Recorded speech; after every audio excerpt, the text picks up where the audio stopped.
best 42 in the land.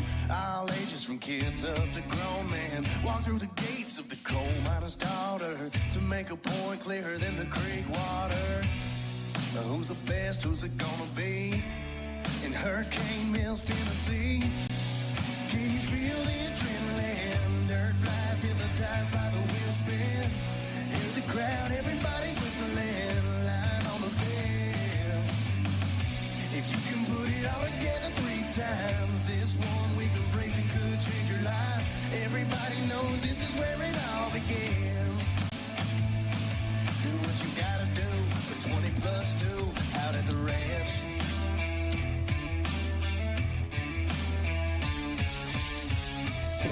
Hello everyone out on Racer TV and welcome to the 44th annual Monster Energy AMA Amateur National Motocross Championship at Loretta Lynn's presented by AMSOIL. Today is day, what is it now? Day number 3 of racing here at the ranch on a Thursday morning, 7:30 a.m. to get things kicked off. Going to start it off here with a race number 12. It's our second race of the day. Going to be our first here for Racer TV. This is going to be our junior 25 plus class. Going to give you a rundown here of your top 10. And what a beautiful course. Before we get to that, taking a look here over the ranch. Jackson Burrow here, going to be alongside Dean Diaz to get things started off with the one and only Kevin Windham, K-Dub in the house with us. Kevin, how you doing this morning? Man, with a view like that, I'm doing fantastic. Great to be back with y'all. It's been an exciting week so far, and I know that there's more to come as we start our day number 3 here, Thursday. Man, we're going to have to get you on the salary, dude. You've been doing better than most of the announcers up here, getting with it. You've been chomping at the bit all week long. Yeah, it's been a great opportunity to be a part of a wonderful crew, the best talent in the world.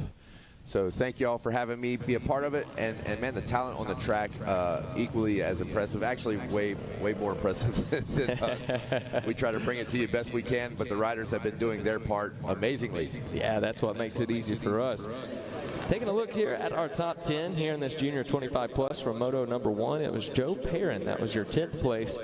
Your 9th place was going to be none other than Brock Peterson. 8th place belonged to Bryce Klippel there on that number 7 machine. Your 7th place in Moto number 1 belonged to Scott Champion on the 84 machine. 6th place was Brandon Haas on that number 4 machine. Keep your eyes out for him on that Club MX ride. 5th place, breaking into our top 5 here, was Luke Bollinger on the 81 machine. And your 4th place was the 51 of Ezra Hastings.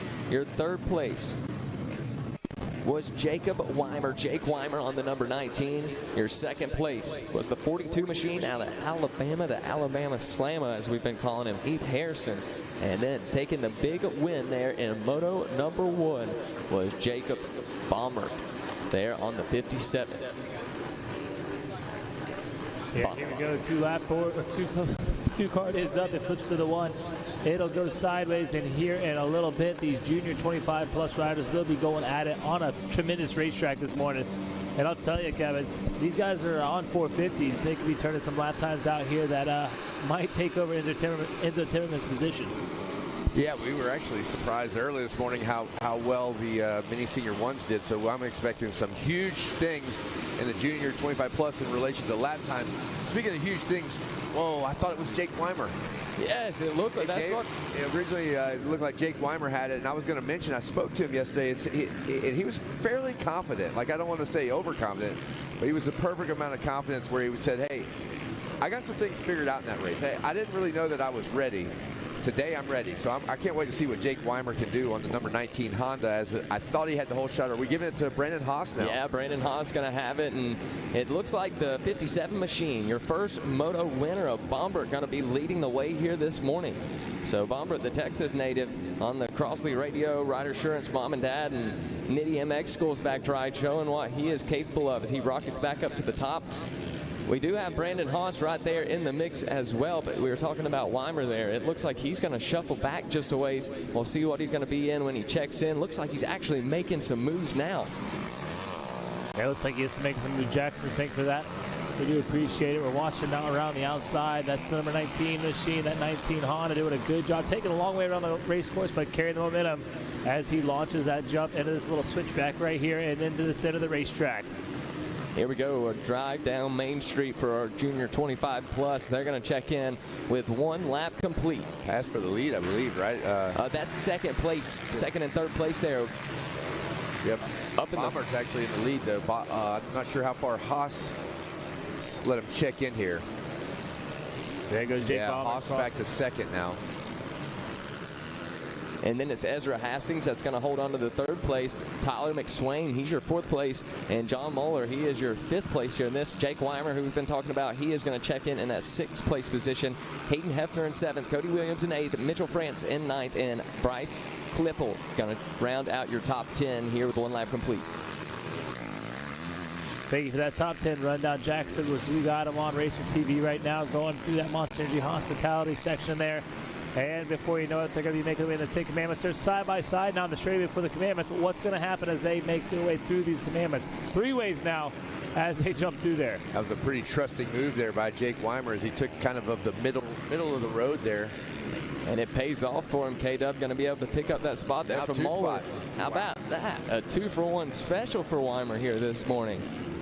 The 19 machine going to have a few bike links, a second or two before he reaches the next rider. We'll see what he's able to do here with Ezra Hastings. So that should make him go from 6th to the 4th place spot there for Weimer.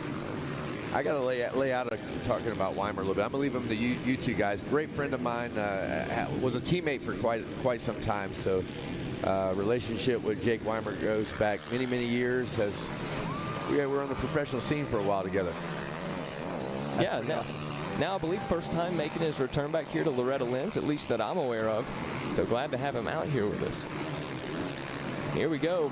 Back on screen is the 21 machine, John Moeller. And how about it? Your leaders already making their way over to the finish line now, seeing some separation. Hey, I was actually talking to, am I on, by the way? This is my number 1 question. I was talking to Weimer yesterday. It's actually Sawyer Geek who's doing some serious damage in the mini-cycle classes. That's who brought Jake back. He's been training him. And then Sawyer's like, hey, why don't you come to the area and race it? And he's like, you know what? I will. Yeah, show us what you can do. Yeah, and this is what, and I don't know, you might be able to relate with this, Kevin. Jake Weimer told me he really enjoyed the prep part and the work, but he is not enjoying the nervousness part of being on the gate again. Well, that's what he was saying to me as well. Oh, okay, at the beginning of that moto, it's kind of a jaw drop situation. Like, wow, this is like everything everybody makes it out to be. It's huge. There's the pressure's here, all of the things. But he said mid-moto, he kind of started to come into his own. So that's why I was interested to see what would happen to him here in this moto. But, hey, take a look at our first place rider. Dropping the bomb. 51.8. Woo! Jacob Bomber. And he's got to get away because look at this pack. Well, Bomber's got to go. Well, 54.1 was. What the heck? So that's going to be the fastest lap of the week by 3 seconds? By 3 seconds. And I understand the track is way smoother now, but still. And even Haas has gone under that time with a 153. Credit to Bomber and Haas, but I'm assuming this is a lot track related here, K-Dub. I mean, no disrespect to the talent. Well, you know, you never count out the 25 plus. And some of the fastest lap times of these riders are just incredible. There are some classes that have some really quick times outside of the pro sport, which you obviously expect. This would definitely be a little bit of a track situation. Again, not trying to be the talent on the track is deep. So look at this. Heath Harrison making some moves now, as well as the Honda rider Luke Vollinger. He's been making some moves, and those two are going to battle it out as they start to pick off a few riders and make their way towards the front. So here we go. Look at that. Jake Bombert, a 150.7. He's going to drop it down even lower. That's 4 seconds faster than the fastest lap time we saw this week. Dean Diaz went to the chalkboard to write the new fast time. You might ought to sit on this one a little bit. Yep, 150.7 is the new time to beat. And that's going to be a hard one to beat, K-Dub. That's perfect conditions as we watch the 19 and the 57 on the screen. Jacob Weimer to the inside here. Hastings not able to keep the momentum up enough to hold Jake Weimer back, as Weimer now will be in the number 3 position. Yeah, taking a look here. Bomber, is that correct? Yeah, Bomber, our leader out there, taking a look at some of his results here. In 2014 at Daytona, a 20th place for him in the 250 SX East class. East Rutherford, a 14th place for him back in 2014. Las Vegas, a 15th place for him. Also in 2014 in the 250 East class. Redbud, he's been in the top 40 there, 36th place for him. Thunder Valley, a 23rd. And Ironman, a 40th place from 2016, 17, and 2023. So, yeah, I would say he's done all right before. Real deal. Yeah, no doubt about it. By the tower here. Yeah, your leader going to check in here by the tower where we're at, and then on screen going to see the 51 of Ezra Hastings making his way across that big wall jump, and now back into the Thor Sand Sweeper here for the number 4 of Brandon Haas. And there is your leader making his way through the finish line on Racer TV. Bomber having a great run here this morning on that number 57 Yamaha. I wonder if he's got to get done with this race really quickly so he can load up and head up to Ironman. I mean, that might be his plan. Hey, this might be the prep. I'm already ready. Let's just keep the ball rolling, as now he turns in a 51.67. Brandon Haas now in second. Looks like Jake Weimer might be picking up a second or two on Brandon Haas. We'll see how this battle shapes up. Ezra Hastings 4th. Keith Harrison, another name we're used to saying here in the age group classes, the 25 plus. He's had some amazing rides here. Right now, he's currently sitting in 5th. I feel like, Kevin, this is the A class a couple years ago here at Loretta Smith plus 25 class right now. Kind of feels like it could be the A class right now. Sure does. Yeah. Bomber having a 10-second lead right now over Haas, and then going to have 5 seconds back from Haas to Weimer. But take a look at those lap times. Weimer with a 1:53.3, Haas with a 1:55.3, so 2 seconds faster for Weimer over Haas, with about 5 seconds separating them. This could shape up. 57, not a speck. No dirt on that front number plate. Not even, not a dust, not one I don't know speck. I don't think he's pulled a tear off yet. I don't believe so either. If he has, it's from that front tire on that machine. His own roost, right? Yeah, no doubt. Bomber going to be riding for Crossley Radio, like we said, Rider Assurance, Mom and Dad, and Nidde MX Schools. And boy, making him proud right now as he has turned the fastest lap time of the week so far, and working on another gold medal and squeezing his way around some lap traffic. That was a little bit risky with a 10-second lead. That was threading the needle, as we would say. Yeah, no doubt. Headed back into the billboard section. Hopefully don't have to do that too many more times here in this one, but going to definitely be getting into plenty of lap traffic, as most of these riders well over 2-minute lap times. Dean, it looks like we might be able to put the 150 lap time up now, as Jacob has Bombers appeared to kind of settle into a great pace, sitting on a 10-plus second lead. There's no point doing anything crazy right now. Yeah, definitely no point in doing anything crazy. K-Dub talked about Weimer being nervous, and sometimes, personally, I have a hard time remembering that everybody gets nervous out there, but especially riders like Jake Weimer, who's done it for so long on such a high level, and then to be nervous here at Loretta Lynn's kind of took me by surprise. Yeah, well, look, don't underestimate the value of this race, not only to the up-and-comers, but even the retired professional racers. And there's also an aspect of just the desire to win that ultimately never goes away. Like I think about where I'm at in my life. I'm 47 years old, and my head still thinks of it as I'm in the 25-plus class. My body doesn't quite think of it that way, but the desire to win and the nervousness to compete and succeed, it honestly never goes away. And it doesn't matter if you're on the gate for the final moto of the season, going for a championship, or an Anaheim 1 in January. That feeling never goes away, and the ranch will bring it out in you for sure, even with the experience of a retired professional racer. Well, here we go on Racer TV, watching Bomber once again there on that number 57 machine, and talking about Weimer there. Weimer is now still holding on to that third place spot. Dropped his lap time just a little bit, at 155.5 for him last time around. On screen, he's got some trouble though. Look at that. Heath Harrison, he's not slowing down. A 152.8 for him. He's putting some pressure on Weimer. Look out, Jake. That is a name you don't want behind you. Heath Harrison is not going to drop the pace. He is always fit and ready to go. He turned a 53.2 last lap, did Heath Harrison, as that puts him right to the heels of Jake Weimer. And Jakey boy, there's a battle coming for you, buddy. He's not gonna let up. He's like the bulldog. Yep, and talking about these riders returning, here we go. To the outside is the 42 machine of Heath Harrison. Let's see if he can make this stick as he dives to the inside here at the 10 Commandments. And he's going to a double, triple for him here through the 10 Commandments. He's gonna space it out.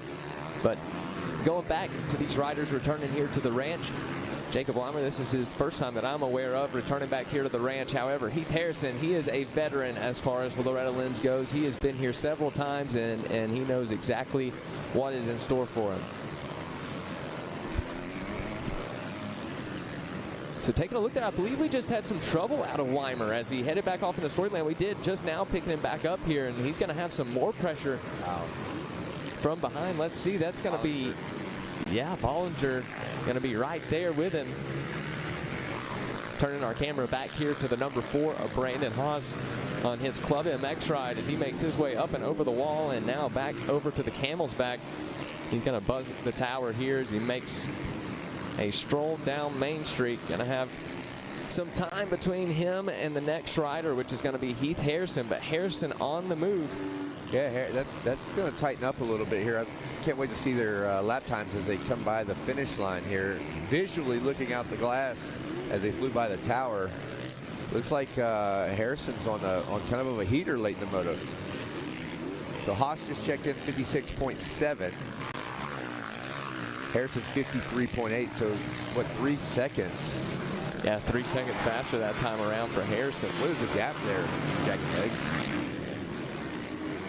Taking a look real quick here. Going to be 17 seconds that separates first and second here in this one, and then going to be about 5 seconds that separates second and third there of Haas and Harrison. So a little bit of time left. What's out? I don't even see the 2-lap board yet, so there's going to be some time if Heath Harrison can keep his head down and charge towards the front. Right now, on Racer TV, we're watching Jake Weimer still under some more pressure as Luke Bollinger's wanting to find his way around Jake Weimer. Yeah, and a good line for him here in the 10 Commandments. Able to hit the triple in the 10 Commandments, see if he can go the long way around on the horseshoe. Weimer to the inside. Around one of our lap riders they go. Bollinger to the outside now. Bollinger's doing a lot of outsides. The inside ruts aren't quite deep enough yet on the last 2 corners, but you never know here as they're in the Storyland. Now, as soon as I say he's going the outsides, now he dive bombs the inside. So they got their lines of choice back there, and it's good to see him establishing early this morning. This is only Moto 2. Yeah, second race of the day, and look how many lines are out there and how deep we're getting here. Continuing to watch this battle between the 19 and the 81 machine. The 2 Hondas having a battle here for the 4th place position.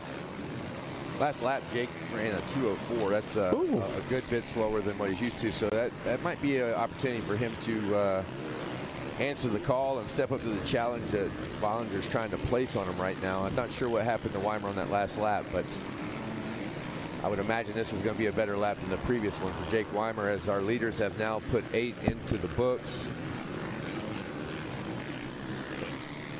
Jake Weimer around for his 8th lap. Bollinger as well. And look at that. The pass has been made. K-Dub. Heath Harrison going to be able to rocket himself up into the 2nd place spot. That's going to put Brandon Haas down into the 3rd place position. That didn't take long. That did not. I'm just set it up just a skosh to lap before. I'm thinking, okay, we're going to let that settle for about a lap and a half. We'll go back to it. No, sir. Heath Harrison says, I want to get it done now, boys. Yep, and with over a 20-second gap back to 2nd place from Bombert. I think this is as far as Heath Harrison going to be able to work up through them here today. We do expect the 2-lap board to be out this next time around. And those are some of those big lines I was talking about, K-Dub. Look at that. Already a ton of different options headed back off into Storyland. Very important for a good sight lap, and also for our riders as the day gets a little bit warmer. We're early in the morning, but I know they're going to be hanging out at the Monster Energy Rider Lounge. But the access that Racer TV gives not only us to call the race, but it's in every camper right now. So not only do you get a sight lap when you get down in the staging for your moto, but you get to see it. Pick your lines on TV, right? Yeah, exactly. Exactly. You only get one sight lap out there. That isn't quite enough time to explore that whole track like you'll be able to here on Racer TV. The 42 machine makes his way back into our Thor Sand Sweeper. Going to check in now with 9 laps complete. And let's see, the 2-lap board is out, everybody. So 2 more laps left to go here for Moto number 2 of this Junior 25 Plus. And there it is, checks in once again there for our second place. Heath Harrison, let's take a look at what Harrison's lap time was. Oh, 2 seconds faster than Jacob Bombert that time around, a 1:54.0, but nothing to worry about for Bombert. He done his work early here in this one.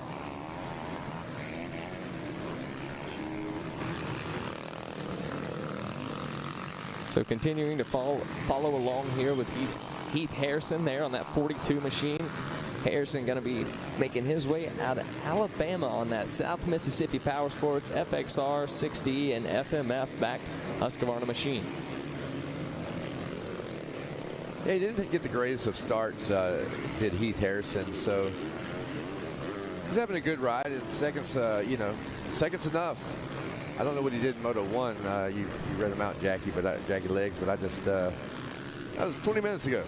Yeah, a second place for him. So he's going 2-2. So he's in a good spot, but I'm not sure anybody had an answer for Jacob Bombert there at the beginning of this moto here. Going down to 150.7. As we said, yes, there will always be the pro sport guys and other classes say, yeah, dude, but that was on a smooth track. Yeah, it was. Oh, yeah. I can tell you, I can't do a 50.7. Yeah, me neither. So it goes on the board officially, so great job for him. And it looks like Heath now coming around to take his second. Very respectable second. Good ride there. Taking a look here at these first moto scores, like we said, Weimer was your 3rd place there on the Let's Ride Power Sports 7 Rinthal and Pro Circuit backed Honda machine. And then Brandon Haas, who sits in the 3rd place spot physically right now out on the track, was your 6th place there in moto number 1. It's a wrap there, Jackie Legs, I believe. Oh, nope. White flag. It is white One flag. more to go. Here we go. That's got me again. It got me again. Oh, so one more lap left to go here for our Junior 25 Plus. Going to continue to follow the Alabama Slamma. Heath Harrison here on screen as he's making easy work of it. Here we go, back to our leader, the 57 machine of Bombert, as he is smooth and steady around this racetrack. He knows he has to do the dance one more time, and he will be on his way to another gold medal here in this Junior 25 Plus. And Bombert, man, he's got time. He has got plenty of time. Going to check on that gap once again as Heath Harrison starting to cut away at it now. A 15.4 seconds is what's going to separate those two. Hey, Harrison able to knock off 5 seconds in just the last 2 laps. So yeah, Bombert here is just cruising it in. I mean, he's a very experienced rider. You were talking about a lot of nationals and Supercross that he has competed in. He's checking his board. He knows where Heath Harrison is, and he knows he's got to respect Heath Harrison for sure. Hey, he don't even have to check the board. He can look back over. Look back whenever they're coming in and out of Storyland, right? That might be a good opportunity to look over and see where your competitors are. But yeah, our leader here is on cruise control as he heads through the Thor Sand Sweeper for now his final time. Yeah, the final time for Bombert as he's going to put a ribbon on it. The 57 machine going to go 1-1 to start his week off. There we go, Jacob Bombert going to grab the win here in Moto 2, a Junior 25 Plus.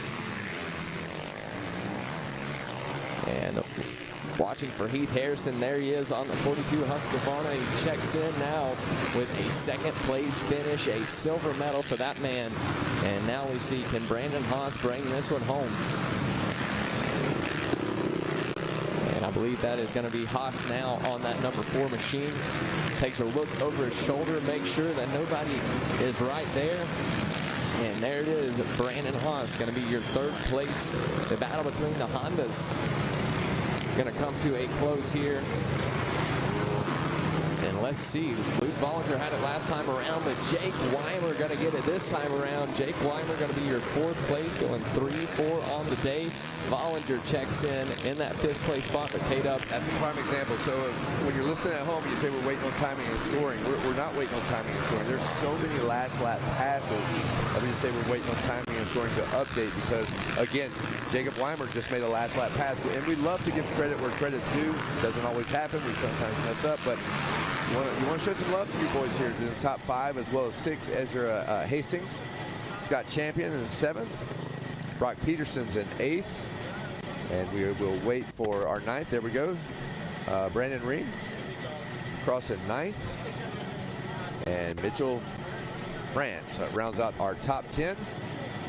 Going to get ready to throw it down onto the podium. Going to let the boys cool off here real quick. Like we were talking about Vollinger there, I believe something happened on that last lap, a 2:07 for him, so really slowing things down. So had to assume, but it sounds like we're ready to go down on the podium. Take it away, Sophia.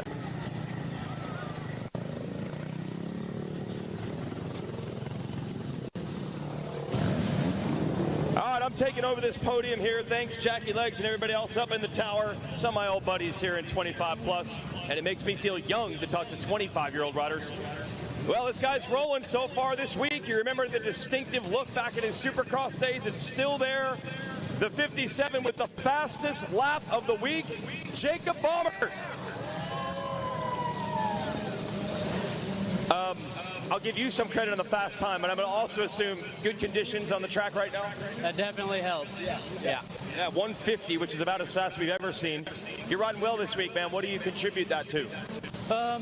Actually put in a little bit of work with Shannon Nide. I moved to Texas to help him train kids, and he's nice enough to let me get a little training in myself to try to show the boys how to do it, and it's been good so far. More prep than previous here? Yes, not full-on prep, but previous years there was basically no prep, so feeling a little better. Who do you want to thank, Jacob? My mom and dad, they still help me out a ton. Crosley Radio, Ride Assurance, Shannon and Sheila Nide, my wife, my daughter are here keeping me grounded, and that's it. All right, there it is, folks. Gold medalist, fastest lap of the week, Jacob Baumert.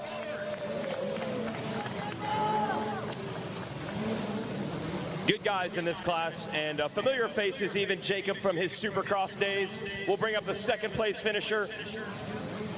If Baumert slips at all, this guy's ready to try to snatch it from him in Moto 3. Let's hear it for Heath Harrison.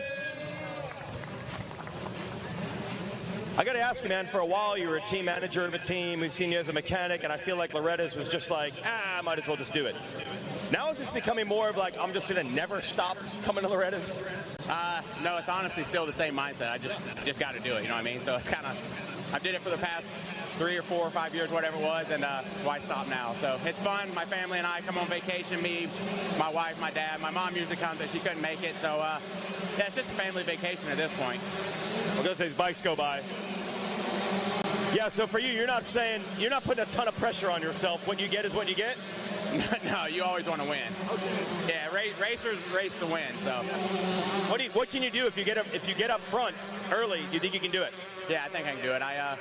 Jake's put himself in a great spot both motos, and that's a great job on him. I buried myself in the pack and came through, and yeah, if I can hole shot, I can win. So I just got to figure that part out. That's as they say, the most important part of the race, and I'm failing myself. So yeah, if I can hole shot, I can win.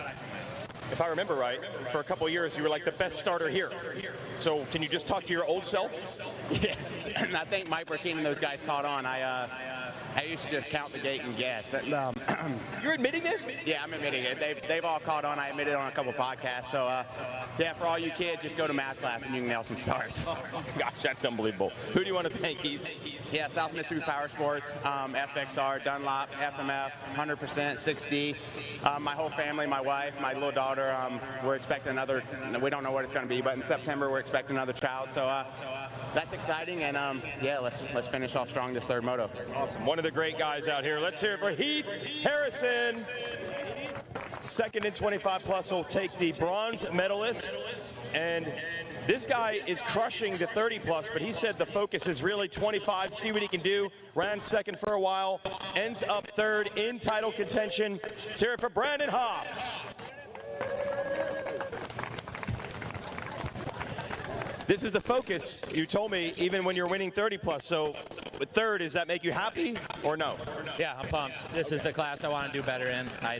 Realistically, I'm probably 7th or 8th place speed, so I knew I had to get a good start and just get some separation. I feel like I'm just boxing above my weight with these guys, but that's what we're here for. So this is a win for me. That's awesome to hear. Who do you want to thank, Brandon? All my partners, my family, all the crew, all the Club Max, Cam. He's been with me for 3 years of doing Loretta's now, so that's cool. He does our engines. He don't have to come. This is their week off. And, man, just FXR, Smuck-Off, Yamaha, First Form, all of our partners, and all the club family. The guys back at the shop. I hope they're watching that one. They should be proud. Baumert had the fastest lap of the week, but you're actually number 2 on the board now. How about that? Honestly, I just tried to latch on to him for a lap or two, and that was our plan, just sprint and get away. And hopefully when I start falling into my pace, I had a big enough gap. But, man, he's rolling. This track is tough for me. I can't quite figure it out or get comfortable, but I'm improving, so that's all that matters. All right. Still in the grind. Let's hear it for Brandon Haas. All right, it's 25 plus. We've got some 2-strokes ready to go racing next. All right, thank you, Weege. Those 2-strokes are the 125 Junior 12-7 BC in 10th Moto 1, Kate West. Looks like Mason Feeney in the 9th place position there in Moto 1. 8th, Austin Camden. We're going to go 7th place is credited to Brady Olson. In our 6th place position, it is Logan Kressel. Kobe Lesser takes top 5 there in Moto 1. And in 4th place, it's Braxton Mess. Cannon Hargrove is going to round out the 3rd spot on the podium. Kane Bolasino takes home 2nd place, and the winner of Moto 1, 125 Junior 12-17 BC is none other than Tristan Pruitt, as we welcome to the booth this morning, Wes Kane. Hey, thank you, K-Dub. I saw you down on the gate early on, checking out, doing a little homework, a little flyby before you came up here. And I'm up here, I see Jackie Legs doing a great job. But I was just sitting here a minute while you were going down that top 10, thinking about how we evolved up here as announcing at Loretta Lynn's. Of course, David Eller and the boys at Phoenix Honda providing this amazing booth. But we got a Hall of Famer in here with us all week. We are so blessed, and it's so cool that you're here with us, and you just, I get to work with you out at Ponca City and Oak Hill and a few other races, and it was just amazing to have you here, K-Dub, man. We're learning from you, bro. And well, look, the pleasure is all mine, and I can promise you that if I did what you did last night, I would not be able to talk today. Great job. All right, here we go. Now, here we go. Let's go racing. Off. They're down. Man, look at that right there. Let's see, into turn number 1, it is going to be the 37 Husqvarna machine of Tristan Pruitt. Braxton, he's right there, and Cannon Hargrove as well. Well, we saw Pruitt early on in his first moto. He was honestly the fastest one out there. He just got dealt a bad hand on his start. And now he got a good break. A couple of riders just getting tangled up there, back up. They're kicking their bikes up, and they're going to get back in there. But look at them, 4, 5, 6 wide in the 10 Commandments. And they are coming through clean. Jackie Legs, great start out there. What do you see? And I see Tristan Pruitt trying to break away from this one. Here we go on Racer TV. You see the man yourself headed back off into Storyland, but Cannon Hargrove, he looks to be on the move here. Tristan Pruitt, better watch out. Here they come, looking good in Storyland. All riders up on the machines and trusty steeds. Now they're working their way out of Storyland. They make that right-hander, hit the tabletop, and work their way down 20 miles of bad road. Kevin Wyndham. Moderately bad right now. It's good track prep, and we saw some amazing times there in the Junior 25 Plus. I think this is kind of like a little deep, but this is pretty much as good as the 125s are gonna see the race course here this year. So take advantage of it. 125 Junior BC. Hey, big shout out. Let's go down top 10. We'll get them when they click through this time. They're still working. They're still trying to find their legs under them. Being gingerly here, you don't want to toss it away on the first lap. Settle in. And right now, Pruitt's having nothing to do with settling in. He is sprinting right now, trying to get away from these guys. Because the longer this thing goes, the better some of the guys back in 10th and 11th are going to start getting their form and hitting their marks.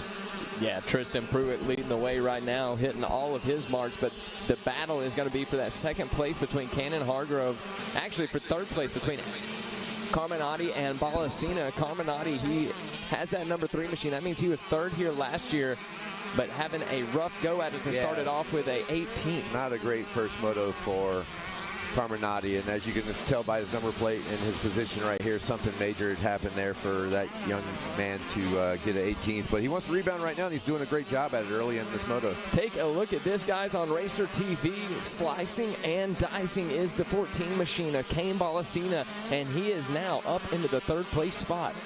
Better watch out. Early on, you watch this man yesterday get out there. Tanner Dorman back in 17th. Dorman was one of the ones that were up in the top 3. Had a couple of issues out there. Let's see if he can climb the charts and break up in the top 10. Braxton Mees making some moves as well on that 26 KTM machine, as now they make their way out of Storyland back over into this big, long sand section. A few miles of bad road for them here this morning. Not quite bad road yet, but it will be. It's a moderate road. It's fair to Midland. Top 10 on that lap was Pruitt out front, then Hargrove in second.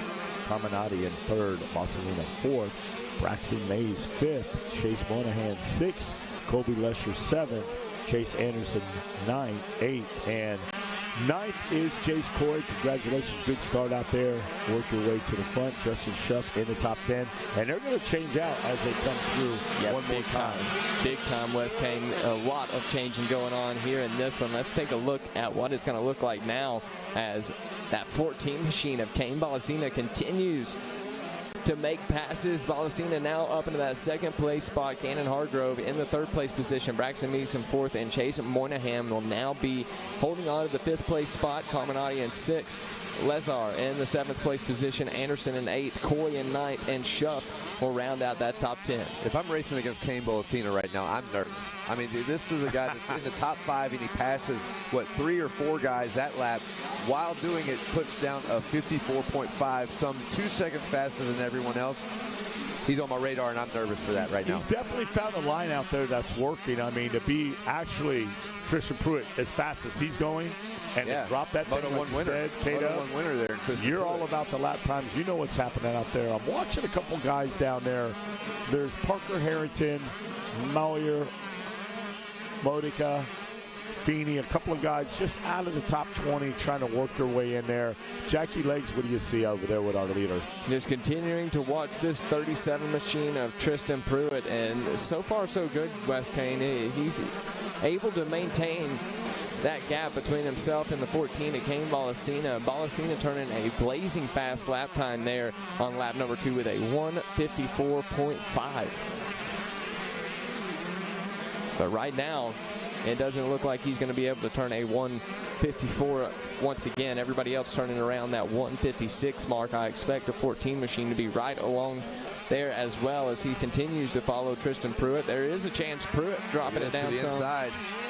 Coming out of the Thor sweeper. You know what they say, if you can't take the heat, get out of the kitchen. Balacino challenging now for the lead. Oh, wow. Close. All right, checking in once again with Tristan Pruitt leading the way. 155s for those riders, with Kane Bolasina in the second place and Hargrove still holding on to third. This is going to be a battle right here. 14 minutes still left on the clock. We have plenty of racing ahead of us. I'm glad for it. This is so much fun to call and watch this race here. I'm watching Hargrove. You think Hargrove's back in the catbird seat here? I think he's in the catbird seat. He's watching these two guys go at it. Pruitt, don't know what's going on behind him. He's racing forward, but he's got some guys behind him. Right now he's got Mess trying to make a mess of it. Braxton is on the heels of Hargrove here. This is really this could go many different ways right now. You don't know how much Hargrove's looking at the battle in front of him, because with that amount of pressure from behind him as they go back into Storyland, as it kind of the four-rider breakaway at the moment. Not an insurmountable gap back to fifth there of the Chase Moynihan, but one of the riders I talked about, there's Tanner Dorman now. Jackie Legs, he was down there out of the top 20s, worked his way up on that lap in the 10th spot. So could he be a spoiler as we got 13 minutes. We got plenty of time here. Anything can happen. It's eternity right now. Yeah, we'll see if he can be a player here in this one, no doubt about it. Pruitt, Bolasina, Hargrove, Mess, and Moynihan sure are here in this one. And I've just been sitting back listening to the sweet sound of these 125 classes they make their way through. Kate-up. The sickest of the sickest machines. Watch Bolasina one more time. Again, he's trying something at Bermuda's Triangle. Let's see if he can make it stick. He tried it before. Nothing happened. Pruitt goes inside. Bolasina takes that wild ricochet line to build momentum. Here they come over the finish line. And it's still, your leader on this one is going to be Pruitt. And he's popping a 153. Both riders have dropped that 154 we saw earlier. So in the sand sweeper, Pruitt was a little bit wider on the previous lap, and Bolasina wants to be down low. He keeps working. Pruitt, that is, keeps working down a little bit, but Bolasina finds a way to be a little bit further inside the Thor sweeper. He's making a little bit of time there. Let's see if Pruitt next lap around makes even more of an adjustment to the low line in the Thor sand sweeper, as that's about a lap away. We need to focus on the here and now as they go down the long, short chute and into the Ten Commandments. Well, here's how they check in on that lap right there. Jace Coy's in 10th, Chase Anderson 9th. Tanner Dorman works up to 8th. So that's a rider we highlighted earlier. He is definitely on the move on this one. Number 11, Colby Lesher in 7th, Monahan 6th, Carminetti 5th, Miz 4th, Hargrove 3rd, and that battle, K-Dub and Jackie Legs, you've been watching between Bosalina in 2nd and Pruitt. Oh, no. Oh, there's, it looks like Carminetti had some issues on that one, so that's going to shake up. And you saw the 49. Now we see the start 49. Peeking in there. Creeping in the window. Yeah, he's peeking. Knock, knock, knock at the door. I'm here, and I'm ready to go to the front. Dorman from 10th to 8th there on lap number 4. And looks like he might be able to pick off another one right there after some tough luck for the number 3 machine. Hey, got some cool information here from our good buddy Jim Wells over at Timing and Scoring. That 150 lap time that we saw from Bomber, average mile per hour was 39.9 miles per hour. These guys are not far off that whatsoever. 39 miles an hour average. Now, that's turns like the billboard turn. That's clearly a very slow turn. The right here where they're in the Bermuda Triangle, they're not doing 30 there. So, man, the top speed's got to be maxing out pretty high. That's very, very impressive to think about it in that category. Fast. 39. What was 39.9, so just right at 40. Yeah, let's go with 40 mile an hour average. 40 miles per hour out here on a track like this. That is no joke. And like I was saying, these are the sickest of the sickest 125s that you're going to find. These guys have these tuned, and they're ready to go out here this morning. Hats off to Tristan Pruitt in the moment. Like I was talking about how focused I would be as a racer on Kane Bolasino as he was making moves very early and throwing down an amazing lap time. Tristan Pruitt's now answered the call, and this is back-to-back 153s for him. Tristan Pruitt has answered the call, and over there at that Bermuda Triangle, it seems that he has figured out what Bolasina is doing and able to kind of counteract that here these last few laps. Yeah, he was making small adjustments, and that's great racecraft, you know, looking forward, driving forward, but knowing what's going on behind you, you know, having an ear turns, like where's that 125 screaming? Is it inside, outside, and even how much? Left, right. They're throwing jabs, left and right, uppercuts. And take a look at this. Tanner Dorman on screen along with the 72 of Chase Moynihan. Here's a battle for you. Then there's Caminati. Caminati going to be able to go up the inside here on Moynihan. Is that going to be enough? Side by side over the triple. Moynihan carrying a little more speed, but oh, look at that. Cases it just a bit, and that is going to be it. The number 3 machine going to be able to take over that spot. There's a good shot of the 72 ride out there. Moynihan, yeah, you're watching on Racer TV. Hey, but a triple for him. He gets right back in it. Bobble.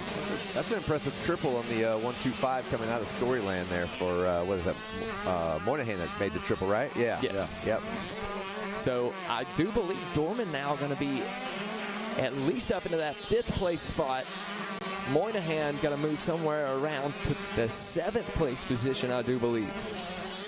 Check them out when they come through. Brady Olson back in 18th. Did not get the start he needed on that one. He's one of the riders that went with Jeff Cernick over to Europe. Great competitor there, the number 41 of Brady Olson. A lot of guys. This talent is deep. Kevin Delpino back there, Parker Harrington, Pierce, Krishoff, Bischoff, Logan Webb. Those guys just out of the top 20. But listen, back to 41, they're all bad dudes. They're all bad. I mean, not bad in a bad way, bad in a good way. That don't mess with them on a back alley on a Friday night. You might pick up what you're laying down. What's that? We pick up what you're laying down. Yeah, I just want to make sure everybody gets what I'm saying. Yeah, this 125 junior class, Wes, the PC class, they are some of the best of the best, no doubt about it.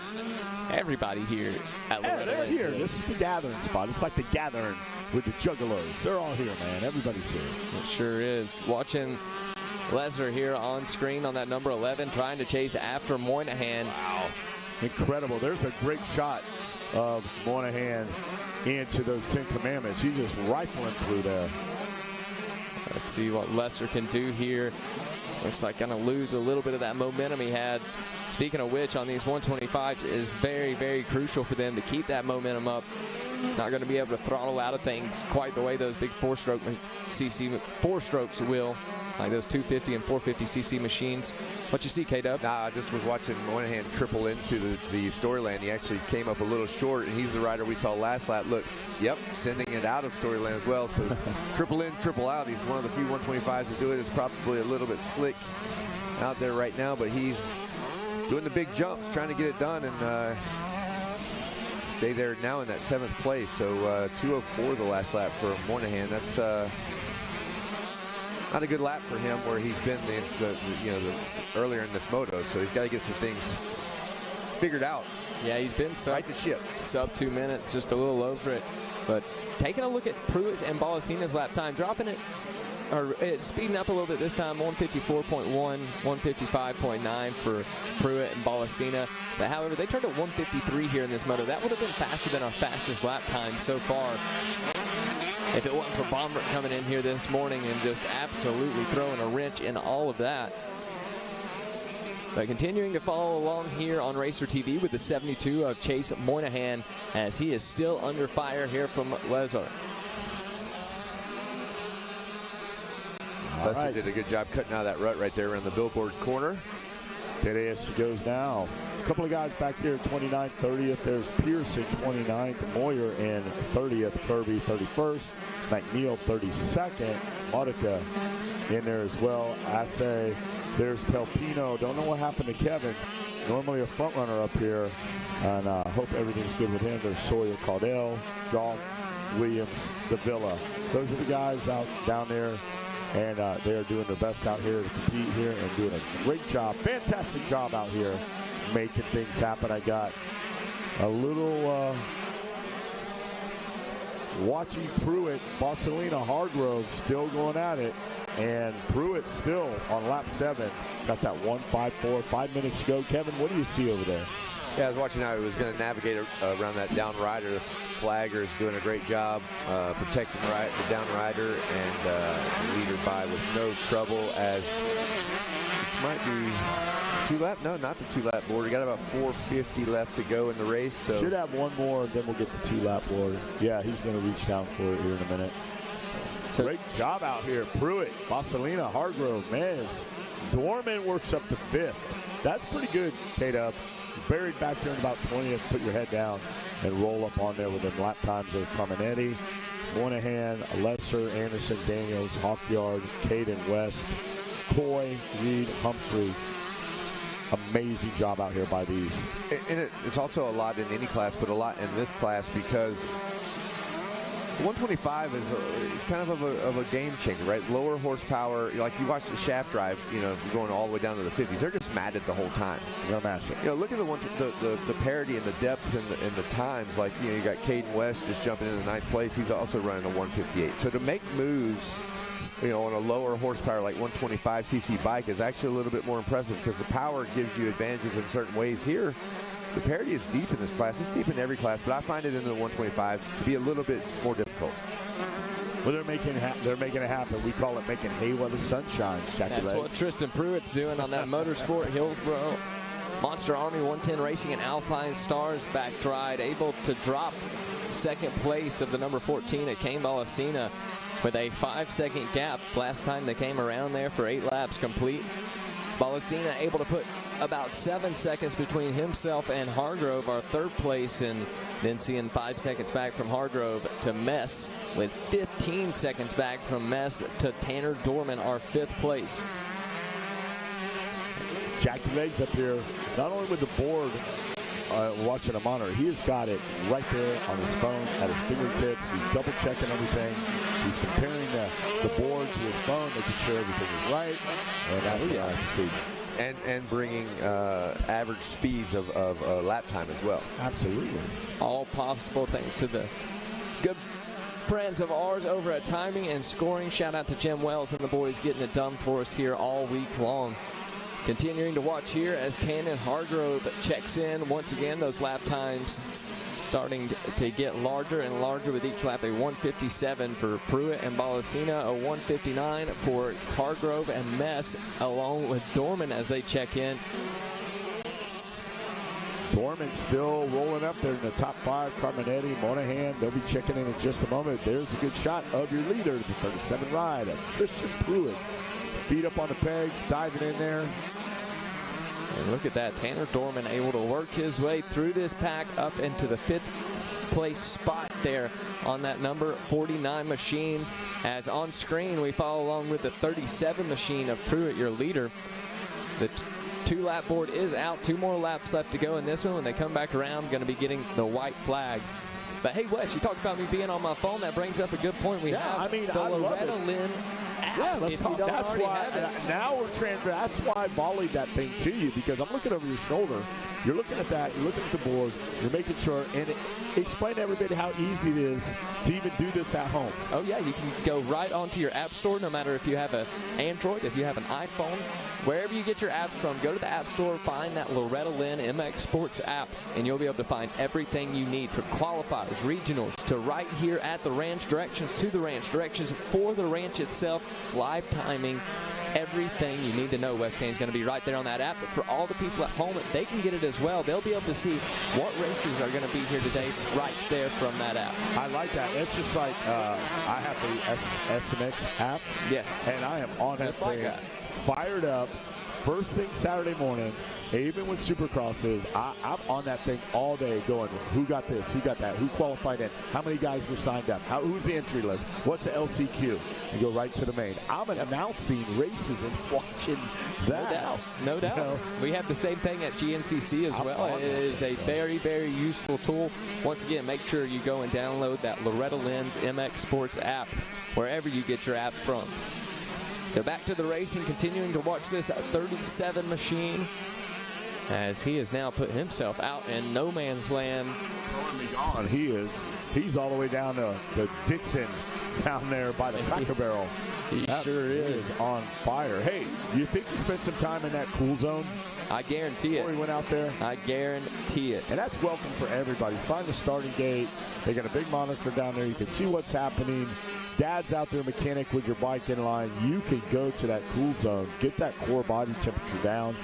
Monster Energy, Monster, all the boys brought that in here in conjunction with MX Sports, a partnership to keep everybody cool, calm, and collected here down at the Dude Ranch.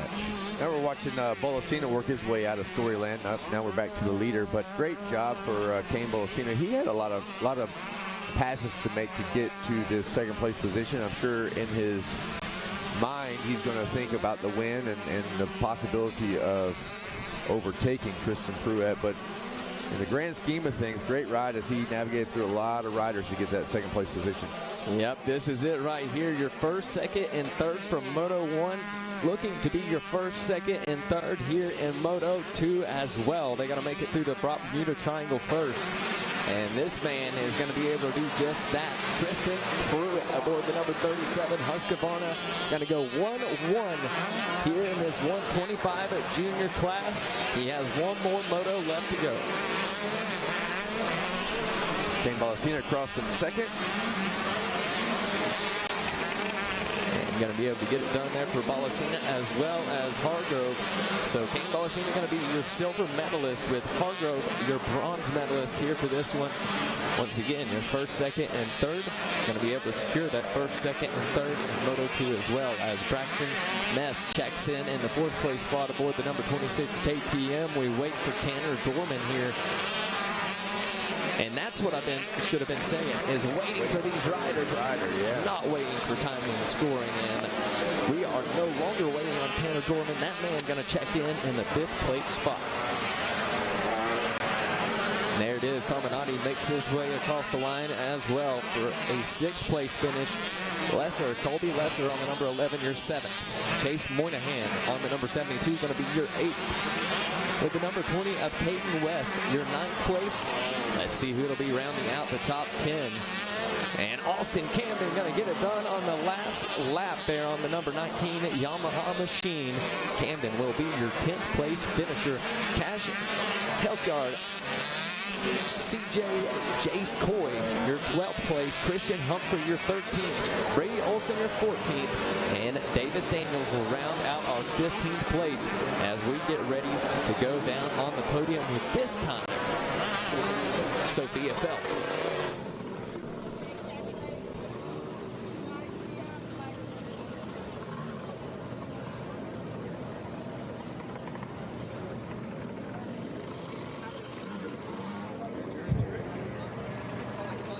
Thanks, Jackson. I'm down here on the podium with our Moto 1 and 2 winner. This is Tristan Pruitt, everyone. Tristan, you're showing us that consistency is the name of the game here.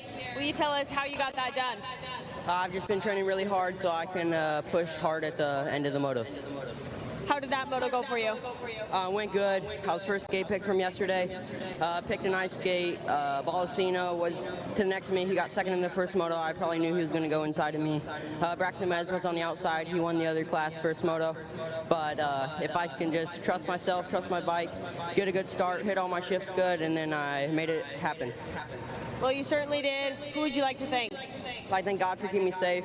My mom and dad and grandpas, they go through so many sacrifices to help me be up here. My sister, my brother, all my family friends back home cheer me on through the Racer TV. Motorsport Hills Row, Adventure Moto, Lynx Racing give me those fast bikes. That's my second hole shot. Actually, no, it's not. First. But TCD keeping it smooth out there. We had them fly down, testing. 110 racing gear, super comfortable. Go check them out on Vendor Row. NLab, C-Covers Graphics, Mika Metals, T-Rex Throttles, XC Gear, EVS, Monster Army. They're such a big help. Danny from Bell, he got me a sick helmet.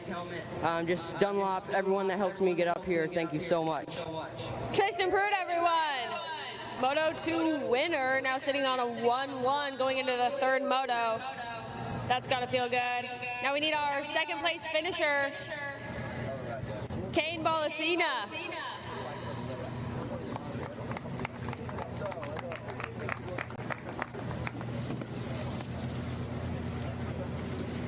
Kane, we're about midway through this week. Talk us through that moto and how you're feeling right now. I mean, I finally got off to a good start. Tristan was in front of me. I knew he's good, and he just beat me. Who would you like to thank? My mom and dad, Greg Albertson, everything we've been doing, Greg Dorenzo, GCE, Game Moto, Altus Factory Racing, Moose, sorry, Moose, Huxton, First Form, Emily, and Jared, Race Tech Titanium, and everyone else, thank you. Kane Molesina, everyone. Now sitting on a 2-2. And give it up for our third place finisher. This is Cannon Hargrove.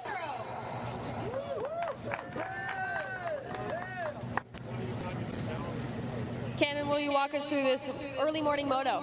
Yeah, it was really good. Track was awesome. A lot of ruts, really tacky. Got off to a good start. I think I was about fourth. Passed up into second really fast and tried to put on a push, catch Tristan. Didn't quite happen, and then made a few mistakes, like 2 really bad laps, and ended up getting past to third, and then just kind of they got away and I had nothing. Best of luck in the third moto. Who would you like to thank? I'd like to give a big thanks to my mom, my dad, my brother, and my sister. My whole family's here, so it's pretty cool. Everyone at EBR, Josh, my girlfriend, Rob at Dunlop, Donnie Luce, Altus, One Industries, Agarne, Arai Helmets, Heatwave, ASV, Tamer Hole Shots, and everyone at MTF. We've been doing a lot of motos, so yeah, thank you. Cannon Hargrove, everyone. Third place is 125 BC.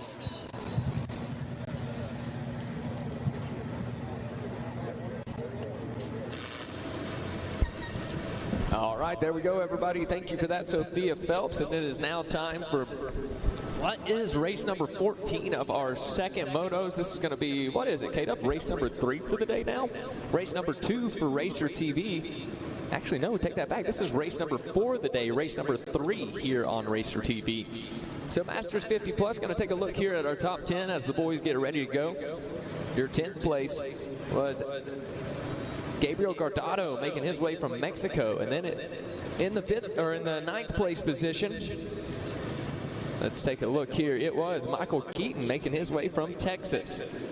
The 8th place rider was Frank Koenig on the 43 machine out of South Carolina, with your 7th place being Michael Gage, the Gilmer, Texas native, on the 33. 6th place belonged to Wayne Powers making his way out of Keyport, New Jersey, aboard that number 14. And then your 5th place as we break into the top 5 was Calvin Andlevick on the 23 machine out of California. 4th place was going to be none other than Joe Buskert. Joe going to be on that number 60 machine, with your 3rd place as we break into the top 3 being Scott Phelps on the number 18 out of Petersburg, New York. Your 2nd place was Barry Karsten, the New Jersey native, on the 31 Suzuki machine. And your winner out of Pennsylvania, originally making his way from France, correct? Frenchie. Yep, Gregory Paymart, the 44 machine aboard the Kawasaki. The Birdsboro, PA native now. We'll see what Frenchie can do here in this one after taking that Moto 1 win. In the gate they are. Light little maintenance going on, little. And I think that's a good thing, K-Dub, because we talked about it this morning. A ton of lines out there to start this one out. So I think this will be good for the track, good for our 50-plus class, allow the boys to really get out there and show what they can do. Yeah, focusing right now, that's the triple going into Storyland if you're watching there on Racer TV. A couple other dozers and tillers out working their way around. That's coming out of the Bermuda Triangle there. Yeah. Look at that cat go.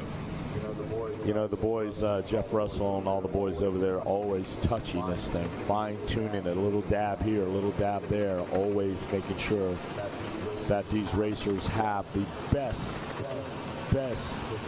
facility, the best racing ground that they can race on. You know, I often walk by them, and it's like they're in a continuous, ongoing daily meeting.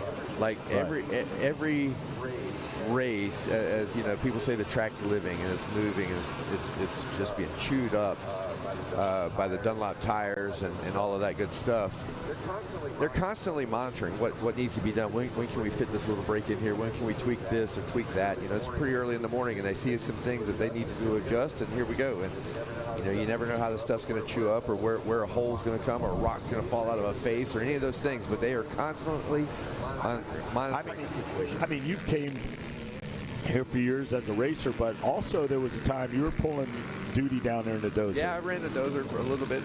Like, I'm not a track guy, right? But you know, obviously the billboard turn in the mechanics area, the crossing the start straight, so that they work that every moto. Every moto. Day I jump out and move a little dirt here and there, but whatever they saw that needed attention, they have got it addressed, and now we are off to a sight lap. So thank you to the track crew. I'm sure the 50-plus riders will enjoy. They will appreciate that little touch-up. Sure. Oh, wow, look at this. Hey, wow, I was watching on Racer TV at the rig. Now look at this. It looks great.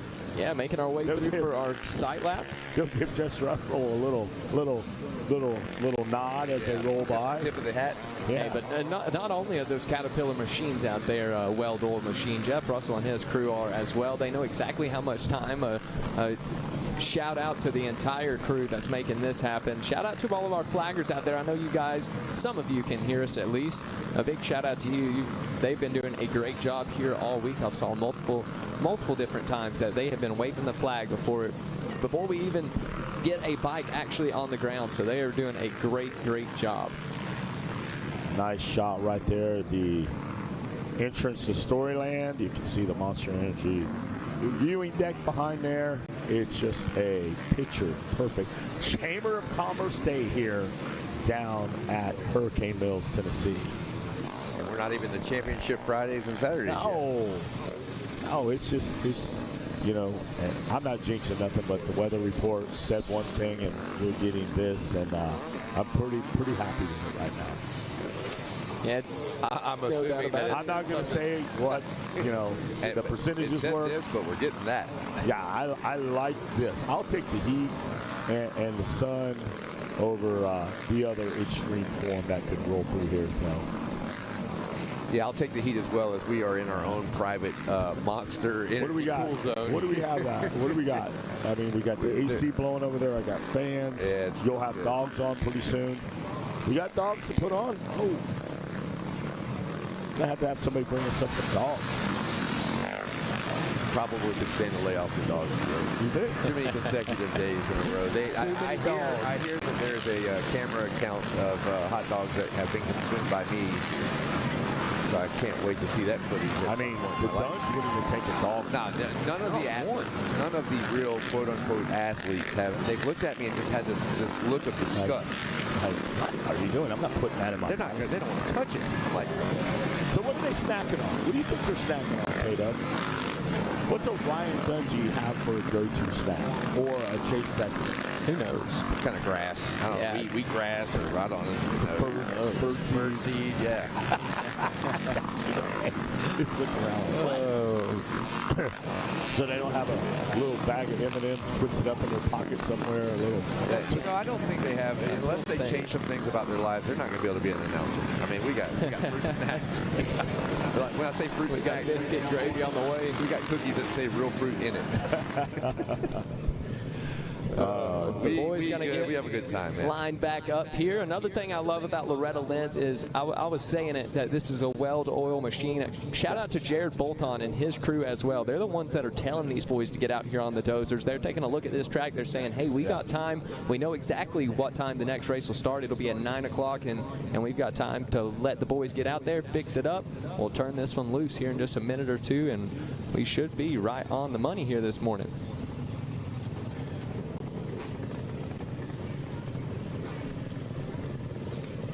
Wow. So there we go. The crew bringing wow, some snacks. Paid up. Just had breakfast delivered.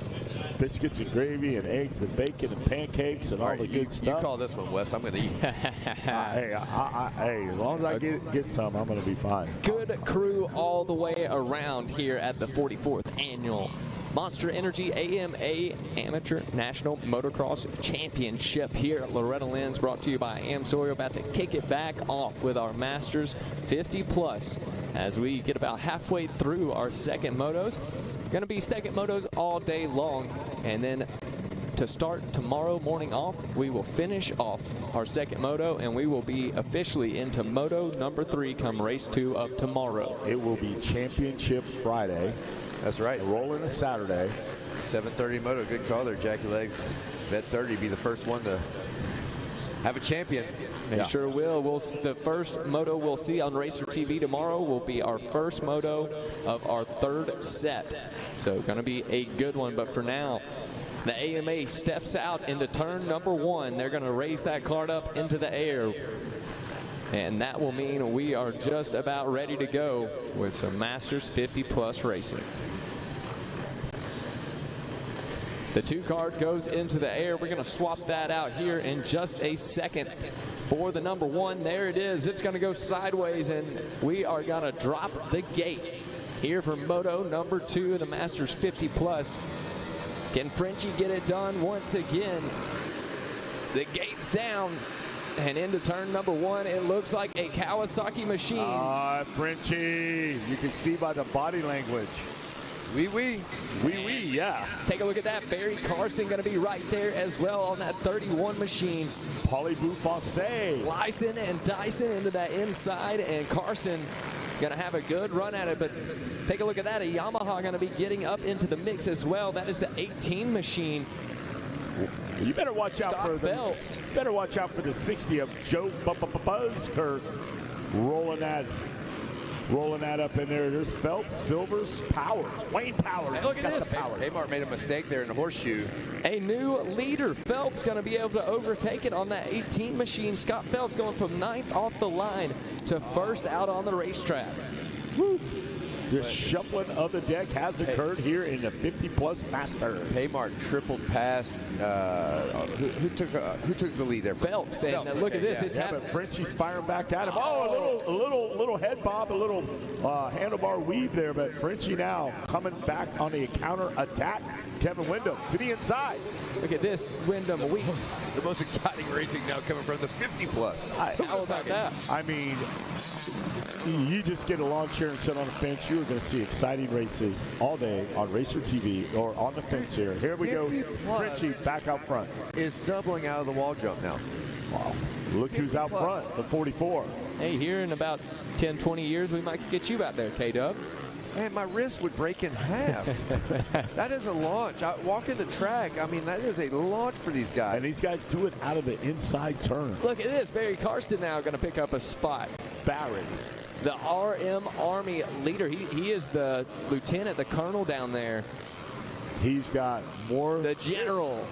More contingency has been paid to Barry Karsten than anybody. Kmart has just he's going, what the heck? I mean, it's you better look out after another. Look at this, boys. Barry Carson's coming to get you, Frenchie.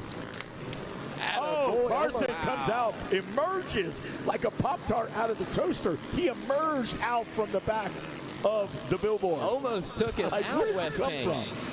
Look at that. Karsten isn't playing around this morning, making some grown man moves. He's going to take it. That was fairly, I mean, Frenchie went in. The camera changed. And it was Frenchie back to the lead. Oh, you better get on your horse and ride, Barry Karsten. This is how you start a Thursday morning at Loretta Lynn's. We saw these two about how many years, Wygant, have we saw these two 50-plus class, 50 years of these two battling it out? I mean, the only one you're missing out of there would be John Gruey. If you had Gruey in there, it would be that Pure 6 brawl we always talk about. Oh, yeah, Gruey is always in. I'd say especially Mini-O's, that is a Thanksgiving tradition. Turkey, dressing, Gruey, Kmart, Karsten battling on a Thursday morning from Florida. It's epic. And it is all fun with these two, man. We love it. The 31 and the 44, Kmart and Karsten side at it. Karsten overtakes the lead once again. Karsten sends the triple on the backside.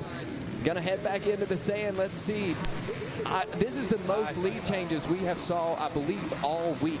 Only one lap in the books. Watch them now as they go side by side. Karsten inside. Frenchie slingshots around. Look at him, Kevin. Bam! Drops it down there.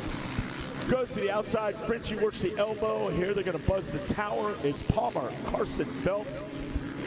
And look at that sea of tear-offs there as they make their way over the Camelback. Everybody. Kmart dropping to the inside. These guys can't shake them. Palmer, look out, crosses the line. into the Bermuda Triangle. Frenchie to the inside. Here comes Barry Carson, firing back at him from Bromley, New Jersey. Here we go, back over into the finish line section. Paymart going to check in with another lap under his belt. Those two battling it out. They just cost themselves about 10 seconds that time around. They are less than a 10. Well, with the start, yeah, give or take a little bit there. But hey, look at the speed these two are carrying. 2:07 for them. Our third place, Anlevic, a 2:11, still a great lap time for him. But Scott Phelps and the rest of the crew going to be checking in with 2:14, 2:13s.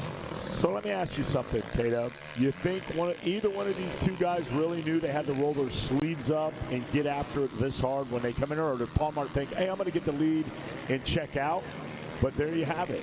Actually, I'm going to overstep Kevin Windham, which is probably a tragic mistake on my part. Got it. I'm just going to go with Paymart said he's been racing, I don't know if you guys know this, Karsten his whole life, as Jackie just said. And he said he knows he's the sprinter, and Karsten is the one that just maintains the lap time the whole way. So he's always worried, even when he gets the lead, that late in the moto, Karsten's going to get better. I feel like Barry knew that and is like, I'm going to try to counterattack with my sprint game right off the bat. So it might not be over if the traditional Karsten gets better as the race goes on. And I heard Paymart say he's been working on the fitness, so that could come into play here as well. I love the adjustments to our game and our strategy in the 50-plus class. I've been doing this for 45 years, and I'm going to flip the script just a little bit. I love that. You know, like Weeds and I were saying a little bit ago, a lot of people don't know, Frenchie had a pretty substantial injury about 3 years ago, and he's one of those guys that when he went into the rehab, when he went in to really rebuild, that guy came back stronger than he was. He knew he had more speed, he had more strength, and he's continuing to build on that every year, and right here's the proof. Yeah, no doubt about it. Definitely in the pudding right there, Meg. No doubt about it. He wanted to get back out here and do some more of this, some more battling with Barry Carson, and that's what we're seeing here this morning as Racer TV picks up the 50 and the 33 machine. That is Gardado and Gage. Speaking of injuries there, Megawatts, it's be a good opportunity right now to send a shout out to Mike Brown. I'm sure he's our guy and listening. Tough fall for him, but he's on the mend and on the rebound, and he's missed here at the ranch this year, so shout out to Mike Brown early this morning. Absolutely, Kevin. Big not a shout person out to down here him. not thinking about Mike Brown, that's for sure, dude. Definitely.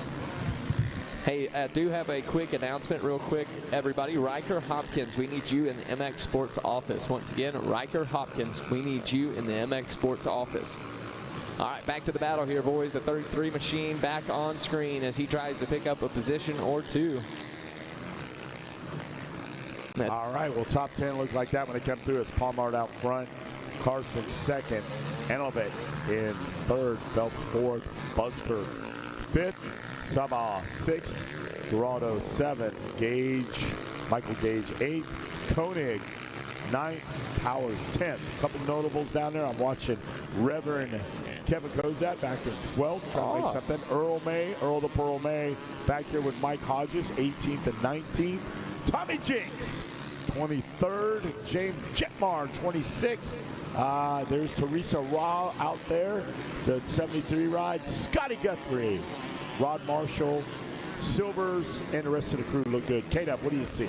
See a good battle going on coming out of the horseshoe, but now we go back to our leaders, and if Barry Carson has that diesel engine effect and can keep that pace going, if Paymart knows that he's coming, the breakaway idea and plan of Paymart may not play out in this moto because Carson was just able to put some tremendous pressure there early. We got 7 minutes remaining, guys, so that's a lot left. I wonder how much Paymart's thinking about Barry Carson and what he might have for him late in this moto. Oh, look here. The 18 machine having some troubles, I believe. Our fourth place, Scott Phelps, now behind Frank Koenig on the 23. So either troubles for the 18 or a huge comeback for the... Oh, and Levick. I was confused there. Levick and Phelps battling it out here for this third place spot. Scott Phelps, he was the rider we saw up there early in this moto and trying to get himself up into a podium position. We'll see if he's able to do it here. Let's see what the lap times are going to be when they check in. A 2:11 for Anlevick and a 2:10 for Scott Phelps. The battle is on. Yeah, Buskirk still hanging tough in the top 5. Sama, Godardo, Gage. Well, Mike Hodges down there, number 71, looking good in 19. Tommy G still doing it. Koenig going to check in that 9th place spot. Then we see Bill Lloyd picking up some spots. He moves into the 10th place there on the Triumph machine, leading the charge for them. Wayne Powers in the 11th place spot. Reverend Kevin Kozad holds on to the 12th place. Dwayne Carter in 13th. Eugene Prada in that 14th place spot. Alan Alford going to round out our top 15 as K-Dub, you watching this battle here? Man, I'm just locked in. Look at the across the ruts there for Phelps. I believe, yeah, Scotty Phelps had a great line in the horseshoe. Ruts go that way, I want to go this way. I'm going to make it happen. That's a great mindset to have. This battle's really heating up as they go back into Storyland. Taking a few laps for it to really come to full head here. K-Dub, remember that 18 of Scott Phelps was 3rd there in Moto 1 on the Troy City Garage backed ride. And Giuseppe's Restaurant backed ride as well. And well, he wants to be 3rd in Moto 2, and I believe that'll have a 1, 2, 3 repeat, I believe, in this, as it was Paymart, Karsten, and Phelps, correct? Yes, it would. And Levitt, your 5th place on that Fly Racing Alpine Stars 100% and WPS for Moto number 1 right now, sitting in the 3rd place spot, and he is definitely not wanting to give that one up as he puts a bike length or 2 between himself and Phelps. Buzz in the tower here. Watch them now as they come through that sandy section. Great shot from our Racer TV Skygrown.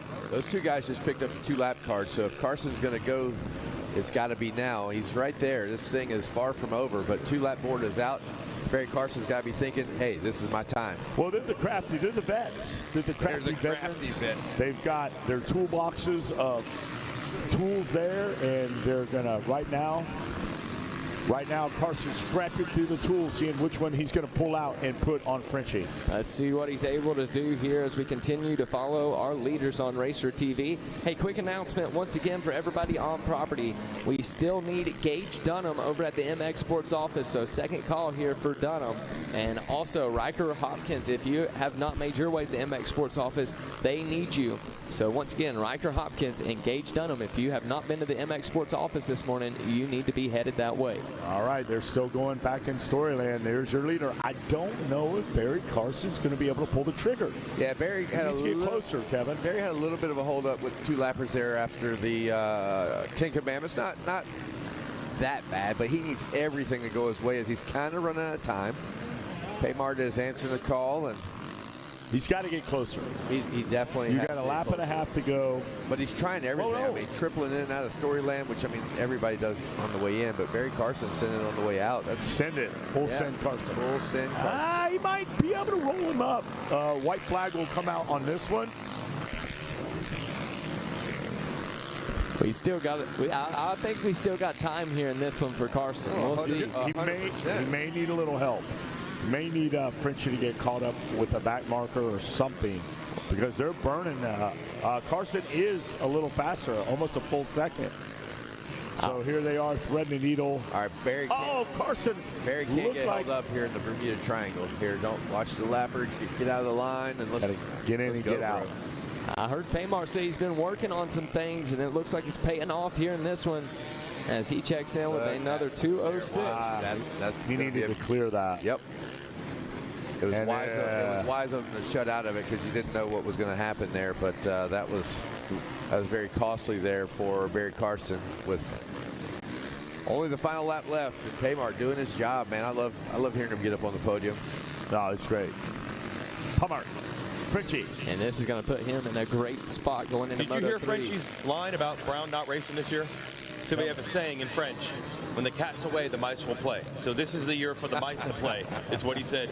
Because they all know without Brownie here, the door's open.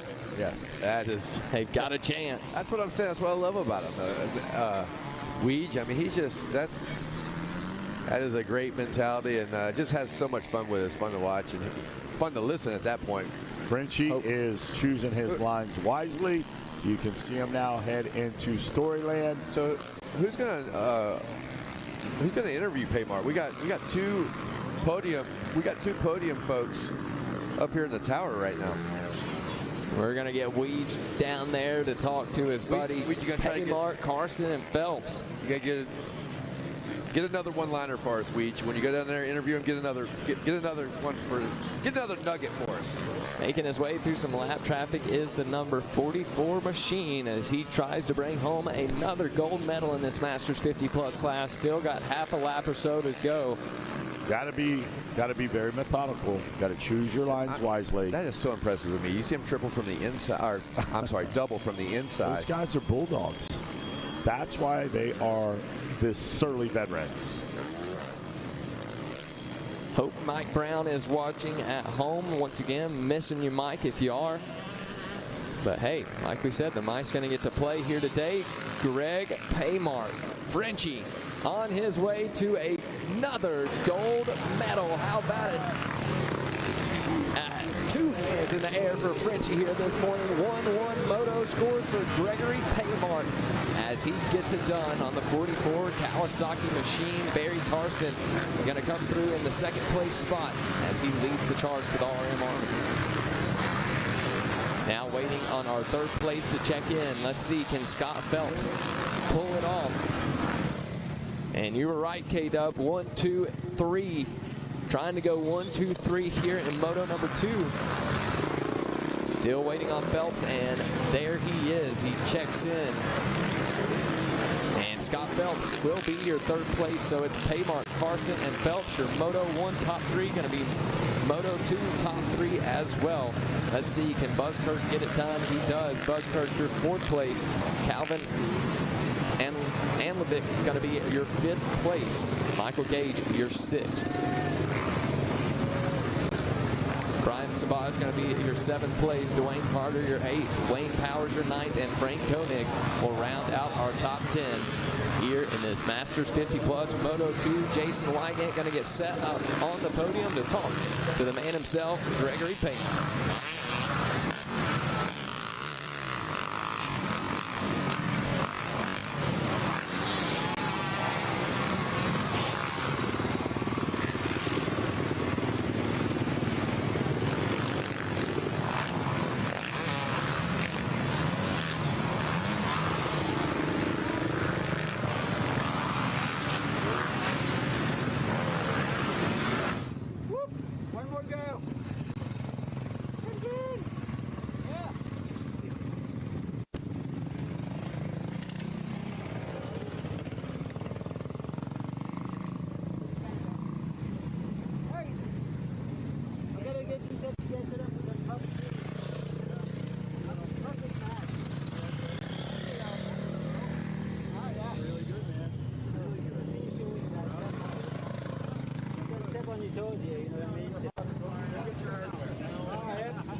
I don't understand. Paymart's the only guy. It's the 50+ class. He never has to sit down. He never to the tent. He's hanging out here just talking to people, waiting for me. Every other rider is trying to get 3-4 more minutes to recover. And this one was extra tough because Barry Karsten brought it. But another gold. It's been a heck of a week so far. Let's hear it for Greg Paymart with the win. Oh, yeah, Frenchie. Have you won a title here before? We know you got a moto win a couple years ago. Have you won one of these yet? Not yet. So we're working on it, you know. Trying not to step on my own toes, you know, eat my lines. And I watch all the moto on Racers TV. You guys do a good job, by the way. I love listening to you guys. But everybody kind of hit the same lines. The deep, rough inside. And I mean, the tram was groomed on the outside here for this moto, so I did mix it up a little bit. But yeah, there's just being clean, you know, being consistent and clean, and I kind of settle my pace, you know, that I'm comfortable with, and I had to push on that one a little bit. But I know Barry, if he put a push early in the moto, that means he wants to get there early, and usually it's not his style. He's usually wait. He's a sniper. You know, he wait. The red dot is floating around. And he pulled the trigger in the last lap or something, but a lot of fun, yeah. MKS Moto Kicks, MKS 20 and MKSmoto.com for 20% off. GPMX, Elite Glass Tinting, Dave Rutherford wrapped the French liner. It looks spectacular, so he's up in PA, so thank you, Dave, and Elite Glass Tinting. And you know, I always forget something. So I always forget somebody. Okay. But Shannon, my sister, my older sister in France, my little sister Adeline, Natalie, brother-in-law Vince, all my friend Eddie that I started racing with in 1984. They're all watching, so hi guys. Bonjour, salut les amis, tout va bien. And I didn't know what you were saying, so I didn't know if that was the end. Everything's good. VP, of course. I don't know how the bike look, but it feels really good. Traction everywhere and very good. And I'm riding my bike. Twin Air, Boysen, Crossroads Power Sport, Power Seals, Chris at Power Seal, and Jamie. They're awesome through the years. Dirt Care, and Dutchman MX, another one of a local track. District 6, Eastern PA is very big. Sonic's not too far, Whisper Valley. We have just the best tracks in the country, in my opinion. I've been everywhere. And Dutchman, Scott just took over Dutchman last year. And race condition every practice. So it's awesome to be able to practice there and get ruts, you know, and some roughness. So and practice with some fast guys. So yeah, thanks guys. Excellent job. Another gold. Frenchie, Greg, Paymart. We'll talk to second and third here. Phelps, I believe, was able to make it to that third place spot. We'll talk to second. And, yeah, a sprinter at the beginning of this one. Bringing the heat early. I don't have enough room. I got to bring you to the back. Let's get to the front. The good side. We got to show off the fresh gear. Barry looking fresh. Let's hear it for Barry Karsten. Frenchie, he wants the high five. First, they just told me, typical Barry Karsten style, you raced at Budds Creek real quick on Sunday, contingency race, before you showed up for Loretta's? Yeah, I always want to, hit one on the way down, and there's a pro race there in 3 weeks, so I took my kid there, but he went home from there, and I stayed, and I didn't feel real good the first moto, but that one I felt it live, kind of could do what I wanted to do, and it showed, I think. You did. I mean, you guys had an unbelievable battle for about 2 laps. That was good. Yeah, we were waiting after the one moto, and I told Carrie, yeah. I said, she goes, the track nice and rough? I said, no, it's rough. I said, but it's beat up. So you got to groom it once in a while. Yeah. And they did for us, and it made great racing. That's cool. All right, as usual, who do you want to thank? Oh, let me ask you this. Can you get him? Can you get one of these motos? Yeah. Next one, he's going to pump up, and I'm going to go right by him. But I needed that one to try to get the overall. Yes. We have a pretty good lead, so he would have to have a real bad problem for me to get the overall. But you never know. It's Loretta's. That's true. And there's no rain in the forecast, but you never know. That's true. Anything can happen. Who else do you want to thank, buddy? Harai helmets, Scott goggles, FMF, Dunlap, Suzuki, my Arm Army bling, my 110 racing gear, Action Motorsports, Arm Army. Just, I got a lot of sponsors I had in my whole life and whole career. I just had a big switch this week with the 110 gear, and everybody's liking it.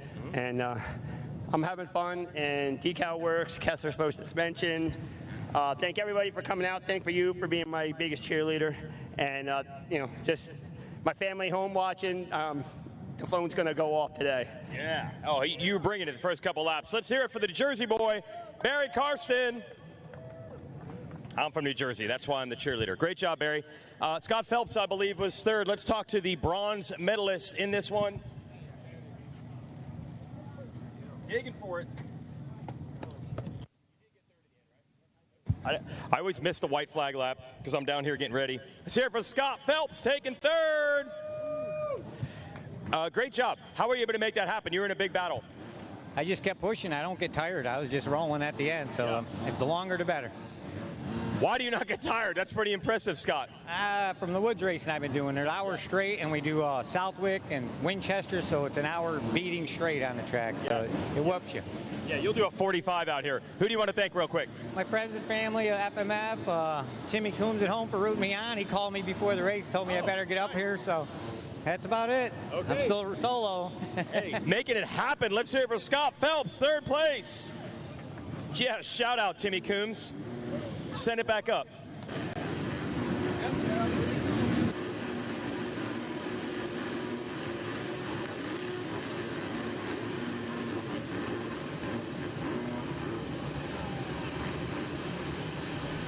All right, here we go, K-Dub. The One card going to go into the air here. We're getting ready to go. The card is sideways. The revs are up, and the gate is down here on the 250B. Moto number 2. Let's see who it's going to be. A Yamaha out front as they jockey for position. Carson Wood, how about it? Vinny Way with a good start. He's been struggling with the starts, or more importantly, struggling with the chip draw. This moto a little bit better here, now in second place, as well as, is that Merman now? Yeah, it is. But oh no, Wood down. Carson Woods is down, and in big fashion. He's up, directing traffic, but what a costly mistake. Man, something must have happened to that machine as well. A puff of smoke coming out of it. Yeah, we have a new spotter here in the house. Yeah. What? We're not even going to introduce him. What did you see out there for the spotting you just were giving us? Yeah, Carson unfortunately picked the front there. That's a new voice. He come up short, and then it was all over from there. He chased it all the way to the ground. Who's the new voice, man? Welcome to the booth, Chad Reed. I heard this is where the Hall of Famers hang out, Peter. Hey, congratulations. Yeah, congratulations. I hope to fly up and see your induction into the Hall of Fame. Congratulations on that. Cake topper to a fantastic career. One that I did not like to. I like to be on the same team as you in the Hall of Fame. I didn't like to race against you. Yeah, right. You were a tough guy. It was a good time, though. It was. We did have some fun. Right now, having some fun is what? That's going to be Vinny Way. Going to have to do a little check-in on Carson Wood, as he was our early race leader. Obviously going down in the 10 Commandments. Our spotter, Chad Reed, saw that. Said he blitzed him on his front wheel, right? Crazy. He did. He just came up short, and unfortunately, that was it. So this is going to be one of our Race Tech motos, as Vincent Way leads the way, Deacon Dino in second, Nate Freehill, the man on screen, sitting in the third place spot. For over 40 years, Race Tech has been supplying the motorcycle industry with the high-quality suspension components made right here in the USA. From modern to vintage, Race Tech is your go-to source for suspension performance. And it looks like the 41 machine going to be under fire now from Christian Merman on that 34 KTM. Owen Koval right there going off the track there in the 10 Commandments, but able to jump back on. Yeah, it was impressive. He only missed one of the commandments. I think it was Commandment 3.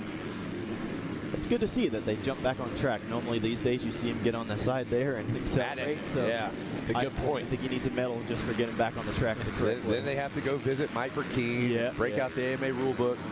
Here we go, boys. It looks like a pass being made here from that 34 machine. He's up the inside here. Freehill to the outside. Is this going to be enough to make it stick? Track looks good right now. Looks fast. Yeah, it's racing well today. Earlier we saw a 150.7 on a the second moto there. Yeah, 3 seconds faster than anybody else has been all week long. Yeah, 40 miles an hour is what it takes to get 40? an average. 40 average. Okay, it seems so bad, Cato.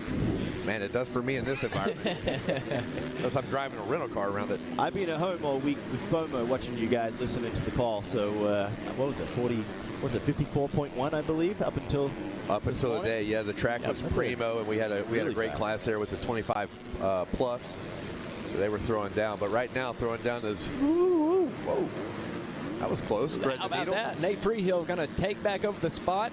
It's like nothing even happened as far as timing and scoring goes. That definitely doesn't show the tell of lap number 2 there.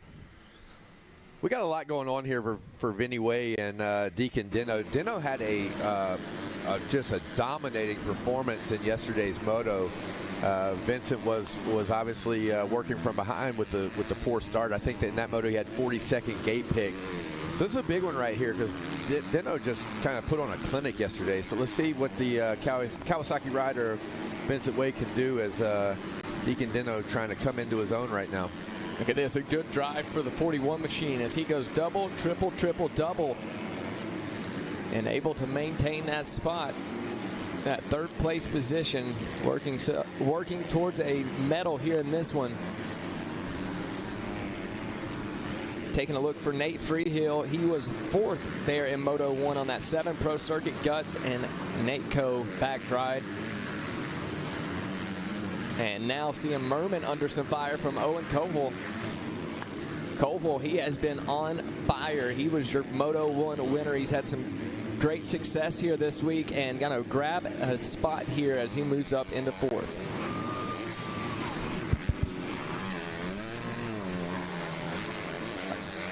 Owen Coville going to make his way up and over the wall jump here as he puts a little bit of ground between himself and Merman. Now has his sights on Nate Freehill.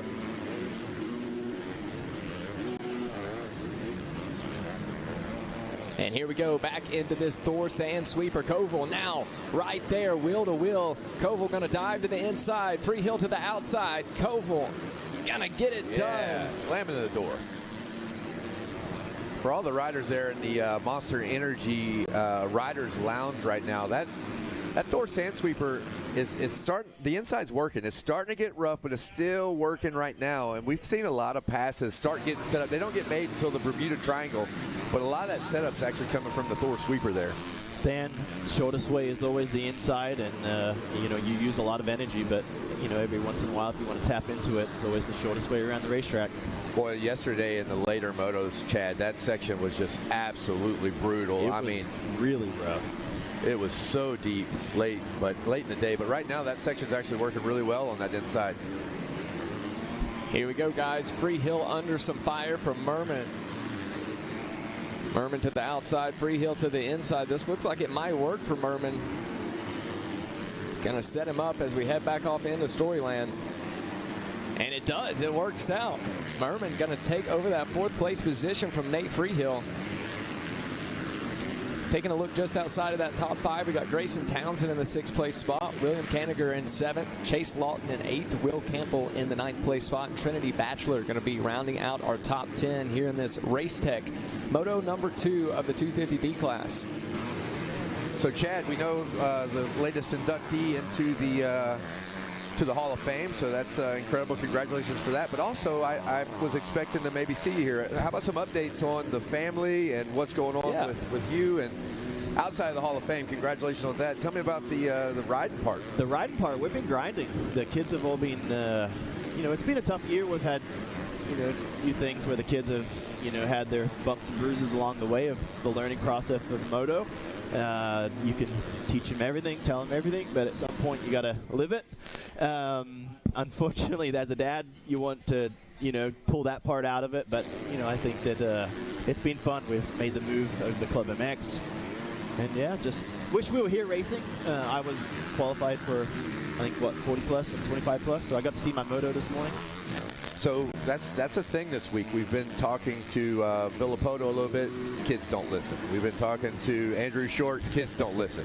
I heard that. Do the Reed kids listen to Chad Reed? Yeah, I heard Stu was up here yesterday with you guys talking about it. And I have to say that the kids are awesome. They listen to me almost to a fault.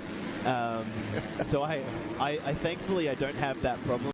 But I also have that because I think Ellie and I have communicated clearly from the beginning, and you know, maybe a time or two they might have stepped out on their own and made their own mistakes, and now they trust mom and dad.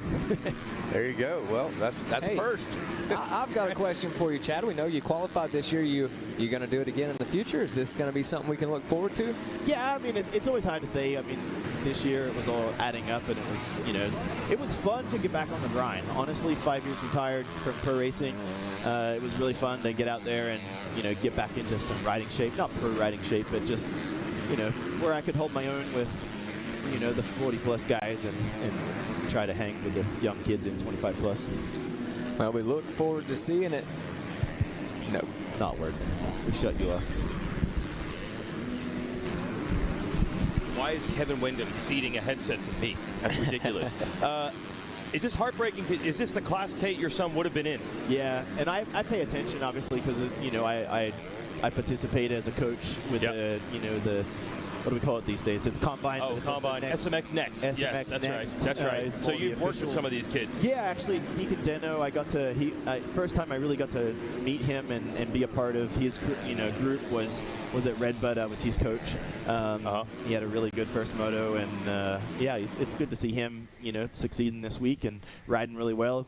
His family is super nice, and so yeah, it's always nice to know these kids. But yeah, this would have been the group that my Tate would have been racing. And look at this. K-Dub pointing it out, our spotter up here, letting us know that we have a battle up at the front of the pack. Got battles all over the track here. But here's the battle K-Dub was pointing at. This is what's getting him excited, is seeing Vincent Way under fire now from Deacon Dino on that 19 machine. And I'm sure this is exactly what both of these riders were looking for coming into this one. Yeah, Deno and Way, they're about to hook it up. This is going to be good. I got one more for you, Chad. So your daughter also, I'm sure the plan was, she had a bigger crash, but was the plan to race Loretta's this year? Yeah, absolutely. I mean, she was already, you know, through to the regionals. Obviously, she didn't get to race regionals. This race is really shaping up. Deno is on the I love the way the track is shaping up. You know, like it seems like the guy on the inside can protect, but then also, you know, around the outside. And a guy that's a lap rider just goes down. Yeah, Deno's on the attack. I think we need to call a battle here. So for some reason, I'm going to return the mic to Kevin Windham to help with the announcement. Yeah, but hey, we had James Stewart and Chad Reed at a show at Washougal. You get Kevin Windham and Chad Reed together. I don't really want to be the one that breaks that up, but Deno's making it tough on us right now. Jackie, this is eating up. It sure is. Here we go. Vincent Way going to make his way over to the finish line once again. Now going to be 6 laps in the books. About halfway there, maybe just a little bit over. 9 minutes still left on the clock. It's going to get good. Hey, so Chad, what I was getting at here with Kaya, your daughter, who was going to race, I know she raced last year. All of a sudden, out of nowhere this year, we've seen 3 girls in the mini cycle classes battling for podiums, maybe even titles or wins.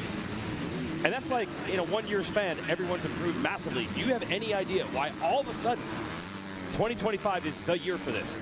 Yeah, I mean, obviously being immersed in the amateur ranks the last couple of years, I mean, it's not really a surprise to me because I've kind of been seeing it. You know, I think the girls you're talking about is more Hannah Jameson and Racing Kyla. Yes, and Yamina Burning. You know, those two are ripping. You know, they're coming of age and kind of the, you know, strong in their groups.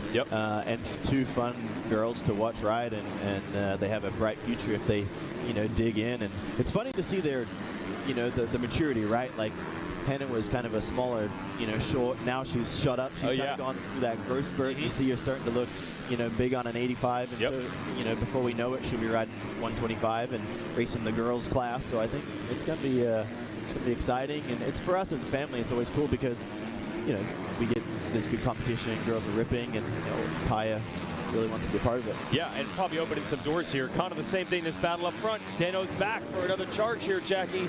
Way's got his hands full. He sure is. Going to rocket back over the wall jump here, and it seems like just as soon as Deno able to gain some time, Way figures out a way to stretch it back out. And as they leap over here into the Thor Sand Sweeper, still going to be a bike length or 2 separating them. How is Way doing it? How's he pulling this back out? It seems like he's got eyes in the back of his head right now, able to block everything Deacon Deno is throwing at him. Chad, is this one of those, they each got parts of the track they're better on, Deno closes in and Way pulls away, or is Deno got a strategy he's running here? Yeah, I think that there's a bit of strategy going for both of them. You know, it's, I think they've got strengths and weaknesses. You know, the track obviously is dominant on the inside today. We're still early in the day. You know, you see Deacon kind of outside. Some are working, some are not. So I think for kids at home or, you know, in the motorhomes, I think that sometimes you got to, you know, you only got that energy and burst for so long. You know, pay attention to some of these lines that work and don't work. And sometimes you just got to, you know, fall into line, follow, don't lose time, and then, you know, capitalize on your strengths. Yeah, it's been that back half of the track toward the finish where Deno has really started to apply the pressure, but he's pretty close even now, halfway around the track, headed to Storyland. Yeah, Barry Carson just told us on the podium in the previous moto, the 50 plus, that the MX Sports crew just said, "How's the track?" And he's like, "Yesterday it was rough, but it almost got too rough, not raceable." Oh, somebody's the down. 41 machine. That's Freehill on the 41, who was 5th, and he's stuck under the motorcycle. Getting some staff over there to help him. And then we got people sprinting down now from the track crew to get to him.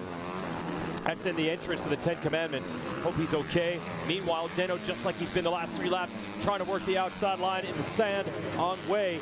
This has been his strength. Going to try another outside. And will this be enough? Here we go. side by side, and Deno going to push the issue. He's on the outside going into this Thor sand sweeper. Could this be it? They're going to split a lap rider here. Deno to the inside, and I believe this is going to be the pass for the lead. It is. Way going to get held up.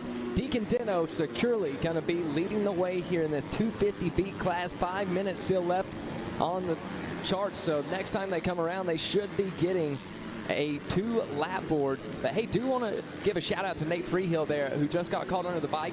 As soon as they got that bike off of him, he jumped right back up on the bike, and he's headed back out.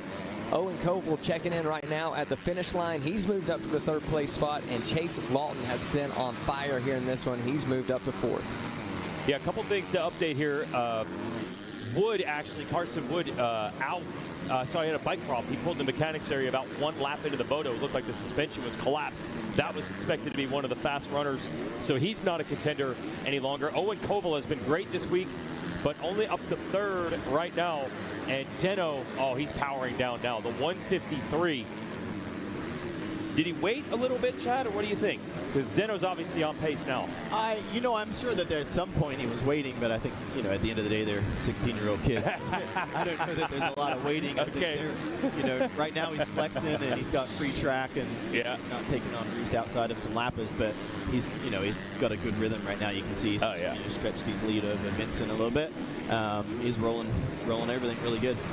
Been some talk about Deno in the silly season, which is a thing in amateur racing. Could be a deal for him coming maybe after Loretta's, but I don't know if anything's shored up yet. But hey, you ride like this, especially in this 250B class. That has almost become the toughest class here, because we know that you go to the pro sport ranks, everybody graduates at different times. Some guys go from B to pro, and they don't even race pro sport at all. They'll just start at pro motocross. But pretty much everyone rocks through this B class. Mini cycles. Everyone grows at different ages, so sometimes guys move up earlier, stay there late. 250B and in the B class in general, it's hard to avoid the competition. So if you do what Deacon Deno's doing right now at 250B, that's a star is born right there, and he is throwing down. Also, it's our Race Tech race of the day, so shout out to the Race Tech guys. Yeah, a 154.3 that time around for Deacon Deno. He, no doubt, is showing out right now as Vincent Way turns a 158, a 156 for Owen Koval. And, Jason, the way they sit, Deno going to be in the driver's seat of this championship. Yeah, looking good right now. Sophie Phelps, you got another podium in you? Got it handled? All right, we've got it dialed. Check these mics, though, because I tried to jump in on this moto with this, and it did nothing. So we're going to work ahead of time. Oh, no, because I gave up on it. We had it turned on, and it didn't work. Megawatt was nice enough to have one of the microphones break in the tower. It's great, because it's better here than down there when you really need it. I'll give you the rundown here. Deno leading way. Owen Koval, as mentioned, up to 3rd. Lighting it up, the rider from New England this week. Got a couple moto wins already. Chase Lawton 4th. Christian Merman 5th. Canagir is 6th. Grayson Townsend 7th. Trinity Batchelor 8th. Colin Russell and Mason Rayner round out the top 10, and time is running out. Only 2 minutes to go. Chad, on that track thing, yeah, so the 50-plus guys, they kind of advise, like, at some point, rough is good, but the track gets so choppy and beat up that it becomes not as raceable. Do you have a theory on that or what they might be talking about there? I do. Yeah. I think, in short form, I think the track obviously goes through, different periods. It starts out fast, deep. They keep water in it. Yeah. Obviously, it's hot here in Tennessee. So they're doing everything they can. And, yeah, it gets to a point where it actually goes through a phase where it gets bumps on bumps. Yeah. And then it starts to then run itself out of it. Wow. Even nationals do that. But, like lines that that's why you got to have eyes everywhere. And look, and you see the Deacon right here on the screen. He's just flowing. He's got the cushion right there, and he's just picking up. The track's really flowing. It's starting to get a bit of a hook there, but yeah, the track looks in reasonable shape. And one other thing, I heard you mention you were on Ricky Carmichael's Title 24 pod. I thought it was so interesting you talked about the amateur lines, and you gave huge credit to Mike Brown for being able to adapt to that so well, and how different this track is. People look at you or Andrew Shorter's racing and think like, well, they've raced at the highest level, so they have this dial, but it's not the same. No, it's not the same. Are we good? The biggest thing is, again, I've tried to jump in with the amateur kids more than the pro kids at Club MX for that reason. Because to learn that. Yeah, because you just, you've 20 years of my life I've been racing, pro-style racetracks. And they ride a lot different than they do here. So it was interesting to start riding on the different bumps. And again, just different sizes, different capabilities, bumps on bumps, where we should be having kind of nice acceleration. There's chop acceleration. Yeah, it just changes it up. You see, and you see with Shorty, like watching on the things, like you can see that naturally he's unable to ride in his perfect way. Yeah, you told me, I think Redbud last year at the Combine, or SMX Next, you're like, I tell you the track is rougher right now on Friday than it will be on Saturday. I went to, for instance, I went to a lot of the regionals. Yeah. Ironman Regional was probably one of the gnarliest, roughest tracks that I've ever seen in my life. That's saying a lot. Pro guys would just refuse to race it today. No way. I genuinely believe that pro guys would be like, we are not riding that track. Wow. So nasty. So yeah, these kids are talented and clever. Is this it, Jackie? This is it. Checkered flag gonna fly for the 19 machine of Deacon Dino as he picks up a gold medal.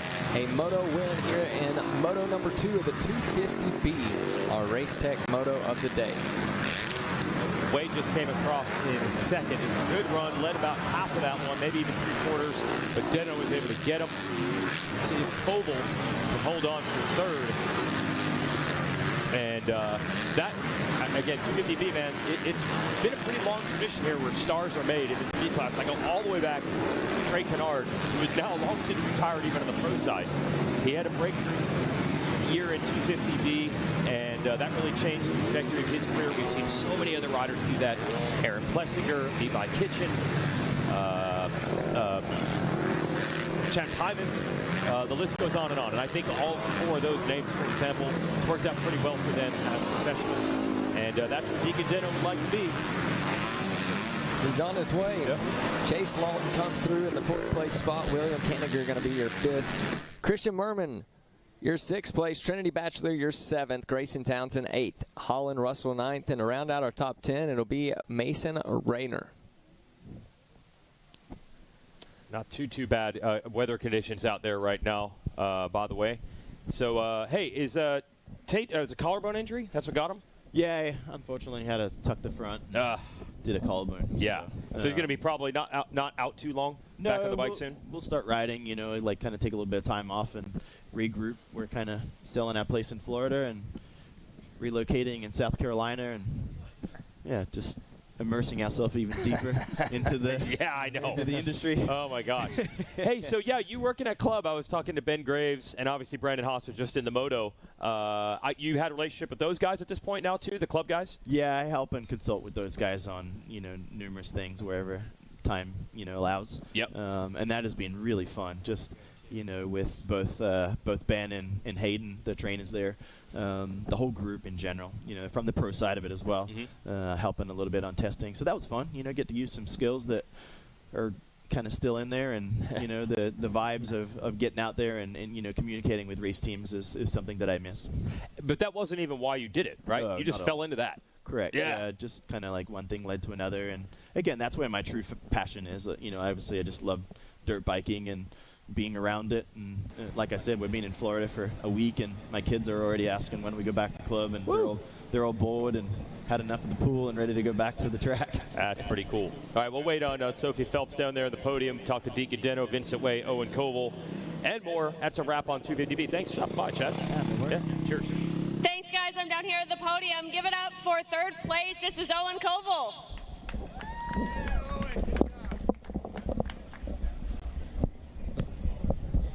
Owen, you've had some wins in some of your other classes. Will you talk to us about what's going on in this class, your other classes, and how you're feeling midway through the week?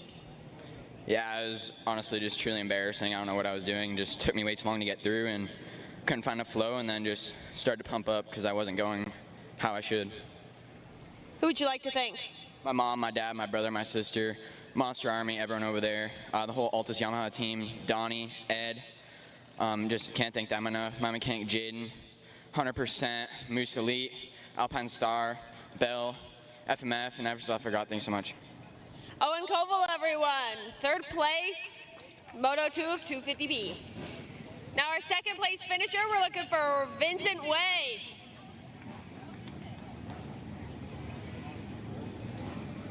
All right, give it up for your silver finisher.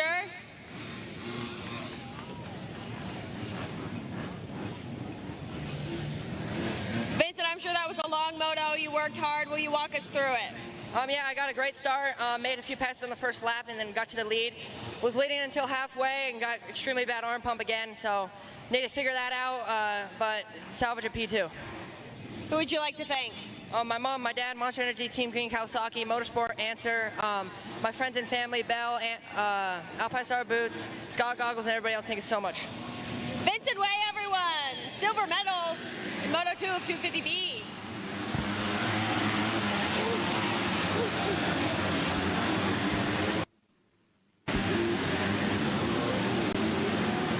We'll wait a second for these bikes to go by so that we can hear as we interview our Moto 2 winner. Let's give it up for Deacon Deno.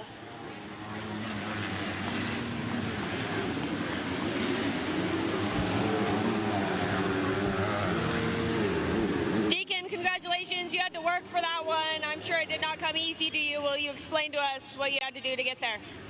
Yeah, I thought I came off the gate good, and I see a green Kawasaki coming right over on me, so yeah, I knew Vincent was going to be hard to pass. He's such a great rider, good at blocking, he's very fast, obviously great technique. His dad, you know, his background, and yeah, I know he's going to be super hard to pass. So he had my work cut out for me, and yeah, I sat behind him for a while, actually, it felt like, and there's not many places to pass, really early in the morning right now.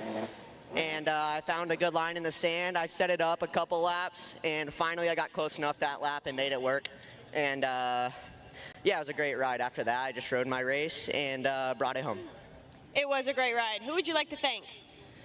Jesus Christ, keep me safe. My parents, they do so much for me. The whole Orange Brigade crew, Jed, Darian, Styles, Brownie, we're working our butts off, and I think I'm proving that this week. The whole W, Guts, Pro Taper, Renin USA for the sick kits, Monster Army, Monster Mike, Bell, AP Designs for the sick lids, Alpine Stars, Christian, 100%, DID Chains, and TCD, Twist Development for the rocket ship, and all my other sponsors. Thank you. Deacon Deno, everyone! Your gold medalist in Moto 2 of 250B, sitting on 2-1 Moto scores, as well as a first place right now in Schoolboy 2. Back up to you guys in the tower.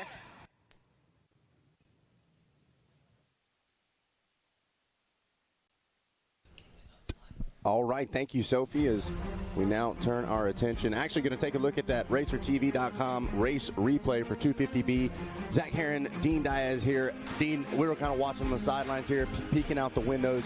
As always, an incredible B-Class moto. Yeah, incredible, man. I was actually pulling in during that B moto, listening to the guys broadcast up here. It was an amazing experience to be able to listen in on 88.9. Absolutely. And speaking of all of our riders here on site, just got a message from our timing and scoring. Make sure you guys are charging your transponders as well, Dean. That's something that very easy to forget about. If you've rented them, we can get them charged for you. If you've got your own, just make sure you plug that thing in and get it charged. The last thing you want is your transponder not working in the tail end of the week.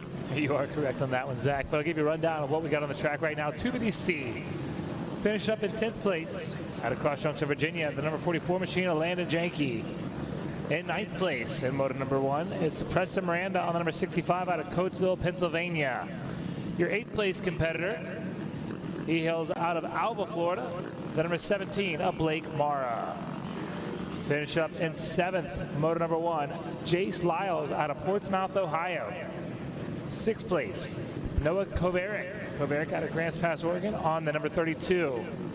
Round of the top 5, we got Justin Gamage. Gamage out of Jacksonville, Florida on the number 94 machine. Your 4th place rider is another Florida boy out of Wesley Chapel, Florida, the 91 of Michael Thompson.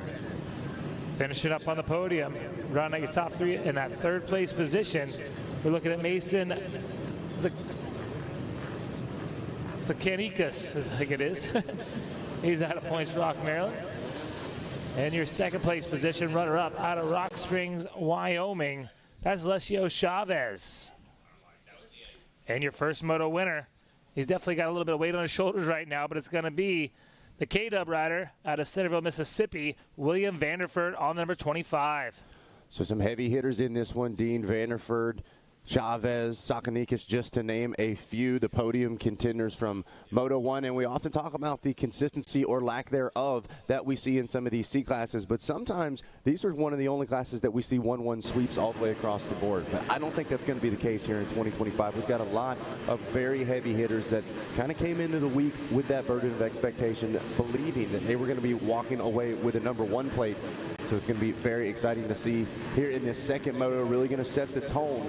Be on the lookout for Alessio Chavez. Always seems like he is lightning off the start. Mason Sakanikas, we talked about a GNCC racer. His family races GNCC, now switching over to the moto side of things with an impressive podium finish in his debut race as well here in 250C. Yeah, exactly. You see a lot of crossover in GNCC. And I think it's an advantage for those guys. You know, they go through those long motos, those rough racetracks, and get here to Loretta's. These moto guys, they think it's rough, but not these GNCC guys. Yeah, it's a whole different ballgame. I mean, take a look at that Thor Sand sweeper. I guarantee you, if you go on Racer TV and watch the Wild Boar GNCC, that's what it looks like for 3 hours for those pros, an hour and a half even just for the youth riders. So plenty of experience in rough conditions for those woods riders, but definitely some training being done, some changes being made, and Mason showing what he can do on track as well as the gate is down, and we are off and rolling for 250C Moto number 2. Yeah, it's going to be a good one here. You see all of them going in hard in that first turn, but one rider make a little breakaway right there. Blake Mara going to be credited with the whole shot, but Alessio Chavez, I told you, this guy is so good off the start. Crosses line in the number 2 spot. Preston Miranda, Talon Traham, and Hunter Trumbull, your top 5 early as they make it down the long, short chute. Yeah, if you're watching right now, it's a freight train. I'm going to see the 19 come into the picture right there. That's 19, Alessio Chavez. He's trying to get back in the lead quick. Oh, Chavez almost gets his front end chopped off the tail end of the 10 Commandments as we watch our C-Class make their way through, fly our way back up towards the front as the battle continues to rage on. Chavez still in that number 2 spot. I believe it was number 12 of Talon Trahan who had taken over the lead momentarily, but ended up giving that back and fell back to the 3rd place spot. Yeah, this is where stories are told right here down in Storyland. A lot of passes being made, a lot of good lines back there, and a lot of lines we can't see on the far side of the racetrack. So here they come, making their way back into the picture, trying to get eyes on our leader as he makes his way through the sand sweeper. Starting to stretch it out a little bit here, Zach. Yeah, we talked about these early lap sprints, Dean. I think they are absolutely crucial in the C-Class especially. These riders maybe not quite as experienced. And don't get me wrong, I think a national C-level rider, we see the lap times comparable to several of the B-Class times as well. But these riders may be a little less experienced, maybe not quite able to work their way through the pack or climb forward if a gap is built up. So if you're out front right now, it's time to try to get away. Absolutely, Zach. And that's what I want to confirm. I want to get a number on that bike. That's his number 17, Blake Marr. He slid back to 3rd there for a little bit, back in the lead out there in the Motor Bros KTM and looking really good out in front. Ooh, hang on to it. That was the 91 of Michael Thompson getting a little slideways through the sand corner, able to hang on to the Yamaha and keep it on 2 wheels. He's made a couple of passes here in the opening lap as well. You're right about that, Zach. Thompson looking hungry, one of the Florida boys, so obviously I see him and Mara often battle out some local races, but it's good to see him here on the showcase. Loretta Lynn's battling it out. In first is Blake Mara. Alessio Chavez in second. Michael Thompson, like we mentioned, is up to 3rd. Hunter Trumbull in 4th, running a top 5 into the Florida boy. Jackson Hoyluck followed by another one in 6th. That's the 94, Justin Gamage. Preston Moran on the 65. He's in 7th. 8th place, Mason Sakanikas. And then Wade Gardner in 9th. Talon Trahan on the number 12 rounds out your top 10. And Dean, I'm taking a look at our first moto results, and things are spread all over the chart. Your first moto winner, William Vanderford, in the 18th place spot. Your 2nd place rider, Alessio Chavez, in control of the title for the moment, looking at a 2-2 as they sit. Mason Sakanikas, he's inside the top 10, but an 8th place spot, going to make things interesting for the podium. I want to point out that Justin Gamage, I believe it was, he's around the outside right there, went double, triple through the Commandments, man. That was a fast line, a hot line. Then he carried that momentum right around the outside after it. Yeah, we see a couple of the B riders, or majority of the B riders, busting out a couple of triples in the 10 Commandments, but that is a make or break area in these C classes. If you can cleanly do a triple, it really sets the momentum forward and able to make up a lot of time. But we've also seen a lot of riders try to bust out a triple and wind up going down. Yeah, a lot of passes being made again. There's a big one as well. Gambit trying to go double-triple. He was the one I was talking about, double triple in the Commandments, man. So he's not scared to send it here in the C-Class. Gambit is skying it out. He is trying to get to the front no matter what it takes. Up on the back wheel, up the inside of that Rocky Mountain ATV sand sweeper. Skies up and over the big wall. Yeah, you said it, Dean. Gamage absolutely flying right now as we lock back in on this battle for the lead. Blake Mara and Alessio Chavez. Chavez going to take the wide line around. Yeah, notice Mara went down there on the inside. Slowly rough down there on the inside. Let's see if Chavez can carry the momentum here in the inside. And that was the tail of the tape, especially late in the day yesterday. Is look at this, Chavez up the inside. Thought he was did just that, man. Thought he was going to try to give him the business. Great job from Mara, closing that line back off. And puts about a bike length between himself and the 19 once again. Chavez going to have to go back to work to try to find a way back around your leader. Yeah, here they come on the billboard now, Zach. It is Mara and Chavez trying to make a two-rider breakaway right here. But you can see just behind him, Michael Thompson. Justin Gamage. Oh, no. Gamage gets hung up at the billboard. All that work he did, he's going to lose all that time. But thankfully not going to lose a position. Gamage got to stay calm right now. He's shown that he's got speed. He can see that he's reeling in these riders, but he can't let a little mistake turn into the big one. So he's got to refocus in if he's going to keep this charge forward moving. Meanwhile, back to the battle for the lead, inside and outside. Let's see, Mara, 2. Oh, he goes for the 3. Hang on to it now. You've seen that thing hop, skipping, and jumping through there. That was what I'm talking about. If you can't quite get it clean, things can go wrong in a hurry. Don't get me wrong, Blake Mara saved that with expert precision, but that could have spelled the end of his moto. Exactly. And you watch Mara, I was watching Chavez. He made equal mistakes there going to the right side. As they make the storyline, I really like this line that Chavez has right here after the triple. He gets over it and goes around the outside, opting out of the challenging ruts there, going up around the oak tree. Blake Mara with an 8th place finish in the first moto, so not out of contention for a top 5, maybe even a podium in these C classes, depending on how the rest of the field stacks out. Whoa, a big kick forward from Chavez. Got that weight over the back, and yeah, I guess he's in a little too low of a gear too. Didn't have enough momentum to pull that front end up. One of those ones you could see it. You could see the panic rev. You didn't even need to hear it. It was there. Yes. So zooming in there on the 19, Alessio Chavez going back to work. He had kind of marched his way to the rear wheel of Blake Mara, but Mara stretching it back out, and then a couple of mistakes from the 19 adding to it. Mason Sakanikas had moved up to the 7th place spot on our last lap. The 25 machine of Vanderford on fire, moving forward through the pack, but in a 13th place spot. Mara now really got that inside dialed in. He goes inside, kind of fades to the middle, wheelies through the rollers now as they drop in a left-hander and up to the finish line. It's the number 17 of Blake Mara and the 19 Alessio Chavez. Chavez gets a good drive out of that rhythm section leading up into the step up here across the start straight. Over the tunnel of love they go. The riders fading way to the outside. Chavez going to try to cut back across. And huge shout out to Mara, holding off all this pressure. Because Absolutely. I'll tell you what, Chavez has been there the whole moto. Yeah, Mara not had a bit of breathing room at all. Chavez doing a great job as well of trying different lines out. He's not following Blake, trying things out, and seems like even when he loses some time, he's able to catch back up. We say it all the time, you might be a little bit faster and able to catch up to the rider, but catching up to him and getting around them is a totally different story. And let's see what Mara does through this 10 Commandments section now. We've seen him make that mistake last lap. Will he take the same line and go for it? Yes. Looks like he is, yeah. Gets it a lot cleaner that time. And you could see he started setting it up off that first triple. He starts moving back over to the right to try to close the door off on Chavez by the end of the rhythm section and get back to that inside at the end of the 10 Commandments. And here they go now, making their way back into Storyland. You see it on screen now. It is Mara, Chavez, and we're seeing Thompson. Thompson now trying to reel these guys. They look at time and scoring. He is absolutely matching lap times tick for tack. What do you see there, Zach? Man, Chavez literally ran into the back of Blake Mara. They actually both funneled to that inside line. Things are starting to happen in a hurry for Blake Mara. We talked about the constant pressure he's been under. It looks like he might be starting to crack. Silly little mistakes are allowing Chavez to close in without much effort. Meanwhile, Chavez now gives his couple of mistakes as well. It's a back and forth battle of mistakes right here, right now. Cat and mouse, what they call it. And I'll tell you what, man, like you said, Chavez taking every different line, and every time he hasn't taken a different line, he's literally ran into the rear end of Blake Mara. Chavez once again tucks just a little tighter to the inside. inside. Oh, issues on the exit of that corner. That's going to allow Michael Thompson to start applying pressure to Chavez. Chavez switches from offense to defense. Here comes Thompson up the inside of the Thor sand sweeper. I think he's got the pass made, Zach.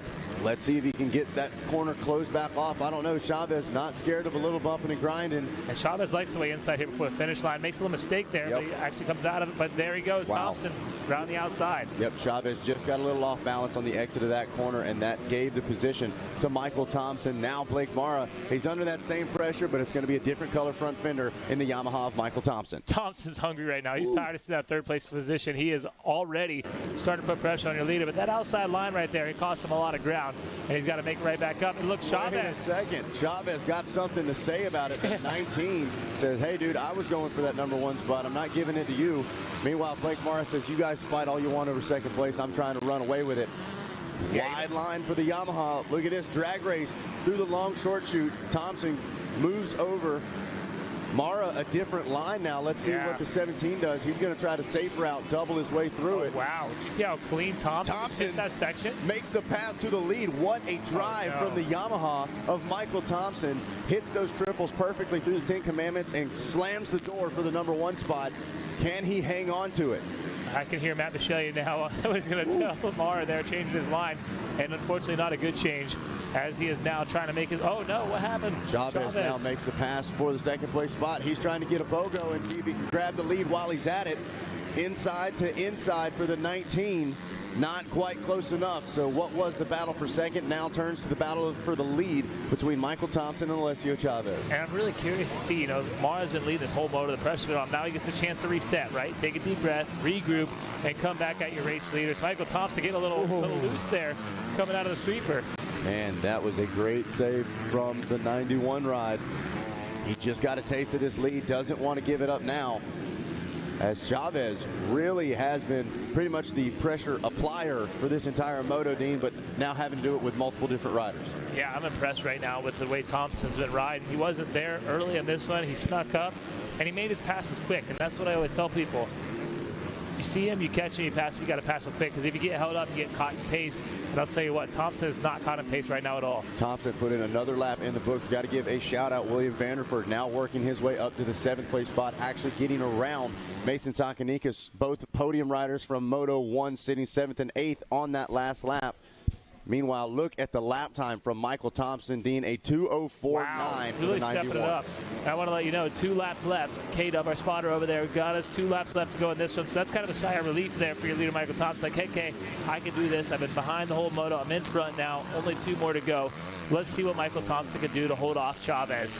Yeah, the C right now needs to be consistency. Just keep turning in these laps. Don't even have to be 2:04s, Dean. He's really just got to maintain this pace a little bit quicker than Chavez. Meanwhile, though, I think Chavez is dropping the hammer. He has got to go now. He knows it. He's lost a couple of bike lanes to Thompson, and he cannot let this moto win slip away. It looks like Chavez is now kind of in the driver's seat with the 2-2 here, because you see in moto #1, Michael Thompson comes in with a 4. So actually they're going to be tied up going to that 3rd and final moto. If it stays like this, it'll be a good 3rd moto finish. Ooh, it could not be more exciting of a championship scenario.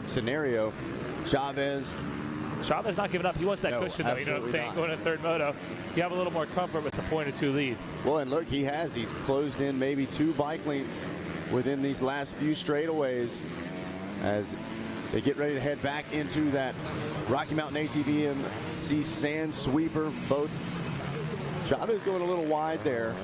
Thompson really liking that inside. Yeah, he's definitely liking that inside right there.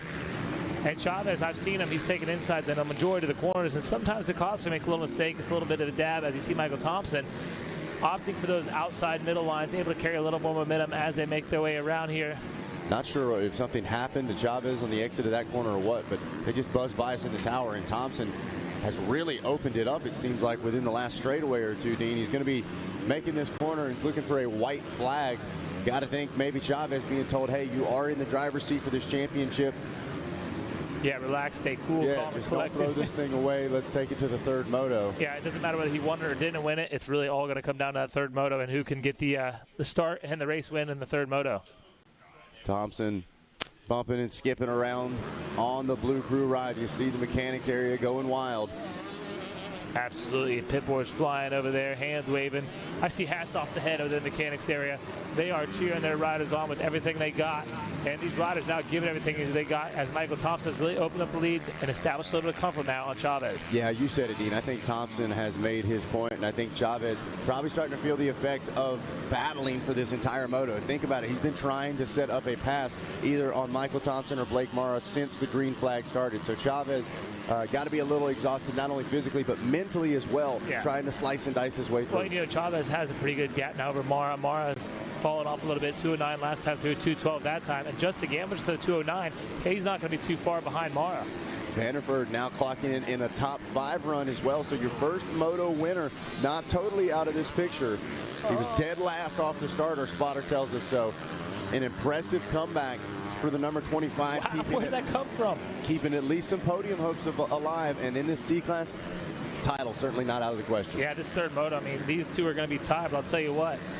If Vanderford stays where he is with the 1-5, that's going to give him 6 points behind these guys at 4 points. He's right there in the championship hunt. Absolutely is.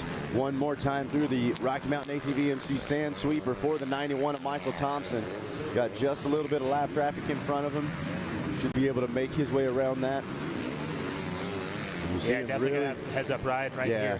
Taking his time, really just trying to not make any silly mistakes. Got to think these guys get a little extra nerves heading around this Sand Sweeper. Makes his way with a progressive launch into the Sand Sweeper. And one more corner to go. The Bermuda Triangle. I'm going to go ahead and run it down real quick before. Obviously, it might change in the last lap, but last time through it was Thompson, Chavez, Mara, Gambage, Vanderford. That's your top 5. Marlowe, Trumbull, Sakanikas, and then Hoary Luck and Kingsfield rounding your top 10. But here they come. They're making their way through. Who's it going to be? There it is, Dean. It is Michael Thompson grabbing the race win. Alessio Chavez going to cross the line in the number 2 spot. Blake Mara crosses the line in 3rd with Justin Gambage crossing in the 4th place spot. Let's see.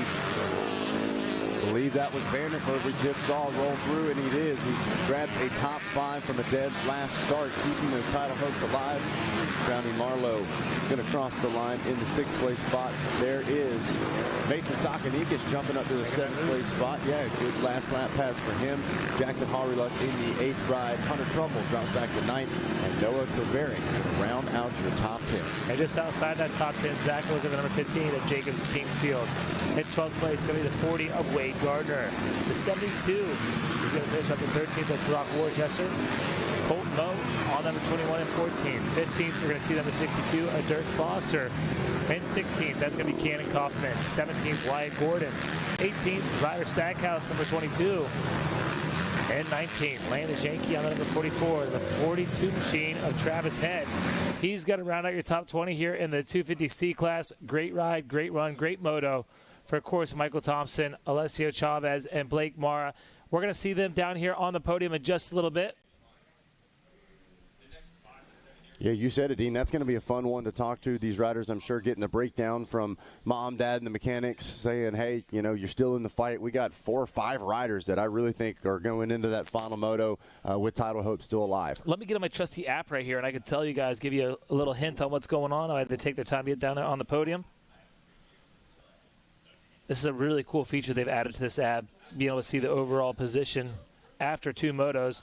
Alessio Chavez with a 2-2, that'll give him 4. A 4-1 for Michael Thompson, that'll give him 5. A 1-8 for Vanderford, that's going to give him 9 going to the last one. Justin Gambage with a 5-5, that gives him 10. And a 5th place ride with an 8-3, that's going to give him 11 points going to the last moto. So, man, that top 5, they will be going at it. And you know how anything can happen here in the C-Class, because we always talk about it. They're not always the most consistent riders, but I'll tell you what, they're consistently in the top 5, Zach. They consistently make it entertaining, that's for sure. And I mean that in all the best ways. Some of these battles are some of the most fierce, Dean. We do see some different mistakes that maybe not quite what we see in the pro ranks, but it really does. It keeps it exciting. And if you're any one of these 5 or 6 families, that's what you're reassuring your rider with, saying, man, this is far from over. Anything can happen in these final motos. Well, let's get ready to send things down to the podium with our 250C class.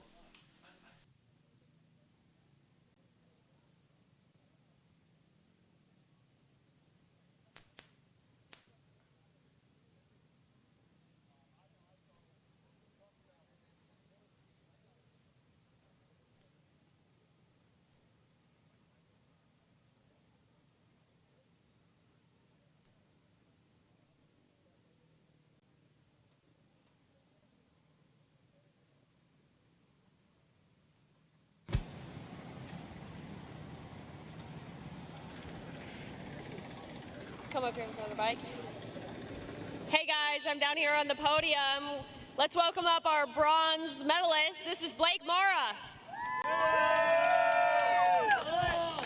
Hey Blake, you were the early race leader. Will you talk us through that moto and how you're feeling?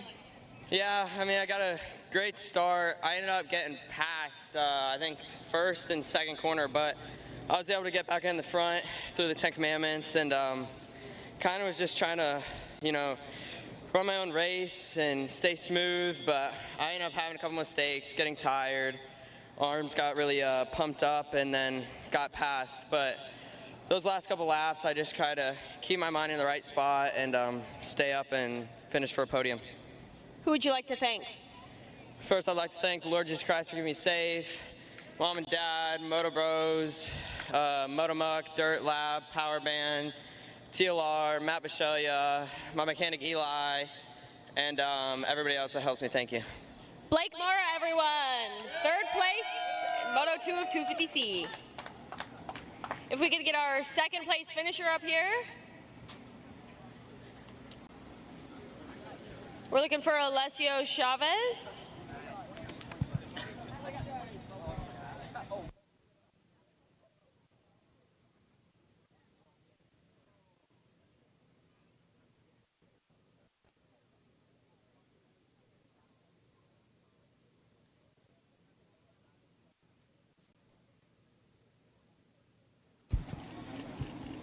All right, we got our second place finisher, everyone. This is Alessio Chavez. Now, Alessio, you have a moto win in your other class. Will you tell us what it's going to take for you to get a moto win in this class next moto? Just need to have more first lap intensity and just be smarter about my lines, but that's about it. Would you say that's pretty much what you were missing today? Yeah, that's for sure what I was missing in this class. So I just need to remember what to do this next moto. Well, a great moto regardless. Who would you like to thank? My mom, my dad, my whole family.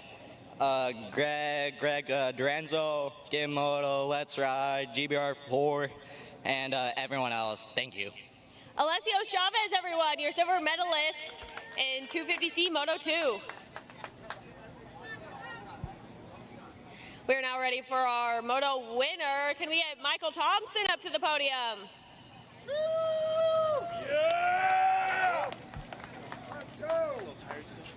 Yeah. He said he's a little tired still, is that right? Yeah. Okay, well, Michael, that was a great ride. And I noticed your first moto you took 4th place. What was the difference between that moto and now winning? Yeah, I just started, last time when I got pumped up, I started taking all the insides, shitty lines, but this time just found a flow. Well, a great moto for sure. Who would you like to thank? My mom, my dad, God for keeping me safe. Triangle Cycles, 110 Racing, RG3 Suspension, Tyler Thompson from TMA, Moto Speed Factory, ODI, OGO, 100%, Dunlop, and everyone else, thank you. Michael Thompson, everyone, sitting on a 4-1 finishes here in 250C. Back up to you guys in the tower. All right, thank you very much, Sophie. Once again, congratulations to our 250C podium finishers. As now we get ready to turn our attention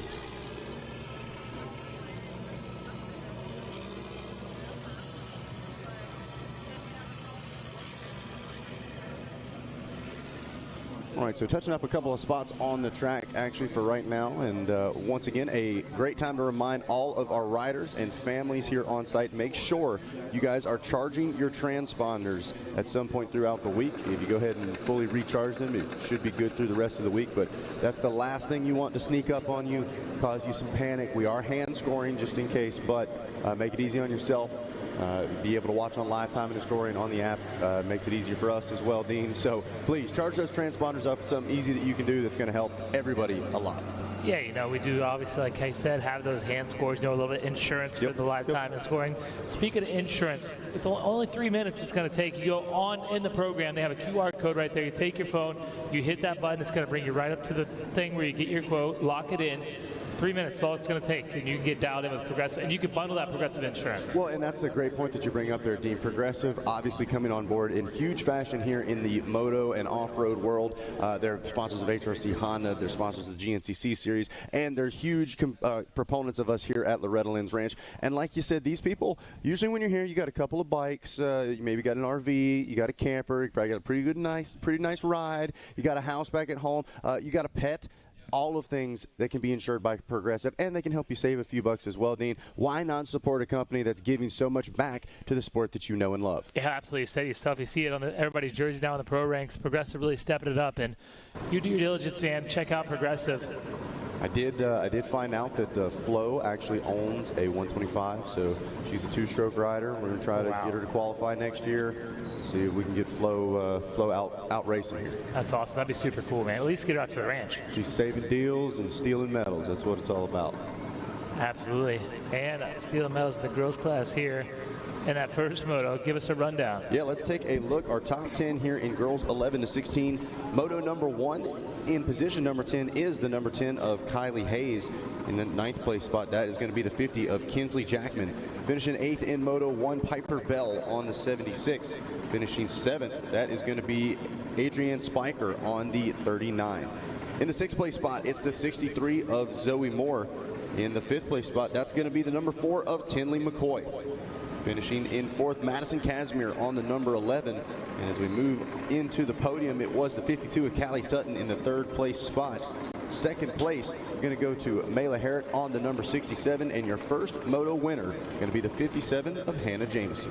Man, that's a solid lineup right there. That's kind of a who's all year in this girls class, especially inside that top 3. I didn't get to see that moto yesterday, but show some battle going on there. Oh, without a doubt. You could best believe we've got some incredible athletes here in this girls 11 to 16 class, and a pretty wide range of ages, but man, it just goes to show the field keeps getting deeper and deeper here in these girls classes and women's classes as well. We were just talking about some of our riders involved in both of those, riding the mini bike as well as the big bike now as well, Dean. So it's a ton of fun, and man, did they put on a show for us. Great racing and intense battles as well. Yeah, absolutely. Super intense battles. Like we see most of these girls at these races that race in the boys classes. They're going up against the toughest Supermini competitors, and they're not getting smoked by them. You know what I mean? They're right there with them and hanging in there.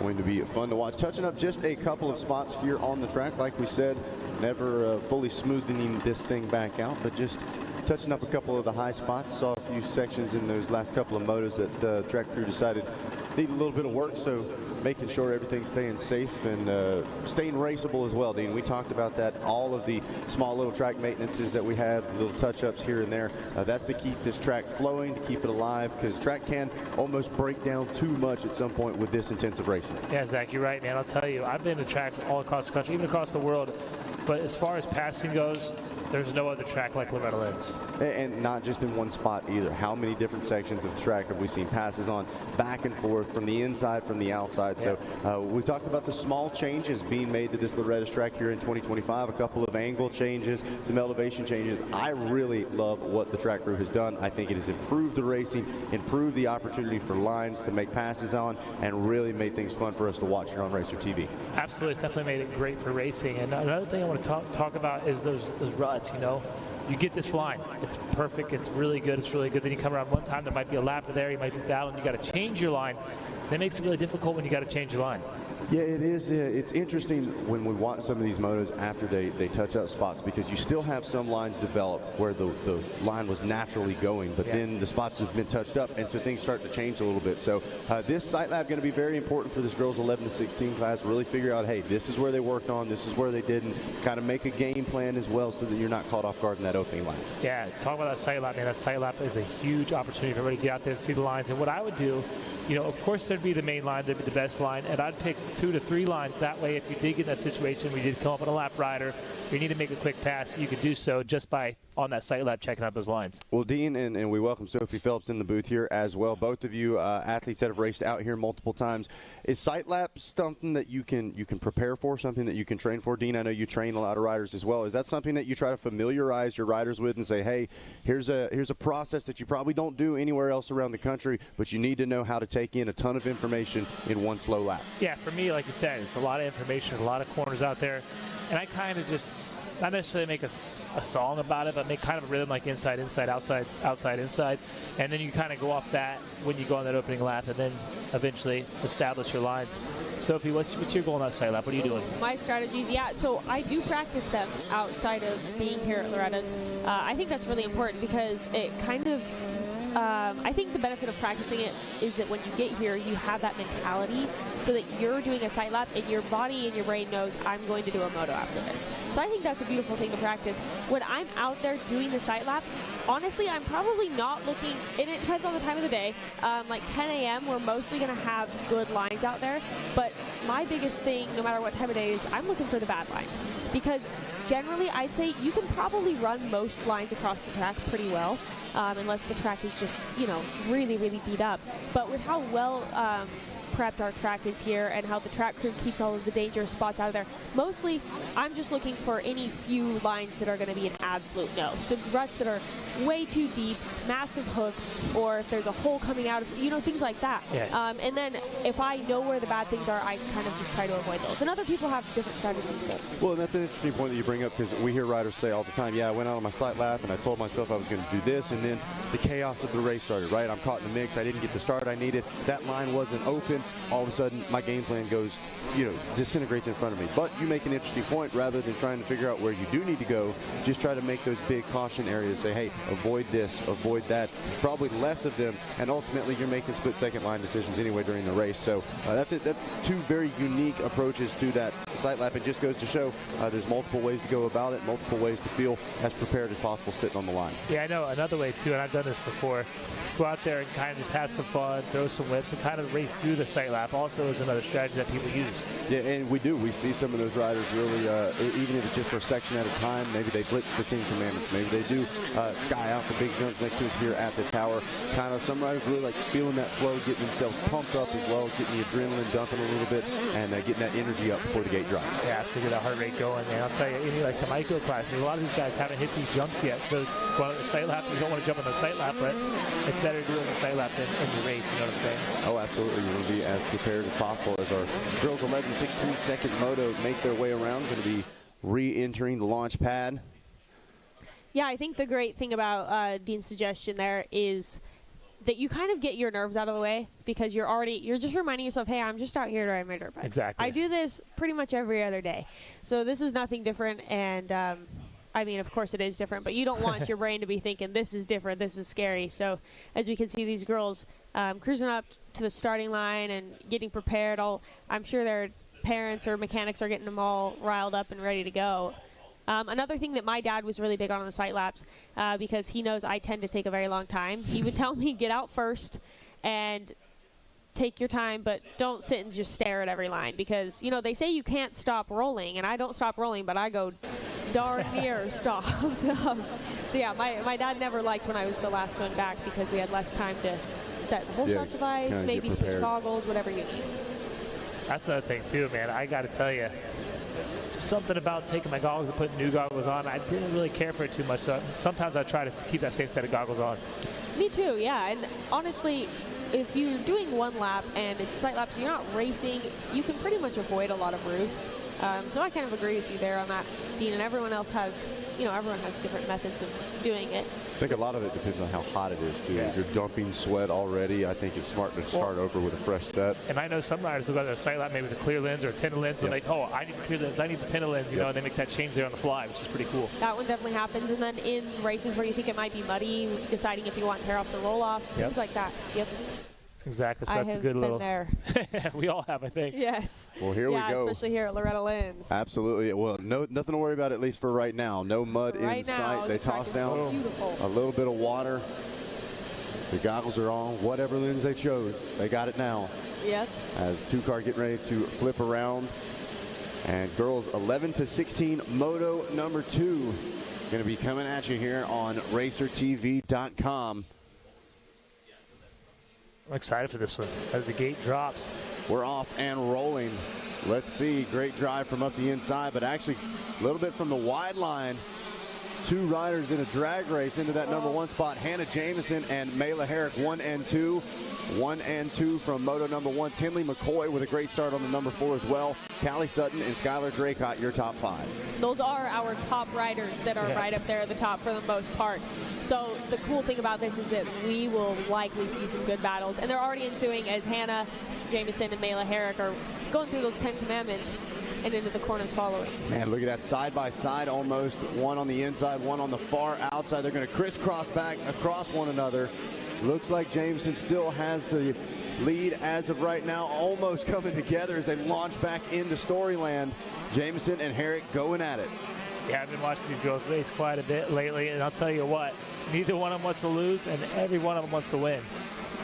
That is certainly true, and you can see as these Fox teammates and friends are battling, they love this stuff. They live for it. I love talking with them about it. As it looks like Mayla may have passed Hannah Jameson, and she did. She now controls the lead. If you guys are watching back home, that outside before they launched into that sand sweeper was an amazing line right there. A powerhouse move for your new race leader, Mayla Herrick. And look at that. She launches up and over that big sand wall as well. So Herrick not only taking the number 1 spot, but immediately tries to get a little breathing room between herself and Hannah Jameson.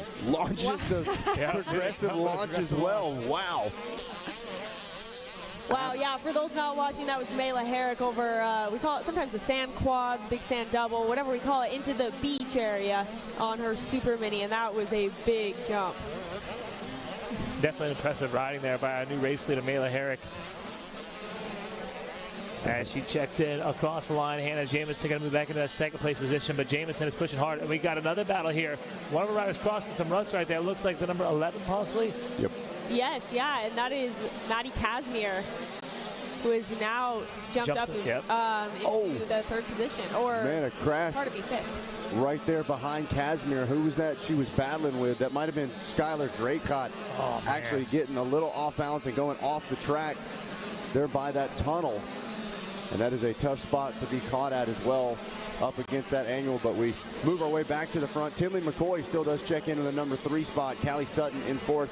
And like you said, the 11 of Madison Casimir starting to work her way forward in the 5th spot. Man, I'm watching this battle unfold here. Zach, I'll tell you what, Hannah Jamison has caught right back up to the rear wheel. Mayla Herrick, we see him on screen now as they make this sweet little launch here in a Storyland. Yeah, curious whether or not the tail of the tape is going to be strong sides of the track. Really seems like Jamison is strong on this front side, and then you get to the back side, and that's where we saw Mayla Herrick rocket her way past the 57. So we'll see whether or not Herrick can respond here on the tail end of this lap. Yeah, we've seen this number 57, Sheena Jamison, a little slip up right there, but she regroups and again goes to that outside where she got passed last time, not making that mistake again. Yes, yeah, she caught on to that, and that is smart racecraft there by Hannah Jamison. Just watching the lines of Mayla Herrick, she knows that Mayla did something to get around her, and she's going to follow those lines and figure out what she's doing different. So they are. Not want to let this go. They're getting ready to come to some of those bigger jumps, and okay, they do put the red cross flag up in time. There was a rider you see just off the side of the track there. Herrick still launching into the Thor sand sweeper. And that's going to give her just a little bit of space on Hannah Jamison. So that's something that I'm sure Hannah is thinking about right now, is whether or not she wants to go for that jump. That is a big jump with a harsh landing. Hey, real quick, folks, here on site, we need Austin Jamison to the MX Sports office, please. Once again, Austin Jamison, please report to the MX Sports office. Thank you for that, Zach. Turning our heads back into the billboard section as they go right now. Mayla Herrick and Hannah Jamison. Looks like Mayla has a little bit of breathing room on Jamison now, but is Jamison just holding back? Is she resetting? Is she regrouping to come back and pounce? Well, you know, last lap, Mayla had put a little bit of space on Hannah, but Hannah was able to cinch back up on her, so we'll see if she can do that again this lap. She might have some tricks up her sleeve. Yeah, I see a lot of good lines from Hannah out there. Hannah Jamison taking that outside before the long short shoot was absolutely beautiful. Yes, it was. She gets a little off balance into the 10 Commandments, but saves it and gets a good drive through. But yeah, we did see her closer than this a lap ago to Herrick in this section. So Mayla starting to piece some things together and able to maintain that gap. Hannah is absolutely ripping these outside lines. She is carrying momentum everywhere she can. Just incredible to watch, and it's interesting to see their different riding styles. And this might just be because Mayla is guarding the inside. So now we can see the 62 and the number 4. So Callie Sutton and Tinley McCoy battling. Callie currently in the lead, but Tinley is right on her heels and trying to make a pass. Yeah, McCoy had that third place spot, and then the 52 of Callie Sutton looks like made the pass happen. McCoy trying to cut back underneath, doesn't triple back into Storyland. One rider down before Storyland. Could that be Casimir? Yep, Casimir loses a position. So tough break for Casimir. She remounts this one. Last time, too, as they checked it for lap number 2, it was Herrick, Jamison, McCoy, Sutton, Casimir, Moore, Bell, Hayes, McCleskey, and Jackman running the top 10. You know, as we watch Callie Sutton and Tinley McCoy here on screen, I was down there in staging talking to these girls and just, you know, seeing if they're ready. And some of these girls are racing the women's class as well. I know Callie Sutton is in there on her 150, which is pretty impressive to be able to switch between bikes. I also talked to Tinley, who said that she actually broke her wrist at the beginning of July, let it heal up, and now she's back here racing at the ranch. So pretty impressive what riders overcome to be here each year. We talk about the sacrifice. This is the one everybody circles on the calendar. So pretty much most of these riders, if they can, they will be out here racing, Dean. And impressive to see. Maybe still a little banged up, the number 4 battling inside the top 5. Yeah, absolutely. And like you said, she, like you said, broke her wrist or whatever at the beginning. And she has not been on the bike. You know, she hasn't been able to train like the rest of the girls have. Hopefully, obviously, she's been taking this break to stay in shape and mentally prepare herself for this race.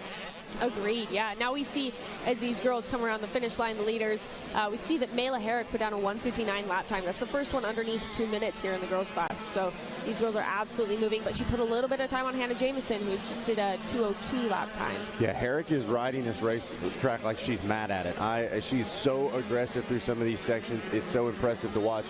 Even some of our spotters up here just enjoying watching the number 67 of Mela Herrick riding right now as she makes her way through Storyland once again, and like you said, has pulled out just a little bit on Hannah Jamison. It's not over yet, but certainly an impressive opening couple of laps from Herrick.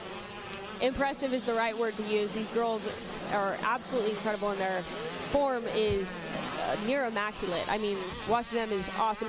You're saying that Herrick is riding like she's angry at the track. And you know what? I think she's out here with something to prove. Last year, she was one of the title contenders. Her and Lachlan Turner battled back and forth all week long. And in the last moto, she had a hard crash and wasn't able to finish. So she's gunning for that title this year. She definitely has something to prove.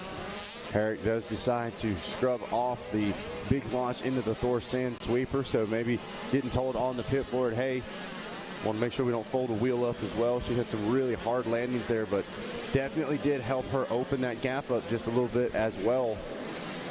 But now she puts it in for another lap, a 2:03.2 on that last lap for Herrick, and a 2:02.9 for Jamison. So Jamison just a couple of tenths quicker on that last lap, but Herrick got a bit of a gap to play with now. Yeah, this one far from over, Zach, and I'll tell you what, the 67 of Mela Herrick, she's making Sun Sports, Fox, Oakley, and Dunlop very proud right now. She leads this one. Without a doubt. Let's give you a quick top 10 rundown. It's Mela Herrick, Hannah Jamison, and Callie Sutton, 1, 2, 3. Tinley McCoy and Zoe Moore, your top 5. Madison Casimir, Piper Bell, Peyton McCliskey, Kylie Hayes, and Kinsley Jackman, your top 10, brought to you by our friends over at AMSOIL. Into the 10 Commandments goes your leader once again. Now this is where things are going to start to get interesting, as they already have been, but we're seeing lappers start to play a role, and as these girls are coming around them, we're going to see if this hinders our leader, Mela Herrick, at all, because sometimes the first person to come up on the lappers aren't expecting it. Yeah, I'm glad that you brought that point up, Sophie, because I do think that is going to be a tale of the tape in this class, just because you see how wide of a range of lap times that we have. We've got some 2:49s, 2:47s, 2.5 minutes plus. Meanwhile, up at the front, they're almost sub 2 minutes. So things are going to start to catch up in a hurry, and you kind of catch these lappers in groups, it seems like, as well. So certainly going to be some challenges for Herrick. Yeah, and that's the sort of thing that you're going to get when you have a class with a 5-year age range, especially across the teenage years. This is just like a very big growing point for most of these kids. And yeah, to have 11-year-olds and 16 to 17-year-olds in the same class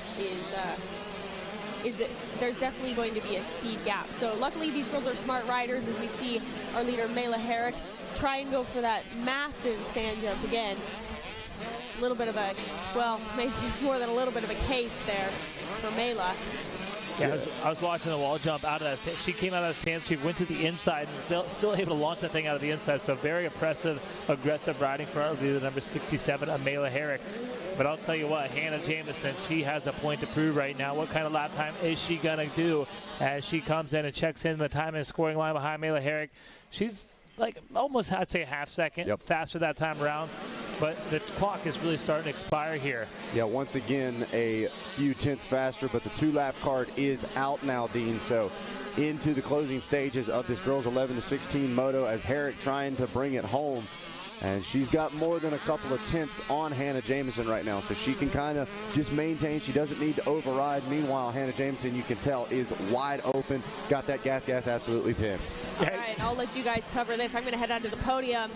Thank you so much, Sophie, for jumping in with that. Have fun down on the podium with these girls. It'll be a lot to talk about, that's for sure. This is going to be a good one to listen to for sure.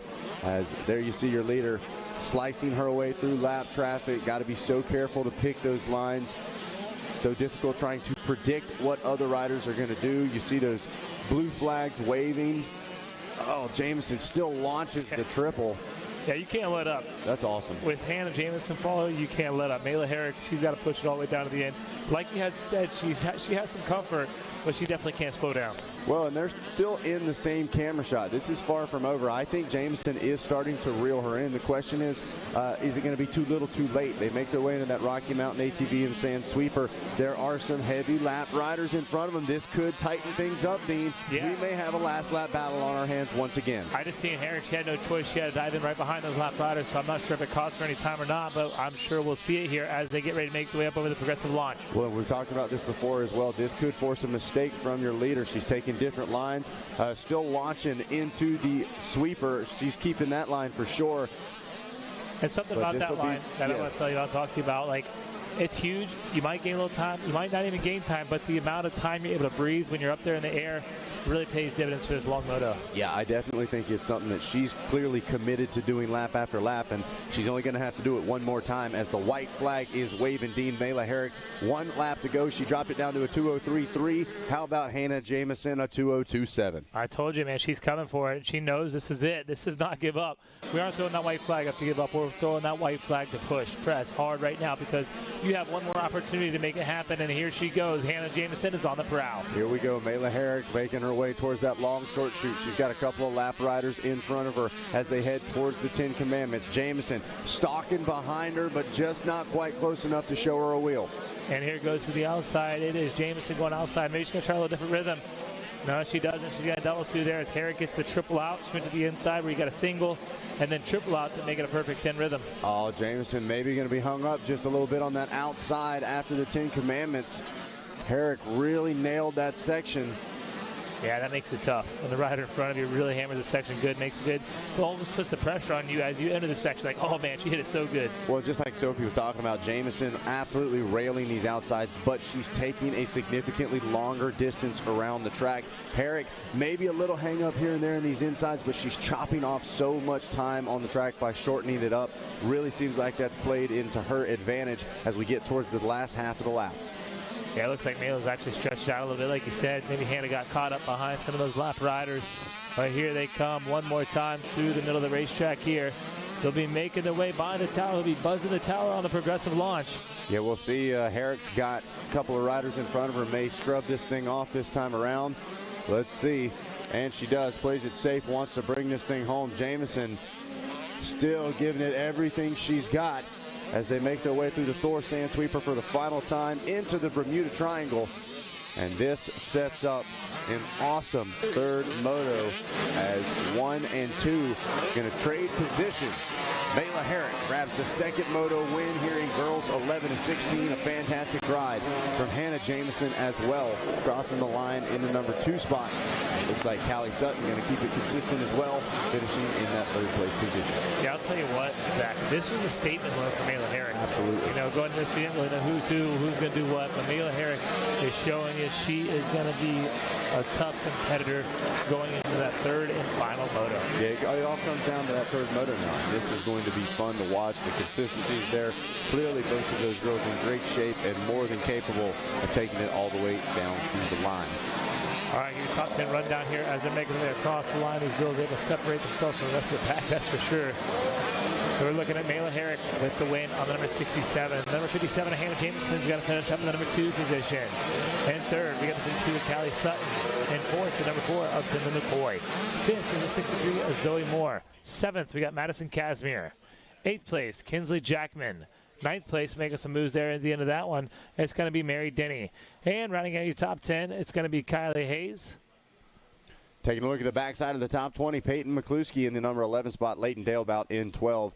Luca Marble, Ava Elliott, and Lexi Gower, your top 15. Lana O'Brien, Jalen Weishan, Callie Smith, and Haiti Hamrick with Reagan Davis actually rounding out your top 20. Amazing race that was, man. I remember a long time ago, this girls class, we had trouble getting girls signed up for it, but this class is stacked right now.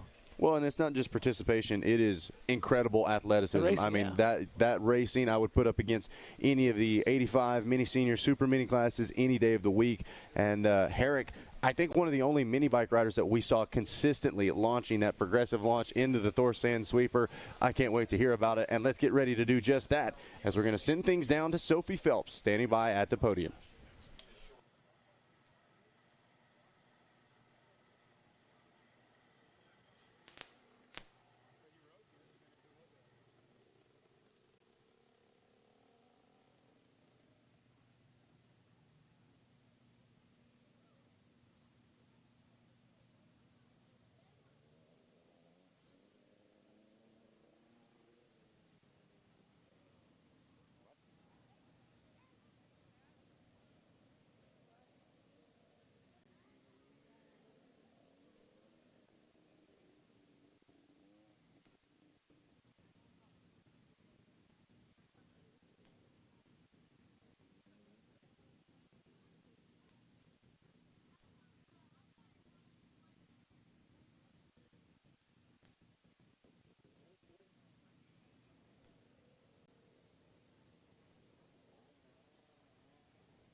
All right, I'm up here on the podium with some of my good friends. This is Callie Sutton. Give it up for her. Callie, that was a great ride to third place. Tell us a little bit about your week so far and that moto. It's been going pretty good, and the moto was tough. Why was it tough? My arms gave out halfway. Well, what are you going to do to regroup and come back better for third moto? Just go rest.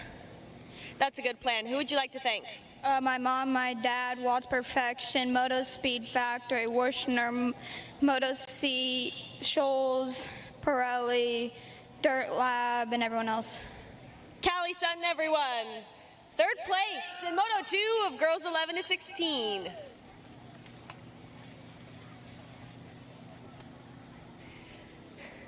Now we've got our second place finisher. Everyone give it up for Hannah Jamieson.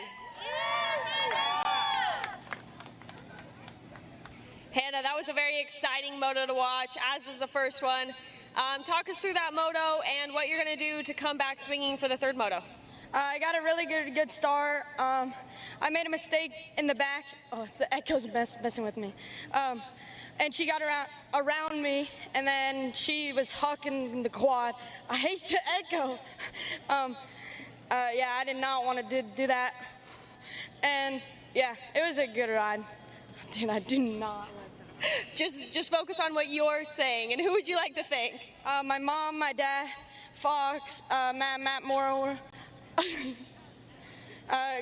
Grandpa, Grandma, Alex, Bees Moto Lab, Sarah Martin. I do not like it. Oh my gosh.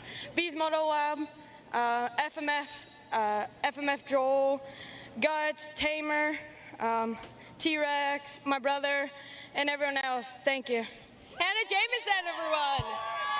Second place in Moto 2 of girls 11 to 16. It's a little bit difficult getting used to the echo. So I fully understand. Been there. Now we're ready for our moto winner. If we could get Mayla Herrick up to the stage. Everyone give it up for Mayla. Plenty of energy as she runs up. Mayla, you're sitting on 2-1 moto scores. Talk us through that win and how you're feeling going into Moto 3. I'm feeling great. I got the quad in the sand, and I just didn't want to lose, so I gave it everything I had. Talk to us about that quad, why you did it, when you did it, how you feel. I didn't even know I was going to hit it. I just didn't let off, and I just forgot. And first lap, I just sent it, and there was 6, so I just did it every lap. It was pretty cool. Who would you like to thank? I'd like to thank my dad, all my family coming out here watching me, Kelsey, Eli, everybody, Sun Enterprises hooking me up with a bike, Dunlop, Rob Fox from Dunlop, my trainer Robbie Raynard. We worked so hard coming into this. Ashley and the boys over there, everyone over there just helped me so much. The whole Fox Moto team is so welcoming, and Matt and Alex are doing a great job. Aaron Kane from Oakley, if you need goggles, you know where to go. Mike and Nick from Monster, they're so awesome. And Twitch, DBK, Renthal, Paul from Renthal, Tressa, and everyone over there from Rao, EVS, get me protected. Slade Racing, get my pipe on the big bike, HGS, Lynx TCD suspension, they're so welcoming. Pro Circuit, Motomach, keep my bike clean, Race Tech Titanium, Moto Seat, Tamer Whole Shot, just got me a great whole shot out there. Well, actually I didn't, but gave me a good start. God for keeping me safe. Aiden up there watching me. Thank you, everybody. Mayla Herrick, everyone, your Moto2 winner in girls 11 to 16. Mayla is no stranger to that list of sponsors. Lengthy, but she knows them all. Back up to you guys in the tower after that great moto.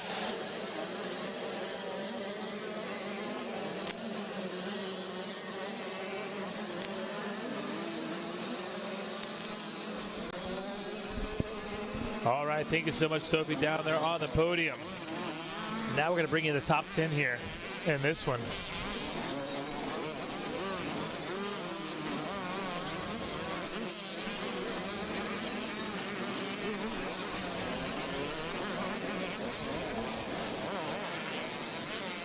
All right, I'm looking at him now, our 10th place rider here in the Supermini 12 to 15. Next one taking off onto the track. Finish up with your 10th place position out there in moto number 1. It's going to be the Born Texas rider, Brody Pacheco. And finishing up in 9th place out there in race number 1. We're looking for the number 96, Chase Dashiell. He's out of Fairfax Station, Virginia. And your 8th place rider, hailing out of Brooklyn Park, Minnesota, it is going to be Cash Anderson. In 7th place, out of Chandler, Oklahoma, it's going to be the number 67 of Knox Lewin. Finish up 6th in moto number 1, the number 35 out of Loomis, California, Dane Pappas. Finish up in 5th, running your top 5 out of Wrightwood, California, the 36 of Reciba. And your 4th place rider, hailing out of Fairfield, California, it'll be Nolan Ford. And Zach, who got our podium the first moto? Let's take a look at it here, Dean. In that 3rd place spot in Moto 1, it's the 19 of Downtown Gage Brown. In the 2nd place spot, that's going to be Darren Pine on the 58, and grabbing your first Moto win, Colt 47, Colt Martin. So this is one that we remember. The first moto, we remember the battles, and certainly going to be fun to watch without a doubt.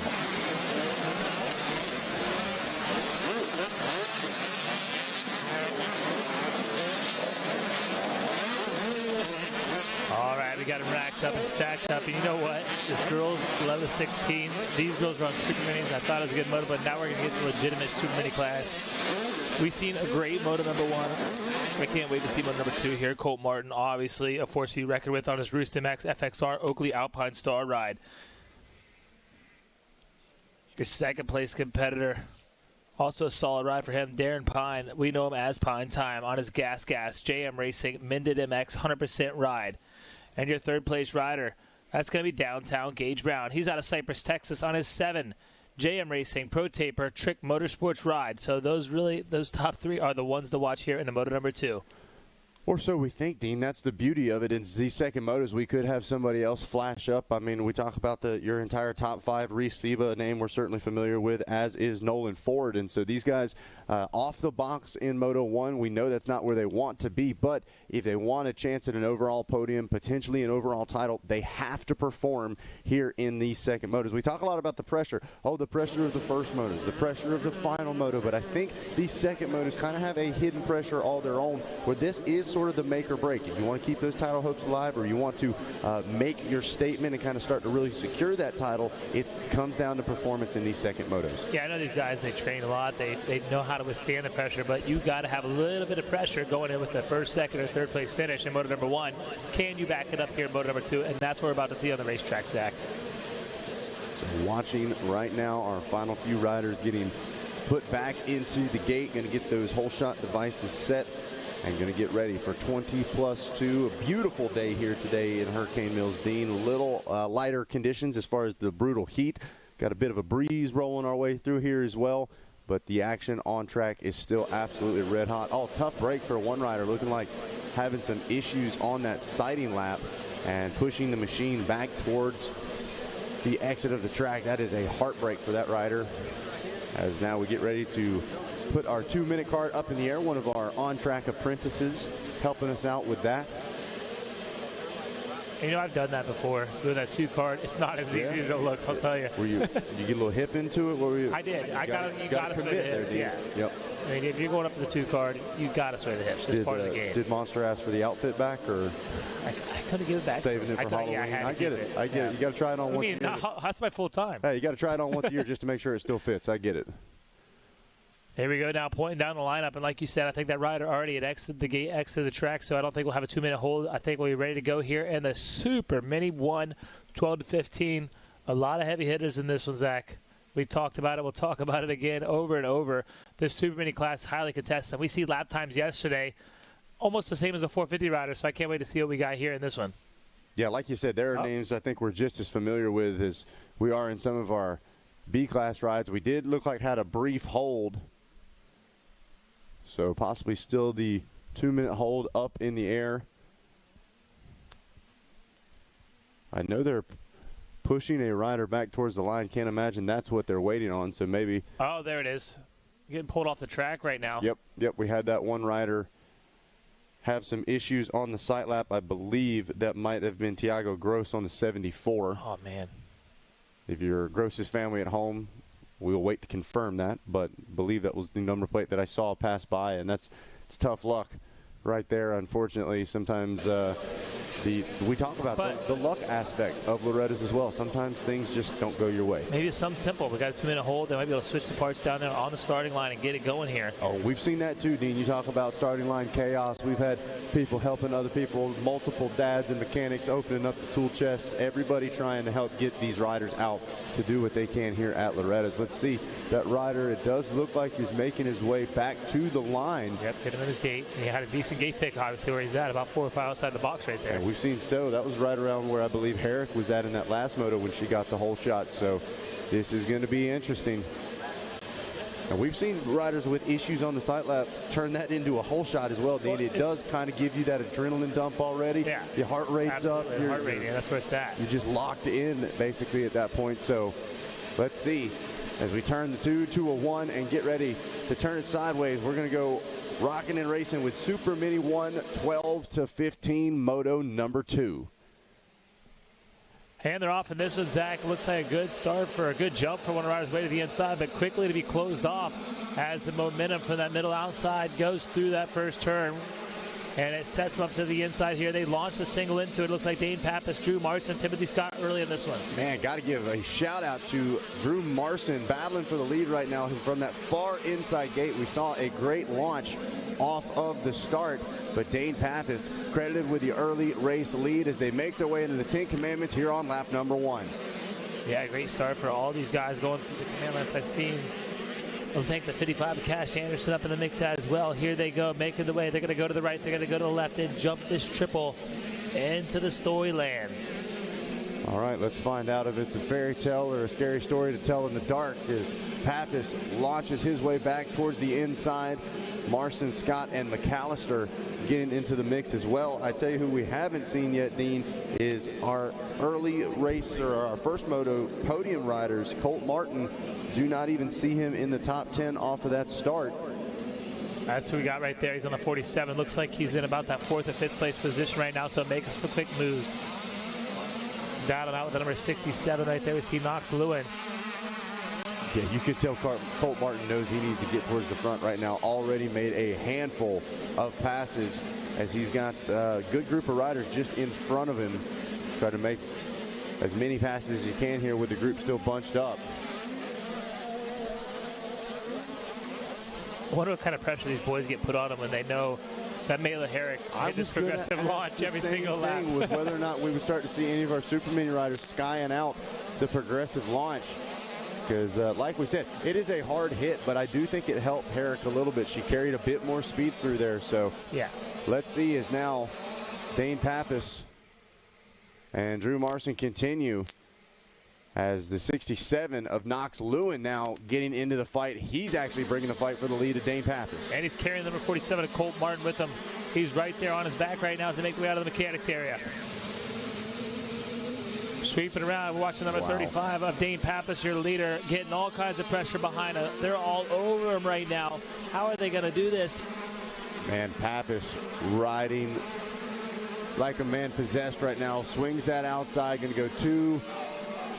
Off the track. That's Pappas off the track right there. I was wondering, it looked like that first lap he hit the triple midway through the 10 Commandments, but this section came up a little short on it as Dane Pappas, Knox Lewin, Colt Martin, Drew Marson, and Darren Pine, your top 5. Oh, one rider having issues in the switchback as well. Yeah, that's got to be who that was. I didn't see who that was, but that's got to be towards the front of the pack right there. Tough break for that young rider. He gets back on the track. He's going to cut a little bit to the inside of the track right there and get back on.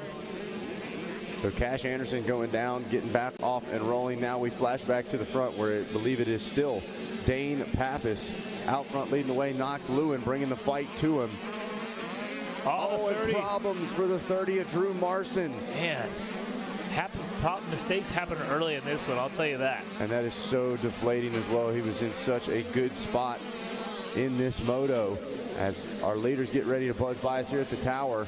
And it is Knox Lewin now out front leading the way. Colt Martin has worked his way into the number 2 spot.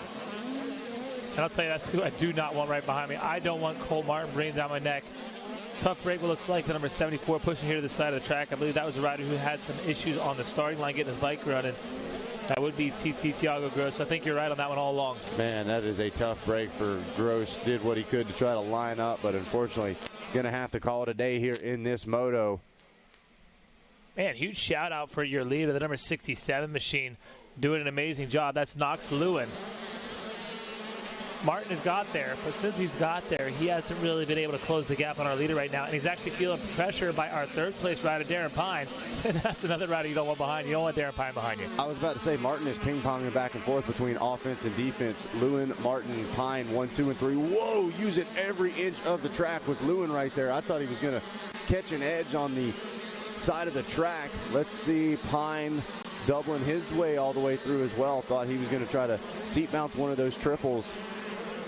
Great drive through the inside from Colt Martin.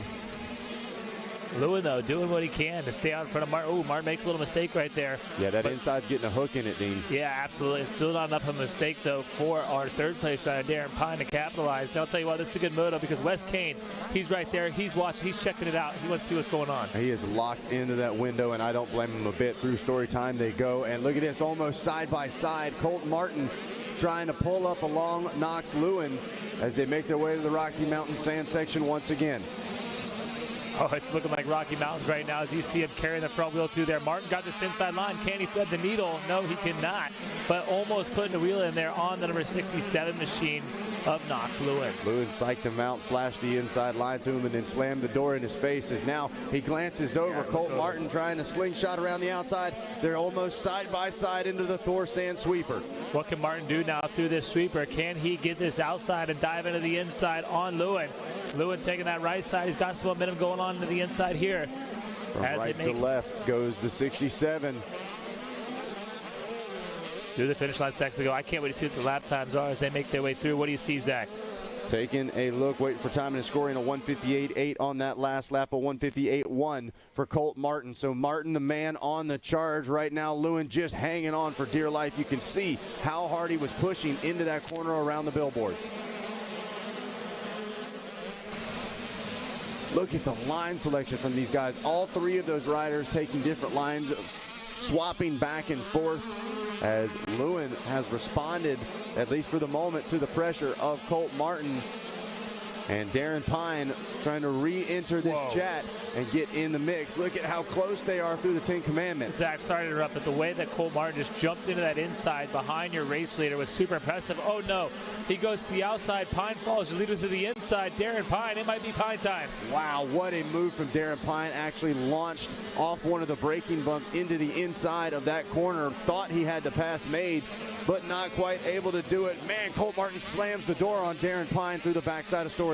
We got such a battle right now. Zach Knox Lewin doing everything he can, doing a great job of leading out these riders. I'll tell you what, the riders that you're holding off, Colt Martin, Darren Pine, what do we got? Colt Martin around the outside and momentarily takes the lead. Lewin swaps back underneath. They're side by side, headed to the Rocky Mountain sand section. Here they go, a hop, skip, and a jump through the sand section. It's Martin, it's Lewin now, and Darren Pine's right there as well, and Pine knows what he's got to do. He has to get Lewin so he can keep his sights on Martin. Yeah, bold move from Lewin there, taking those wide lines, left the door open for Darren Pine. Not even sure if he knew he was there until just a second ago. Is now 1, 2, and 3. Get ready to buzz by us here at the tower. Martin choosing that tight inside line and going to fade over towards the left by the tail end of it. Meanwhile, Knox, Lewin, and Darren Pine taking the way outside to outside. Pine going to try to make it a pass for second. He was nice on that one. He definitely could have forced the issue, but still plenty of racing to go. He was nice, but also great job by Lewin holding on right there. You know, Lewin, he's seen the wheel coming right in at him, but he grabbed a handful of throttle and stays in that second place position for the moment, because what he wants this race win. Knox Lewin calling the bluff, says if you're going to try to block past me, you're going to have to make it happen, because I'm not cracking the throttle. And that's why he's still in the number 2 ride and chasing after Colt Martin as they launch their way towards that long short chute.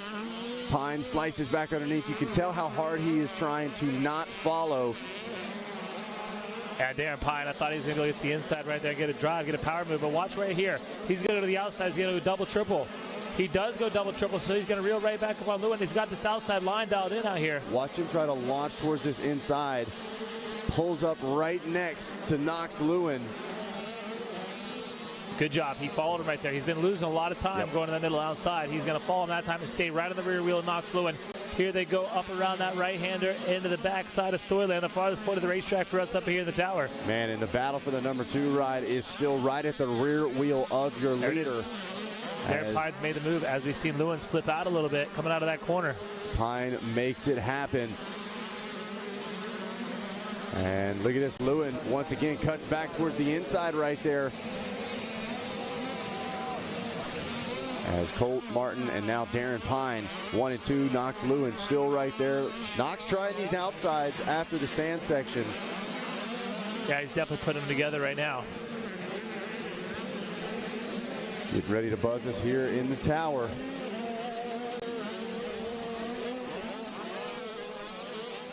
Look at this, Pine up the inside. Wow, Pine actually fading way to the outside about midway through that corner as they are starting to just stretch things out a bit on Knox Lewin and things shaping up. This one is definitely shaping up. It looks like we might have halfway flag. Man, this is only halfway through this mode. I'll tell you what. This has been an amazing one. I thought we were going to see the white flag. We're seeing the halfway flags right now. I mean, it's good for Colt Martin, but I think it's even better for Darren Pine. He's like, man, I still got half the motor to go. I can make a push. I can try to push and make Colt Martin make a mistake. You see him on the sidelines over there cheering their riders on. They're trying to fire up Darren Pine to reel in Colt Martin. But Martin, man, he is established. He is a player here, and he's looking to take this moto victory. This is the battle we've been waiting on. Whoa, a mistake from Martin. Got way wide. Now he's starting to get a little swap back and forth towards the 10 Commandments. Let's see. Pine's going to try. No, actually doubles. Let's see if he cuts way back to that inside again here. Oh, tries to pull up next to him. This is where he made the pass a lap ago. Can he push it? Can he keep that inside? Can he hold it? No. Martin launches and shuts him down. Impressive riding there by Colt Martin to keep Darren Pine behind him. Colt 47 says you're going to have to take this lead away. as Pine goes back to work towards the storyland. Let him write the story, and as they write the story, I'm going to do a top 10 rundown quick. Colt Martin, Darren Pine, Knox Lewin. What do you see? Pass for the lead, got to cut in real quick. To the inside goes Darren Pine and makes the pass stick on Colt Martin from third to first. Darren Pine, your new leader. And I see a little submission right there. As soon as Colt Martin got past, he took a look over his shoulder to see where third was. Yeah, things probably happening a bit quick there for Colt Martin. Whoa, a big kick out for the rear end of your leader. Pine able to hang on to it. Yeah, he maintains control right there. I'll tell you what, that suspension is working good as he went through that Rocky Mountain sand section. Here they come, hitting that progressive launch into the sand sweeper. Yeah, maybe noticing just a bit of fatigue in the body language of Colt Martin, laboring a bit on the landings of these jumps as we already see Pine continuing to open up a gap after making that pass. Ooh, hard little dab right there for Darren Pine, getting deep into that run, probably a little too deep. He might assess that line for the next lap and might change it up. And that is something, that is something that Darren Pine has been really good at so far in this moto. We've seen such a wide variety in lines, and Darren Pine trying a lot of them out. He was in the catbird seat watching 1 and 2, started to pick up on a couple of things each of those riders was doing right, and that's why he's been able to work his way through them and grab the lead. Yeah, huge shot for Knox Lewin, who's out there in the lead in this one. He's dropped a few seconds behind our second place rider, Colt Martin. But again, we're looking at Darren Pine, Colt Martin, Knox Lewin, Chase Dashiell. He is in 4th. Gage Brown, Nolan Ford in 7th is Dane Pappas. Reese Siva in 8th. 9th is Brecca Moss. Running your top 10 is Brody Pacheco. Let's take a look at the backside of your top 20. Cash Anderson in the 11th place spot. Kobe McAllister, Trip Glasgow, Camden Scoggin in the 14th spot. Jason LaBeouf, Trenton Burton, Trayson Payne, Bernardo Diaz, Timothy Scott, and Travis Schneider, your top 20. Whoa, look at that coming together almost with a lap rider.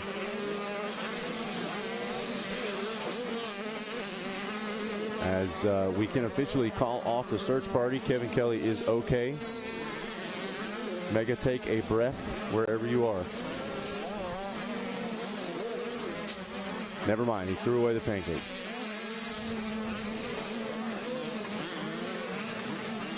Some great riding right there, threading the needle. You see that line, the number 19 machine put in right there. Starting to carve a new line, a way inside line. That's Gage Brown.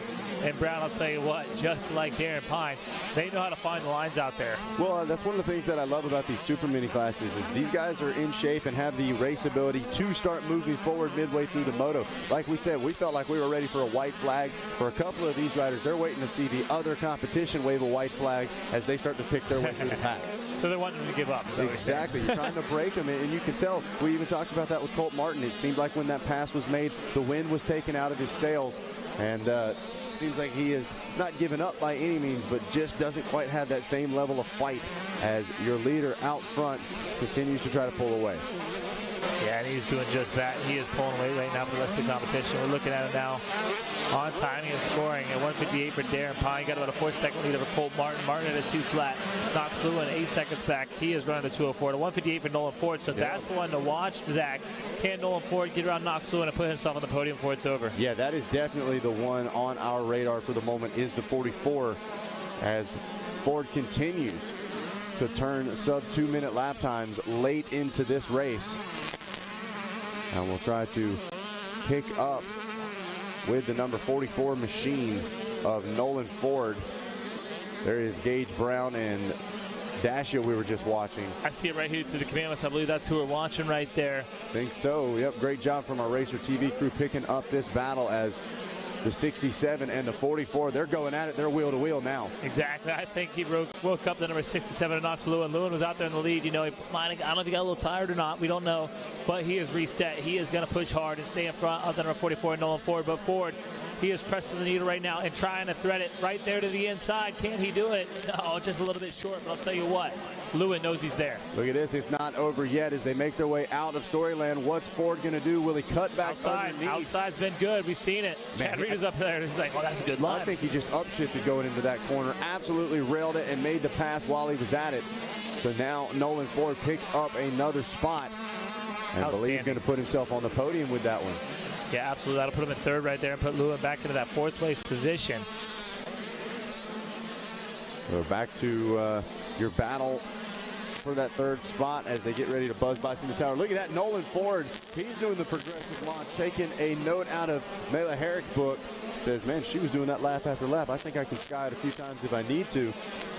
So really impressive from Nolan Ford, as did not see where he was in those opening laps, but he has certainly picked his way through the top 10 and into that number 3 ride as Dean, the 2-lap card, is out. Wow, 2 laps, and this moto, it's been intense all the way through. We thought, like I said, as we white flag, it was only halfway. These guys have been pushing so hard. Heart rates have been pounding throughout this whole moto. But I'll tell you what, the man with a plan, the man breathing deep right now, a sigh of relief, is Darren Pine, as he's gotten this lead and starting to stretch it out a bit now over Colt Martin. Yeah, I think Darren Pine knows he's done what he needs. He's got a bit of a gap. He just needs to continue to hit his marks and watch out for those lap riders as well. You see him looking ahead, picking those lines, maybe a little more cautiously now. Absolutely flying, though. He jumps back to that inside as they make their way into Storyland. Really good race by all these riders, man. I can't take anything away from anybody out here. The whole 42 riders out there on the gate, they've been riding so solid this whole moto. And this class is so fast. You look at 20th place, and I guarantee you any local race, even featured races, these guys are winning them. Yeah, there is no way we can overstress how impressive the competition here is at Loretta's. All of these riders, the guys to beat in their local series, the guys to beat even on a regional level. But here at Loretta's, it's the best of the best from all over the country, all over the world. And Darren Pine making quite a statement on this one. The fact that he had to work his way through the field and made some of those passes midway and late into that moto shows that he has done the work. He's getting ready to see a white flag, I believe. Great reel right there for Pine, man. I'll tell you what, the way he navigates his race course is quite impressive. Hitting some lines I haven't seen big bikes hit, jumping some of these braking bumps, launching into the corners, really find a flow there. You see him, he triples, it's not even a triple, it's a step up, but he triples in over to the Tunnel of Love and hops right into the right-hander under the billboard section. Watch now as he comes out of the billboard and makes his way around to the right. Looks like he's going to do a little checkup right there so he can drive to the right side of the track and open this corner up and carry some momentum and make it a straightaway through there. And that's what you want to do. Straightaways, that's the fastest you can go. That's what you do to all these corners. You want to open up as much as possible, make them as straight as possible so you can carry the speed and momentum through there. And right now we're seeing Darren Pine looking ahead. He's planning his attack, but that's on lap riders so he doesn't get caught up behind them, because the last thing you want to do right now is get caught up behind a lap rider and have your competitor Colt Martin right there at your rear wheel at the end of this moto. Yeah, Pine knows that he doesn't need to panic, but he certainly does not need to rest. He's still got 3/4 of a lap left to go, and a lot of things can happen between now and the checkered flag. So certainly not chilling out yet, but he knows he doesn't need to override either, not push that envelope any more than necessary, just bring it home. Exactly, bring it home, and he's doing just that. Huge shout out to Darren Pine out there, your race leader. And behind Pine, we're looking at Colt Martin, Nolan Ford, Knox Lewin, Gage Brown, Chase Dashiell, Dane Pappas, Reese Siba, Cash Anderson moving up in the ninth, and Pacheco rounding out your top 10 on the racetrack right now. One more time through the Rocky Mountain Sand section, and that front end is dancing around.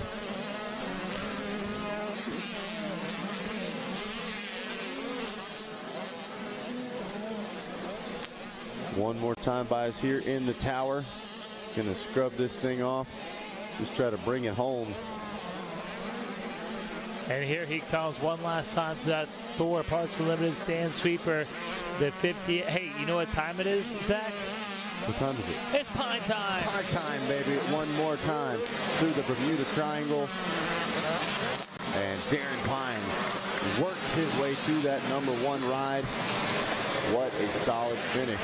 Absolutely, man. A solid finish also for Colt Martin. I know he didn't want to finish up second in this moto, but it just goes to show you he's a player out there going into that third and final moto. Darren Pine, Colt Martin, Nolan Ford, that's your top 3. And those are the guys, man. Those are the ones to watch, especially going here into the third and final moto. Give you an idea of overall positions out there. Darren Pine with a 2-1 sitting on top right now. Colt Martin with a 1-2. He's in second. His third place rider as far as overall goes into the third moto.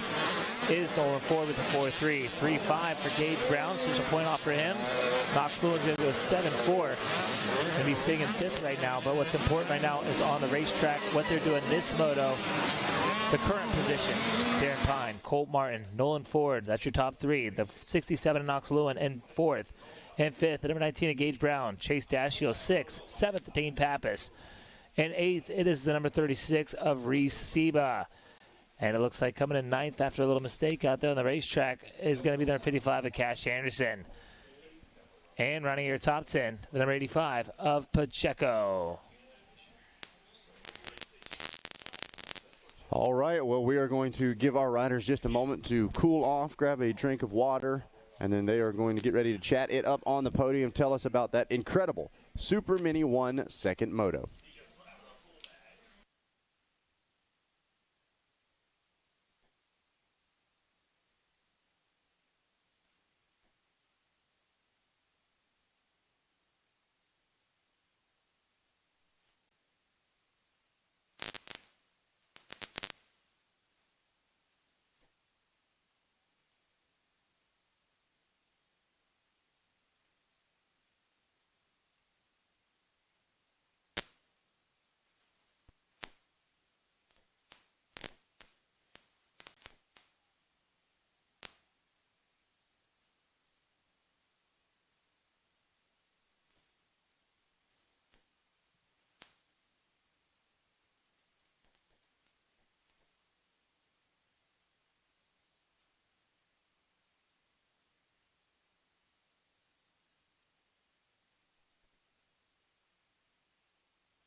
I'm up here on the podium with our 3rd place finisher. Give it up for Nolan Ford.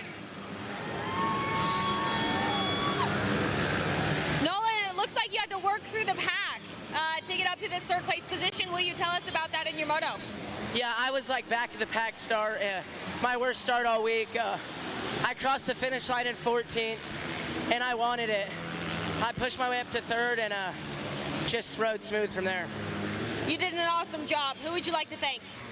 My mom, my dad, Monster, Mike and Nick, my sisters, my grandparents watching from home, my mechanic TJ, 100%, Orange Brigade, Darian, Lynx Motors, Fly Racing, Alyssa, JM Suspension, Ethica, and everybody else. Thank you. Nolan Ford, everyone. 3rd place in Super Mini 1.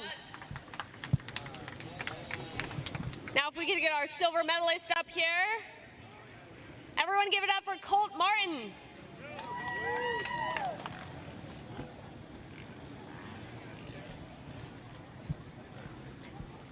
Colt, great ride.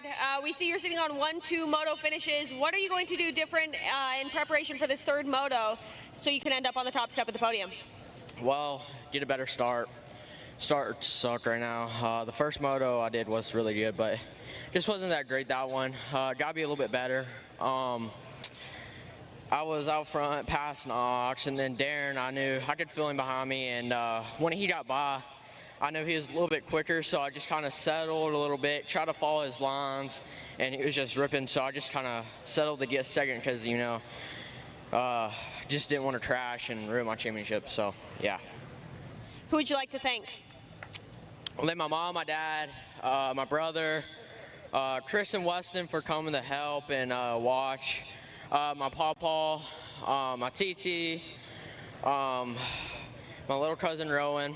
I want to thank Alpine Star, Oakley, Deft, FXR, Aaron from Oakley, Christian from Alpine Star, Jason from UES, Mika Metal, Steer Throttles, Factory Connection, Roost, Bellray, Guts, Mifa Moose, Tamer, Monster Army, Monster Mike, Club Max, Daniel, Ben, Hayden, Brandon, Mike, and everyone else I forgot. Thank you so much. Really appreciate it. Colt Martin, everyone. second place in Moto 2 of Supermini 1. Now if we could get our Moto 2 winner, Darren Pine, up to the podium. Everyone give it up for Darren. Nicely done. All right, Darren, that was a great moto. We see you're sitting on 2-1 moto scores, so I'm sure this is high pressure going into third moto. What did you do different this moto that you're going to apply next time? This moto, I just didn't care if I got tired or not. I was just out there riding, doing my laps, just being patient. I had some really good lines, a really good line in Storyland, and but my start was trash again. But we fixed that up, and we'll be out for Moto 3. Excellent moto for sure. Who would you like to thank? My mom, my dad, TTMX, Van Martin, Gas, John Mitchell, Bees Moto Lab, 100% Alpine Star, Mended, and everyone at Sportsby. Thank you. Darren Pine, everyone. First place in Supermini 1, Moto 2.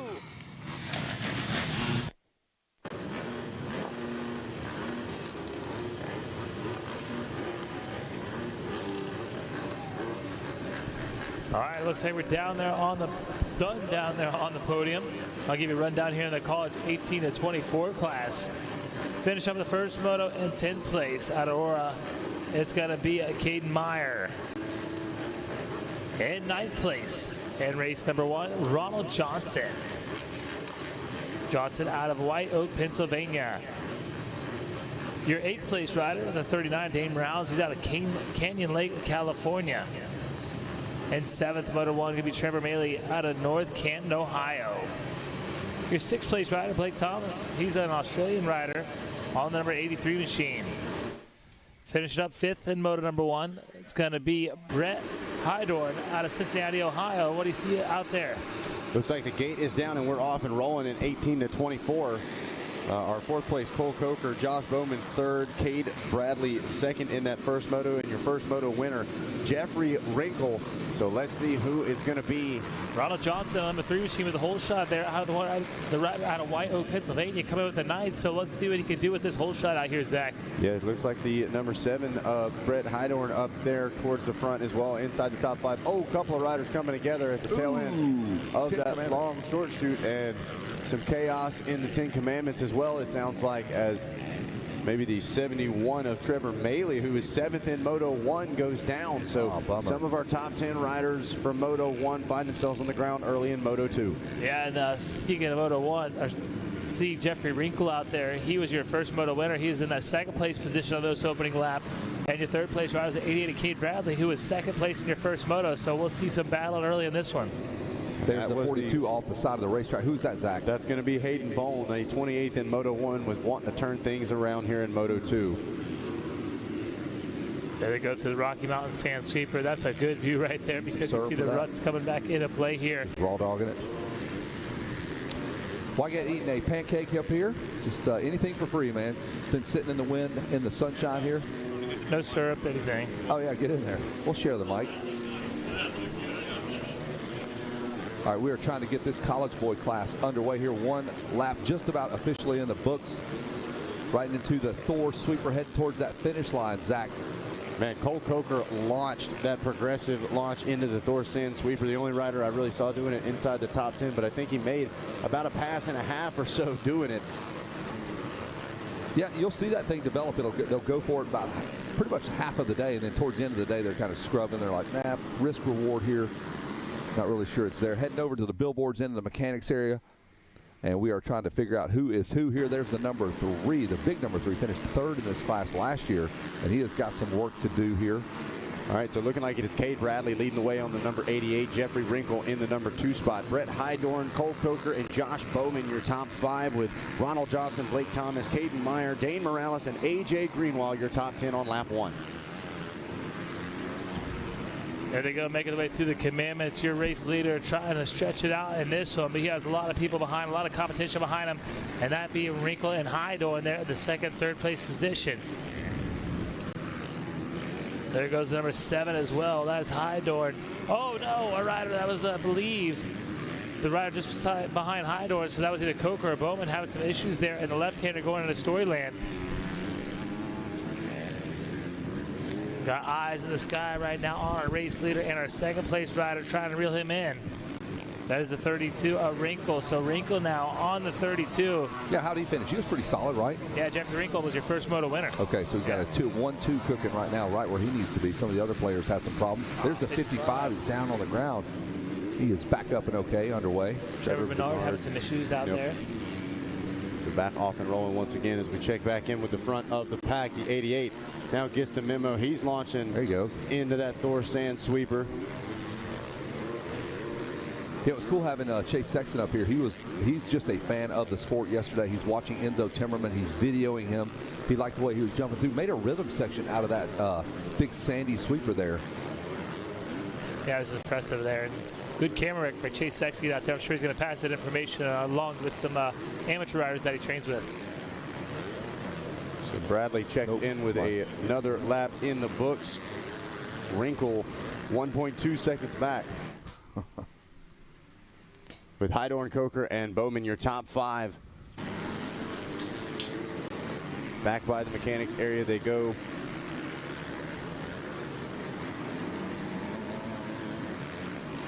So there's your running order on the screen. You guys can follow along there as we follow along with our drone shot. Well, track's still pretty nice to these guys. Not too rough just yet. Nice little battle going on between AJ Greenwald. There's Johnson on that number 3 machine. And Ronald Johnson, yeah.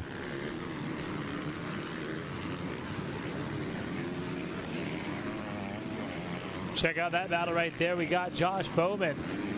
He is trying to stay up ahead of Blake Thomas. Thomas pushing hard right now on the number 83 machine. What's going to happen as they make their way out of Storyland? And that Storyland has been offering some great passing, and most of the passing we've been seeing is after this double triple right here. You can go around the mound, or you can go to the inside, and around the mound has definitely been the faster line, as you see both our riders go around the outside. So they've obviously been watching at home at Racer TV. Yeah, maybe hanging out in that Monster Energy cool zone before the moto as well. That's what it is. Yep, really paying attention on RacerTV.com to the way those lines are developing as they come by us here at the tower, and you can tell how late these riders are standing into the corners as well. That's where you're starting to see those hooks develop as well. A couple of those inside to insides. The first inside might not be great, but it does set you up great for the exit of the corner. Absolutely right on that. Yeah, that Monster Energy Lounge down in the staging area is great for these riders. They got a big screen TV. It's like being in the movie theaters here at Loretta Lynn's down there in that Monster Energy Lounge. Watching our leaders now make their way to the billboard section. Cade Bradley and Jeffrey Wrinkle. They're stretching it out right now, and for good reasons, man. These guys are pushing the pace. You see it on screen, 156 for our first and second place riders. Then we're going to drop down to 159 for Brett Heidorn and Cole Coker, who run 3rd and 4th. And just outside that 4th place is Blake Thomas. He runs in the top 5, and he's a 158. So is he catching up to the rear wheel of Coker? Solid run right now for Heidorn in the 3rd place spot. He had a 5th in Moto 1, so depending on how the rest of the field shakes out, he could be in the overall podium picture as well. Following our leader, that's the number 88, Cade Bradley, trying to dip out. They got a nice little buffer there between our 3rd place rider, Heidorn, and Coker. And you can see the dirt has just it's gotten more worked in. The sand gets worked in. Some of the sawdust has gotten worked in, so it's all got that brown color. Not quite as rough today. It all depends on how you water it, how you mix it all up, as to how deep and how ruddy the thing can get. Still ruddy there, though. No doubt about it. I think that's why we see that outside really come into play there through that corner. What's your trick here in the Rocky Mountain? And watching right now, it seems like several of your riders fading a little bit more towards the outside. They were tight on the inside earlier, but it's starting to get those big woofed out bumps, and so Wrinkle did a great job. Wrinkle, I'm noticing, stands a ton. He's standing all the way through a couple of these different corners. We'll see what he's going to do in this Thor Sand sweeper. He likes that tight inside line as well. I feel like that's one of those corners where it feels like it's much slower to go to the inside because you're going so slow, but you chop off so much real estate, winds up helping you in the big end. And you're lifting that motorcycle up the whole time. So, again, it gets into fitness and how fit you are working your way through the inside there. A little bit easier on the outside, but like you said, Zach, use up a lot more real estate to do it. Here they come, and as Wrinkle really starts to iron things out here, he has definitely caught the number 88 of Cade Bradley. Nicely done. That was good. Ironing things out, folks. I hope you're keeping tabs on that at home. He's doing just that, though, as he goes to the mechanics area. He's definitely starting to put the pressure on. We see on timing and scoring, 0.7 of a second for Wrinkle that time around over Bradley. Yeah, Wrinkle definitely starting to apply the pressure a bit more. Not doing anything too crazy, not riding over his head. Got to think maybe the pressure itself will start to work on Cade Bradley, but Bradley staying picture smooth so far. Maybe a mistake, too. Like, the later you go in the moto, we're only 4 laps in. Everybody can, here at the ranch, can go 4 laps. Now, when you get into 7, 8 laps, that's where the problems begin. The heat, the fatigue, lack of fitness. Well, especially with this level of intensity, too. The battles, got to think on even some of the regional championships to get here. Maybe the first couple of laps, but to be 20 minutes plus 2 laps of nonstop battle regardless of what position you're in. The worst guy in this class still absolutely rips. Oh, yeah, it's crazy. Yes. Last place is a rock star back home in Talladega, Alabama. Coming through, wheeling and riding that rear wheel to that Rocky Mountain sweeper, that sand sweeper there, making their way back into the racetrack. This is what we used to call the wall jump, but now they've actually made it a little bit smoother here. We can't really call it a wall jump. It's more of like a little ski jump now as they launch into the center of the racetrack. And this is a big one right here as they jump by the tower. They're almost level with us up here on the 3rd floor as they hit this progressive launch into that Thor sand sweeper. There's those opposing lines, Zach, you were talking about. Yep, absolutely, and it is. I would love to see like the miles per hour difference because you're carrying a ton of speed around that outside, but it's way longer of a distance. You can see Wrinkle, I think, closed back up just in that Thor sand sweeper. Absolutely powered out too through that finish line section. And now he is on the rear wheel. And I guarantee you Cade Bradley can hear that KTM of Jeffrey Wrinkle right behind him. Wrinkle being very surgical with his lines. He chose that far right side there. Didn't really hit, but a couple of bumps headed into the corner. And those little differences. He's still taking a lot of the similar lines as Cade Bradley, but he's entering them from way to the outside and kind of arcing the corners a bit differently. Nice little double into that little left-hander there. I like seeing that for sure. And Zach actually pointed this out earlier. Watch your second place rider, Wrinkle, how deep he stands up into these corners, almost all the way into the apex. Make a late apex in those corners. So any kind of little hole or bump he's going to have. Up on exactly. He's able to fly right through there. I think Bradley's doing the same thing. He was deep into those turns as well. I think that's just the way you have to ride now. You sit down and all the bumps transfer right through you, and you have to slow down and get bounced up. Well, it seems like a lot of those deep insides, too, have got that last bit of hook, and those guys are waiting until right before it to really compress the suspension. I'll tell you what. Look at that high leg kick there by Jeffrey Wrinkle there. That leg's way up in the air there. Don't ask Megawatt about a high kick. He'll take you out. I don't care how tall you are. I almost got an MKS to the dome. Oh, no. Still got some flexibility, huh, Megawatt? Get that leg right to your nose, in one leg. The one that counts. Watch out, Sean Strickland. Nah, Mega's still scared of Sean, I'll tell you that. With good reason. With good reason. As we continue to watch Cade Bradley and Jeffrey Wrinkle going at it. They both have their areas, right? Because I feel like Bradley, he's really fast back there in the storyland. And right here is where we see Wrinkle pull everything back in as he starts to put the pressure on your race leader. Bradley goes inside as well. He's starting to realize how close he is. Not going to give him that luxury of passing him or even giving him the invitation to do it.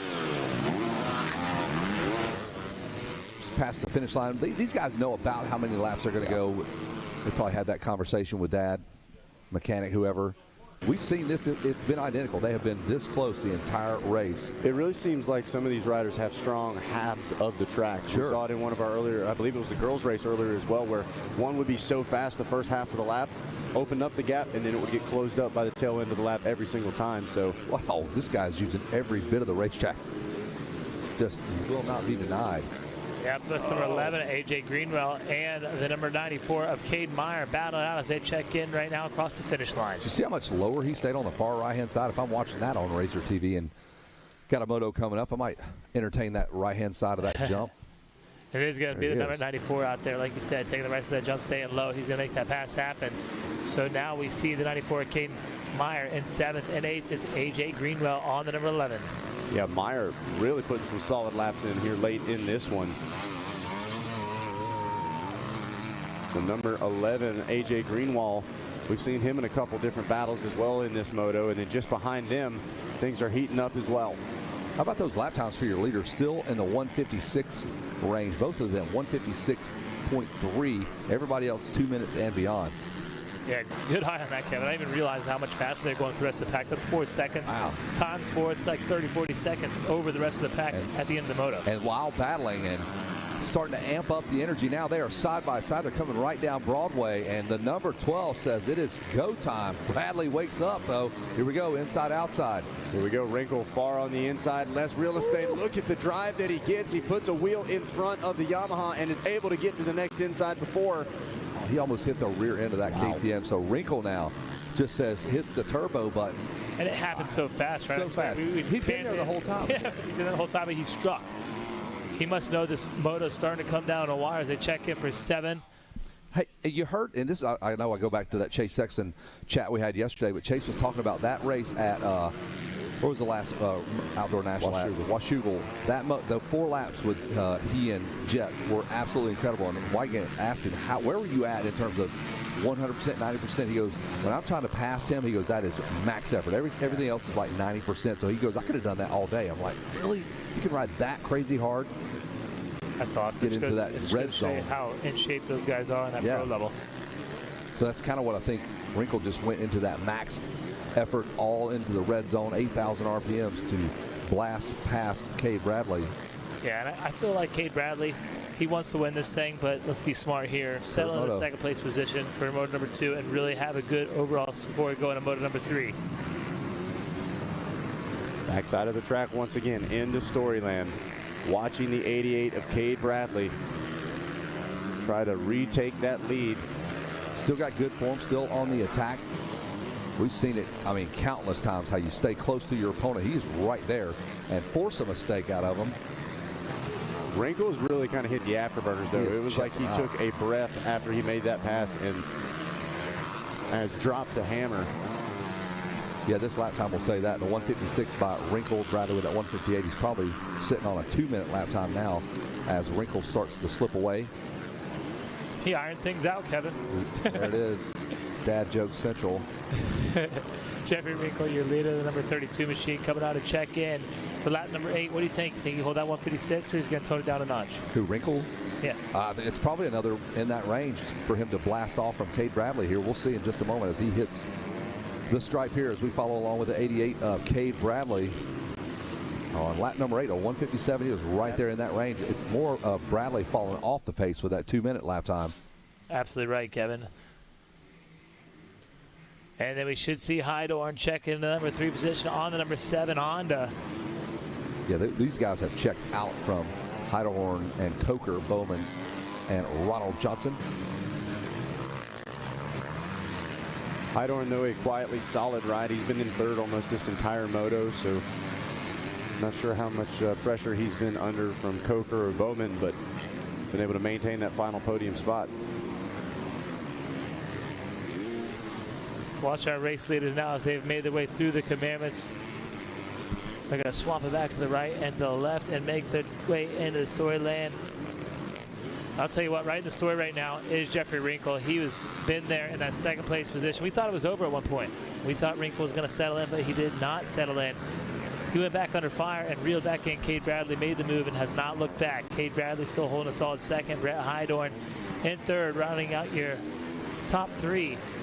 And in 4th place, number 75 of Cole Coker. 5th place, the 85 of Josh Bowman. 6th is the number 3 of Ronald Johnson. And 7th, the number 11, AJ Greenwell. Kate Meyer, the number 94. He's in 8th and 9th. Dave Morales. And rounding the top 10 is Ronnie Snyder. 2-lap board is out, Zach, so white flag will come out this go around. So 2 laps to go as we get ready for another podium celebration with our college 18 to 24. This is going to be another fun one to listen to. Jeffrey Wrinkle talking about what it took. Let's not start celebrating quite yet, though. Still plenty of things we have seen go sideways on these final few laps. Yeah, especially when you have a turn called the Bermuda Triangle, which is where he's at right now. So anything goes here. White flag, though, it goes. One more lap to go for the 32 of Wrinkle. Flattening the competition here. He's got Cade Bradley behind him on that Yamaha. Look over to the left there and you see Kevin Wyndham's big, ugly face on that billboard. Still under 2 minutes there for Jeffrey Wrinkle. You know, he's lost a second here and there, but it's still keeping under 2 minutes. A solid ride. Shows he is in shape. Number 32, Jeffrey Wrinkle, looking to ride this one on home. Behind those, number 88, Cade Bradley. Go back to the drawing board for moto number 3, where anything can happen here at Loretta Lynn's. Brett Heidorn running the top 3 on the number 7 Honda. Oh, Cole Coker, actually, my apologies. Third. Podium spot. Oh, no, he popped back up there. He disappeared for a little bit. Must have been the Bermuda Triangle. There you go. For a moment, he was gone. We lost him on the radar. But he's back. Cole Coker still holding a solid 4th. And that 5th place position is Ronald Johnson. So Jeffrey Wrinkle on his way. He's got some lap traffic now. They are a part of what is Loretta Lynn's. Got to choose the right line. Work your way past him. There he is, back in Storyland. Got the white helmet, the orange bike. Blue flags are out, but that's a race for probably 25th or so. So every pass counts for those guys as well. He looks over. He's looking for his opponent, Bradley, who is nowhere to be found now. Yeah, give you an idea of how big of a lead he has now out there on the racetrack. He's over about a 6-second gap between Wrinkle and Bradley. So Wrinkle definitely riding comfortable right now, cruising through to take this win. Trying not to get caught up with some of these lap riders. Yeah, we've seen it time and time again. A couple more turns remain for the 32 of Jeffrey Wrinkle. Bouncing his way into that right-hander. One more turn remains. The Bermuda Triangle. He'll swing it around to the outside. Dive it down to the inside. No worries. The 32 of Wrinkle will get a moto win in this college 18 to 24. Arms in the air. There's our 88 of Cade Bradley. Comes across here right there. Yeah. Looking for Brett Heidorn to finish up 3rd on the number 7 Honda.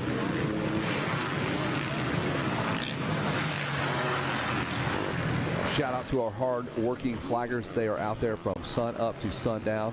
All of the course marshals there. They get the impound area ready. Man, it is a massive undertaking. I'd love to know how many people are on staff.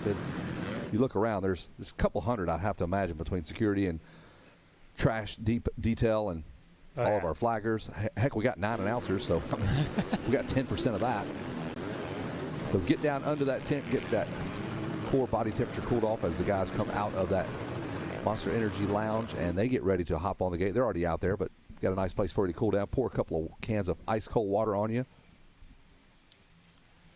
Yeah, these guys come through. I'll give you a rundown. Of course, you know, Jeffrey Wrinkle taking the win here in this one. Cade Bradley going to finish up in 2nd. Brett Heidorn rounding out your top 3. And 4th is Cole Coker. And 5th, Josh Bowman. 6th place, we got Ronald Johnson. 7th, Caden Meyer. 8th will be Dane Morales. And 9th will be A.J. Greenwell. Ronnie Schneider will round out your top 10 as we bring you through a rapid replay. Woo! Look at that start. Just get a wheel on somebody and you can make it happen from the dead inside. The number 30 just did it, and then that happens. Yeah, it's a tough break for number 30, Drew Marson. A lot of gate racing here in the Supermini class because all the girls, I call that a Supermini class too, that girls 11 to 16 out there battling out. The Supermini falling right after that. Then here we see that's number 3, Ronald Johnson, having some issues out there. Still a solid ride for him. That is the pass right here for the win. Jeffrey Wrinkle able to leap in front of the Yamaha rider. And there he rolls right in, gets some high fives, and rolls that machine right up on the He knew right where to go, didn't he? Heck yeah, he knew he got that one. And we're going to get ready to toss it down to our podium, and we'll say hello to Wrinkle, Bradley, and Heidorn.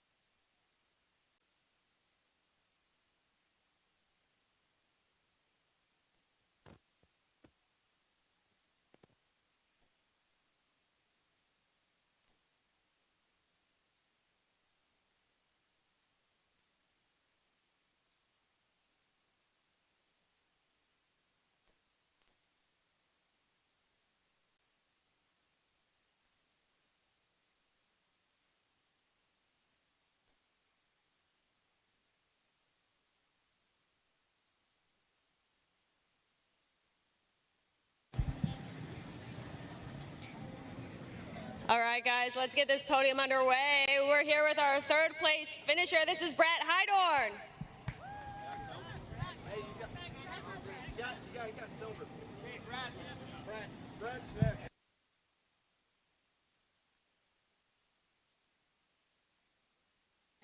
You came up early. I'm proud of you.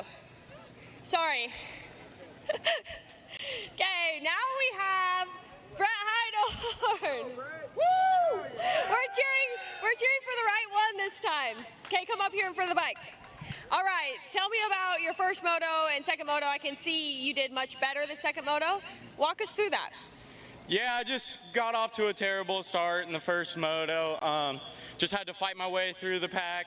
Thankfully, I have some pretty good fitness and was able to charge up from outside the top 20, make it to 5th. But I knew I really had the speed to get up here on this box. Well, you did that for sure. Who would you like to thank? I'd like to thank the Lord Jesus Christ for keeping me safe, my mom, my dad, 110 Racing, it's a premier gear brand, Moto Speed Factory, Bonsai Suspension, Enraged, Moto Marks, Tyler, Ezra Hastings with Hastings and Max, 60, Verdant Max, and that's it. Brett Heidorn, everyone, 3rd place in second moto of College Boy. Now we'll get our silver medalist up here.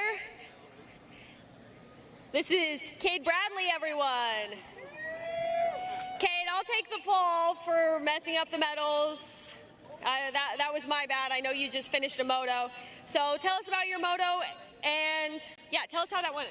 Yeah, I got a really great jump out of the gate and just came around the first turn about 3rd, and then I moved up to the lead pretty quickly. And just I held it as long as I could, and that's all I had. Gotcha. Now I saw your other class that you're racing is 250B. These are different classes of riders. Generally, we don't get the same field across both. Can you talk to us about the difference between racing those two? Yeah, definitely. It is way different for me racing against different riders, and that's something I need to work on, just riding like myself against everyone else, no matter who they are. I get that. Who would you like to thank? I'd like to thank my mom and dad, Gavin Graysick, Next Level Motocross, Altus, Factory Connection, O'Neill, X-Brand Goggles, Maxima, and Pro Filter. Cade Bradley, everyone, 2nd place in College Boy. Now if we can get our moto winner up here, Jeffrey Wrinkle.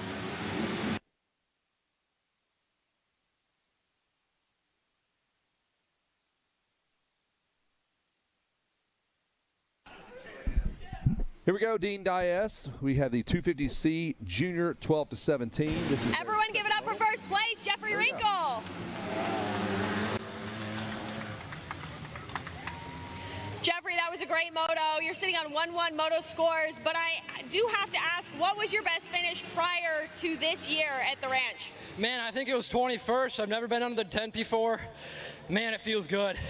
It does feel good, and we're happy to have you here. Tell us about that moto.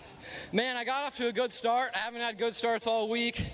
450B's been rough, but just ran my race, waited for a spot to open up, and got around to first. Well, you certainly did what you had to do. Who would you like to thank? I'd like to thank Jesus Christ for keeping me safe, my mom, my dad, FXR, Black Diamond MX, Game Moto, Greg Albertson, GC, Greg Dorenzo, and everyone here, thank you.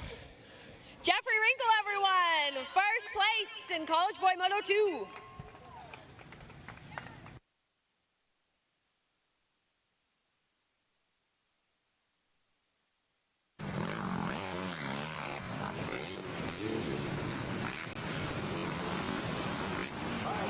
All right, now we're going to give you the top 10 here in the 250C Junior 12 to 17. It'll be the next out gate, race number 19.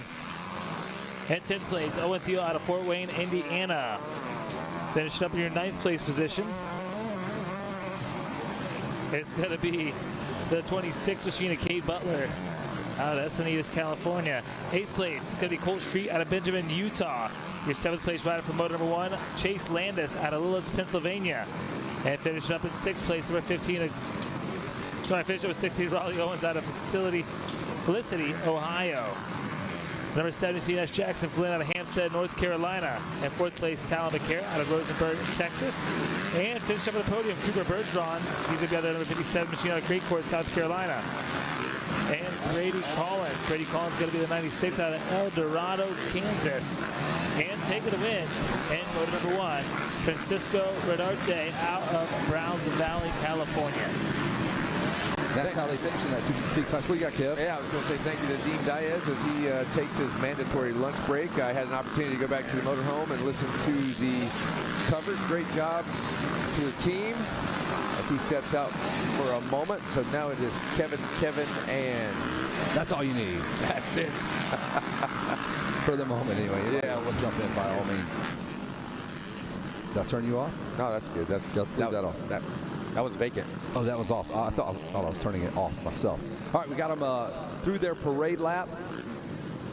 I have a special place for this. This was my first trip to Loretta Lynn's was when my brother was in the C class, so I've always loved what these guys do, how nervous you are, how little you know about the event. At least I didn't know much about the event back then.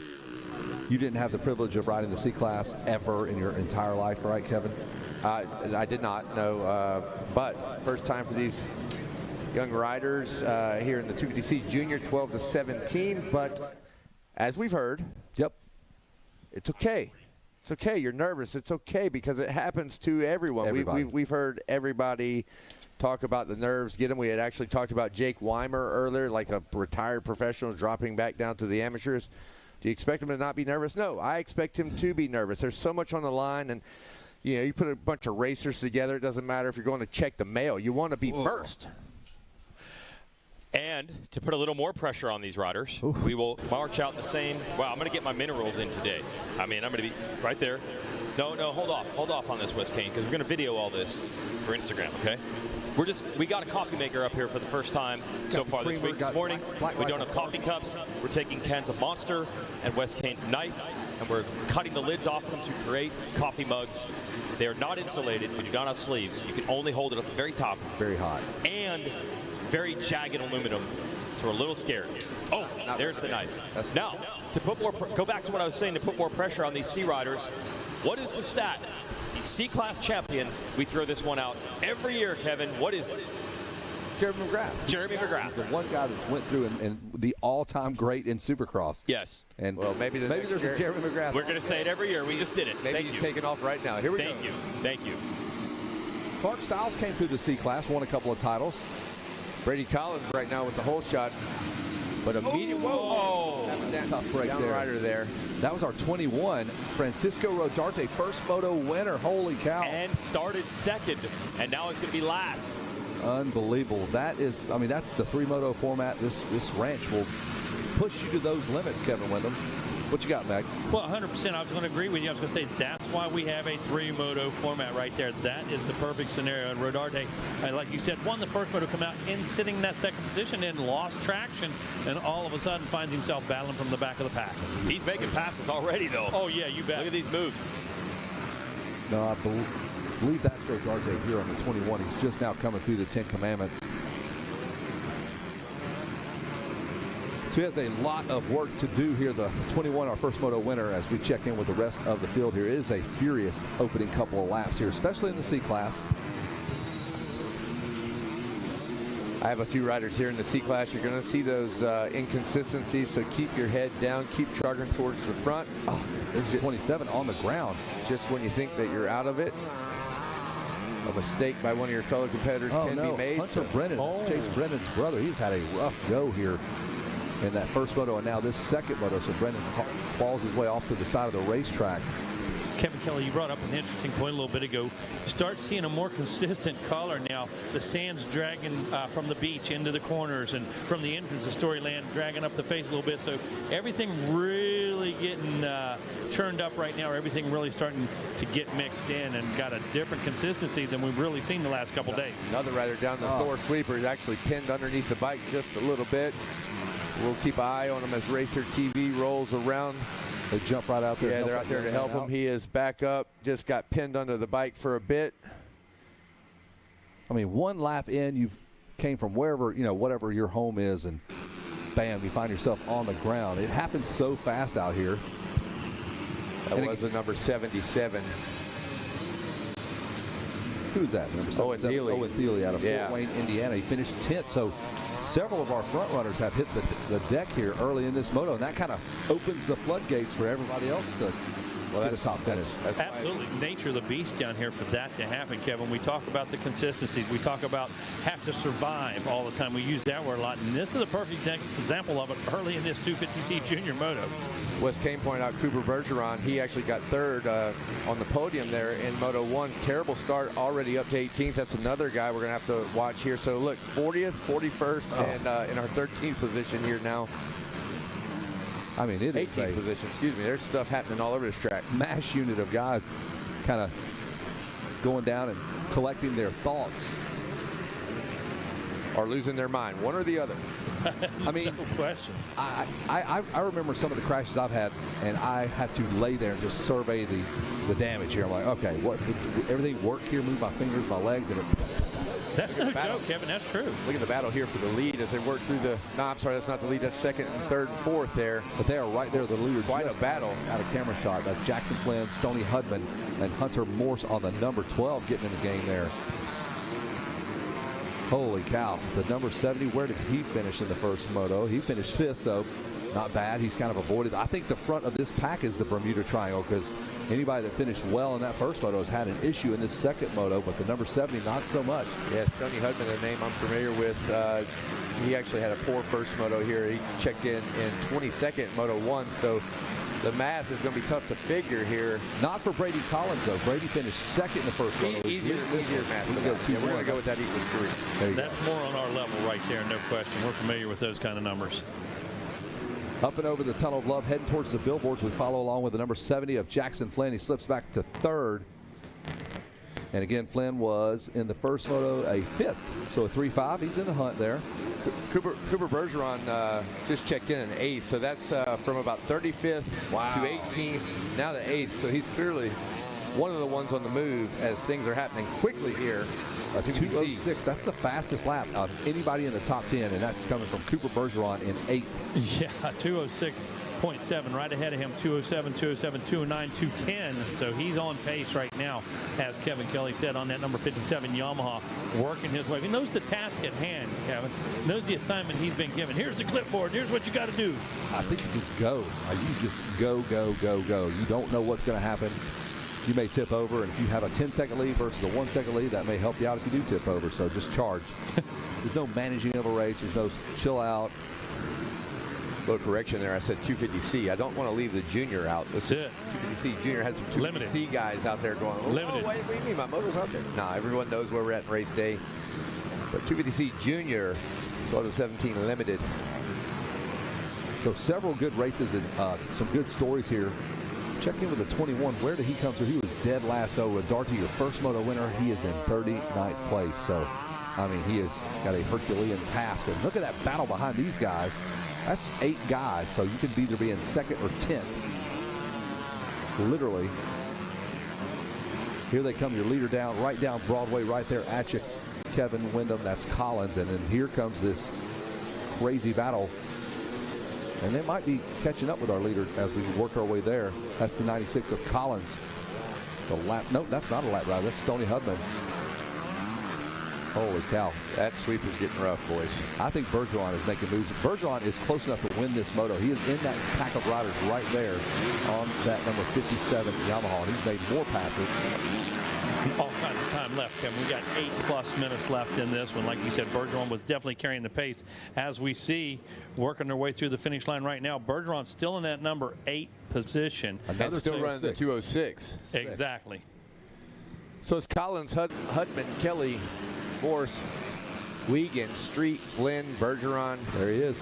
Aaron Landis. But don't write that in stone, as it will be changing pretty much as soon as we get down the long short shoot. Yeah, they're working their way towards, there's your leader into the 10 Commandments, and then this just absolute flurry of activity about to hit these 10 Commandments. And Bergeron can see it all right in front of him. Hang on, the number 95 just about loops out. And Bergeron has 1, 2, 3, 4, 5, 6 riders directly in front of him. He could be in 7th or 2nd in a matter of no time. And has Kelly moved into the 2nd spot? Is that the Triumph in the number 2 ride? I think it is. I think Hudman's back in the, Stoney's back in the number 3 position. Kelly's moved up in the number 2 ride, I believe. Yeah, for Bergeron being at the back of this pack as they head off into Storyland, Now, sometimes when there's 2 or 3 guys in front of you, you can kind of pick a line and really take off after somebody when they're trying to set up a pass. But when you have what you have in front of you there's just like a sea of activity. You really don't know what rut to really go for. It almost gets to the last too much chaos there. There's like it's an 8-rider battle. I mean, they're side by side. There's battles within battles there. But that Hudman, Kelly, Morse, Wiggins, Street, and Flynn Bergeron. Second, I mean, that's insane. Look at this, Kevin, as we go into that big sand berm down there, the left-hander. Now, sending it out, trying to double. Collins trying to gap him a little further on the number 96 machine. There's the 15 of Street and Bergeron right behind him. They look similar, both on Yamaha's white helmets. And Bergeron just right in the middle of that crazy race. I think he got around one of our riders there. Good Lord. There he goes. Got him another one. Going to get another one on the inside here. Street and Bergeron putting some passes together.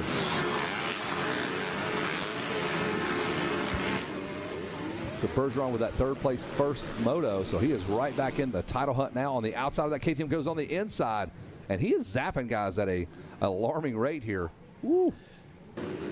To Kevin Kelly, or to Kevin Wyndham's credit, he was talking about that sea, that mass in front of him, and Bergeron just waited. Kevin, he didn't even pick up a spot last time. He was quickest guy around, but he's picked up 3 spots in half a lap here because he had the opportunity. Yeah, he's being patient, which this is, what, a 15-minute race, so you got a little bit of time here. But you don't want to wait too long. But there's so much stuff happening. You can't afford to let things kind of play out for a minute. He's in second place. He's okay. We're going to be done letting it play out. He is not. He is writing the script here. Unbelievable for Bergeron. I don't know that I've seen anybody cut through traffic like that. Hey, and I'm seeing real signs of maturity right here because he has cut through the traffic. He's been patient when he needed to. He's picked really good lines. Now he finds himself in the number 2 ride with 5 minutes to go. Still posting a 2:07 with all that traffic. That's actually one of the more amazing parts of it is with that many riders in front of you, how are you 2 and 3 seconds faster? Obviously he's making his way through them, but that's a difficult feat in itself. Fastest lap time of the race, deep in some traffic here for Bergeron as he has jumped up a few more spots. I would love to have a photographic memory, but he was well into the 30s there for the start. Correct. And has just marched his way to the front. I'm telling you, I think one of us said 36 or 38 is where he picked it up. Yeah. What we heard. There's Colt Street on the 15. He's trying to throw a lasso around Bergeron. Both those kids on Yamahas, but Bergeron just in front of him. So Street on the 15. What did he finish? He finished 8th in the first moto, so 5 positions better for him. Good on him. 2-lap board is going to come out this time, and I can tell you no one happier to see it than Bradley Collins, as I'm sure he has been watching and spot checking the race behind him. And here in just a lap or two, he's going to feel, well, he's only got 2 left, but he's going to feel the pressure from Bergeron. It's now Bergeron to a 2:05, picking up 3 seconds a lap. Holy cow. What's the gap there? Not far. We're going to go with the gap is not far, so I can look and give you Brady a better just idea. gave it a quick checkup from the neck up right there, kind of taking a glance over the shoulder and look at this. Like Here 2 comes seconds. Bergeron. Yeah. Okay, so the number 57 machine on the gas right now as they make their way back around the billboard. So Kevin Kelly just counted out a 2 Mississippi gap. There you go. 1 Mississippi, 2 Mississippi. And they are down the long short chute. There are the leaders here. And Bradley checking out again going into the 10 Commandments, but don't look back too much because Bergeron's coming. Yeah, you won't have to look back too much here in a minute. You can look to your side. So Brady Collins on the KTM trying to run away from Bergeron, but he's not having any of that. White flag will come out this time around. It's going to time out perfectly for a magical last lap, I have a feeling. Another battle here as Wiegand pulls up alongside Colt Street. I think he's got the pass made as they head back into Storyland. Great move there for Caden Wiegand on the KTM, number 39. Myron Short was texting me yesterday saying that he's going to take him to college. He's going to college as soon as he gets back home. We just want to come try this thing called Loretta's, and then he's going to college and start the next chapter of his life. Awesome. For a second, I thought you were talking about college boy. You mean actual real college? Correct. Okay, gotcha. And try the real thing called college. So good on you, having himself a day there is Caden Wiegand on the 39. Wiegand just coming through their feet up, Kevin, up over that bar, charging right now, taking control of the situation right behind him. Cole Street, though, not giving up, Kevin. Cole Street trying to hang in there. Yes, absolutely. Third, trying to fight off Wiegand, and we've got ourselves a battle. It's going to time out perfectly. White flag about to come out. Bergeron has marched through this field. He's got the leader directly in front of him as they head to the Bermuda Triangle, Kevin, with him. That's a place where things get lost in the Bermuda Triangle. Championships, positions, podiums. Amelia Earhart. Yes, well, we have seen some things get robbed here at the ranch here in the Bermuda Triangle, but right now it's the 57 trying to make something happen as they head over the Tunnel of Love and down by the billboard. Our battle for third and fourth here on Racer TV. They're checking in. That's Wiegand and Street. And our leaders now making their way to the big left-handed sweeper heading towards the 10 Commandments here in just a moment. And Brady Collins, I guarantee you, says you got to go, man. You've got to go. Ruh-roh, boys. Check this out. Going into the 10 Commandments here. Swings it wide. 57 goes out wide. Big head of steam. Can he just launch past it? We were looking for. I was looking for a triple there. I was too. Looking for a 3-3. That would have probably sealed the deal, but still has some time. Does the 57. So late into a moto, you're a C rider, so fitness maybe not where a B and A riders are. You know how exhausted this kid is, Brady Collins. And he's no got question. The pesky Cooper Bergeron on him. And Bergeron not letting up. Yeah, 204 on the last lap, so that is not letting up. Ooh. Megawatts, you are absolutely correct. And doing anything right now, not following by any means. So he's got a couple of really good spots that he can try to make a pass here. Some of the bigger sandy sections, you can just man up, bounce your way past. Here we go. He's got the inside line as our leader takes outside. Let's see if it's enough. Nope. Collins closes it down. Oh! In the front there for Cooper Bergeron, but he held it on two wheels. Look, we're going to get quite a show when they fly by the tower. Absolutely going to buzz the tower right now. Going to check in with traffic control. Yeah, Wes Kane blocking the view here. Man down. Here we go. All right, what kind of line are we taking? We're going outside with the one Yamaha. out. There we go, the 57 trying to go the long way around. One more turn remains. From outside to outside goes the 57. Is it going to be enough? Bring us home, Kevin Kelly. I think Brady Collins is going to fight him off. And he does. Gets that moto win. Brady Collins fights off the surging Cooper Bergeron.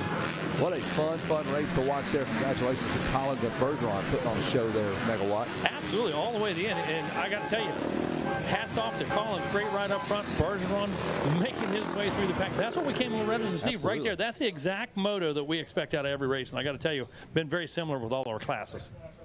Yep, out of Kansas sits Brady Collins. I was wanting to see where the 57 was from. We'll never know. So 250C Junior 12 to 17 limited coming to a close. Brady Collins up front on the number 96 KTM.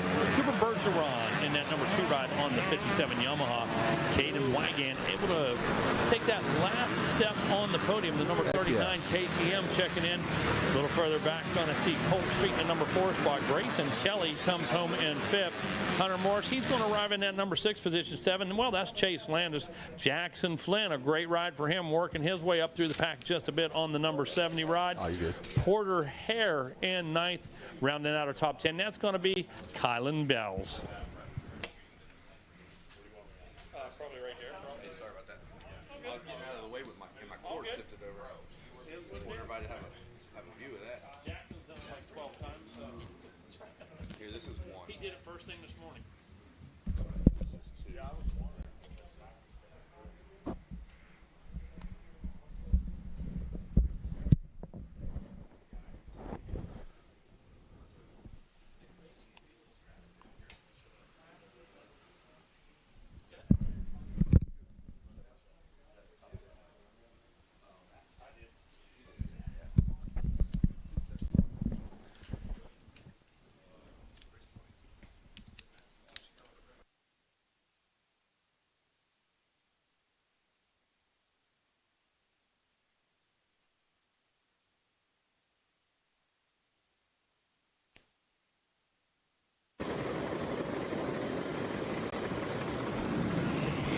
All right, boys, we're going to pick things up from down here at the podium. Hope you're enjoying that coffee that I made that I didn't get to have any of.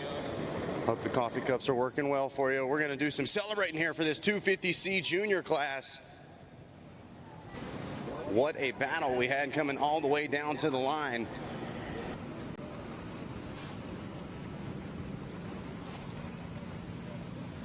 as we're going to start the celebrations up here.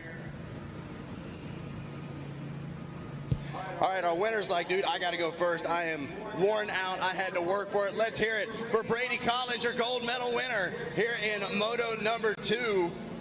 Brady, man, what a performance that last lap. My heart rate went up a couple beats per minute. I can't imagine what you were going through. Take us through what it was like under the helmet being in that. Everything felt good, all the laps except that last lap. I mean, I got a perfect start, and dude, I just heard his bike every single corner. He was revving it everywhere. I thought he was gonna pass me. I was so scared, but he was ripping. What was kind of the thought process like? Were we sticking to our lines? Were we trying to change based off of where you heard the bike behind you? How much of it was just stick to the program? I was trying to stick to the program, go every inside I possibly can. If he tries to go on the outside of me, try to push him out. There you go. You can take the short way around, man. Keep that track short, and it worked out for you. You get a gold medal. Who's helping you out? Who helped you get up here? Red Line Oil, Chris Deese Motocross Schools, Chuck Linhart, Tracy Freeman, and everybody else, thank you. All right, let's hear it. Your second moto winner, Brady Collins, getting the job done here in 250C Junior. We'll get Cooper Bergeron up next, your silver medal recipient. And the second half of that epic last lap battle.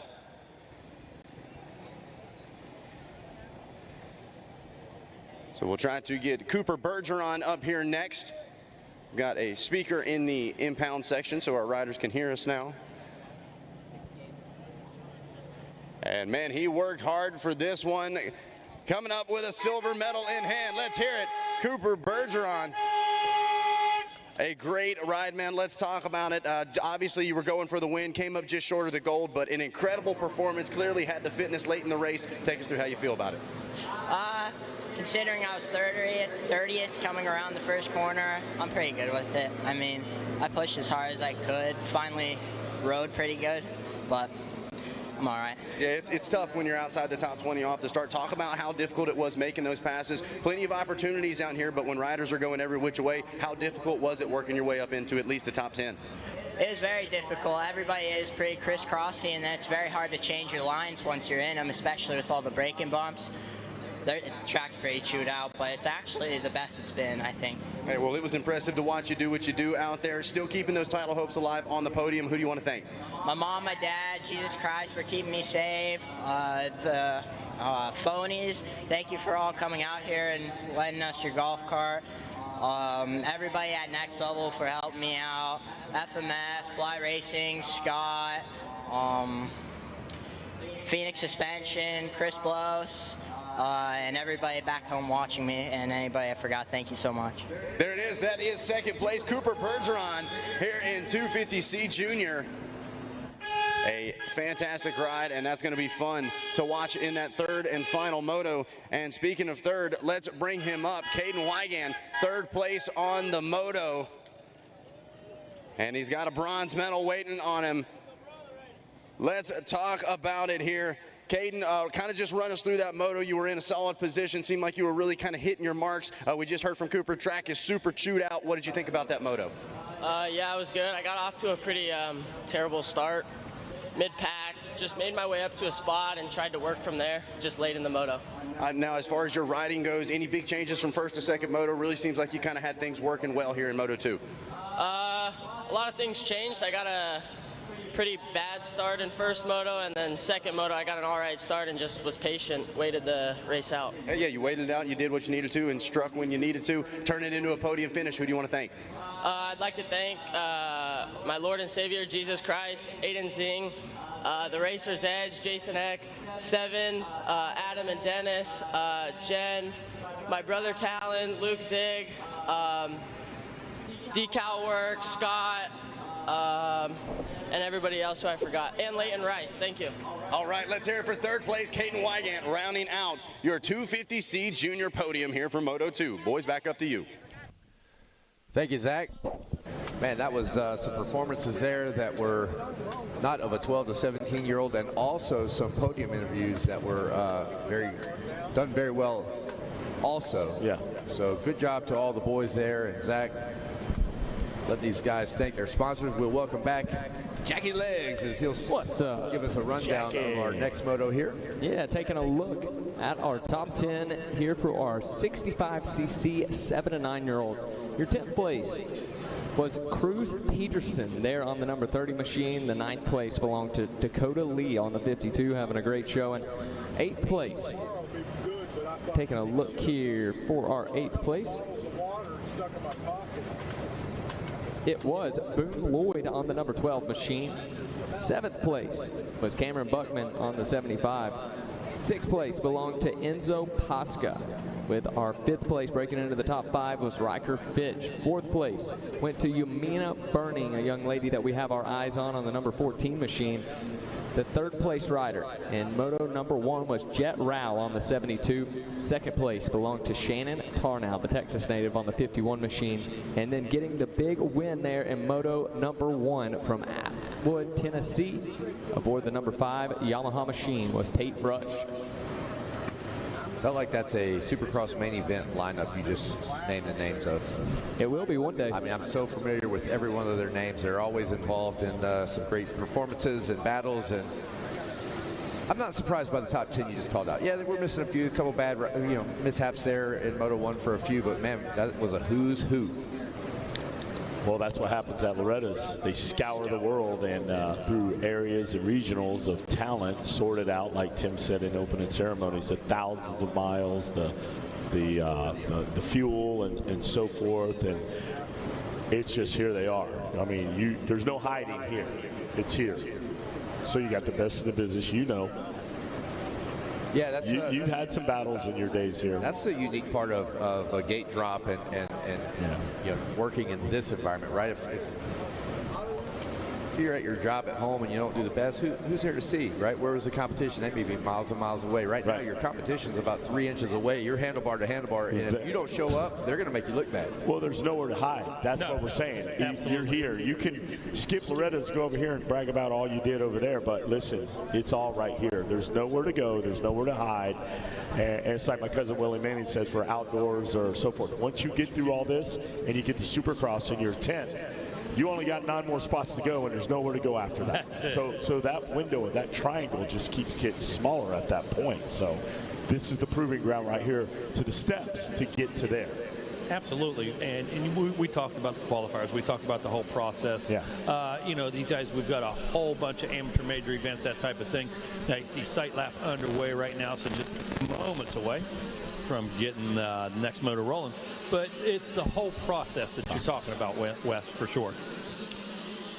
Yeah, well, that's why they're over there, and the creme of the creme, and the cream rises to the top, and they start scouting and picking riders up, and here and there. Then they get a couple guys, and then here comes an unknown out of nowhere. He starts peaking. I mean, look at Bergeron. I've seen him progress in the last 3 or 4 months, where he wouldn't even do jumps a year ago. He was just a stone-cold beginner.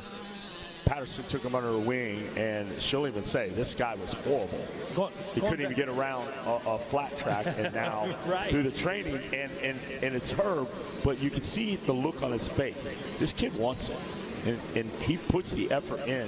I watch daily over there. And you know what? Everybody has a different expectation. Yes, There's absolutely. plenty of people that come in here. The goal's top 20. I mean, they're going to be pumped. They're going to be thrilled. And that's a great ride. That is a great accomplishment. Right. And it's a real expectation, depending on where your athlete is or whatever. But the long and short of it is, Stu said yesterday there's several replica tracks out. He built a replica track. True. First of all, you're not going to get it 100% like it, but that is not the difference in your overall finish here, practicing on that track or not. What you can't replicate, you can't put those other 39 guys, you can't bring them to the center, and it's not going to have an effect whether you rode the track or didn't. And probably the champions in most of these classes did not ride a replica track. All right, Zach, take it away, bud. All right, thanks, guys. I am down here in the Monster Energy impound area. This is where the top 10 from each and every one of our classes have to stop after their moto. Make sure there's not any protest, but it's also crucial for cooling down. I want to show you what these guys have available behind me. We've got a multitude of coolers filled up. This happens between every moto. All of these empty cups right now are going to be filled up with ice cold water just as our finishers are making their way in. And then just behind our cameraman, Adam, we've got Monster Energy coolers filled up with ice cold cans of that deep well water. So big part of what goes on down here in Impound after the race is getting those riders cooled down. I know we've got our KTM, Gas, and Husky teams with ice cold towels they're putting on their riders as well. So once again, Monster doing a great job of keeping our riders in that cool down zone, chilling out before the race. But here in the Impound zone, it's getting them cooled back off as quickly as possible before they come chat with me up on the podium. Back up to you guys. Right, well, great call down there. Doing a great job down there, Zach, running that game, and it's nice to pull in that cool down area and have all the amenities right there. It's nice for two reasons. One, because Monster's hooking them up with some deep well water, and they got the fans and the tent, the shade, but equally as cool as that means welcome to the top 10. Yeah, you want to definitely make a pit stop there. We were just talking about, Mega talking about some people are happy with the expectations and happy with top 20. I mean, a large percentage of the people that are here they have succeeded by simply being here. And then you got the 20, and then you got the 10 area where you're going to the top 10, and then you get a chance to go talk to Zach or maybe Sophia or Weeds or whatever the case may be. So yeah, that's many levels, but cool down zone is nice on both sides of the starting line. One before, one after. Absolutely. Yeah, Kevin, that lounge, just like at the airport, you know, you go up in the United Lounge, hang out, chill, got drinks up there, it's nice and cool. Everybody else is all crowded, hot, sticky down there, but not here at the ranch. Yeah, you don't have like to be you don't have to be a million miler to get in, right? All you got to do is show up, man. Don't even have to have a card, so. Jackson. You have to have a bib. Do have to have a bib. Jackson, who won that last one? What's going on? That was Tate Brush on the number 5 machine that took the big win here in this one. Shannon Tarnow, he was second, like we said, and then our third place belonged to Jet Rao, but it was Yumina Burning that was just barely pushed off of the podium here in this one. I know yesterday, I think there was a little bit of confusion. We were under the impression Yumina had actually podiumed in this. I remember talking about it, but she was just outside of it with a 4th place. We'll see what the number 14 machine can do here in this one. Well, she's been competitive in all of her motos so far this week, so I would expect the same thing in this moto and keep her championship hopes alive and see how things mix up here in just a moment. And K-Dub, if you'll think back, we actually had Yumina making a pass there in story lane, going up to the top step there for just a minute before having a little mishap. There's that young lady right there, I believe.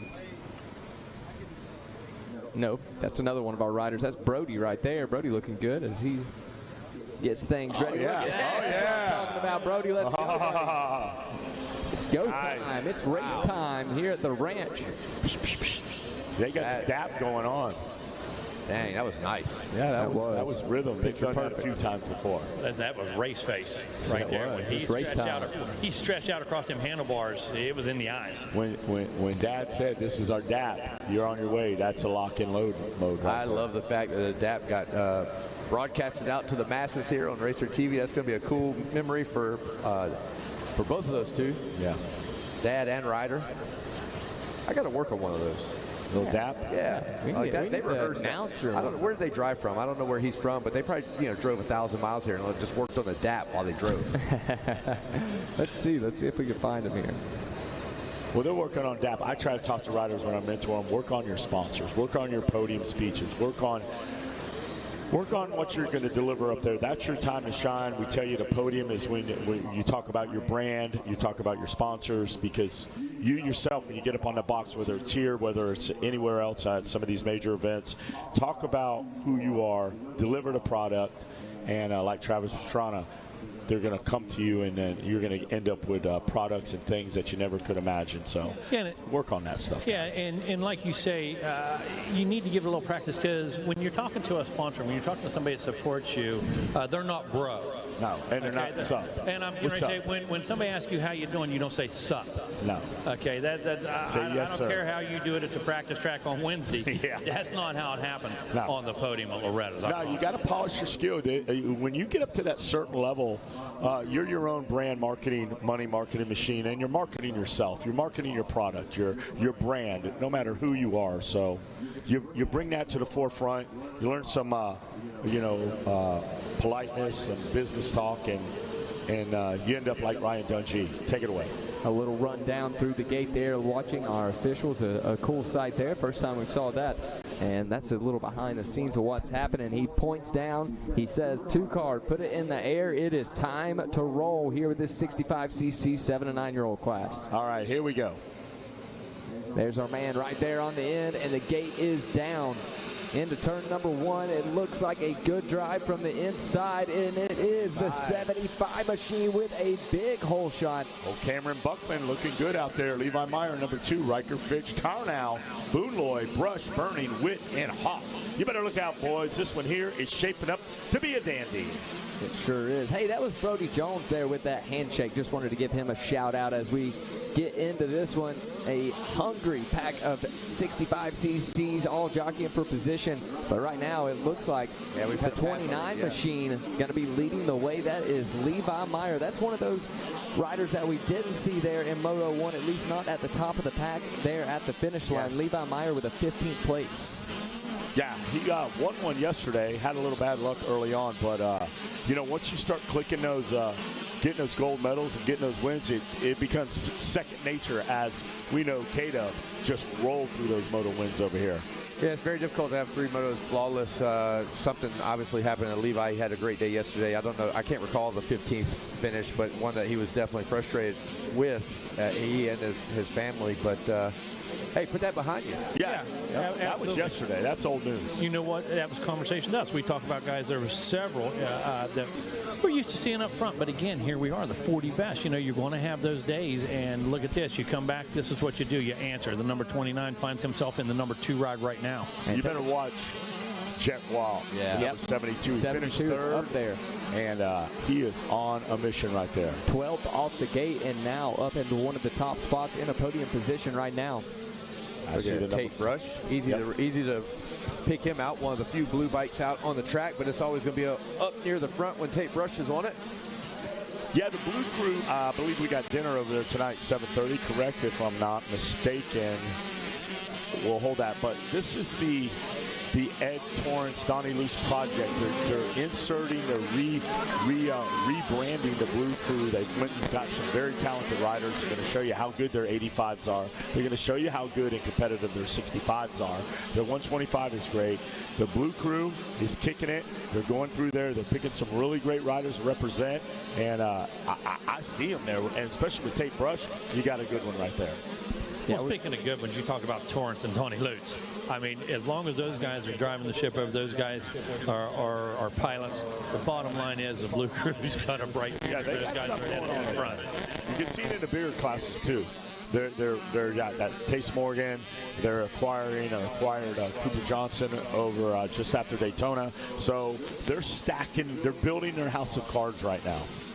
And you mentioned that Blue Crew dinner. We will be having that here tonight for everybody that is on site. That's going to be happening at 7 o'clock. All right, 7 o'clock. Going to be over at the Monster Energy Arena as we continue to watch here on Racer TV, watching the pack make their way through this 10 Commandment set here. There was the number 30 machine, possibly the 38 there, actually, of Dylan Chipman that making his way by. I see Deegan Mullen didn't get the start he needed back in 21st. A couple other notables back there. But these guys, you got plenty of time, guys. Settle in and go to the front. Check out coming out of Storyland here. Our leaders are super tight. And I've been watching Levi Meyer there for about the last half a lap. He's checking his 6. So he's starting to hear the 72 behind him. Oh, side by side, Kev. Not behind them no more. They're side by side as they head down the 20 miles of, now we can officially call it bad road. Yeah, it's getting bad. The sand, the pavement, the loose gravel, everything's coming into the potholes. Here you go. Inside. Set them up, K-Dub. Jet Rao going to get it done here as he picks up the top spot. Jet Rao going to be our new leader as he heads back towards the finish line. That was a long way around for Levi Meyer, and unfortunately just a little bit too far around as Rao dove bombed the inside and was able to get the pass made. Yeah, set it in there just right, Kevin. Had great position, got good drive out of that corner. New leader. Leader. Come in, leader, and it is going to be Jet Wow, the number 72, looking good. Tate Brush going to pick up a spot as well. Shannon Tarnow going to move back to the 4th place spot as Brush moves into the 3rd place position. I think Umina, we need to watch her as well. I think she also picked up a spot there on the last lap. Tate Brush to 3rd. Guys, look at these lap times. Oh, take a look at that. 2 spots for Umina there on the last lap. We've lost Tarnow, guys. Tarnow, let's see. Something must have happened back there. Troubles for the 51 Cobra machine here in this one as we continue to wait for him to check in. There's Wow. You're looking on your Racer TV. Wow, looking good as he comes down that long, short chute. He aims his machine flawlessly into the 10 commandments. And the first commandment he hops over is, thou shalt get away from the rest of the field and not bobble. And he's abiding by that first one there. Meg, what do you see? You got something going on? Well, you know, looking good so far. What I see is a little battle starting to shape up here as these guys work their way through the commandments. Looks like Buckman trying to make a move right there on the 75 Husqvarna. He went wide out there, found some smooth lines. Looked like he was trying to get up there on Burning just a little bit. For the fans of Shannon Tarnow, he has checked in 9th place, so terrible lap there. 2:37 on the time.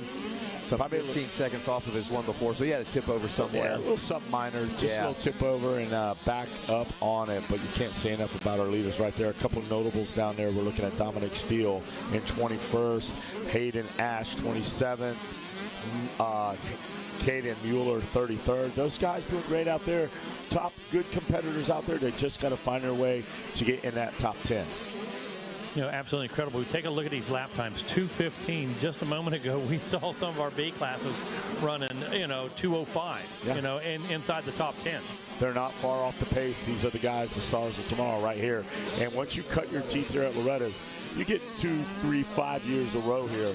You know the terrain. You know what to expect. You know what's going to happen. Watching a battle develop here. That is the 51 machine, I believe. No, that's going to be Boone Lloyd there. The 12. Boone Lloyd, Boone Concrete Lloyd. Tarnow has been able to pick up that spot there from Lloyd. He's going to be just ahead. You see on the bottom left side of your screen. Good to see he is still in full race mode. So, old Boone Lloyd's grandpa. You know, they're all concrete guys from generations. That guy shakes my hand. It felt like I'm grabbing onto a catcher's mitt. It's just burly and gnarly and callous. Like, hey, good morning. Dungy's dad part of that fraternity, you know. Big Troy, he's concrete guy. Oh, yeah, for sure. Wow, Meyer, Brush, Burning. What do you see, Jackie Legs? Give me a rundown. Watching this 51 machine now, going to go back to your leader, Jet Rao. On the left side of your screen, you're going to see that pile-on with the top 20 riders. Let's look just outside of that into the 21st spots. Dominic Steele, Jackson Turner in 22nd, Cruz Peterson in the 23rd position, Jackson Lampton in 24th, and 25th is Matthew Semino, Mason Howard, Hayden Ash 26th and 27th, J.J. Baker 28th, Grant Woodring 29th, and Charles Orr will be your 30th place here in this one.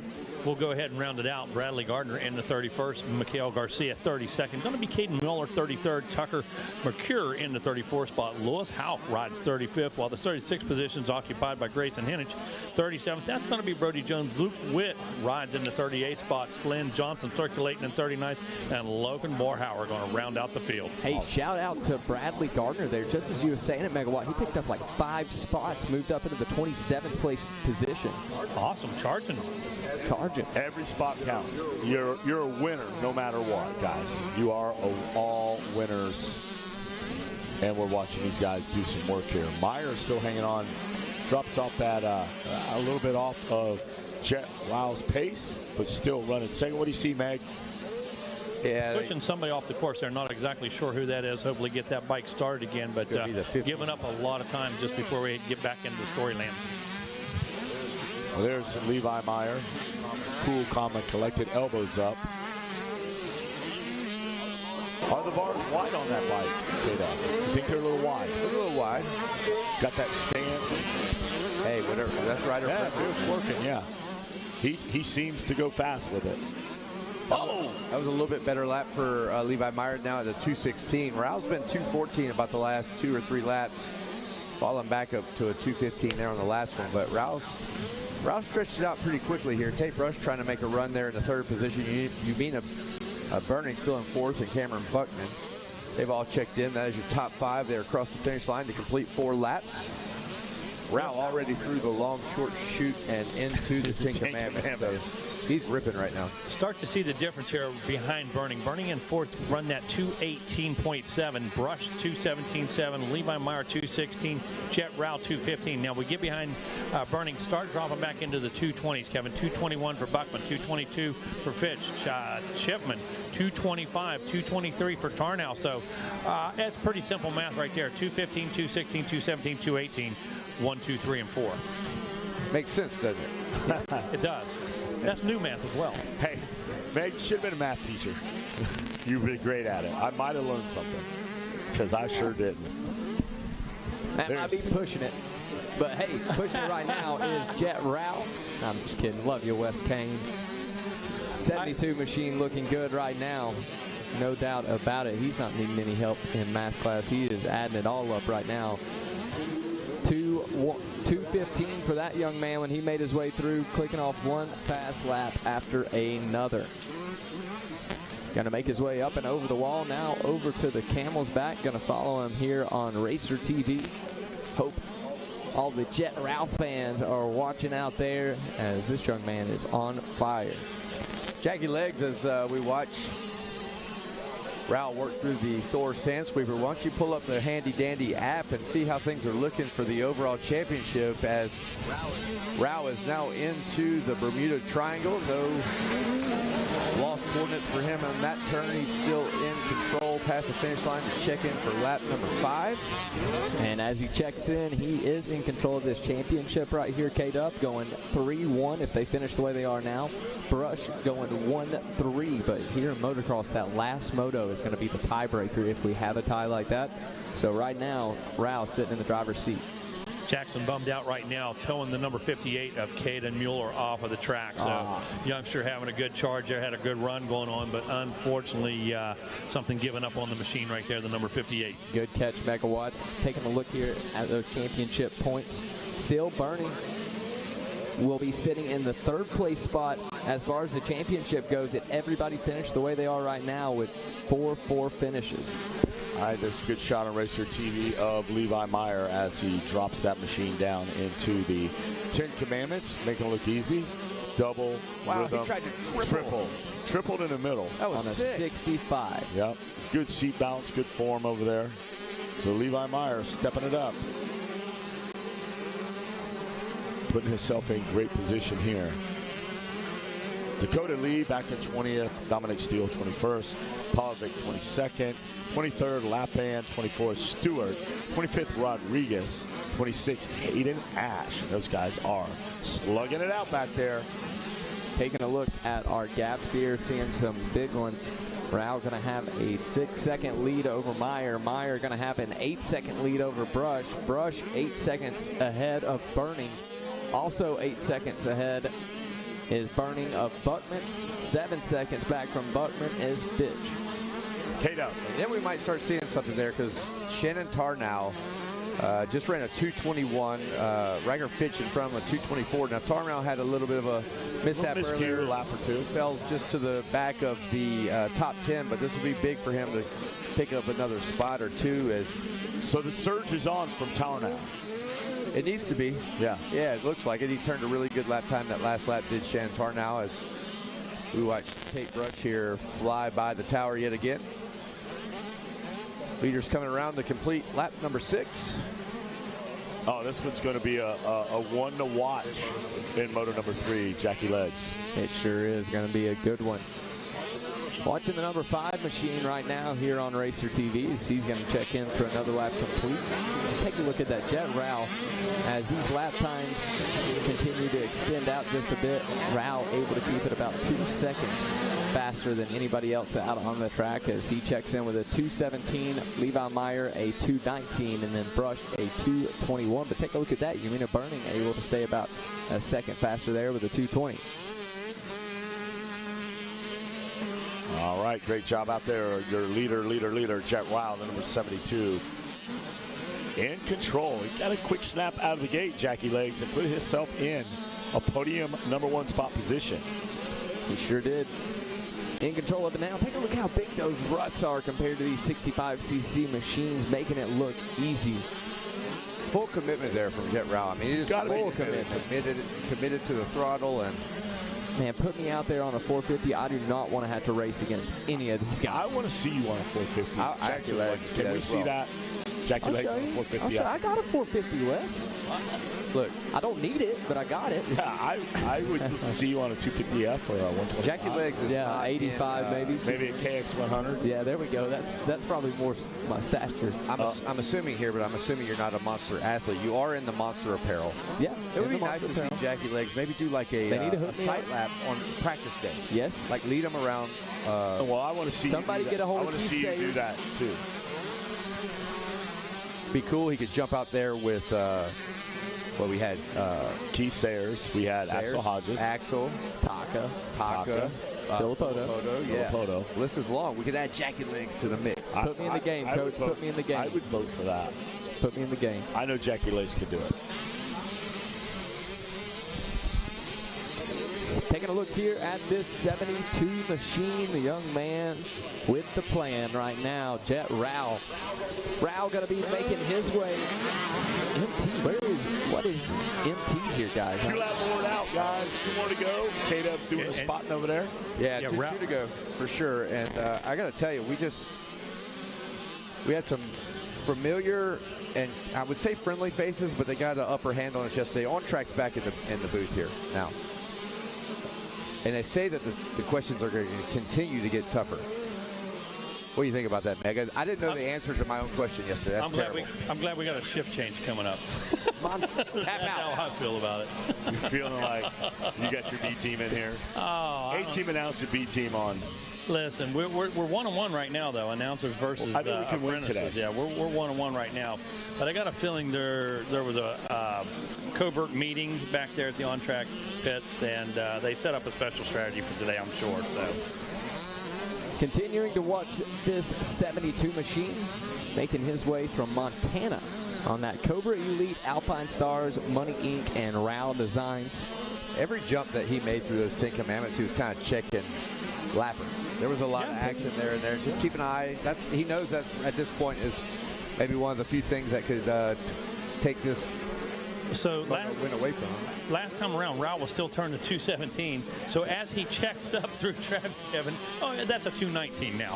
Still 2 to 3 seconds quicker than most everybody on the track. Of course, Levi Meyer still on the gas with a 218 last time around, but Rao cruising at a 219. Yeah, he's turned this one on cruise control. Even right here through this mile of bad road, he set this one on cruise control, and we're getting down to the nitty-gritty here in this one. The 2-lap board is out. This time around, Rao should be getting a white flag.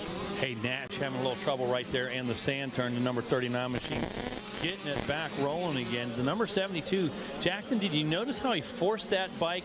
The front end gave away a couple times. The ruts were just controlling those small wheels.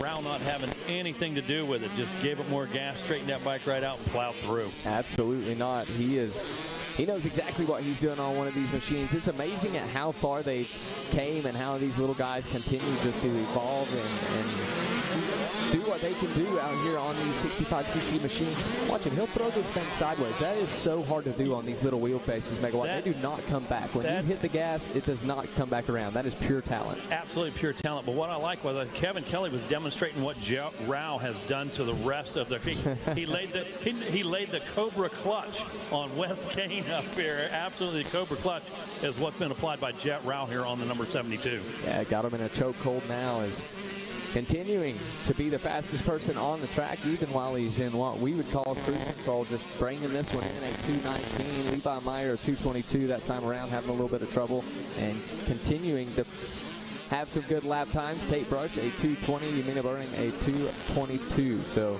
going to be interesting to see how this third moto goes, seeing these scores all over the place with Rao a 3-1 if they finish the way that they are right now. Levi Meyer on that 29 machine. He was 15th there in that first moto, so 15-2 for him. And then Tate Brush on the number 5, of course, was our first moto winner, looking at 1-3 scores. Yamina Burning 4-4 scores. This one's still kind of up in the air, guys, as far as that third moto and championship goes. Well, white flag is out for these young competitors here as they bring it on in, and we get ready for the next race out there.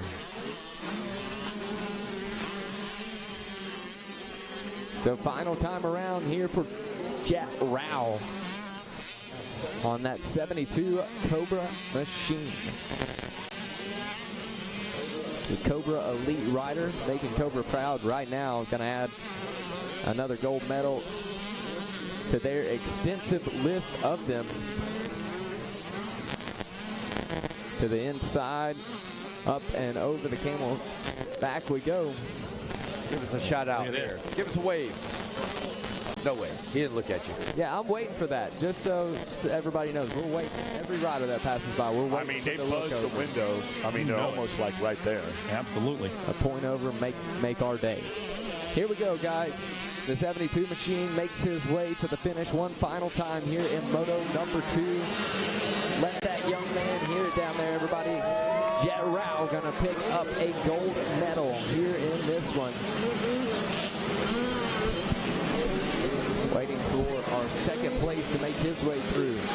The 29 machine is who we expect. There he is, Levi Meyer with a silver medal. And now the Yamaha machine looking for a bronze. There he is, Tate Brush. Gonna come through with a third place. So it is Jet Rao, Levi Meyer, and Tate Brush, your top 3. Waiting for Yamina Burning to check in to make sure that young lady makes it, and she does. A 4th place for Yamina, and a great job to her. Cameron Buckman, is he going to be able to hold on for a 5th place, or will the Bermuda Triangle get him here in this one? Hey, speaking of that, a big shout out to our director, Don Hampton, on coming up with a Bermuda Triangle. I love that saying. There's Cameron Buckman now, so it is Rao, Meyer, Brush, Burning, and Buckman as those riders get ready to talk up on the podium to our man, Zach Herron. We'll go ahead and toss it down as Zach gets ready down on the podium.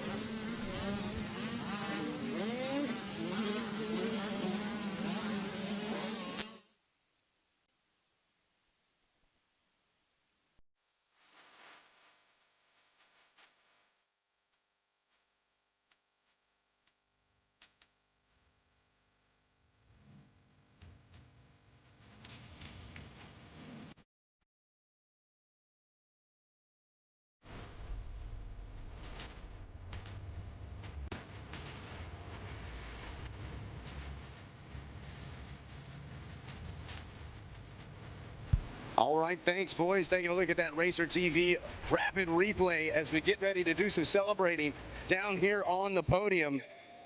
What an impressive performance from this young man. And adding another gold medal to the collection. Let's hear it for Jet Rao.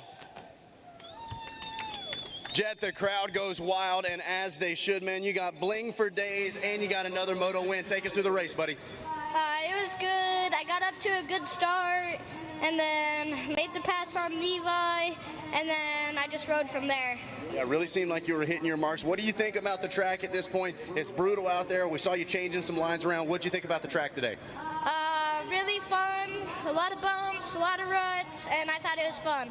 Hey, you're having a good time going fast and grabbing a win, buddy. Who do you want to help for thanking you get up here and grab a gold medal?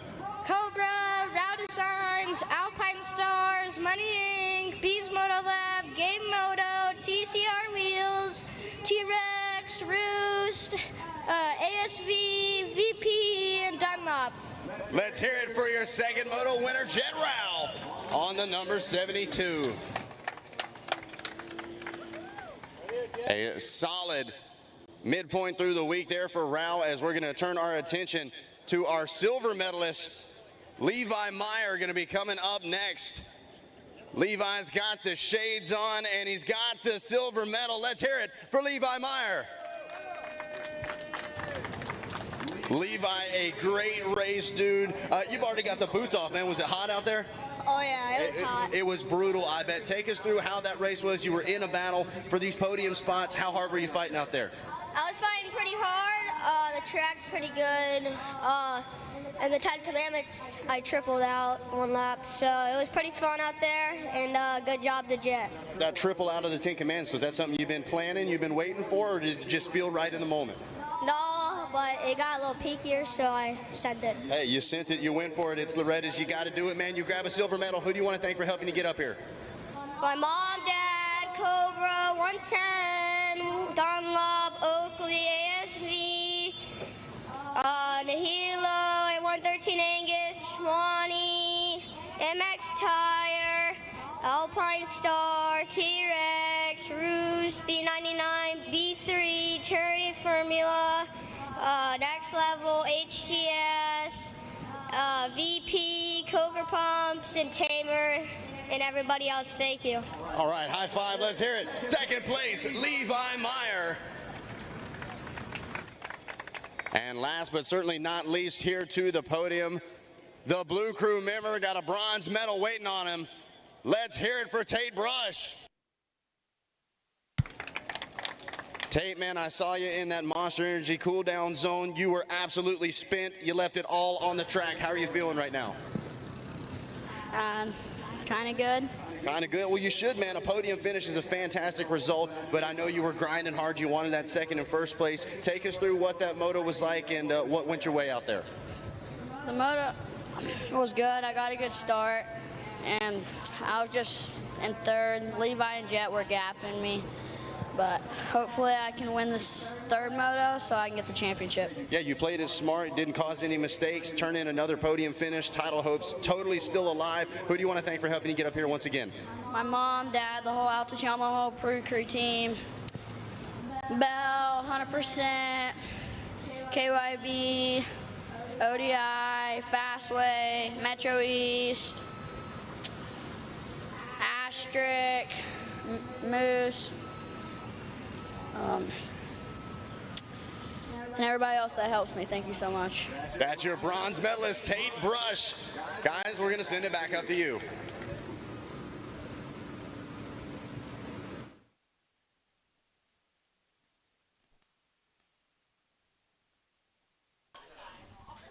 All right, looks like we're going to do a little on-track trivia right now. The score is 1-1. Announcers 1. On-track school 1. We're bringing in Weege, the only college educated. Yeah, we're good.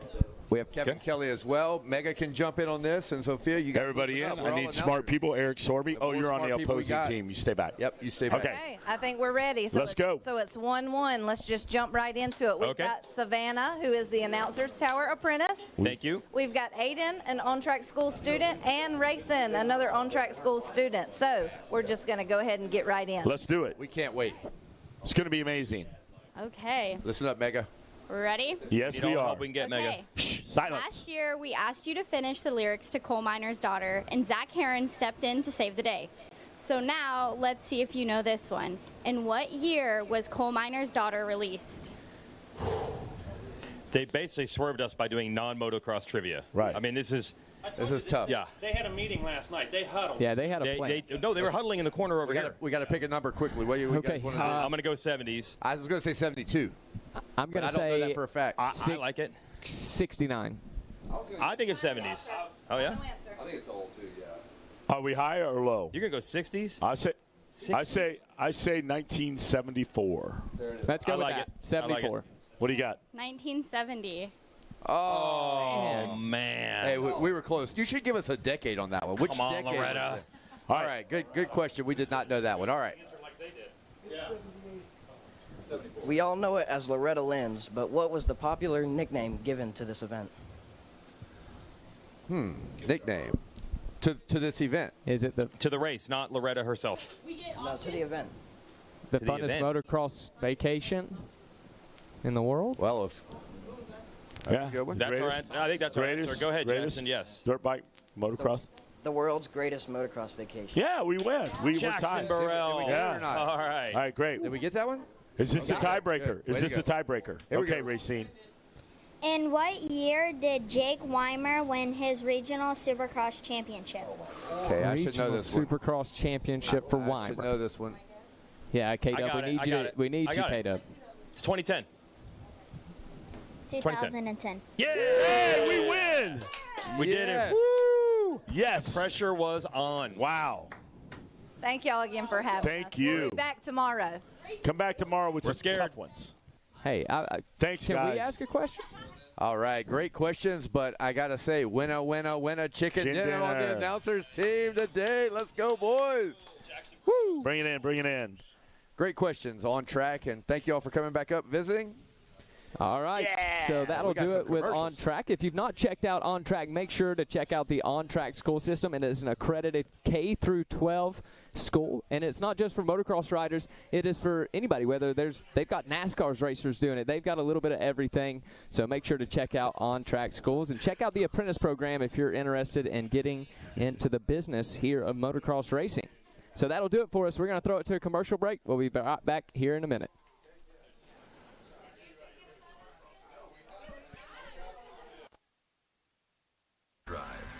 AMSOIL specially engineers lubricants to maximize power, performance, and protection in your vehicle.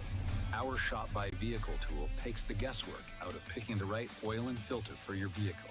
Then choose the best product and packaging option for you and get everything you need to complete the job shipped right to your door for the protection you demand and the performance you deserve. Shop by Vehicle at AMSOIL.com.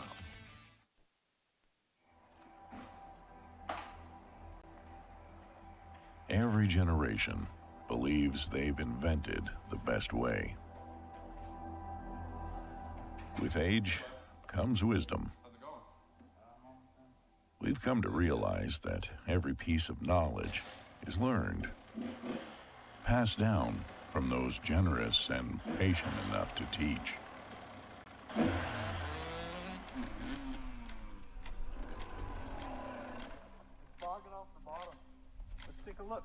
Legacy. It's not about leaving something behind to be remembered by. It's realizing that the future lies within the next generation. Let's call it a man. All right. The nature of true progress is humbly building something bigger than yourself. Rocky Mountain ATV MC.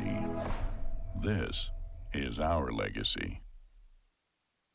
Everywhere but the seat. The seat is leather. Alan, we get it. You love your bike. We do too. That's why we're America's #1 motorcycle insurer. But do you have to wedge it into everything? What? I don't do that. This reminds me of my bike. The Wolf was about the size of my new motorcycle. Have you seen it, by the way? Happy birthday, Grandma! Really? Look how the brushstrokes follow the line of the gas tank. Hey! Hey! Brought my +1. Jamie. Born of family values and a homegrown work ethic, Cometic Gasket seals your machine so you can focus on the finish line. Cometic Gaskets are the competitive standard for racers who demand the very best inside their engine. Cometic Gaskets are always constructed from superior materials designed to perform in the most demanding environments. Whether it's a championship on the line or a day in the dirt with friends, professionals and enthusiasts alike depend on Cometic. Cometic Gasket, sealing championships since 1989.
The United States Motorcycle Coaching Association has been setting a standard for motorcycle coaching since 2016.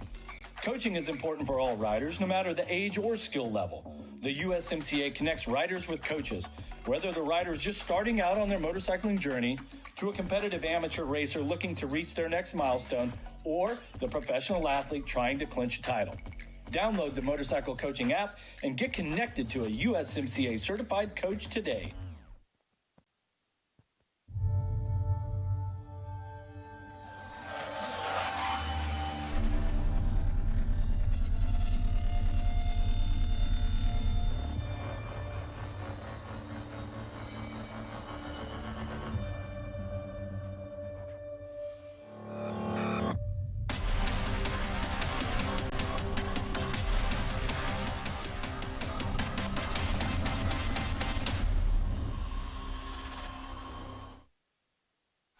How would you like to go to a school where we take into consideration how students learn best? Well, we do that because we find if we can build the curriculum around the things you are interested in, you're going to do a better job. The mission at On Track School is that educational success is possible while chasing your dreams. Not only will our staff help students to achieve success, they will cheer you on to the finish line. We encourage you to check out On Track School at ontrackschool.com, where we can help you chase your dreams and still get a quality education. OnTrackSchool.com. Check it out.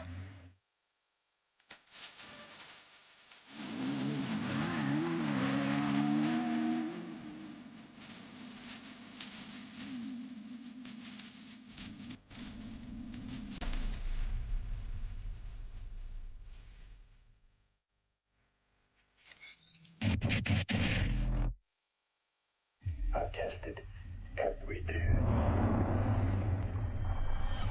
But this was a sound. You can change direction like that. Speeds not of this earth. I don't know if he's sold best clearance on H2. But then again, I'd just drive the damn thing.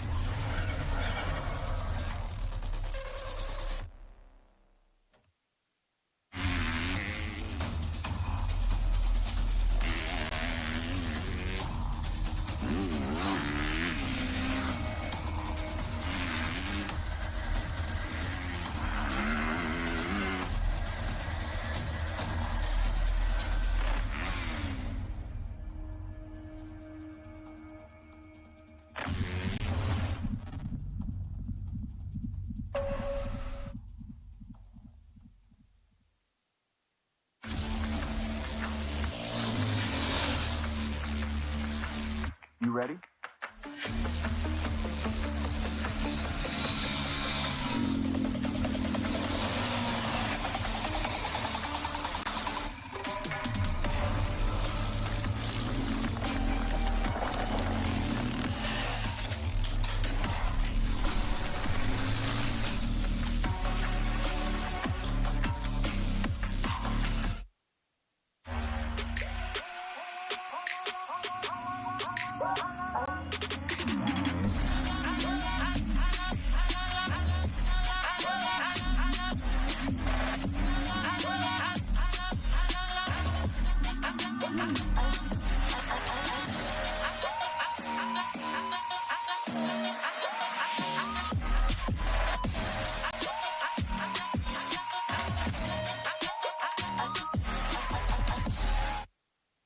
Hey, race fans, we compete on the track, but one thing brings us together. St. Jude Children's Research Hospital. Scan the QR code or text SUPER to 785-833 to donate now. become a monthly donor. And get this awesome Love Moto Stop Cancer t-shirt. Your support allows St. Jude to provide treatments at no cost to families. You can help make cures possible for kids with cancer. Together, we can save more lives.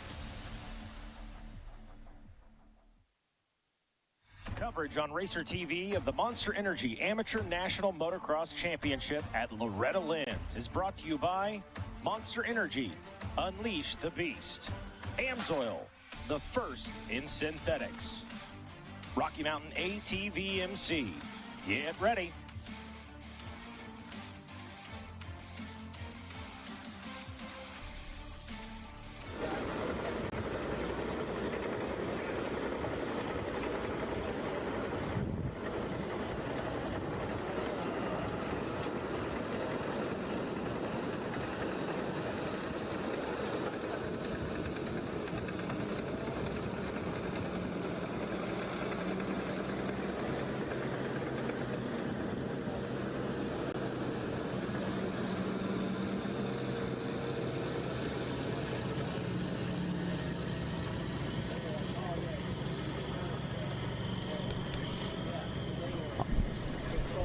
All right, folks, so here we are live on RacerTV.com. Hey, we talk about the evening festivities, everything from live music to a little FMX action. We had our freestyle show last night, West Kane getting everybody pumped up, and oh yeah, the riders doing some pretty wild stuff as well. Jackie Legs, I know you were down there watching it, as was I, and this is always one of the fan favorites. The crowd's going wild. The riders are into it. It's just nothing but a good time. Yeah, of course it is, man. We've got everybody out here, I believe, is an X Games gold medalist. No doubt about it. They are all medalists. There is AMSOIL Hodges. He made the trip down from California. Taka out there as well. Of course, Keith Sayers, the one that's putting all of this on, bringing the whole crew out here. Man, a ton of fun. AMSOIL was completely backwards. I have no clue how he is able to do that, but somehow, some way, those guys figure it out. Yeah, Ahaz going all the way from the Loretta Lynn's Championship to the Keith Sayers FMX show, keeping everybody pumped up. He was leading some of our riders around on practice day as well, but look at the extension on this, Jackson. These guys are going all out for our friends and family here at Loretta's. AMSOIL is C-Class champion here at Loretta's. Man, look at that. Talking the boys, they put on quite the show. That's what always blows my mind, Jackson. One after another, the freight train. No room for mistakes there. Yeah, just a couple of weeks ago, they were at X Games. Look at that, wow. Zach. These are some X Games moves that they're throwing here. Look at this. The full body variable all the way around. That's expert precision right there. A little thumbs up has it, no problem. Man. And then climbs to the top of the airbag, tosses the goggles out to the fans. Look, he can't stop flipping. He is flipping out. Hodge getting swarmed over there.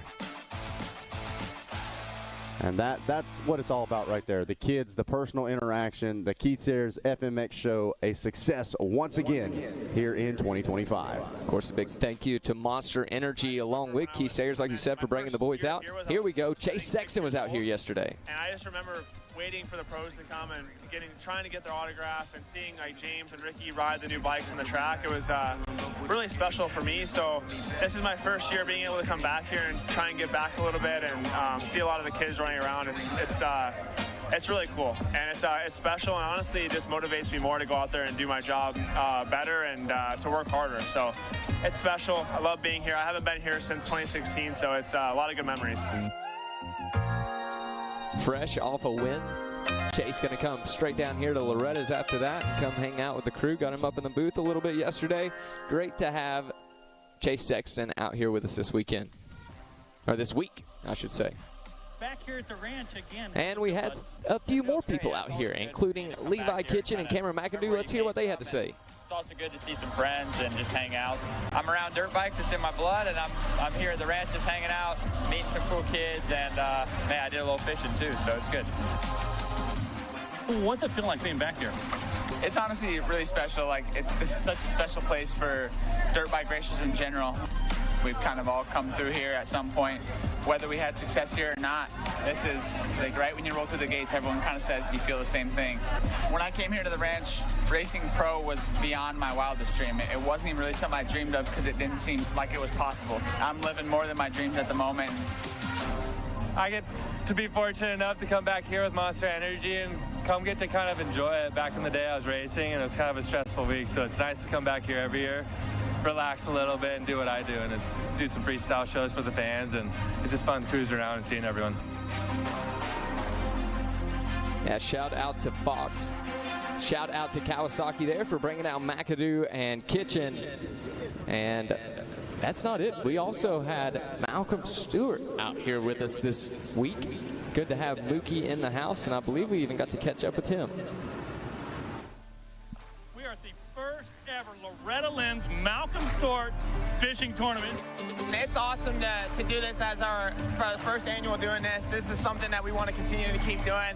I love coming to Loretta's. This is my family, right? You know, I grew up racing in all the classes coming through here, and people know me as two things, racing motorcycles and fishing, and I feel like that's two things that we love to do. I'm here to do both of them, and this is an awesome deal. But hey, I can sit here and keep talking about it, but right now I'm down a bass, so I got to go out here and start catching. Lakefront, got a view of the track, and the boys are fishing. It's cool that Mookie's putting on this little fishing tournament here. Gives all the kids something to do. My kids love fishing. I always grew up, love coming here to Loretta's, not only to race my dirt bike, but to fish. I put some rubber worms on. My one kid's got a worm, like a live worm, and the other one's got a rubber worm. We'll see. Like I said, it's been hot, so they should be down deep. So there was Filippoto coming out here as well as Mookie. The fishing tournament was a success, and I'm sure it's only going to grow from here, Zach. Yeah, I'm very curious to see. I heard some people were over there planning on planting some fish in the pond for next year. They're already thinking ahead. We got some side bets going on, and it's all competition here at Loretta's, Mega. You know it. You were there in person. They take it serious whether it's on the track or in the pond. Listen, we take it serious in the line for a corn dog. Absolutely. Okay, it's a competition. I will can tell take you that inside line. Mookie was so gracious to everybody. He obviously didn't get to fish a lot. He spent his whole time taking pictures and hanging out with everybody.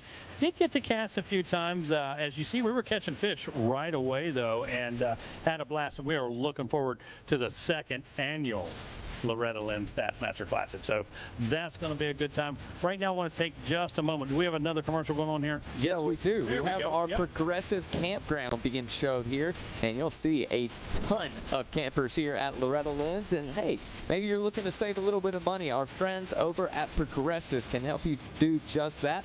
Check out Progressive Insurance by scanning that QR code on your screen, or of course, check them out online. Progressive Insurance will save money on all your insurance needs. Jackie Legs, you know it. On the track, it's all about finding the flow. Off the track, it's just finding flow and finding how good of a price you can get on Progressive Insurance. I know you're a user of Progressive, whether it's RVs, your trucks, your bikes, your boats, your pets.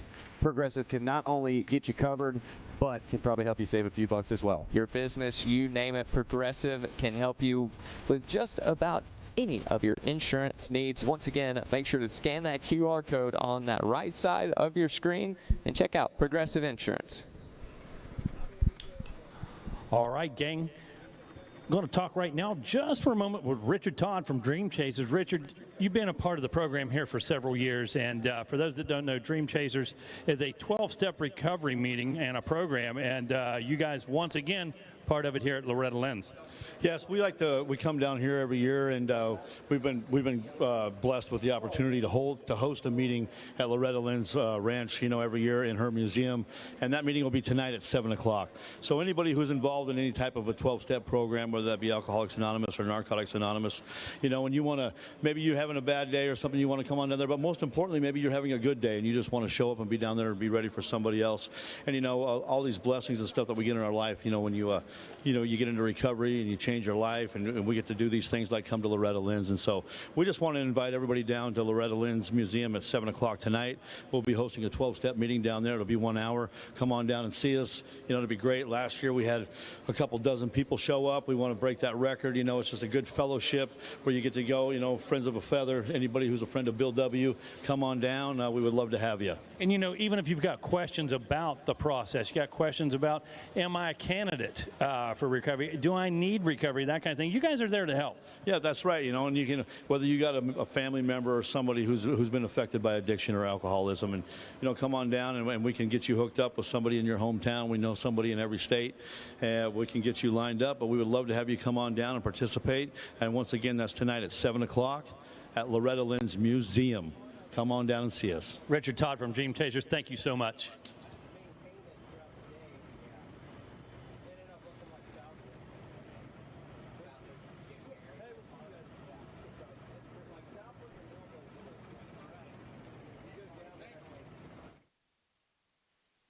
All right, folks, so here we are back up in the tower, as you can see here on Racer TV. Going to introduce some folks very special to us. We talk often about when things go right, but it's also important to talk about when things go wrong. Jackie Legs, who you got? I am here with Dr. Tanner. Dr. Tanner, I know you got some exciting stuff. You're kind of changing the game here for the motocross riders, bringing in some new technology. Tell us about it.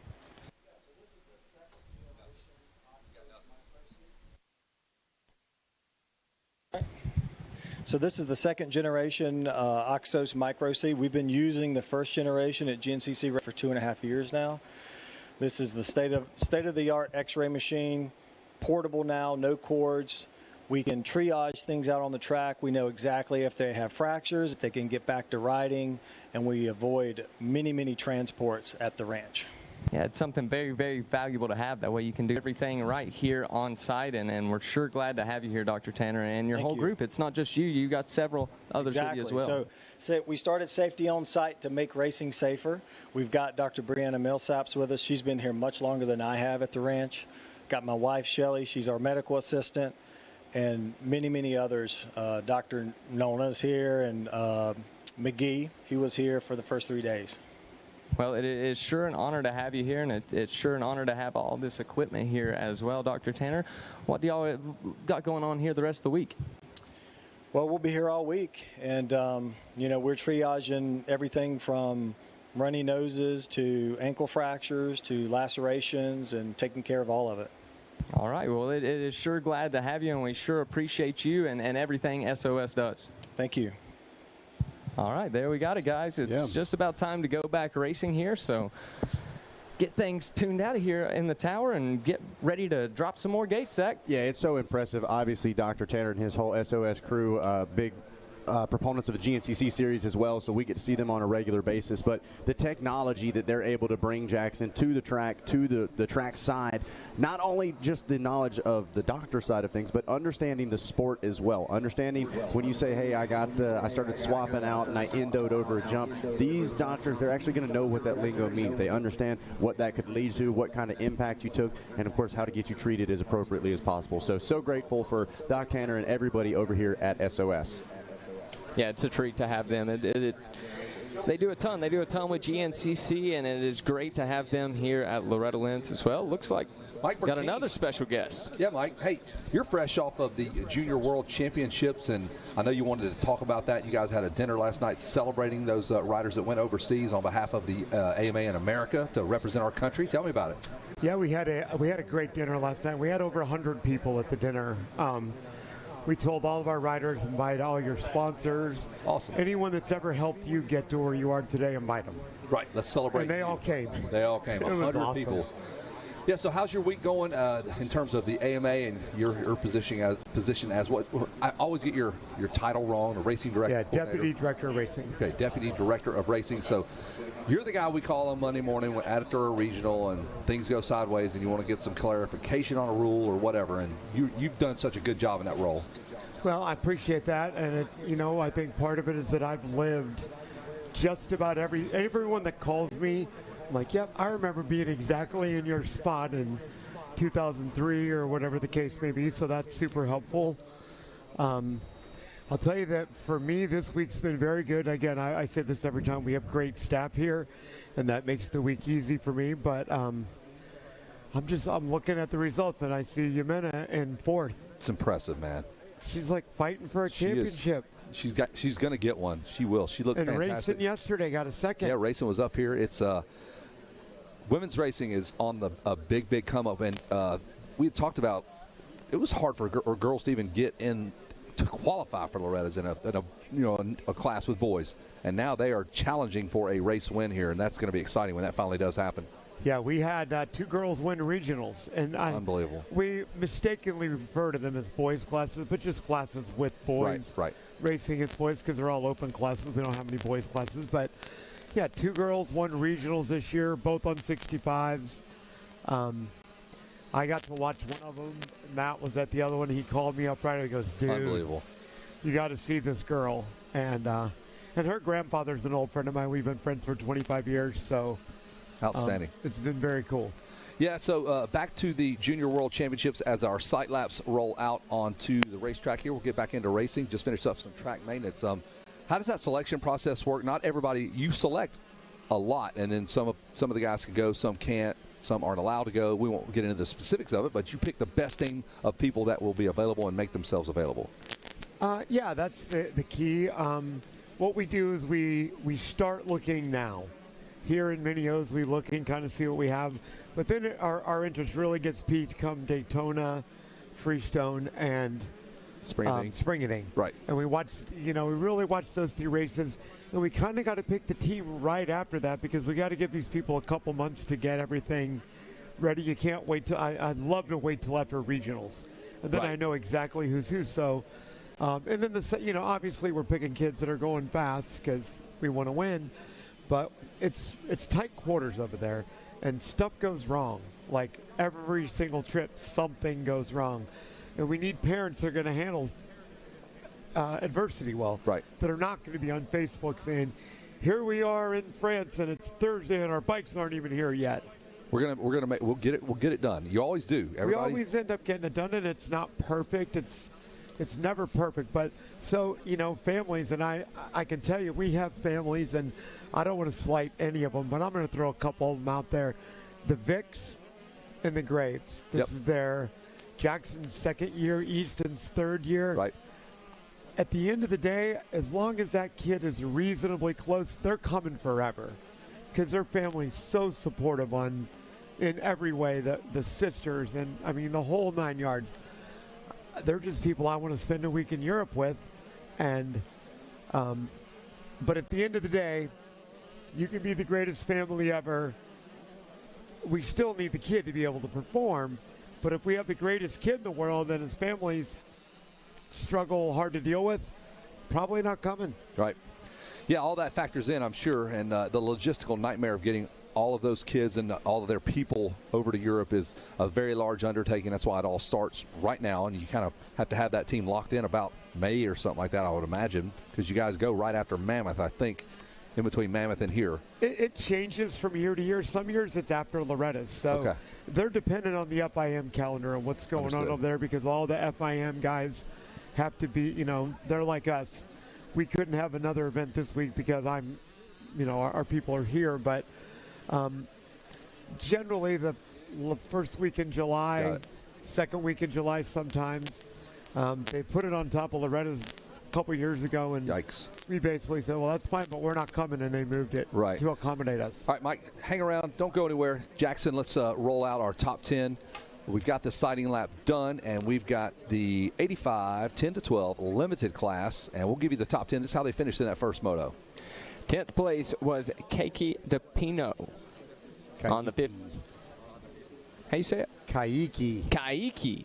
I don't know if anybody has said that all week right. Kaiki DePino. For quite a few years. Awesome. So Thank you. See, hang around. Don't go anywhere. I got you guys. Kaiki. What?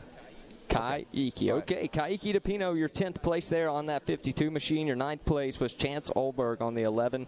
Carter Gray on the 13 was in the 8th place spot. 7th place was Jaden Smart on the 42 machine. 6th place belonged to Cade Nightingale on the 67. 5th place going to be Chase Brennan, I should say, on the 43 machine. The Suzuki rider getting it up there into that top 5.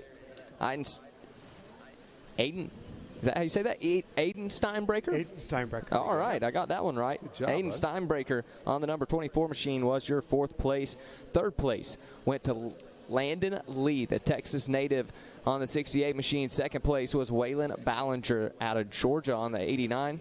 And then taking the big win in Moto number 1 was the number 2 machine of Sawyer Geek. And that was your top 10 when we went last racing with these young warriors here in the 85 10-12 limited. Mike Burkeen from the AMA going to hang out with us and maybe jump in on a moto for a bit, and then we'll turn these little boys loose. Sawyer's been on rails. Yes. He's had these guys covered, and he's smart. He goes just fast enough to keep a gap when I know there's more in the tank. And hopefully we'll see someone come up there and battle with him. And yeah, and that's a great sign of maturity when you see a kid that does just enough. Like Jet Lawrence has the speed to go a little bit faster at any time, and he just doesn't have to, and there's no point in getting into that danger zone, if you will. Hey, how cool is that Monster Lounge down there in terms of everybody's program and a place to go before your moto? It's unbelievable. I mean, it's a spot, especially, we've come to the realization that the kids are hot when they get on the track, and if we can make that go away. And we go. Off and running. Hole shot comes from the number 74, I believe, 24. That's Anderson Waddell. And that was a great start from the inside. Nolan Cobb in the number 2 spot on the 25, but we all have seen how this changes in the first few laps. I just saw a yellow motorcycle flash pass there. It's probably Chase Brennan. He's inside the top 10. Yeah, we got to give Brennan some credit because he's out there. The lone Suzuki entrant, and I've been watching him all year. He has been on rails all year. He got himself a handful right now because he's a little bit mid-pack. Yeah, he's got some work to do, but this is what you want to see if you're watching a rider. How does he handle adversity? How does he handle a great start, a bad start, going down? All of those things factor into what kind of a total package we're dealing with. Dean Dias will jump in here with us as well, and Mike Burkeen from the AMA, the Deputy Director of Racing. The Deputy. How many weekends a year are you on the road? Between 35 and 40. Whew. Still married. Happily. Happily. 34 years. Good for you, man. All right. 5 years. Oh, I'm in trouble. Oh, my Lord. Now it was happily too. You forgot how long you've been married. There's the 25 of Nolan Cobb Geek back there on the number 2. So the cool part about Loretta Lynn's, if you are in this class the year before and you top 10, you get to run that top 10 number. So Geek, with that hefty number 2, he'd like to change that by 1 digit and get this national championship. And, well, kind of making his way to that position. He's in second, Dean. Did a little track prep, so the track's going to be pretty friendly to him right now. Yeah, Nolan Cobb getting what he needed, getting that whole shot, getting clear racetrack, and man, he's going to hang out there because I know the kid wants to win, but you see, I don't know, Grandpa's something cheering for him. So Geek there in second, and number 13, running a top 3 right now, it's Carter Gray. Yeah, and one thing you want to be mindful of, and I'm sure these kids had that conversation with their dad, is, you know, we put a little water down. We have to water this racetrack. So the first lap may not be lightning quick because you see the kids not trying to go down too early, challenging and pushing the bike beyond what the moisture on the ground is. They'll leave some of the ruts, though. You'll see that they just prep the areas that are unsafe, and they water, of course. And they like to leave those ruts and big bumps to make these kids earn it. Watch here, Kevin. Looks like Sawyer's got an inside line on Nolan Cobb with authority right there. That was a nice pass, but I've got things to do. We go into the 10 Commandments. So it's Geek and Nolan Cobb. A couple of riders behind them, Carter Gray, Aiden Steinbrecher. So a good start for Steinbrecher. Well, everybody wants a piece of your leader, man. All your Geek. And I'll tell you, we were talking about the junior team earlier and the selection process. Sawyer Geek is very near the top of our list right now. Checks all the boxes. Sure. Knows what he's doing, goes fast. Mom and dad are great. Does it matter in terms of bikes? Like, you guys have a great relationship with KTM over there in Europe. So if they ride a KTM, I'm not saying that's the end-all be-all, but that helps, or is it makes it easier. But we also have a great relationship with the Yamaha factory amateur racing team over there, and they'll provide anything that we need. Obviously, we've only had Chase Brennan on the Suzuki in a good amount of time, but and then Team Green has been unbelievably supportive. If one of their guys, awesome. You know, they're not going to send one of their guys to get 10th, but if they feel like they have a guy that can win, you know, they're unbelievably supportive. Ryan's actually come over with us a couple times. Very cool, and that feeds into our passion for the Motocross of Nations team, and I feel like the relevancy of your event and what you do there will parlay into riders wanting to represent their country when it comes time, if you get you get chosen. Yeah, I'll tell you, from a teammate standpoint, our guy Brandon did a great job with the videos for the USA team. I encourage everyone to go out and watch them. Brandon Olson, I think, is the YouTube name.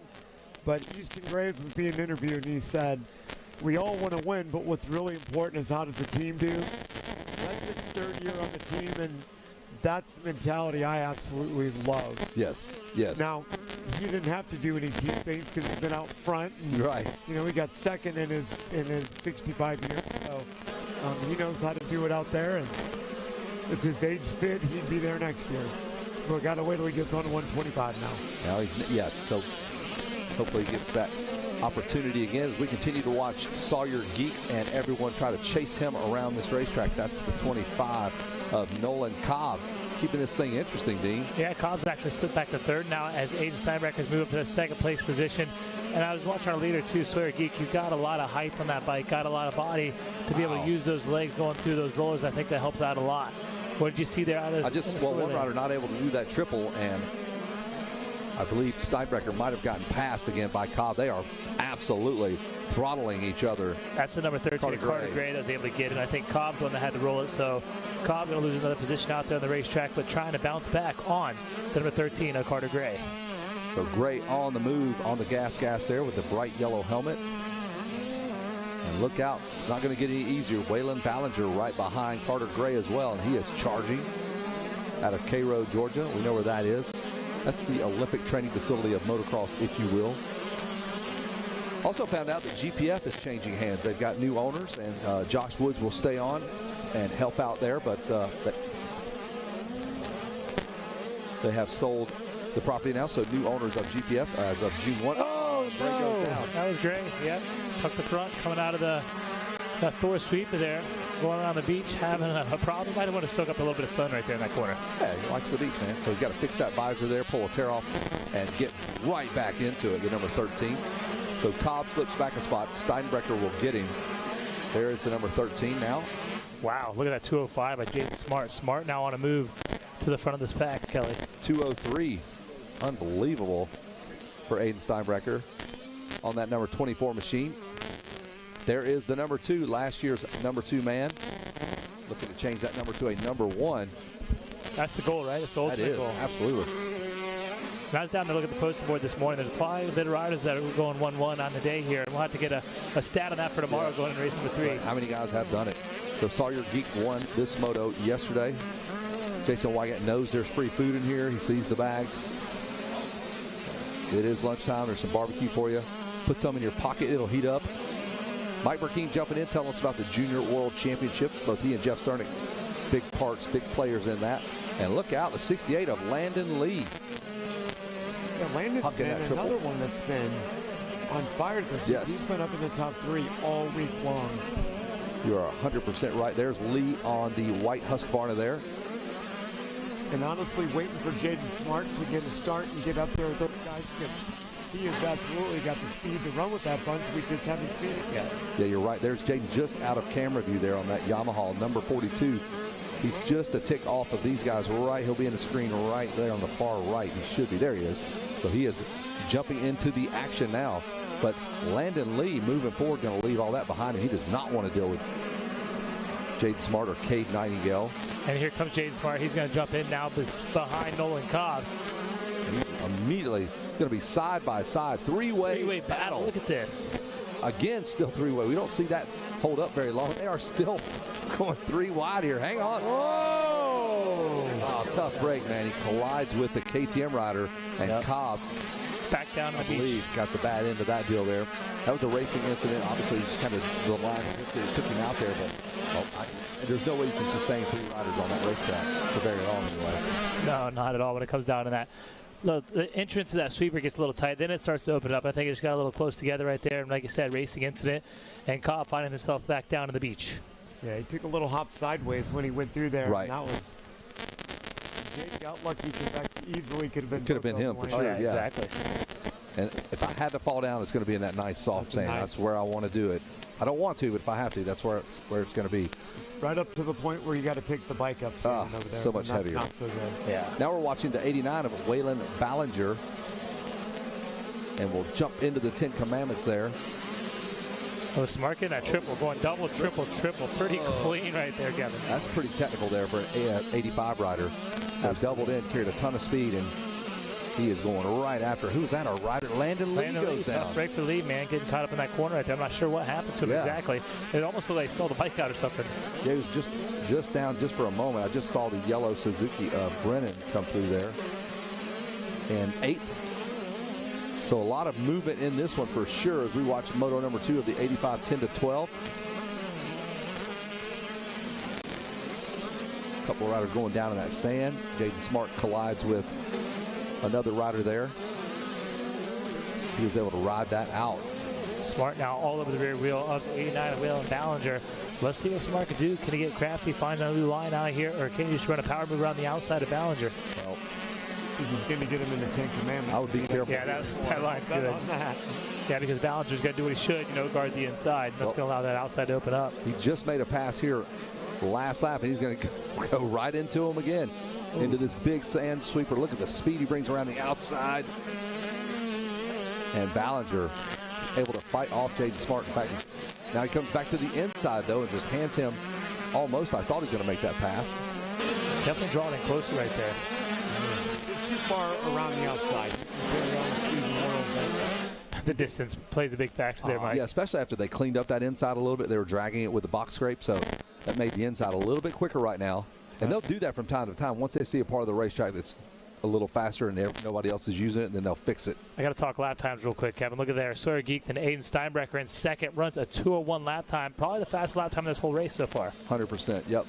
Steinbrecher on that 24 machine, the KTM. There's Jaden Smart, lofts that front wheel up and over that bump there. Head down towards the 10 Commandments. And we have enjoyed watching Jaden Smart on his Blue Crew Yamaha ride. There's that triple. There's that double. He didn't get it that time. You're running close enough. He's got to draw them closer for sure. And I guarantee you, Ballinger can hear that Yamaha screaming behind him right now. He's like, it's quiet now for him. He's a little bit longer than normal.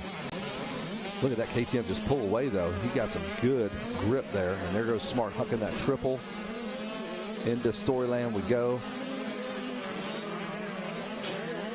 And he does like the outside line. Jaden Smart wheeling around the outside, carries a ton of speed. He is right back on top of Ballinger.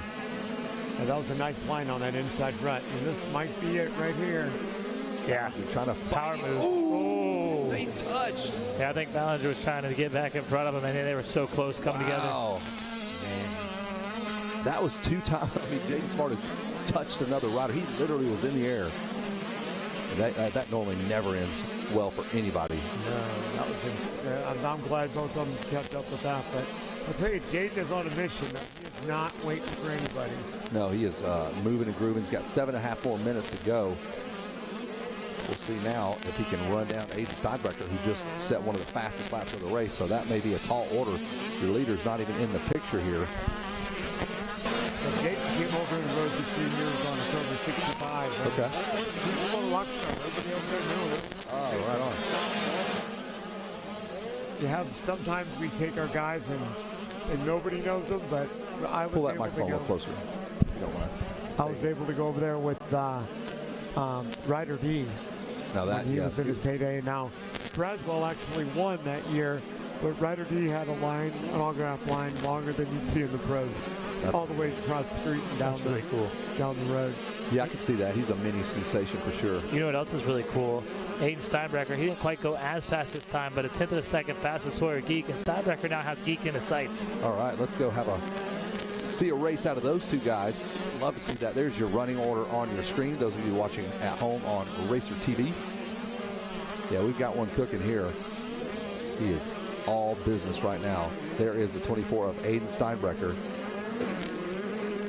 Doing everything he can to reel in the hard charge. Number 2 is Sawyer Geek. I'll go ahead and give you a rundown to the top 10 we're watching out there right now. Sawyer Geek, Aiden Steinbrecher, Jaden Smart, Waylon Ballinger, Landon Lee, Chase Brennan, Cade Nightingale, Carter Gray, Gavin McCoy, and Austin Keller all around at your top 10 on the racetrack right now.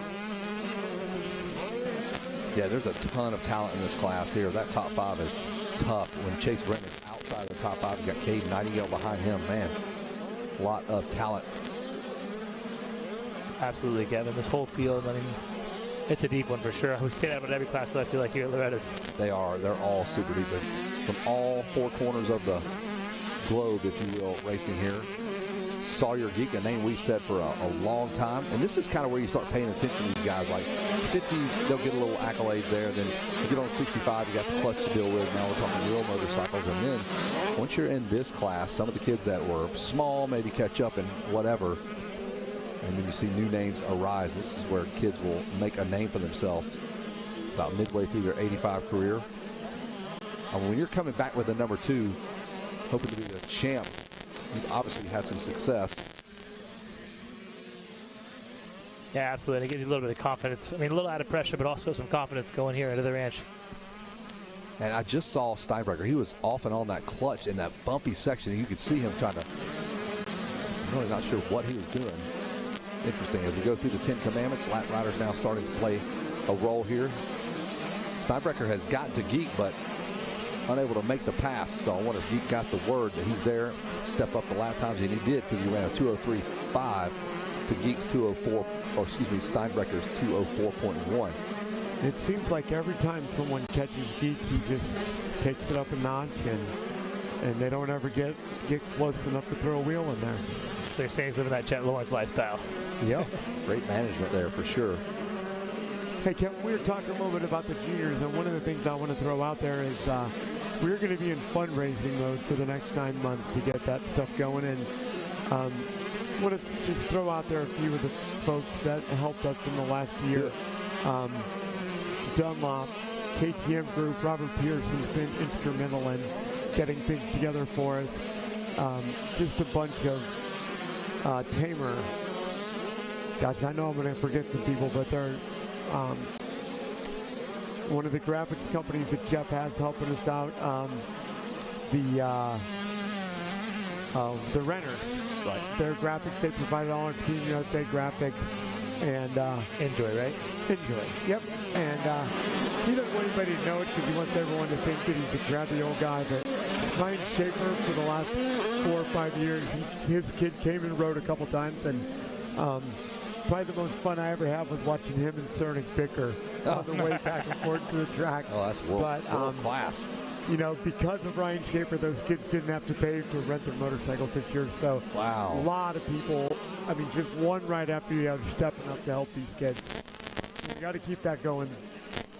Yeah, it's a really cool deal there. When you go over there, you guys rent motorcycles for the kids, and with that comes an 18-wheeler, just like you see at the Pro Nationals, with a mechanic, with a suspension guy, a motor guy, to take care of all the bikes. So it's really a cool experience. You get the full treatment. Yeah, they bring brand new bikes, 5 mechanics, the team manager. They provide all the enviromats, tools, gas cans, parts bins. They have full parts support for all the bikes. And the kicker is the lead engineers on development of the 125 or the 85 are all there. You know, they bring guys that know the motorcycles better than anybody.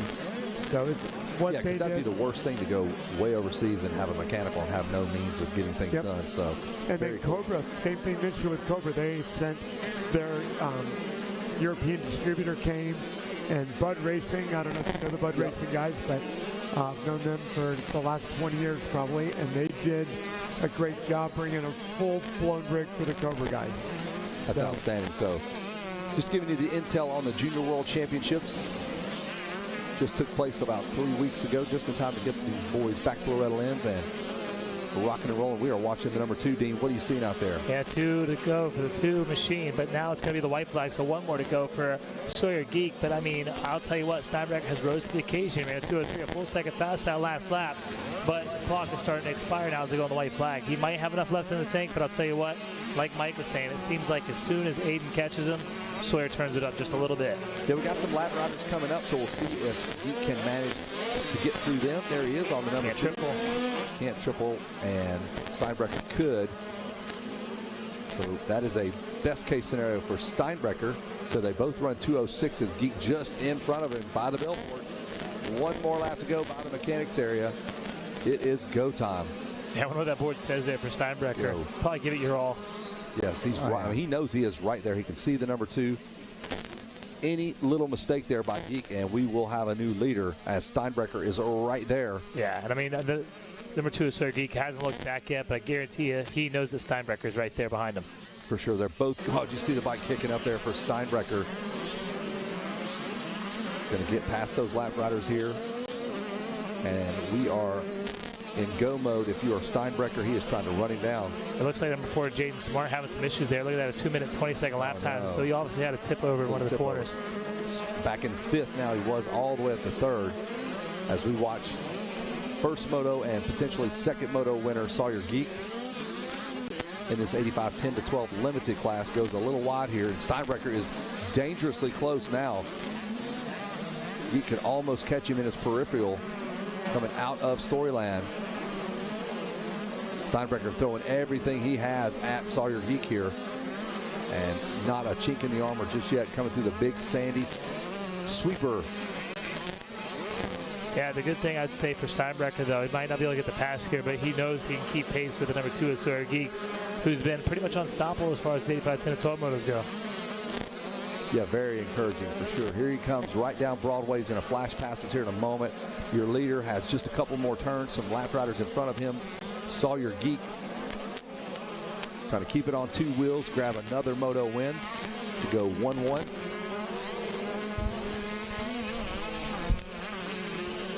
One corner to go for Sawyer Geek. Checker flag 5. Sawyer Geek the winner. Aiden Steinbrecher right behind him, probably less than a second off. amazing ride there for Sawyer Geek. Like you said, he was composed there, got caught a little bit, but was able to turn it up, and still turn up that last lap. Aiden Steinbrecher, so he'll be able to go back, timing and scoring, and look at his lap time to know that he was there. He was matching most times beating your leader Sawyer Geek, but Geek had enough in the tank to pull off this win right here. Running in the top 3, he's going to make it his way across the finish line. We should be seeing the number 89 of Waylon Ballinger with an outstanding ride on the number 89 out of Cairo, Georgia. He's training down there at MTF. And fourth is going to be number 68, Landon Lee. Solid ride for Lee right there. We've seen him make a couple mistakes, Kevin, but he was able to pull it off. Jaden Smart going through the pack again, having some issues on one of those laps. As high as third he was, Jaden Smart, but tumbles back to fifth. They're going to cool those kids off.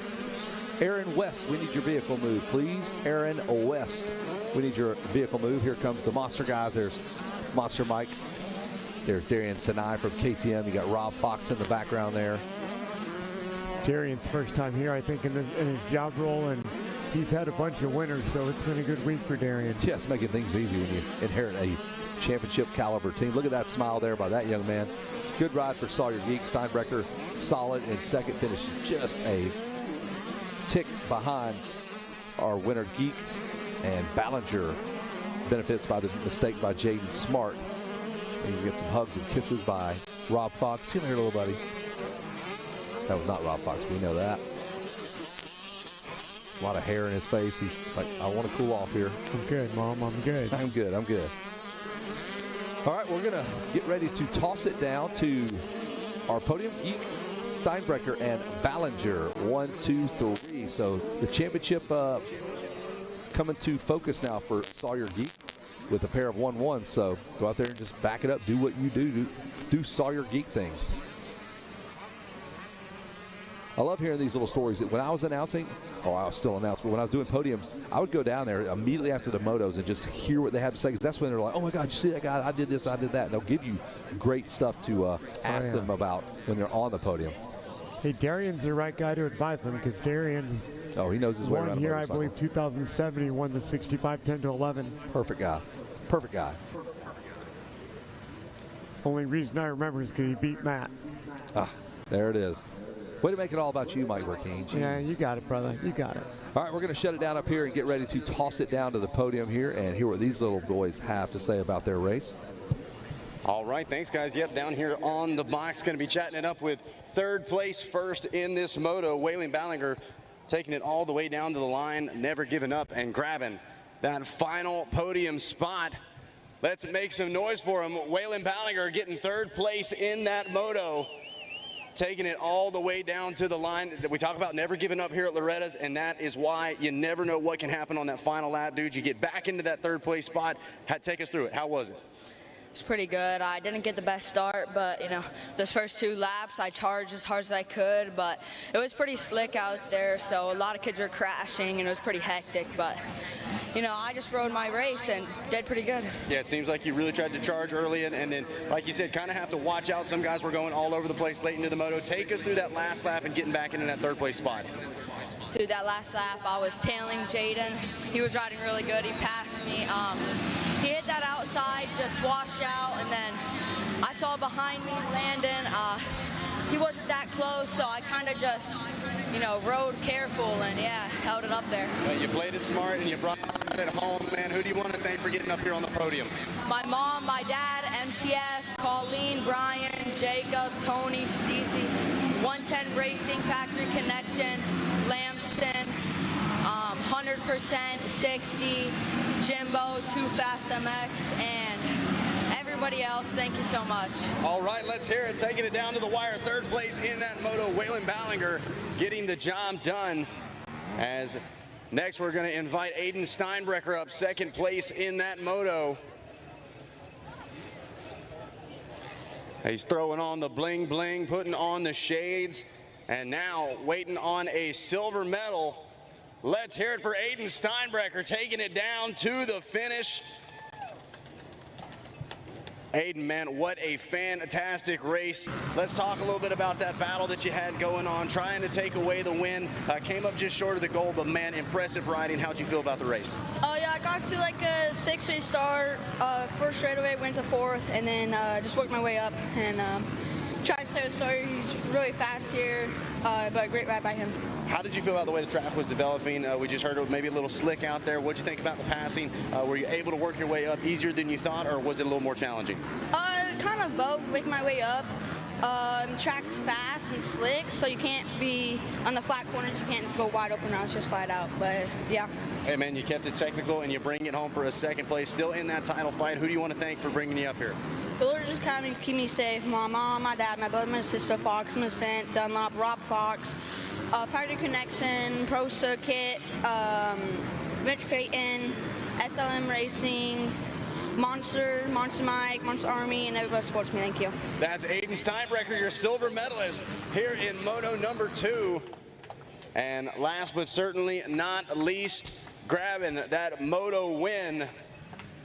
Ladies and gentlemen, put your hands together for Sawyer Geek. What an impressive ride. Yeah, let's go behind the ride here, man. Sawyer, what a battle all the way down to the checker flag. Take us through that last lap. It had to feel like a 5-minute lap time under all that pressure, and you hang on to it. Yeah,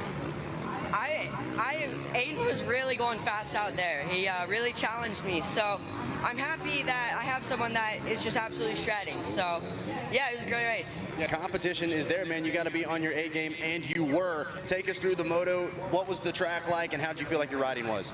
Yeah, I got a good start. I think I was like third or fourth-ish. Passed for the lead, and I just tried to put my charge down. Aiden got in behind me, and he was shredding. He had quite a few better lines than me, so I need to find a few better lines next moto, but other than that, it was a good moto. Hey, maybe going to do a little studying on Racer TV, figure out those lines and come out swinging in the third moto, man. Who do you want to thank for getting another gold? I'd like to thank the Lord Jesus Christ to keep me safe. It truly is Him, and He's the reason why I'm up here. My mom, my dad, the whole KTM Orange Brigade team, Fly Racing, Alpine Star, 100%, everyone over at Monster Army, my trainer Jake, all my family that is here, and the families that are watching at home. Thank you guys so much. Such a great job. Let's hear it, Sawyer Geek, your second moto winner. Guys, back up to you. Thank you, Zach, for that podium interview. Now we're going to take you down to the top 10 here in the 450 Limited. That's the next class going on the track. Finish up 10th in moto number 1, the 34 of Christian Merman. Finishing up 9th, going to be the 71 of Chase Haynes out of Scottsdale, Arizona. Your 8th place rider in moto number 1, that's Talon Staggs out of Fair Oaks, California. Your 7th place rider number 30, that's going to be Wyatt Thurman. Finishing up in the 6th place in moto number 1, we're looking at Wyatt Duff out of Lexington, Kentucky. And 5th, McCain Fitch out of Albert, Colorado. Your 4th place rider, that's going to be Franklin Bousher out of Clinton, Louisiana. All right, third on the podium, Aiden Bailey on the number 99 machine. He's really good at the start, so let's see what he's got out of Jamestown, Rhode Island. And finishing up 2nd in moto number 1, that's going to be Austin Schaefer out of Hamer, South Carolina. And the 39 of Max Shane, he won the first moto. We'll have to see if we can continue the trend here in this one, the 450B limited class. Yeah, Max Shane, one of the good guys too, man. Good family, very nice, a respectable man. When you hear him do his interviews, he's super cool. I got a chance to chat with him at Mammoth. He's a good dude. Absolutely. Before this gate drops, I'm going to send it to Mike Burkeen real quick. As we got a 2-minute hold. Oh, we got a little time to talk.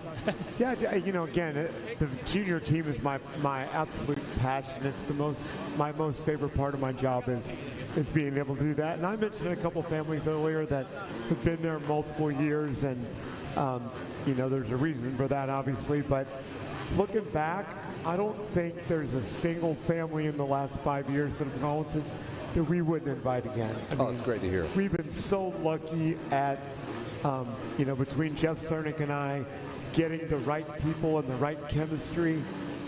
It's been amazing, and I don't want to leave anybody out. I mean, awesome. There's not one family that's gone that could not come back and go next year.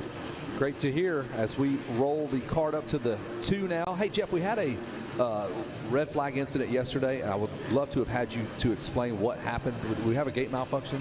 Did you hear about it? You know, I heard about it. I was dealing with something else around the corner, so I'd have to ask Tad what happened. I'm not sure. Well, you just didn't help at all there. Not even a little bit. Great. All right, heads down, up on the front of the bike. Gate is down, and we are blasting towards that hole shot. And it's really important you get a good jump out of there, Kevin. You see the leader, Christian Merman, already trying to stretch it out early in this one, but he's got a lot there with him. The number 15, Franklin Bousher, and Max Shane off to a good start as well. And that's not what the competition wants to see. No, that is so critical to get out front and check out while you can. And Max Shane trying to do just that. I believe he's in second on that number 39 machine. Already put pressure. Thanks, Jeff, or Mike Burkeen from the AMA. He got a little sideways in the commandments there, Max Shane did, as he's trying to get around Merman already early in this one. Here they go, right in the story. They're going to jump into story land here and go out of our sight just a little bit. Our drone coverage doing a great job, though, of following the guys there on the backside. How about that Verb Prospect app? You can kind of find out where you're ranked, and he is one of the top-ranked guys in the entire United States. And there's just a wild scientific algorithm behind how everybody gets ranked, when you beat somebody, where it's at, the amount of talent at that race. It knows all this stuff. Yeah, people that don't have the app, they need to get the app, check into it. You can actually search your name, find yourself, and claim your profile. Yep. Claim yourself. You can follow your favorite tracks. They can send you correspondence back and forth when they're having a race order change or any just quick little announcements. They can do it through the app. It also will be able to track how many hours you have on your motorcycle. If you need a tire, if you need a clutch, your dealer can go, hey, we know you need a clutch. We're going to cut you a deal. It's going to get very automated there in terms of what it knows, and as long as you let it know all that information. So that's awesome. The Verb Prospect app. See where you're ranked. Max Shane, one of the highest ranked riders on the app, and he is trying to be one of the highest ranked riders out on this racetrack as well. I got to say, though, I'm impressed with our race leader right now on the racetrack, Christian Merman. He's got that start and doing an amazing job of being the first one around this track to take the green flag. And you see just a couple seconds behind him, though, Max Shane making that push on the number 39 Husqvarna. Franklin Bausch on the number 15 machine, just getting on this Kawasaki 450. Yeah, there's some other guys you're looking at. Gage Dunham back there, Wyatt Duff as well. Not quite the starts they had hoped for. So there's a lot of them. Look, Talon Stagg, Christopher Harris, McCaden Fitch. Yeah, those are some players there. But that's the beauty of the long 20-minute moto here at the ranch. You have plenty of time to make some passes, make some moves to the front of the pack. But I'll tell you what, man, Merman is on a move right now in the lead. Yeah, that's his goal, I'm sure. Get out and just try to disappear and break your opponent. The number 39, he wants to lose contact with Max Shane, and Max Shane is trying desperately not to let that happen. A little bit of a hook in that left-hander. You can see him coming out as they head down to Storyland. And both riders kind of struggle with that coming out of that left-hander as we work our way deep into Storyland. And the rest of the game, the chase group, the peloton, if you will, trying to chase down Merman and Shane. And that's a good look at Bosher, Wolf, Haynes, Schaefer, and Dunham all the way back to 7th. So that is 3rd, 4th, 5th, and 6th you see on screen there with that KTM of Austin Schaefer. Yeah, it looks like Haynes got passed by Wolf on that last lap through there, and Schaefer now making a move. That's Schaefer there around the outside of that KTM as he goes to the Rocky Mountain Sweeper. And he's going to say, oh, I thought he was going to set his sights on Haynes, but Wolf there making a power move to the inside. That's impressive. So that double over and into the right-hander, you almost land in ruts there, and we come right back down Main Street, right by us here in the announcer's tower, and you send it. Some people do. There he goes, flying past on that KTM. Yeah, I think that's a huge advantage going there. Just because the extra momentum you carry into that sweeper is huge. I talked about earlier the breathing room you get. Absolutely, yeah. You can maybe take a break as you're soaring through the air. So Schaefer, I believe that's who we're watching on the KTM. Yeah, he's really trying to make a move on Jaden Wolf right now. But Wolf with that nice inside line right there. He's able to go to the outside of the bumps and carry a little more momentum in this corner. And Schaefer going with the more traditional line. That middle line just out to the outside, which becomes the inside, and it makes that billboard turn pretty tight. Yeah, and the way this track develops, sometimes that is the line, and sometimes if they've just groomed it, which they did moments ago, you'll find yourself on the outside, and you just have to be aware of what's going on with the racetrack, what they've done in terms of maintenance. And it says in the program when we are doing maintenance, so no real surprises there. Four-way battle here for 3rd, 4th, 5th, and 6th. That's what's on screen. Man, they're charging right now, Kevin. Look at this battle right there. Inside, outside, outside, inside. It's anybody's position right here. It looks like Schaefer has cleared and made the move stick over Jaden Wolf, but Wolf really trying to fight back, and Haynes now under pressure by Franklin Boucher. Boucher doing a good job, and like I said, K-Dub informed us he hasn't been on this Kawasaki hardly at all. Yeah, there he is. Ooh, there is the pass. 71 of Haynes gets around Boucher, but for how long? For how long? The outside. We see the number 15 machine of Franklin Boucher. He's going to make a move. That was a power move right there. That was amazing. That's impressive. So the 15 was passed, and he goes, not so fast. Trying to clear that Kawasaki rider. I imagine both send it right there. I imagine Boucher with not much experience in this 450, he's going to get faster and faster as these motors go on into the week. Right. Nice little double-double there as he goes down. Checking in with our leader, it's still Christian Merman, Max Shane in that number 2 spot as we watch this Kawasaki battle here. A couple of Team Green speedsters here. Merman turning a lot of heads right now in his KTM, 152 lap time to Max Shane's 153, so able to pull a little bit more distance in that last lap through. 152, that's impressive there. That really is. Both those riders driving that inside turn there.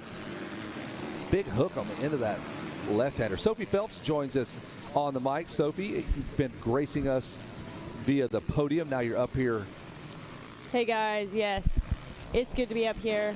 I am just watching these two, just like you guys are. What an incredible battle here in 450B Limited as we're watching them go through these 10 commandments. A lot of times your pace will bring you right to a guy and then you pass him and you jet out, but not so fast. Boucher was able to fire right back at him, and that's what you need to do is make that pass go right back at your opponent.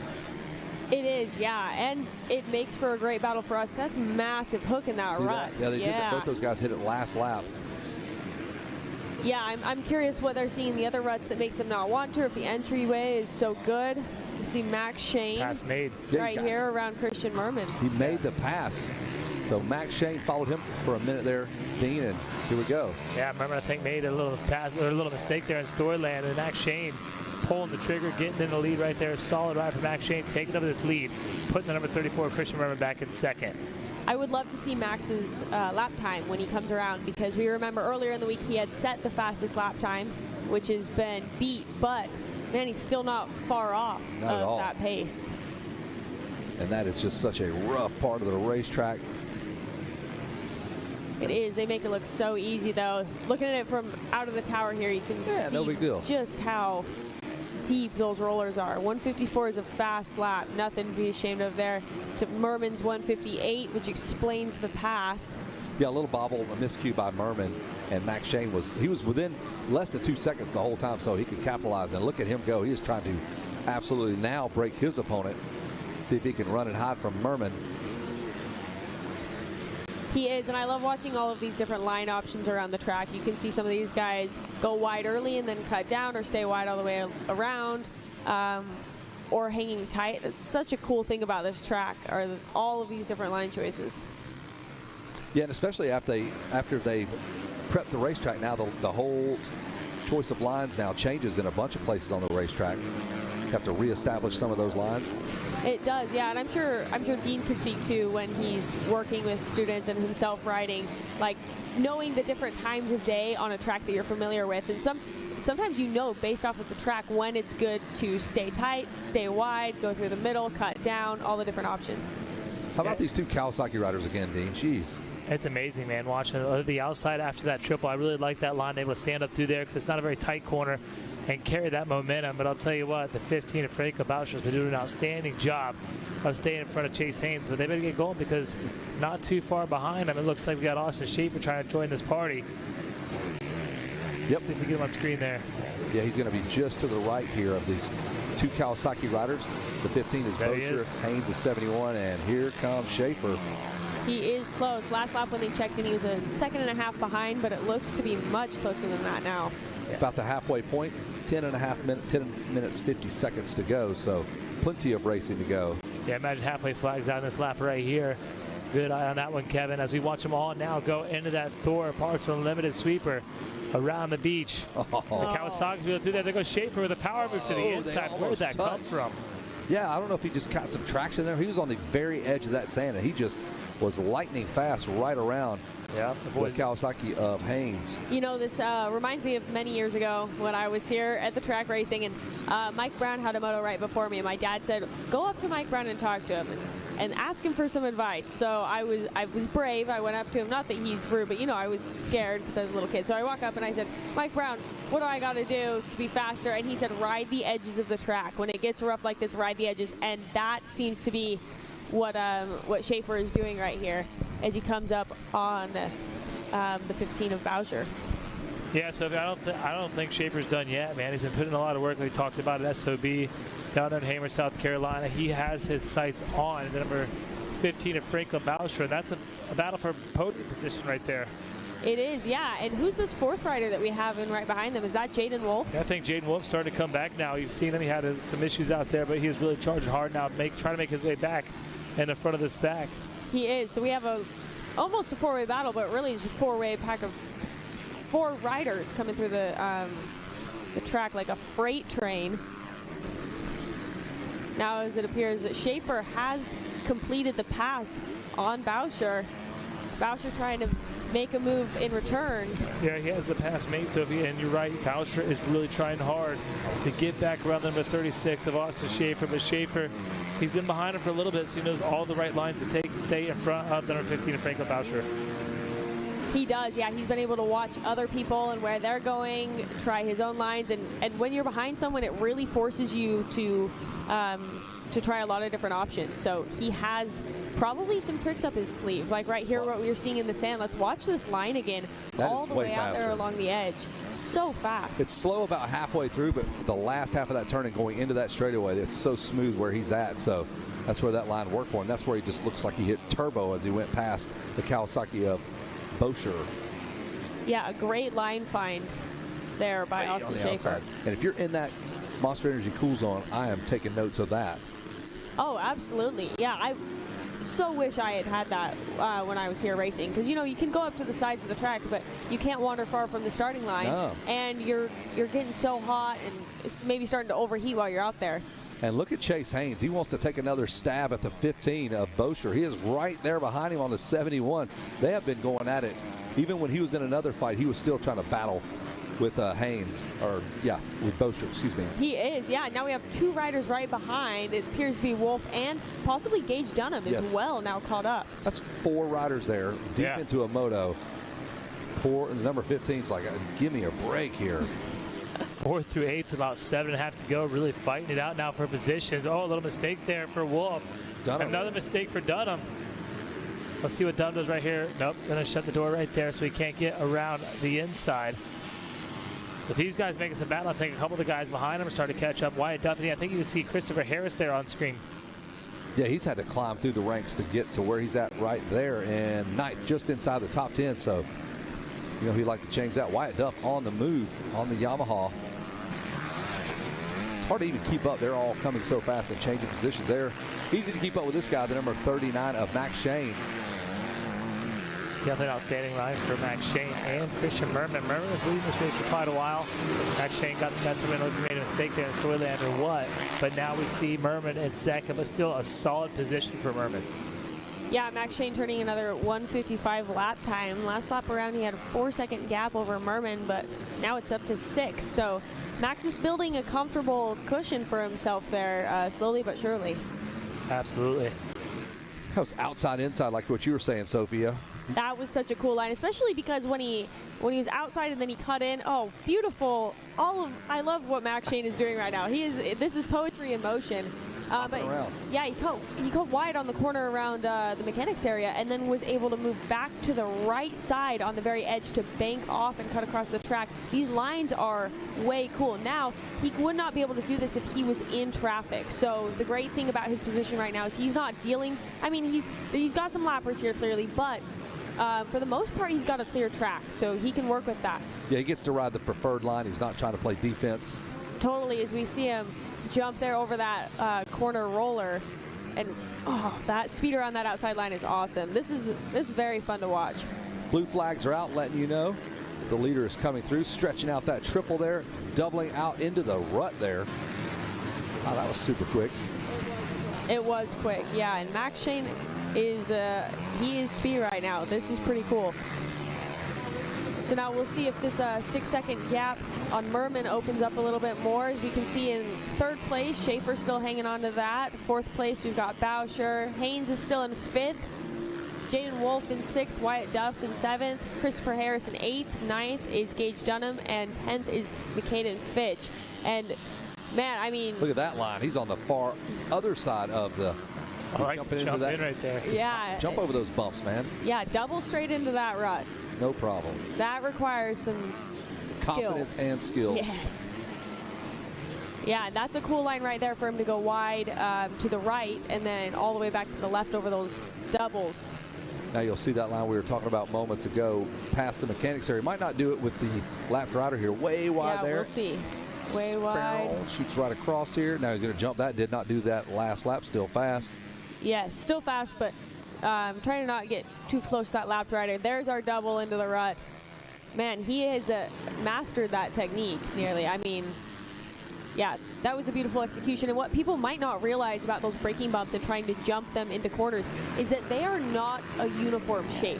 Braking bumps can be all sorts of crazy shapes, so you could get bucked and chucked to the side and all sorts of different things. So for him to be able to do that is very impressive, and to pick out the right braking bumps to do that on. Know when to jump and know when to brake. I think a lot of times you'll do it, you'll kind of hit it, and you're like, okay, I think I can jump that. And next time around, you'll hit it.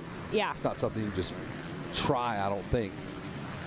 But who knows? I mean, we heard earlier on the podium from Mayla Herrick that she just decided to try this big jump right here, you know? Seemed to work for her. Yeah.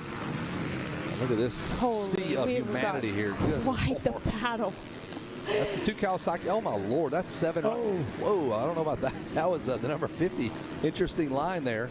Little off-track excursion. It was. Gage Dunham. Yeah, you need a wide-angle fish-eye lens to catch all these guys. Here we go. 1, 2, 3, 4. Yeah, we got Schaefer and Haynes just a second behind him. Boucher, less than a second off. Wolf, 2 seconds off. Duff, less than a second. Christopher Harris, less than a second off. And Gage Dunham, 3 seconds off them. So just such a tight pack. And that was just when they went through the finish line. So it's changed up completely now. We can see Wolf there and Gage Dunham coming around. Good Lord. Into that sand. So when you're in the middle of that, you're trying to go forward. You're trying to keep the guy behind you. You're playing defense there. It is a lot to take in. Yeah, here they go. Taking it in the middle of the track right now.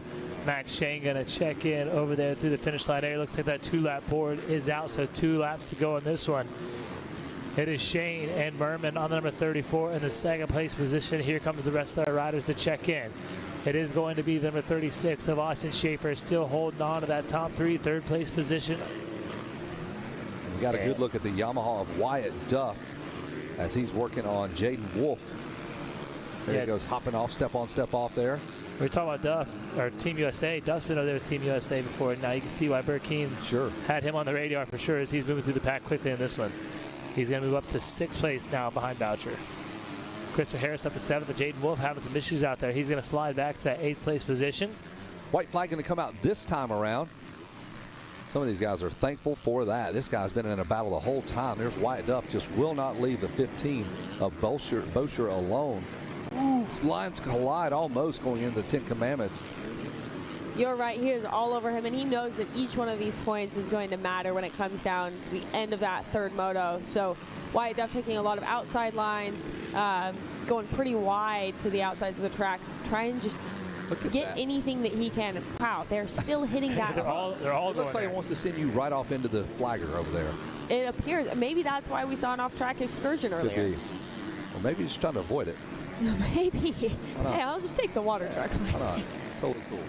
So the 71, this guy and Chase Haynes and Franklin Boucher have back and forth traded positions.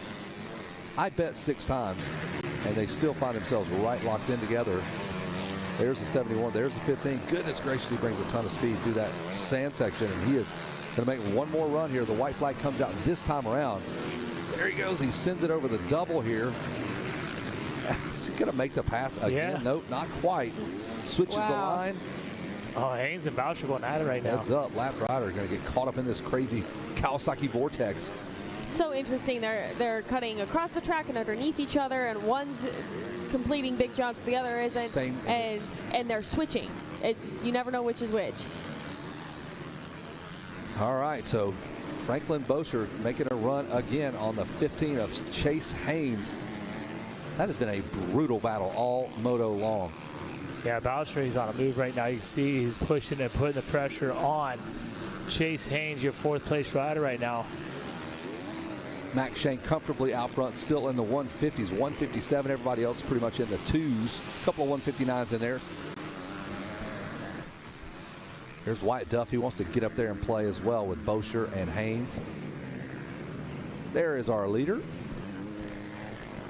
As the white flag continues to fly here for the 39 of Max Shane on that Husqvarna. Yeah, Max Shane absolutely on a roll. Still with, like you said, with those lap times underneath 2 minutes. Very impressive at nearly 2 o'clock in the afternoon on this rough track. As you can see by these big rollers. Yeah, I know we sound like we're beating a dead horse, but man, the track is just gnarly. There's just, it's hard to prepare for this. There's no race that you go to where they have 40 riders on the track for 12 straight hours. Agreed. Yeah, there are few things quite like Loretta Lynn's, but man, there's things that you can do that are pretty close, and it appears that Max Shane has been doing whatever it takes to prepare for this race. As he comes around the finish line here, takes the checkered flag. So it'll be Max Shane who wins Moto 2 of 450 Limited. How about it? Max Shane gets around Merman, that one little mistake, and off we go. Austin Schaefer on the 36 should come through in third. The bike lets go for this young man. That is the last thing you want to do, but props to you for finishing that. Haynes, Bosher, Duff, and Harris. We'll look for that Kawasaki battle. Here it comes, I believe. That's how they finished. There's the 36 on the 71 and 15. Just about crashed into each other. Yeah. All right, let's go get those guys cooled down. We'll send it down to the top 10 tent and then down to the podium.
All right, thanks guys. Down here on the podium, I'm going to be calling up our third place finisher here first, Austin Schaefer.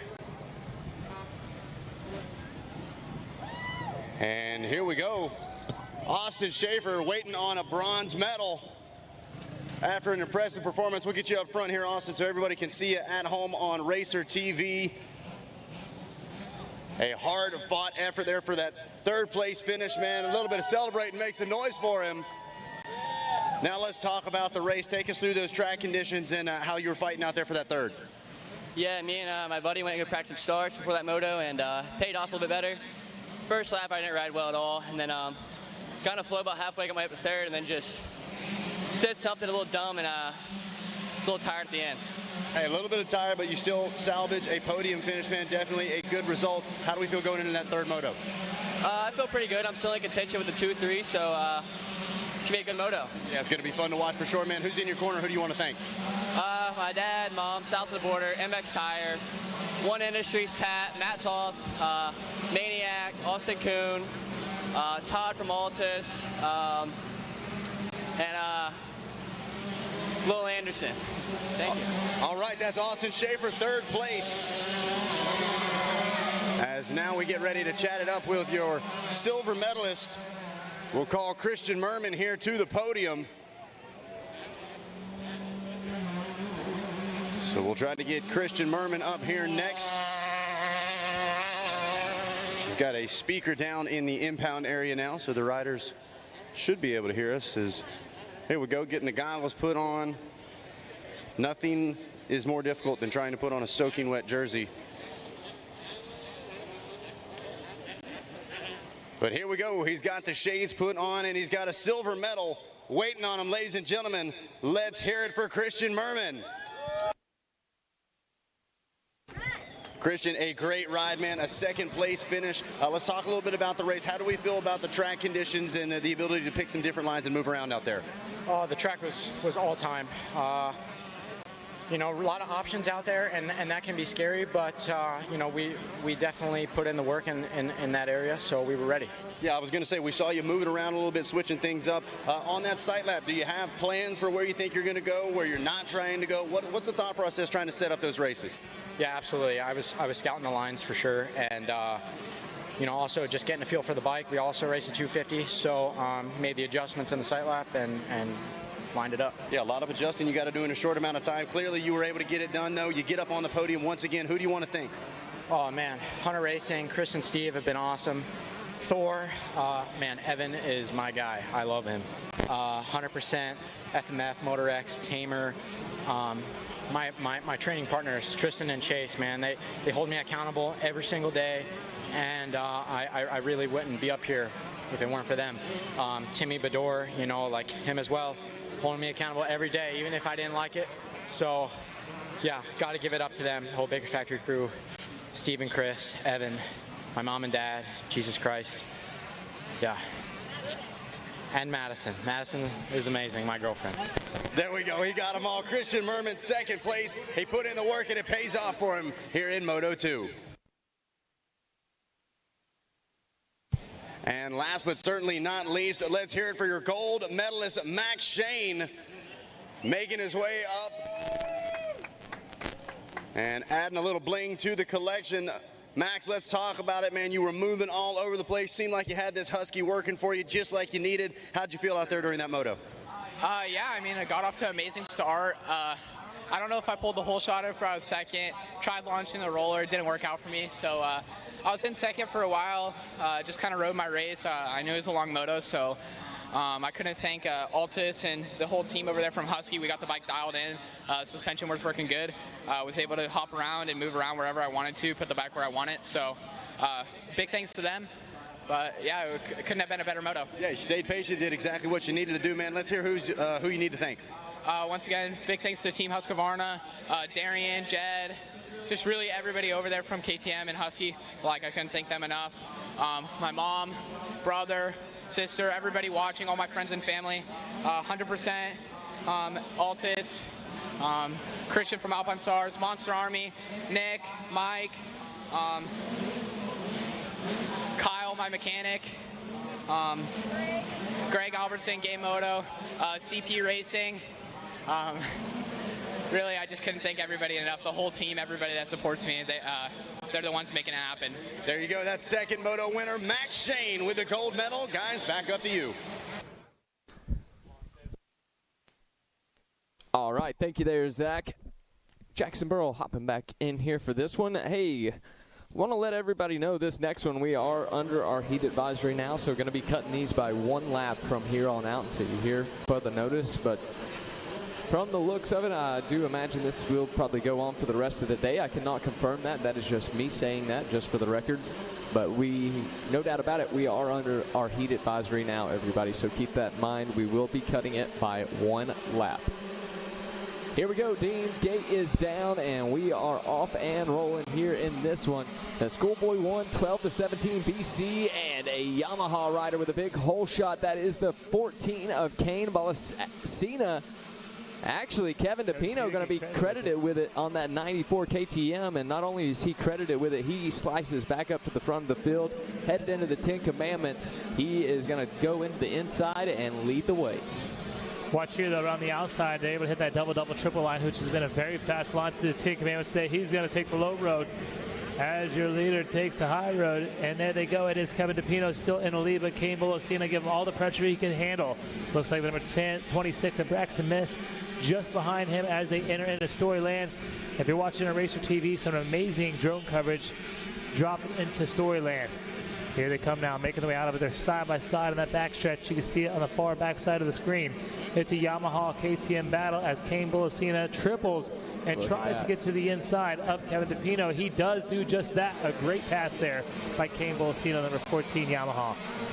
So new leader out on the track here, everybody. Kane Bolasina going to be in control of this one. And look at that, Dean, already putting some ground between him and Kevin DePino there as the 14 machine makes his way up and over the Camelback.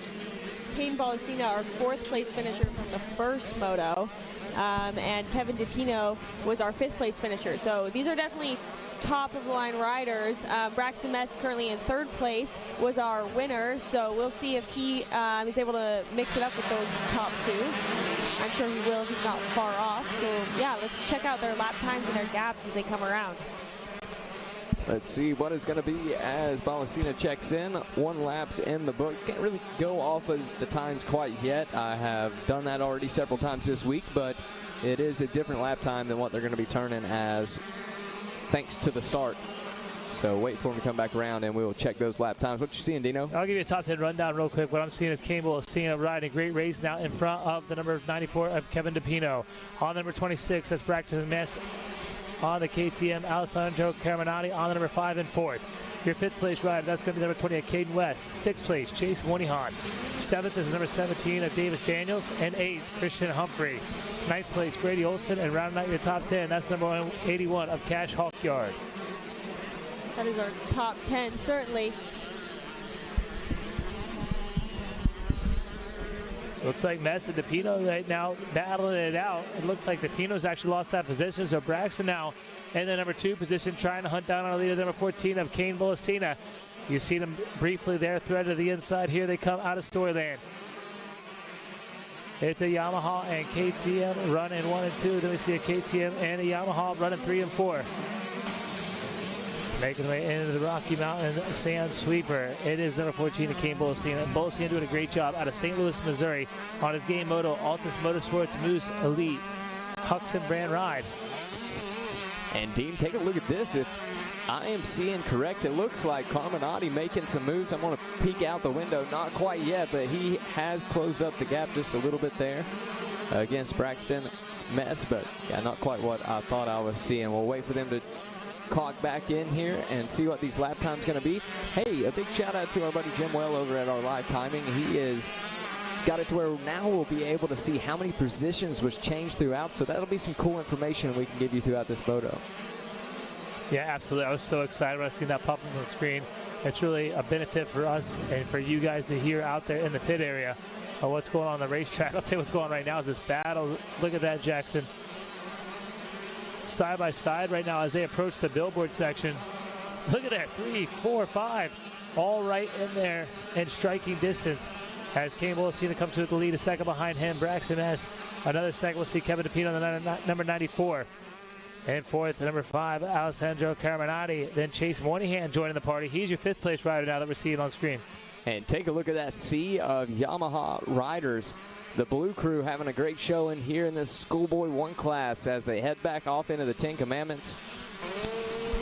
Oh, a little contact right there as the number 11 machine slides up into the outside of the corner. That's Colby Lesser. Lesser back in the 11th place position, trying to make his way to 10th and make some more passes quickly and swiftly through this one. Oh, look at those 2 riders side by side as they come into those ruts, grabbing neighboring ruts that merge. And man, these boys, I mean, they're doing everything they can. There's so many riders on the track right now, Dean. Yeah, you're right about that, man. They're battling, and that's what you get here in this 125 class. Little old school 125 CC 2-stroke Schoolboy 1 Total 17 BC going at it on the racetrack right now. And on screen, going through that little rhythm section right there. None of them unleashing that triple. It's going double, double, single. Some of them will go to the inside hump, some of them rail on the outside as they jump into the Rocky Mountain Sand Sweeper. So here we go, making their way through now and taking a look here a little farther back in the pack. Going to stay with this crew as there's quite a few riders battling it out. Taking a look now, jumping back up just a little bit as they make their way over the Camelback. Dean, who exactly are we seeing here? Hard time keeping up for myself. That's the 37. We're seeing a lot of guys out there. Seeing Davis Daniels trying to get around Cannon Hargroves, but Hargroves, he's pushing forward. on number 21 machine. Here he goes. He's going to cut down to the inside and make some moves up to the line as Choice Moynihan comes through the finish line. Caden West up in the mix as well. He's in 6th. We've seen him on screen for a little bit. Caden Hargroves in 7th, and Colby Lester there. He has number 11 and 8th. So that was the man I was seeing. Tristan Pruitt going to check in right now in the 10th place spot. He is making several moves. So Pruitt so far going to pick up 3 positions, and I believe that was all just on that last lap. Here we were announcing the leaders now. I was thinking, and there's a lot of guys that aren't even in this battle right now. Like you said, Tristan Pruitt, Christian Humphrey, Tanner Dorman, Austin Camden. They didn't get off to a great start, Jackson, and they're making a push right now in this one. I got to ask you, Sophie, what do you see out there? What do you think about this 125 race? I'm watching Kane Balsina just rip through these ruts on his YZ 125. Braxton Mess is not far behind him, and I would like to point out that just looking at the gaps between all these riders, the biggest gap is 7 seconds, and anything under that is about 2, 3, or under a second. These riders are so close together is the point that I need to make. So definitely some great battles going on right now in Schoolboy 1 stacked class, and they are not letting each other out of their sights. Yeah, I know what I like, and I watched the Kane Balsina. You really see his toes are tucked in. It tells me he's gripping hard with that bike, really using his knees to navigate around this challenging race course right now. He is, as we can watch him fly by the tower. Not going for the big sand jump, but we did see a couple of 125s go for it. Yeah, definitely a doable thing on 125 because we've seen some Superminis actually hitting it. Even Mela Herrick was tripling into that sand section right there. Mela Herrick was indeed. And now Kane Balsino making his way towards the finish line. We'll be able to get a lap time from him. His last lap time being a 154.8. Very fast on a 125. This next one basically matching a 154.6. Does he want a little bit better there, Sophie? It is a little bit better. I should give credit where credit is due. And Braxton Mess now a 155.9. 4 seconds back from Kane Balsina. Kane just being able to add a little bit of time to that gap between him and Mess. Yeah, and I think that's where you see comfort, right? 2 seconds, no comfort at all. But now you got a 4-second lead. You got a little bit to play with, but still not too much to play with out here. A little bit of breathing room, but you're right. Any sort of mistake that could take up 4 seconds, and you're in trouble. Look at that battle starting to shape up between Hargroves and Lester. They're less than a second behind each other, and also less than a second behind Caden West, who sits in 6th right now. Hey guys, quick announcement. Kylan Bellis, the number 75 machine. Kylan Bellis. We need you to the MX Sports office still. Once again, Kylan Bellis on the number 75 machine. You are needed at the MX Sports office. Sorry about that, guys. Back to it. No worries, Jackie Legs. Dean, I was happy to see that that rut with the terrible hook going into Storyland. The riders changed it up a little bit. Now they're hopping out of it. Much nicer rut for them to ride through, especially on these 125s where keeping momentum is the name of the game. Absolutely. And right now what I'm watching is this lead right here. That number 14, Kane Balsina, is able to get over Braxton Mess, almost getting out of Mess's sights, and that's what Braxton's got to do. He's got to turn it up. You can't lose sight of your leader, Kane Balsina. That is absolutely correct. Once you lose sight of someone in front of you, you might not be able to pace yourself as well, and for all you know, you might be losing seconds upon seconds. So it is crucial as we see Mess jump that massive jump into the beach here at Loretta Lynn's. And in person, keeps him in his sights. Sophie, in person, that jump is absolutely massive. You can feel them smacking into the sand. Like you can feel it in your chest when you're outside. That is a huge jump here in person. Not quite giving it justice here on Racer TV. That is correct. I remember the first time watching someone do that jump and being shocked that I was feeling the ground vibrate beneath me. It is so cool to watch, and we've said it before.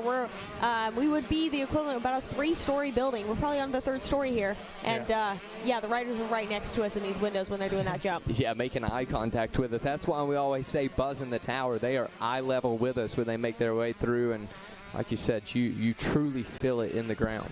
They are. You know, it'd be kind of cool to just get a measurement on exactly how high those riders are. I'm not sure how we would pull that one off, but for everybody out there on Racer TV that has not been here to Loretta Lynn's, another thing that doesn't get much justice is these 10 Commandments. They are much larger than a lot of people would think, and it's quite the feat that these riders are able to do when they start tripling, quadding through those. I don't believe we saw a quad here yet this week, but no doubt we are steadily tripling through those 10 Commandments. And speaking of tripling, the boys tripling back through Storyland now as the number 5 machine trying to pick one up. Alessandro Carminati to the outside here of Kevin DePino. Is this going to be it, Dean? I think so, man. DePino's doing a good job here with a few of the pegs going through those ruts, but I see number 5 coming, Alessandro Carminati, having so much pressure, so much push there, and he's going to get right around Kevin DePino, and DePino trying to answer back now. What's going to happen as they make the way to the sweep? They're going to hook to the left right here and hit this ski jump. The ski jump's going to launch off of this thing into this small little single right here. And it seems like this corner's been pushed out a little bit over the years. They go around the right, hit this camelback, and before you know it, they hit the progressive launch, man. Speaking of progressive, I was talking to some people that have progressive insurance. They are super stoked with their progressive insurance. They bundled motorcycle, motorhome, everything they have with progressive. Yeah, I can speak from experience. I have everything that I own insured by Progressive Insurance. So if you'd like to save some for yourself, make sure to check out Progressive Insurance, especially if you're here on site with a camper or you're over in our Progressive campground. Hey, who better than to help you out other than Progressive Insurance? But take a look at this on screen. Carminati having a good run on that number 5 machine. The young man making his way from Mexico City, Mexico on the EBR, TTMX, Dunlop, and Moto Rent Pack Ride. And looking to move up the pack here in this one. Carminati sitting 9 seconds back. But hey, some good lap times for him, but some even better ones for Braxton Mess up there. Only 3 seconds off of Kane Bolasina, your leader. And I want to give a huge shout out to Colby Lesser. Lesser going to move position now and move into 6th. That's going to put Caden West back into the 6th place position. Agreed, and we can see our, I believe, a previous moto winner, Tristan Pruitt, moving up through the pack as he's gained 5 positions over the course of this moto so far, putting him in 11th and running some really fast lap times with 1:59. With that being said, they're all running fast lap times. Our leaders are in the 1:55 range, and 3rd place, Alessandro, is running 1:56. So, which explains him getting around DePino, who ran a 2-minute. Take a look at that. Cannon Hargrove on screen now, battling it out. A 3-rider battle there between Hargrove, Tanner Dorman, and Caden West. West sitting in the 7th place spot, Hargrove in 8th, and then Tanner Dorman in 9th. But what are you seeing, Dean? Do we already have some shuffling around? I see Moynihan making a move right there, trying to get around the hard charger. Got to see what Moynihan could do. Colby Lester's battled it out with him on the number 11 machine. So battles all over the place here as we jump back. I believe this is going to be that battle between the 20 machine, and it is. There he is, Caden West on screen on that 20 ride. He is going to have, like we said, Cannon Hargrove, Tanner Dorman, and Cash Hawkyard back there in the mix. Man, I can't believe it. I'm saying it again. There is so much competition. These kids, they've came through the ranks, they've earned their stripes, and they're charged right here. Almost off the track, trying to hit that way inside edge right there was your Yamaha rider. Was that the number 21 machine landed on the edge like that? That's Cannon Hargrove really riding the edges. It almost cost him there. And look at that, Dean. It's going to pay off for him, though. Going to grab a spot as they check in here with another lap complete. Now 7 in the books. Let's take a look. It's Bolasina still leading the way. Mess in the number 2 spot. Carminati in 3rd. 4th is Kevin Apino. Colby Lesser in that 5th place position. Then it's Chase Moynihan in 6th. Cannon Hargrove in 7th. Caden West in the 8th place spot. Tanner Dorman in 9th. And Cash Hawkyard in that 10th place spot when they cross through the line. That 49 of Tanner Dorman is all over number 20, Caden West. Look at him go outside, hoping to make a move around there, but not quite able to. Both these boys carrying so much momentum as they're almost about to head into the 10 Commandments, and we're talking about how talented and how hard these riders work. And I think that really adds to Jackson's point about how you can't tell from TV how difficult this track is and how difficult these 10 Commandments are, because we have some of the best riders in the world here running through these 10 Commandments, so of course it's going to look easy, right, Dean? Absolutely, no doubt about that, but we know just how challenging this track is, because I know you've been out there. It's been a long time since I've been out there, but I've been out there as well, and it's definitely a challenging course. Oh, one of the riders on the bottom of the screen right there, you've seen it slip sideways. Hopefully that rider's okay and can stay in that position in contention for a top 10. And speaking of top 10, we're looking at Caden West and Tanner Dorman right now battling for 8th and 9th in that 10th place position, Cash Hawkyard. And even with a bad start, I'm really surprised to see Tristan Pruitt there in the 11th spot outside the top 10.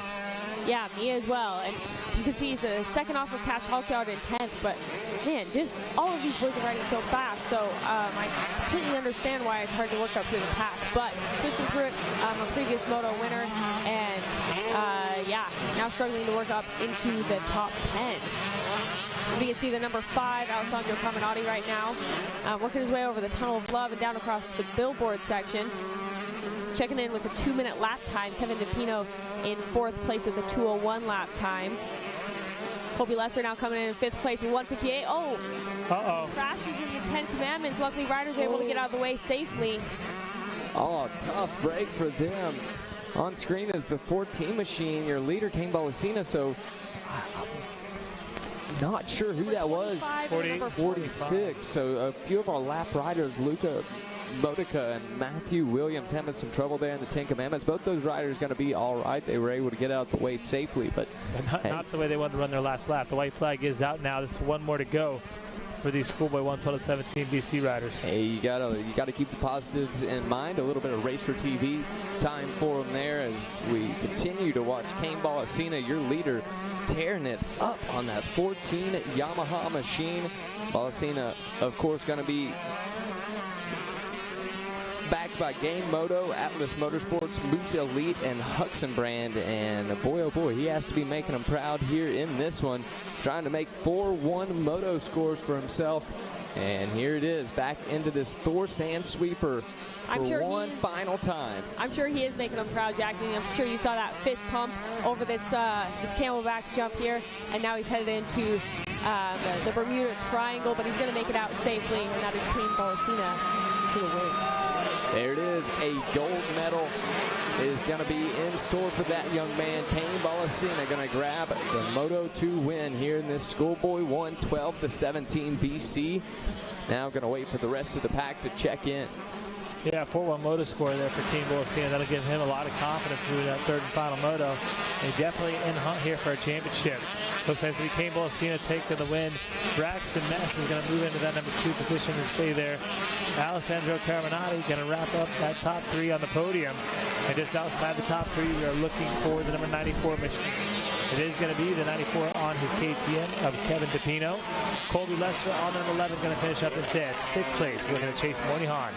And 7th, it will be Cannon Hargroves on number 21 Yamaha. The Gas rider Caden West will finish up in 8th on the number 20. The 49 will be Tanner Dorman. And running your top 10 in this one will be Cash Hawkyard on number 81 Yamaha. So there it is. Going to go through the rest, see if we can get this top 20 in, how the top riders here cool down. The 11th place going to be Tristan Pruitt as he makes his way across the line. Davis Daniels checks in just now in that 12th place spot. Christian Humphrey, your 13th place, with Dan and Reed in the 14th. Oliver Camp in 15th. Benjamin Moya, he checks in that 16th place spot.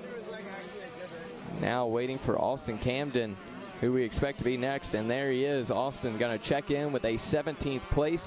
Here on the final lap, Mason Finley going to be able to pick up a spot and move himself into the 18th place.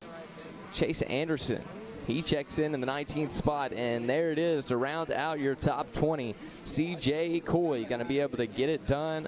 Logan Webb going to advance up into that 21st spot. Maddox Perkue, your 22nd. Lincoln Bischoff, your 23rd. Quade Edwards and Logan Kretzel checking in just now for your top 25 here in this Schoolboy 1 division for our second moto. 3 moto format here at Loretta Lynn's. They have 1 more to go as Sophia going to get things set up down on the podium. We're going to get ready to throw it down her way here in just a second. And we're going to get to talk to Kane Bolasina, Braxton Mess, and Alessandro Carminati. And Sophia, whenever you're ready, no rush, take it away.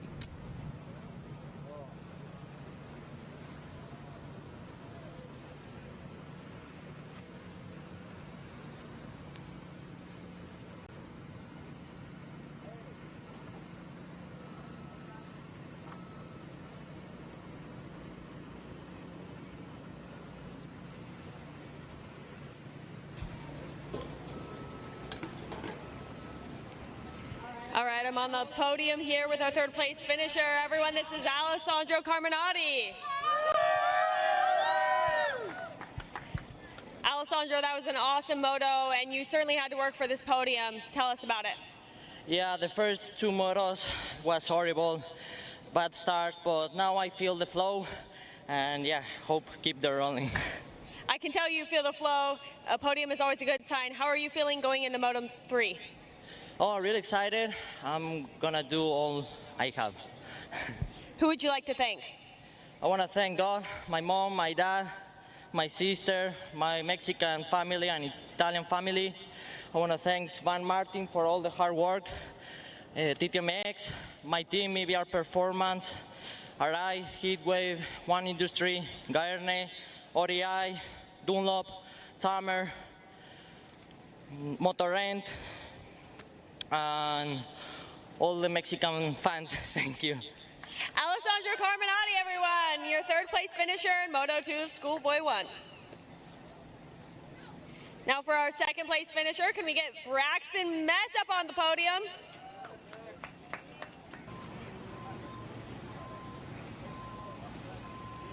Braxton, that was a great ride. We're midway through the week. How are you feeling right now? Pretty good. It's really hot this year, but other than that, feeling pretty good. Tell us a little bit about your moto. It was a good moto. I mean, somehow I've nailed my starts in the middle of the week at Loretta's. But I was like 5th off the start, made a couple passes. I think somebody went down, and then rode my race in second.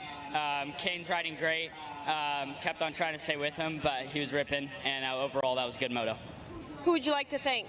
I'd like to thank my mom, my dad, my sisters, the Lord for keeping me safe, Aiden for being on my shoulder always,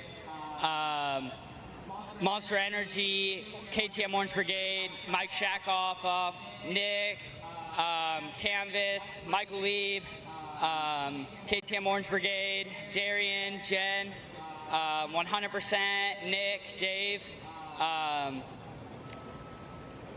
Porter Rents, Lewis Construction Group, Asterix, Alpine Stars, Cap at Alpine Stars, Fuel Factory, Factory Connection, ODI, Mika Metals, and everybody, thank you so much. Braxton Mess, everyone, your second place finisher in Moto 2 of Schoolboy 1. Now sitting on 1-2 moto finishes. It's going to make this third moto exciting. If we could get our moto winner up here, we need Kane Bolasina.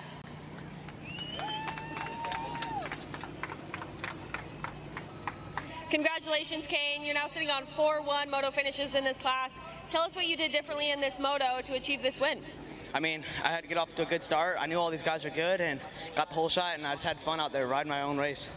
Well, you were throwing down very impressive lap times. Who helped you out getting you here? My whole family back home watching, my mom and dad, Donnie, Jordan, Game Moto, Greg Albertson, Greg Dorenzo, GC, Kyle, my mechanic, and Altus Factory Racing, Moose, First Form, EVS, Scott, Sickwick, TC Images, Racetech Titanium, and everyone else, thank you. Kane Bolasina, everyone, sitting on 4-1 finishes going into Moto 3 of Schoolboy 1.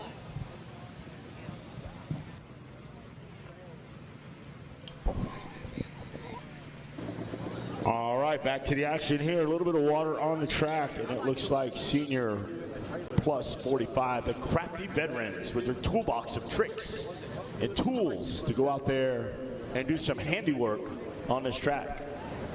Who did handiwork in the first round of motos here? I think it was Paymart, if I remember, that won this moto. Is that correct? Paymart. What's the top 10? Let's do a little top 10 rundown. Finishing in 10th was Christopher McMillan, the number 89 ride. Finishing 9th, we're going to get a look at that character there from Marion, Ohio, the number 19 of Joey Bollinger. 8th place going to the gate. We'll get a look at him. He is from Hannah City, Illinois. The old bearded wonder, Joe Buzzkirk, on the number 60, just like you, your brother. All right, well, let's look at number 7. He goes to the gate from Farmington, Utah, the number 37 of Kip Posey. 6th to the gate, finishing 6th in that first one. He'll get 6th gate pick. I am looking. My eyes are deceiving me. It is John Beal, the number 27. Top 5 are going to look like this from Lincoln, California. Number 23 of Calvin Analovic. 4th place to the gate, Maynardville, Tennessee, the number 1 of John Boroff. Top 3 look like this. Chesterfield, South Carolina, Census 29 of Ben Graves. Shane Kelleher, the number 88 from Cumberland, Rhode Island, will slug his way to the gate with the second gate pick, and he is going to be amazing to watch out there. And your moto winner, It's not a blue light special. It's not a Kmart special. It's a green light special. It's Gregory Palmart. So remember Richie. that. That's right. He's not Kmart. He's Palmart. And he's number 44 from Birdsboro, Pennsylvania. Gotta love old Frenchie. I love that guy. And I love these M&Ms I got up here. Chad Reed's having a couple. You know what I noticed about Frenchie? Tell me something about that guy. When he wins, he makes sure he gets his little podium kiss. Hey, listen. He gets his podium kiss before he takes it up there to thank his people. Yeah. His podiums are... They're good. There's not one better. You know? It's from the heart. Hey, I had a chance to hang out with Shane Kelleher the other night.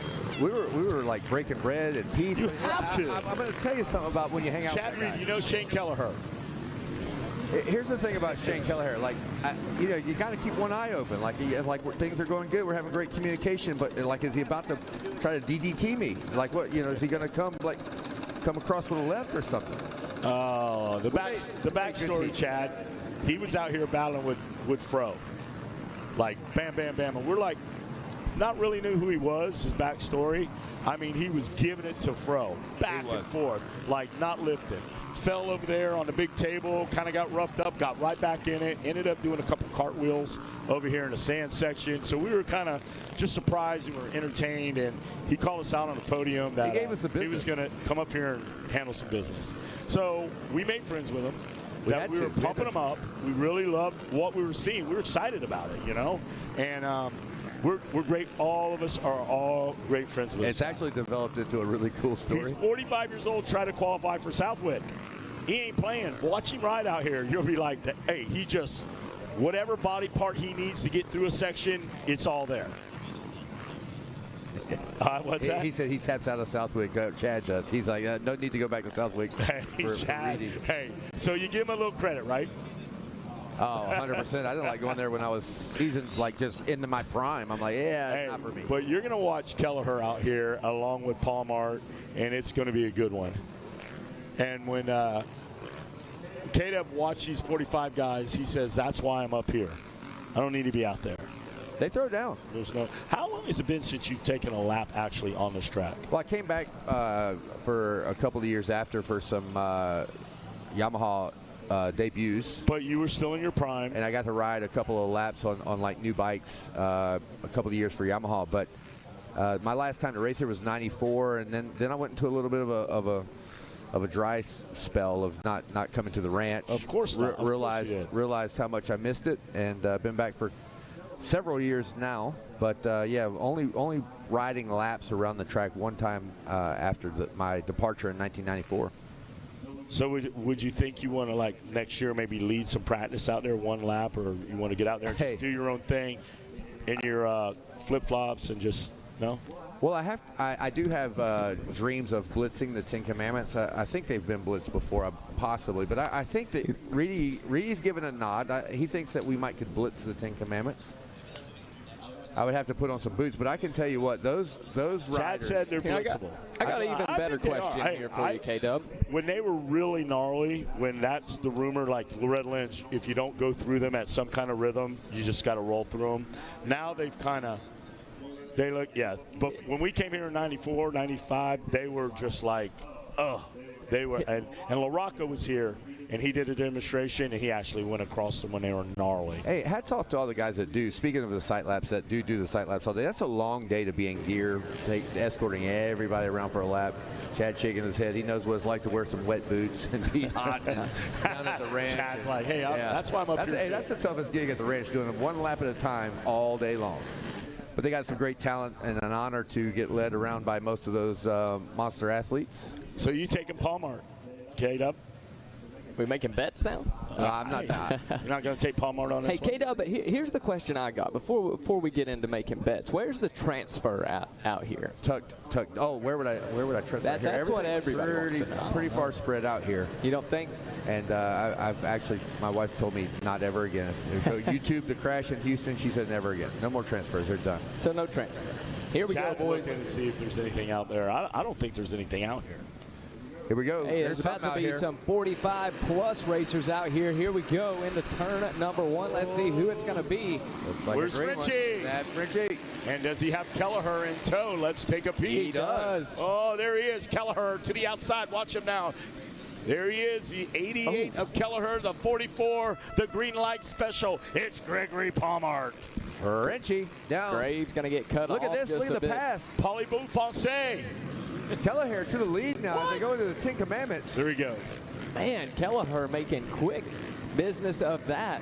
Kelleher's not going to go easy on this one. He knows the plan. They've touched the track up a little bit. You got to run away and play a quick game of hide and seek against the Frenchman. He's like Tortelli. He had cheese. He had the wine down there by waiting for the gate to drop, a little muff around his shoulders, a chihuahua in his hand, and then gate drops, and here he goes. All right, none other than the 88, our friend Shane Kelleher. Look at now we got a battle here. Ben Graves. Look, Ben Graves was credited with 6. Chad Reed pointed him out, going right down the long short chute, taking a long way around to the outside of the track, making some quick passes, already up to 3rd and putting some pressure on Fritchie. Yeah, but here's the deal. What we're watching, those two guys are playing cat and mouse. Kelleher's starting to inch away a little bit.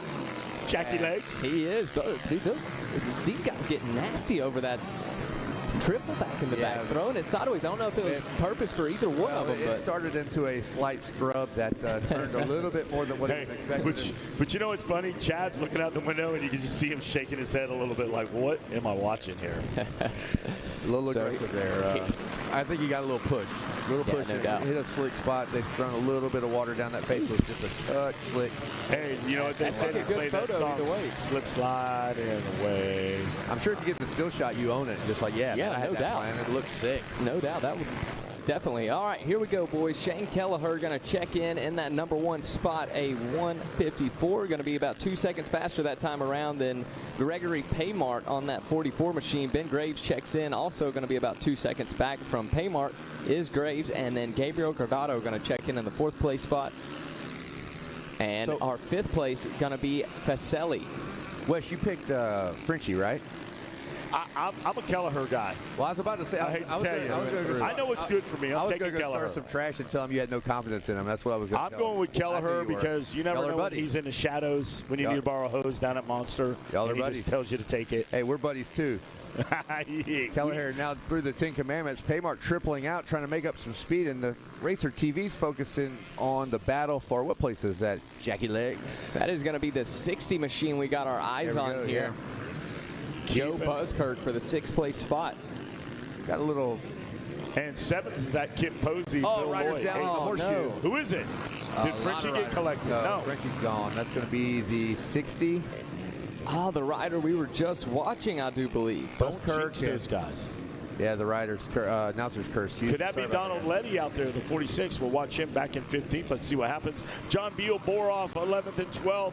Analek in 10th. Let's see how they shake down as they come down 20 miles of bad road.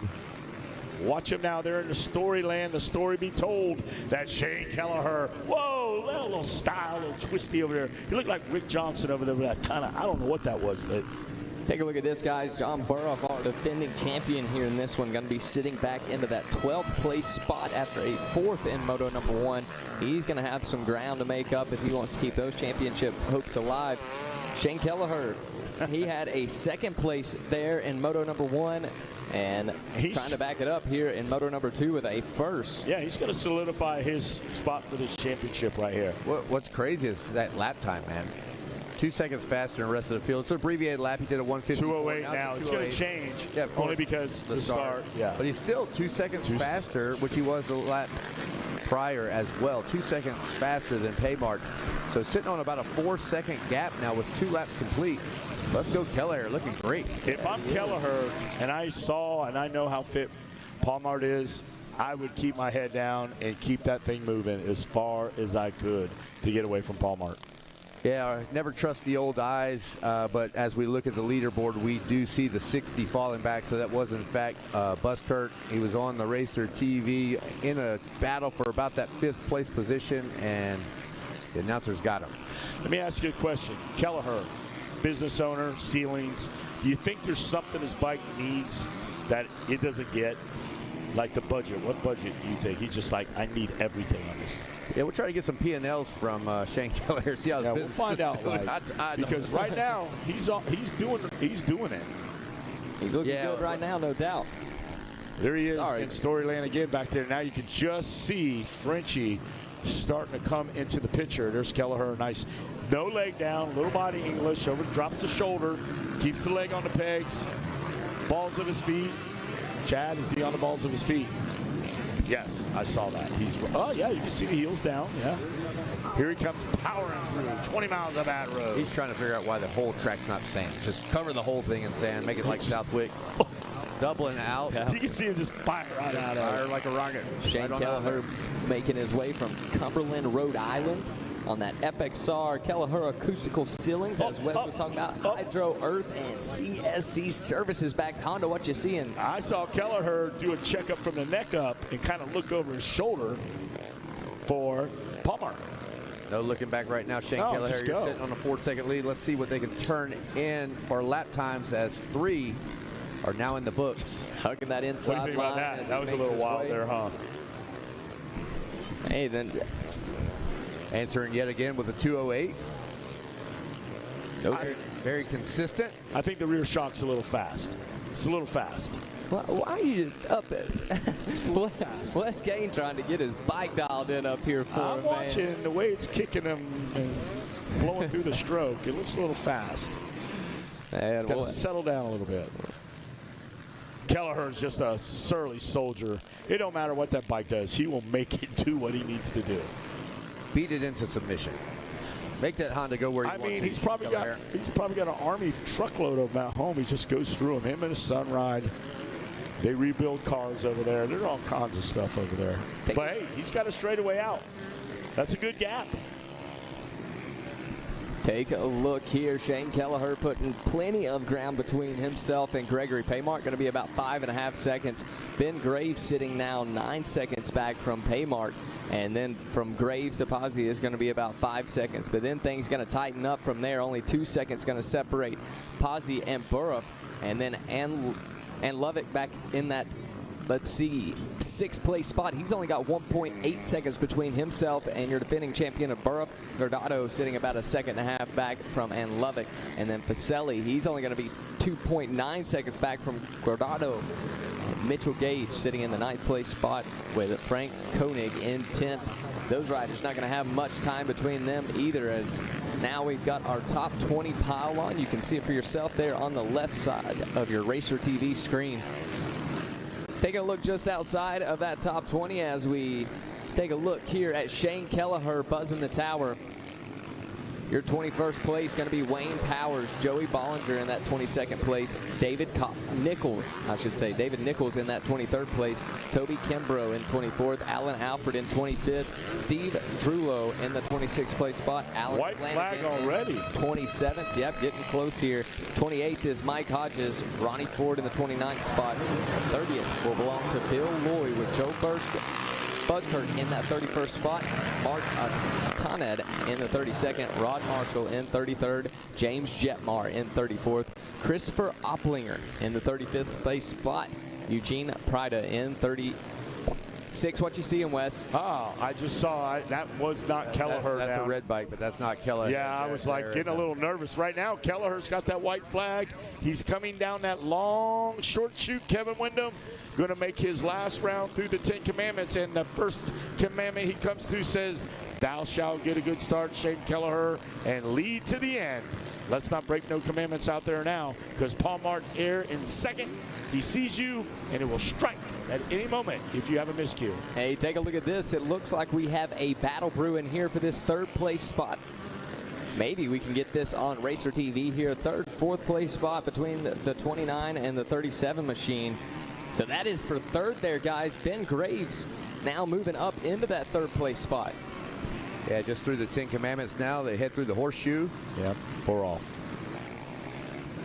And they will head back in Storyland here in just a sec. Nice last lap battle. That is not what you want as a 45 plus, a last lap battle. There we go. Brutal. Here it is. Racer TV, this is the battle we're talking about now as they make their way into Storyland. Going to pop back up here to our leader as this is the final lap around. Leader.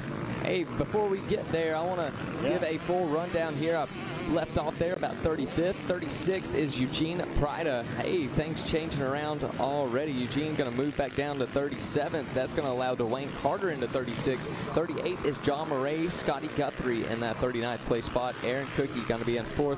Tony Robinson just now moving up to 39th. That's going to put Scotty Guthrie into the 40th place spot. Aaron Cookie going to be in the 40th now as they move around some more. Christopher McMillan in 41st, but take a look at that in the number 1 spot. Shane Kelleher checks in. Greg Paymark going to check in the number 2 spot, and a battle for this 3rd and final podium spot going all the way down to the line. Let's see who it's going to be. A drag race to the line, and it looks to be the Club MX rider, Ben Graves. Gonna get it done, and there it is. He officially checks in. So it is Kelleher, Paymark, and Graves, your top 3. Pazzi in the 4th place spot. And let's see. How about that? Last pass there for the 23 machine. And Lovett gonna come through in the 5th place spot. That's gonna put John Burruff on that number 1 machine down into 6th. There he is, the man of the hour, or at least the last 20 minutes. Shane Kelleher. Gordado in the 7th place spot. Faselli in the 8th. Koenig going to check in 9th. And John Bill in 10th. And look at that, a happy man down on the podium. Good job to the 88 machine of Shane Kelleher. Shane going to get cooled off. And we're going to get ready to go talk to him up on the podium. Hey, Kelleher, can you hear us here in the tower? Give me a thumbs up. You got a thumbs up, bud? No, I was going to ask him if I could take him to some ice cream tonight. Be a nice.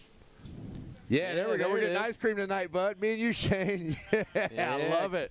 On K-Dub. Shane Kelleher, West Kane here. Good job, bud. We're rooting for you up here. Chad Reed, all of us, man. You did a great job, man. Congratulations out there. We love you too, Frenchie. But you guys are the veterans, man. Hats off to you guys for having a great ride out there.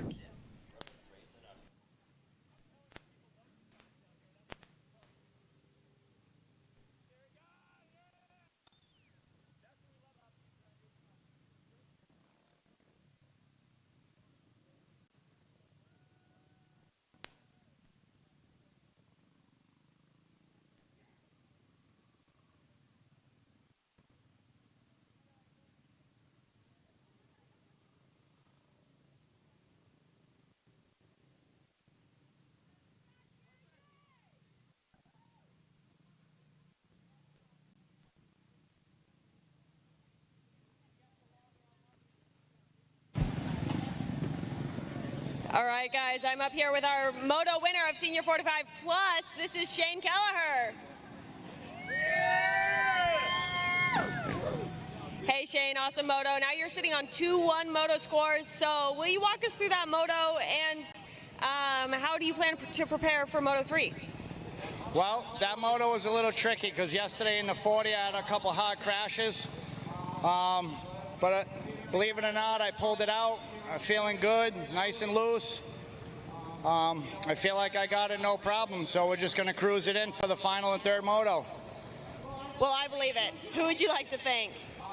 Dirk here for the win, Arco for the helmet painting, CSC Services, Hood and Duct Cleaning, Hydro Earth, Kelleher Sealants, 139 Designs, Ray Z Motorsports, Factory Flurry, my wife, my mechanic, my kids, all the fans that love it. Anybody else I forgot, we love you. Shane Kelleher, everyone. First place in Senior 45 Plus Moto 2. We don't really do it. We're dumb. All right. Now we're going to get our 2nd place up. Everyone, this is Gregory Paymart. Yeah. Thank you. Greg, an enjoyable moto to watch for sure. Was it an enjoyable moto to ride, and how do you plan to prepare for your last moto? Well, I got a little bit into the false rhythm, you know, played a little safe. I rode like a pussy. Let's call it what it is, all right? A little bit. But I was trying to keep it inside, and then it pulled away, you know, and every time I tried to push it a little bit, I was getting squirrely, so I was like, you know what? third moto is a charm. We're going to give it everything we got in third moto. I'm riding at maybe 80%, so I have a little more in the tank for pushing. So I know he does too, you know, and Ben as well. But we're going to put everything on the line for the third moto. It's going to be fun, you know. So it will be an exciting moto. Who would you like to thank? No, Crossroads Power Sport, Kawasaki Team Green, VP Racing, Scott, Twin Air, Boson, Dirt Lab. Where else do we have? FMF, of course, you know, Power Seal, Seabolt USA, my good friend Vince, and Pondworks, and I forget probably like 20 of them, but I wanted to put a shout out to my daughter in France, Ilona, so if any of you guys out there bought a pair of MKS high-low, it's based on her name. High-low is a mid-top, it's not a high top or low top, high-low, and her name is Ilona, so that's the story, guys. That's it. I'm done. Thank you. Thank you for the story, everyone. This is Gregory Paymart. And FXR, of course. I know to forget the FXR guys here. They're looking at me, so, and VP, of course. Thanks, you guys. Always a good time up on the podium in Senior 45 Plus. Now for our bronze medalist, everyone give it up for Ben Graves. Ben, great moto there with a last-minute pass for third place. Will you tell us how that happened? Yeah, pretty much I slacked off, and then suddenly somebody was on me, and I said, oh man, I got to turn it up, so I got going again. Spun out of the gate, blew the start, and got up there with those guys. They have more speed than I do. Hats off to Flow Racing for the baddest foot pegs in the game, because I'm pretty sure my rear fender was in front of my front fender off the table over there, but my feet stayed on the peg, so happy with that. Can't not be upset being up here on the podium, so I don't take that for granted, and really got to thank my whole crew, my wife and daughter, my mom and dad, the entire FXR crew, Brad, Milt, and Andy, and everybody for keeping us looking good all the time. Muck Off, First Swarm, Mika, and all our other sponsors. My guy at MX Tech for dialing in my bike and my suspension, and MX Sports for putting on this event. I've been coming here since 1988, and it just keeps getting bigger and bigger every year, so hats off to Tim Cotter, Davey Coombs, and the crew, because it's a pretty badass event. Ben Graves, everyone, third place in Senior 45 Plus.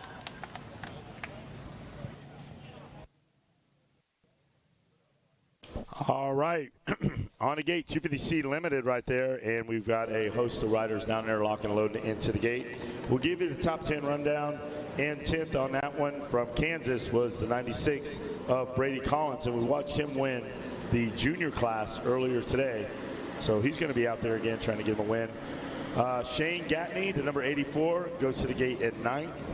In 8th place for Porter, Texas, Grayson Kelly, the number 93, with 8 gate pick. 7th from West Shore, Utah, the number 50, Sean Sutton. And in top 6, you got the New York rider, the number 81 of Jason Brown. Top 5 look like this. Ryder Stackhouse, number 22 from Idaho. You got to watch those Idaho guys. They come in here, they're under the radar, and they give moto wins. So we'll be watching for him. 4th place to the gate, Caden Wygand, the number 39. Keep an eye on him, all the way from California. Top 3 going to the gate. In 3rd, Blake Mara, the number 17 from Florida. 2nd overall in moto number 1. We'll see him loading the gate with the second gate pick, Colt Street, number 15. And your moto winner with the number 1 gate pick, he has been fast all week. The number 19 from Rock Springs, Wyoming, Alessio Chavez. Thank you there, Wes Kane. Good job, Wes. Hey, I get lucky every now and again. The words, the letters, everything lines up, so I get them. Yeah, that top 10 rundown brought to you by our friends over at FMF, the Flying Machine Factory. Getting ready to go here with this 250C Limited Moto. I see a little cloud cover over the track. Yeah, that'll be good for the boys. About this time, the last couple days, it's just been like radiant heat. Yep. This is helping a little bit with the moisture, a little bit with the texture. And as well as that truck right there doing a little. Yeah, that helps with the moisture as well. Jeff Russell and the boys, they know what's going on. They got this thing figured out many, many years ago. right, so going to get the boys lined up here in this one. And we'll see who's going to be able to put it together for 3 motos. Of course, we talk about it a lot, the 250C or the C classes in general, one of our least consistent classes most of the time, if history serves us correct. We'll see if somebody's able to put all 3 motos together here this week. Hey, Jackie Legs, you were mentioning that FMF was brought us that top 10 rundown. Also, not only making power on the track, but a good deed last night. They opened up their doors for Kevin Kozed. Yes. And it's a nice experience. Doing some good deeds for spreading the word. So thank you to FMF and Kevin for what they did last night. Yeah, MXers for Jesus there with Kevin Kozad. A big shout out to them as well. Always a great time. Hey, Yamaha's going to be having their dinner tonight for everybody that's on site, the Yamaha Blue Crew family dinner. So if you're a Blue Crew rider, like Mr. Reedy here, make sure you go stop by the Monster Energy Arena at 7 o'clock. Do you know what's on the menu? Do you know what's on the menu? Filet mignon and lobster. Chad, do you get a +1? No. Chad, do you get a +1? Really? And if you do get a +1, can I be that guy? No, I thought you were going with me. Oh, where are we going? We're going to have that dinner over there at Yamaha. That's where he's going. I'm your +1 now. I mean, no offense, Wes, but I'd rather go with Reedy. Oh, dude, hey, I'm you're saying three's a party? Hey. Sorry. Dude's a crowd. I already have a date, Chad. Sorry about that. All right, guys. Tonight we got our on-track school prom as well. That's going to be at the Loretta Lynn Plantation Home. That's also going to be happening there at 7 o'clock. And another thing that's going to be happening at 7 o'clock is going to be that accountability/recovery group meeting over at the Loretta Lynn Museum over in Western Town.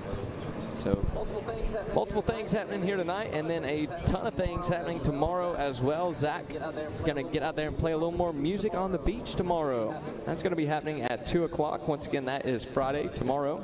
Then going to have the on-track school graduation dinner at the Camp Loretta tent at 5:30 tomorrow with our Loretta Lynn Dog Show. I'm going to be over there for that at 7 o'clock. That's going to be at the pond. And then on-track school graduation going to be happening tomorrow at 7:15 at the Monster Energy Arena. So There's never a shortage of things to do here at the ranch. No, there sure isn't. Once again, tonight, going to have that Yamaha Blue Crew family dinner at the Monster Energy Arena at 7 o'clock with the on-track school prom happening at the Loretta Lynn Plantation Home also at 7. So it's going to be a dandy of a time. It is, and this 250C Limited Moto is going to be as well. The boys getting them lined up. We are getting close to this one. Yeah, it looks like they're just touching the track up with a little water, a little maintenance here, a little double check. And these races here, they do never ever fail to deliver these C class. No, it's all about being consistent. There's several of the riders out there that are certainly capable. 3-moto format is tough for any of the classifications, but we find it doing a little more flip-flopping in the C, so it's going to be about just trying to execute. You know, that's what everybody here is trying to do, but it can get difficult to carry that momentum and just presence day in and day out. Sometimes you have a 7:30 moto, it's maybe a 7 o'clock moto. Some days you're at 5:30. You know, maybe you have a day off. You just came off of a day off. You get a sight lap, and you got to mount your trusty steed and pin it to win it. Well, that's difficult. I did talk to Bergeron, and you guys watched him go from like 30th to 18th and all the way up, and ended up getting second. He told me that the hardest thing out there, and you were watching, was when he was in that gaggle of riders. Yeah, we called that. And he was trying to pick a line, and then 2 guys jumped in it. Then he's trying to make another line, and then somebody else is in there. He said that was the best he felt out on the track to come that far the whole week here. But he also said it was probably one of the hardest ones. Well, I appreciate you doing that research, because sometimes as announcers, we try to tell you what we might be thinking. Yeah. And to see it line up with what they're thinking is you know, it makes you feel like you're doing the rider justice. I mean, look. He said that class he has to win. Like, he's already, okay, he goes in the other class with a 1-1. So maybe there's a little room there. If something happens, he could go 1-1 something and get the title. He already said with that 8 and that 2, he's done the math. I have to win to get the title, and that's a heavy load. It is, and right now, I mean, like, it'd be a great time to throw Reed onto the mix, but it's just about not looking at what you have to do, just go and execute. You can't put that, like, go out and do what you got to do. Yeah. You can't control where the chips fall. I mean, look, Chad's been he and I were in a battle. He's been in many battles for championships and came out on the upper hand. I mean, you don't go to the final round thinking about what you got to do. You got to execute, right? I mean, Reed was great at executing. Pat it when you can, right? Like, get the start and make every race count. It's all you can control. Yeah. Make it happen, and then you can kind of have maybe a little wiggle room, a little freedom in the last one. You know, not that you want to use that, but no. 2008, I had to. Yeah, that was an exciting year there. There was no wiggling, right? Nope. It was a straight line. I used that up. So toe that line. So that's another thing for these riders. Like, you can only control what you can control, and a lot of guys spend a little bit of time worrying about what they can't control. Right now, you just got to focus. He knows what he needs to do. And yeah, that's a mindset, though. Mindset is where it needs to be. There's no false hope. He just knows he's got to put it together. And the track's tough.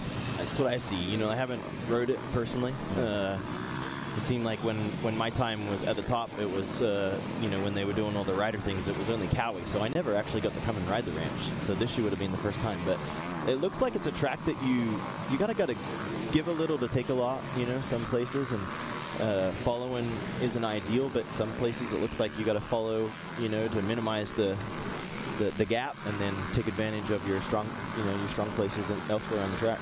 Very unique place here because you got the hard pan in some areas, you got just the absolute perfect dirt, and then you got the wood chips and sawdust, and of course you got the sand section, so it really melts into like 4 tracks in one, just every single lap. It does, and you know, these days everyone runs what they call the MX-14, the scoop tire, and that makes it, you know, challenging because you have to, you know, there's flop, and there's some places you wouldn't want to have a 14 on right now. Yeah, you want to do a tire change at that point and put the 34 on, but yeah, it's interesting that these guys all ride that tire so often that they're used to it. But that's what I see is, like Kevin said, just there's areas that just want to take off and left or right. You don't know where it's going.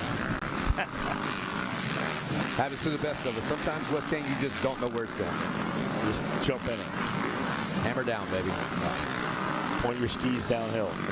Most of the time, that's what you can do. But there are those few occasions. Millville comes to mind. Yeah.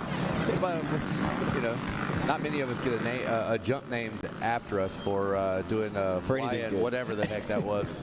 Yeah. That was insane. Windmilling, flipping 180. You stayed up right side up there, right? Yeah. That was a big plus. My goal was to somehow, you know, get where I could go with it, not go head first. I don't know why, but in the split second that I had to react, it was don't go head first.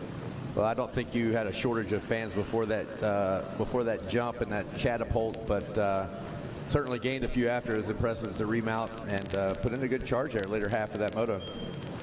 Yeah, go back to control what you can. You got to get back on and ride it to the finish. You didn't want to go back to the truck after that. Ellie would get on your butt. She wasn't that one, but I would have at some point had to deal with her.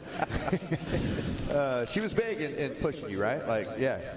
Well, you know, and again, for good reasons. I didn't have mom, dad, you know, trainers, all those things. She wore many hats. You know, the wife one was probably the least one that she put on in that, you know, scenario. It was always, you know, the coach, the motivator, the kick in the butt person. She did it all pretty well. I could just see it. Like, she's just tearing them up, and then it's like, okay, baby, that's over. Let's have dinner. Hey, well, the rule I've heard is every man that's got a strong woman behind him will be very successful. Yeah. And I'm sure both you gentlemen have that. Yes, we do. I know I do. I know Chad does as well. Yes, we do. Yeah. Look at this. Exactly what the riders don't want to see. We have another 2-minute hold. 2 minute. No. As the sun comes out.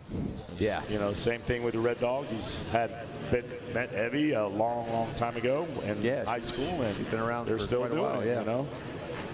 Way before the pro career. Oh, way before.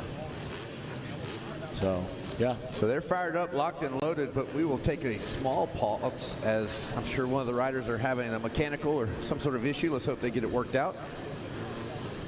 Don't see very many of these. I mean, last year, no, but in the 250C class right now, your head is just spinning, like so much time for thoughts. And Got to keep them out of the forefront of your mind and get ready to watch the gate drop and accelerate. Well, It's it looks go like time it's now. The 2 showtime. is up. Not much going to stop it now. All right. Car about to go sideways, folks. We're about to see if the 96 Brady Collins can get out there. He won one already today. He comes Let's look in for that the 19. 10th. He's normally a great starter as well. 19. Chavez. Not this time, though. It's not going to be Chavez. Boy. A lot of starts coming from just a little bit inside that box. It's going to be Colt Street credited with a hole shot on the number 15 Yamaha. But that's just a hole shot. A lot of things change as they get to the Ten Was that Commandments. Street that was down that got back up? Let's take a look at it. Yeah, 67 now. Smeltzers. I don't see the 15. Street is 15, but there was one rider right down in the corner. He's up. Is that 15 right there?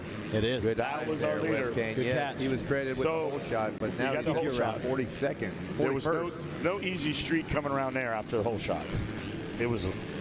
He got ambushed. I don't know if I called it, but I think he might be Visalis too. All right, well, Street has a lot of work to do.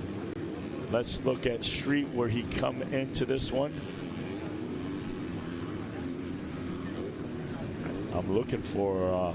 Well, while you look, I'll talk about the 19. There's a Street came in with a second, so now he's got to go to work. He's 41st.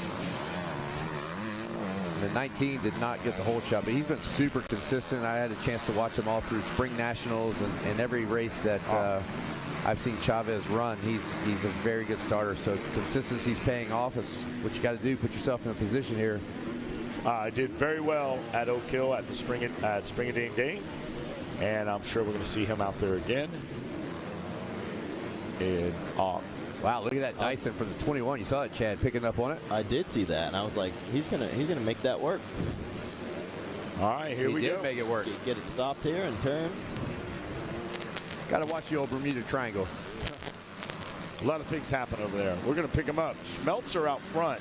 Chavez in the number 2 spot. K-Dub, Stoney Hudman, Jason Brown, Gavin Shatney, Francisco Rodart, Travis Head, Sutton Morse, Folge, and Stackhouse round out your top 11. Street already passed a couple guys. He's got about 7 spots already as he came through that finish line. Pick him up now. The 67 looks good, K-Dub. Yes, he does. Where did he finish the first moto, Wes? I don't have the papers in front of me. 67 is he finished 11. So now he's out front trying to get that score up a little bit. Chad, what do you see out the window? I was looking out for my buddy on the 17, Blake. He's coming from a bad start, but making his way back up. Blake Mara? Yeah. Mara, let's see what he got. 18th now. So. Well, he's moving. So we'll pick up Mara. Mara finished, third. Not bad, Chad. Yeah. You got a good pick there. Got some work to do in this moto to minimize the damage for championship contention. Yeah, he's got a lot of work to do. That's why I was looking. I was like, I didn't see him in this one. I wasn't sure if he was. Look at the battle here. Sorry to interrupt. Coming out of Storyland, Chavez gets past. Little slide move right there, huh? Yeah, was that Shanty? Is that Hudman? Hudman, number 95. No, Radar. Yeah, it's the 21. So Rodar comes out of nowhere. I'm going to go with Francisco Rodarte. I don't know how to say it. I think it's Rodar. All right, well, side-by-side action here. Rodar now looking to challenge, and that is the number 21. I'll look at the sheet. Rodar Same line again there, Chad, as they come around the Thor sweeper. He starts wide and cuts it down halfway through. That's a great line for the 21 of Francisco, and he has now passed 2 riders, or at least set them up both times in the Thor sand sweeper there. He finished 22nd in the first race, so now he's 22nd to 1. Let's see how he does. Strange line, but he's making it work. He made it work 2 times now, so great on him. Now he's got free track, so he'll be able to draw his own line. He's dropping the hammer. I want to see that lap time. That's what I love about this class. You know, you look at the winners from some of the other C classes, and now in the 250C limited, and even looking at Francisco here, who got 22nd. Like, you could be all over the map here. They're all really great riders these days, and the creativity of that line that we saw there, Chad. I mean, that's not a 250C line. I mean, he's reading the track. He's been watching the TV. He's been watching everyone, and that's what it takes sometimes. Is the no. Who is that? Number 95, Tony Hudman. Hudman takes a little tumble and then broke one of the 10 Commandments, but he's up on his bike. He's fired up, getting back into fracas. A little slippery, and he caught the rut the wrong way. Yeah. Off she fired. He looks like he's got some bent bars to deal with for the rest of the moto. All right, well, that's going to change some stuff up because Tony Hudman was sitting in the 4th place position, so that will change some things around. Got some more yellow flags flying back there in Storyland. Little razzle-dazzle there in the 10 Commandments. Well, there he is in Storyland. Let's keep an eye on these characters right here. The number 81, that's Brown. Jason Brown looking good. A gaggle of riders back there to contend with. Gaggle. What did you say yesterday? Caboclo. A caboclo. Yes. It's worse than a debacle. Caboclo's like 10 times. When you got 4 wide going through 20 miles of bad road, it may end up in a caboclo here. Yeah, you need a Keystone Cop down there to direct traffic. All right, here they go. Flying by the tower here on Racer TV. Say, what's up, Chad? Here they go. Catch a little wave. I'll tell you what, when I was on this morning, the track looked fun and not enjoyable to ride. It looks like it's the bumps on bumps section of the period of the day. All right, look at that Bermuda Triangle. How many lines you got there? About 9? Elbows out. I like it. A great move there by... Tucked it to the inside. I believe that is... I can't see. It's glitching. Shatney. These guys are on fire here watching on Racer TV as they come through. But Rodart's still up front. Metzler second. Chavez third. Shatney fourth. Brown fifth. Sutton sixth. Hodge 7th. Collins 8th. Morse 9th. Head in 10th. Yeah, just outside the top 10, give a shout out to Stoney Hudman down in the 10 Commandments last lap. He was able to remount and checked in at 13th place there with 3 in the books. Tough break for the 23 rider, Zachary Chambers. Back to 27th, not where he wants to be, but he will make some hay while the sun shines and try to up the score here before this one's over. All right, keep your eyes peeled, folks.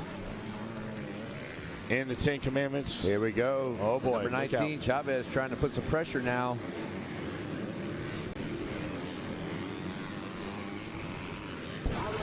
Out of Storyland, down at Rocky Mountain ATV, 20 miles of bad road. It's the 67 and Rodart and the 19 going at it. Chavez. You're inside there, 67. That's the battle for second and third right there, K-Dub. I thought Smeltzer was going to leave the door open just a bit too much, but he slammed it at the last second. Held up Chavez for a second. Then he launched the wall jump there that is now a double. Been a double for years, actually. Yeah, some guys just sent it. They didn't care. It's like the wall jump at Daytona. Finally, who jumped that thing? I forget his name. Started jumping on Pro Day. He was launching that thing. Some guy, James Stewart. Yamaha rider. It was on the front straightaway this year at Daytona. I was going to say, I just remember James launching it. Well, that was Ben. James launched everything. Yeah, he did. Who are we talking? Like recently? Yeah. Forget his name. Yamaha rider. It'll come to me. Everybody talked about it because I was down on the podium. I heard a lot of whispers. And then finally... I remember the launch of Levi Kitchen, the Cowie rider. Well, that was coming down to high speed. Yeah. That was a bad one. All right, back to the action here. Who's on screen there? I can't even tell where we're at. I'll tell you where we're at. There we go. Now we're picking up a number. We're on the 84, right? We're headed down that long, short street. So we got Shantney 180 on screen. Yep. Sitting in 4th. Looking back, checking out the number 50, who's hot on your tail. No need to look too far back there, Shantney, as Sutton is right on your heels. They're now into the 10 Commandments. And they're... Uh-oh. Hang on to it, baby. They're still going at it for second, third. Smeltzer, Chavez, Rodart, Shatney, Sutton. So many line options. I love watching them all, like especially from the drone shot. You really get to see the actual line and where the line plays out, and then their choice of it. It's interesting how. And you saw that inside line. It came in and carved nice, and all of a sudden it did a quick left and then back right again. Oh, another inside line that possibly didn't work. I think he's still up. Yes, he is. The number 50, trying to put some pressure there again on Shatney. And Sutton made a small mistake, but still made another mistake from. Feet on the pegs are. That Brown. Is that Brown? Yes. 19 looking good. Chavez still trying to go around that 67 of Jaden Smeltzer. And here they go into that Sandy Beach area. You just feel here with this battle, it's been going on. Slam the door. Slam that door. He came all the way across and said, not today. That battle's been brewing here for about 3 laps. You just feel like something's going to happen. Something's brewing there. It's like a crock pot, and it's starting to boil over, and it's gonna erupt here. About to start whistling. Yep. I like the 19's racecraft here. He's kind of staying out of the roost and moving around a little bit outside, inside, and here he goes. He is going inside there. No. It's deceiving. He just barreled his way through there. Yeah. You take the high road, I take the low road. And if it's rough, I'm going in. Well, here's the 19 with a good look on Racer TV. He is all over the rear fender of Jaden Smeltzer. Down the long short chute. Could he change his lineup? Yes, he dives to the inside. Oh! Textbook move. It doesn't stick. The undercut, though. Well, they were both looking. You got to protect the undercut. He came in there trying to make a statement for sure. I think there was a little bit of rev, a little look over, and just kind of missed the mark. But here we go. It was enough to rattle him. Oh, wow. Yeah. Hey, I didn't get. Hey, that turn, shame on me. Next turn, shame on you. He put it right there to make it stick this time. Well, that was like a little textbook arena cross move right there. He dropped up in there, did a look back, and it didn't stick. We'll see if these Smeltzer 250C limited riders will hold on to a grudge as long as we used to in the pro ranks. Because there might be some repayment coming after that one. Hey, see if he can respond as they head down into 20 miles of battle. Kate about knocked me out of the chair. All right, here we go. Smeltzer, but the man is Rodark. Wow. Rodark's gone. What about that style check? The scrub and everything. Great style there on the 21 as he last lap turned about the same lap times as the guys behind him, but he's sitting on a nice little nearly 5-second lead. Even the whole track to himself is still cutting from outside to inside there. And so he's clearly That's his line of choice. That is his line of choice. Oh, and we missed the white flag completely. It is over. It's in the book. Congratulations. Well, we had a great battle. It was a great battle. Going to bring the heat there, so. They're done there with the win. Chavez with a last lap pass to finish second. That will be a 1-2 for Chavez. Looking great for the title. Smeltzer there in third. That rounds out the podium. It's going to be Gavin Shetney in fourth, Dylan Fodge in fifth, Brady Collins in sixth, Sean Sutton, seventh, Caden Wiegand in eighth, Hunter Morris ninth, and Jason Brown there rounding out the top 10 250C Limited. Blake Mara, Travis Heath, Bodie. Where'd your guy come in there, Chad? My guy was 11th, so that's a 3:11. There we go. Good job to him. My math's not great, but the 19 going 1-2 is pretty good. That was a good last lap pass for the 19. To put him that 1-2, and again, limiting options for the last one. So Bodie Priest there in 13th, Ryan Alert in 14th.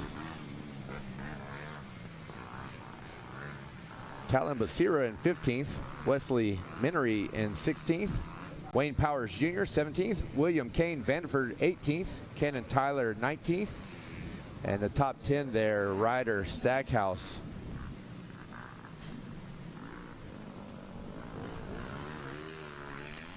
You're good. As we will send it down to who's doing interviews these times of days. I see. We're going to get a look at him. Zach. So yes, guy. He's all pumped. That guy's pumped right there. So we're going to hand it down to Sophie, right? There we go. Sophie's down there. Jason's down there. maybe Jackie Legs is down there. Somebody's down there. Look at this guy. Happy. That's what we love right there, to see happy guys in that tent, looking good, the baby smiling. Mom's happy. Hey, like my grandson, that's that baby's first year at Loretta Lynn's. Hey, Mike Schaukoff didn't come last year because his wife or fiance was having a baby, and the baby's here. That's the one I was tossing around down there at the freestyle last night. Bring him on down. Put him on the fence line. Yeah, Let's turn him into no fans time. real early, like Break 2 months old. Break him in. All righty, take it away there, Sophia, down on the podium with our 250C Limited. We'll step out from up here in the booth. Hey guys, I'm up here on the podium for 250C Limited. I have the third place finisher. Everyone, this is Jaden Smelter. Jaden, great ride. Just tell us in general about your moto and your Loretta Lynn's experience. Yeah, this is my first year here, and yeah, I just started riding the bike again and out here in C. Got the whole shot. Yeah, it just felt good. Yeah. Overall, great moto? Yeah, it was. It was awesome. Who would you like to thank?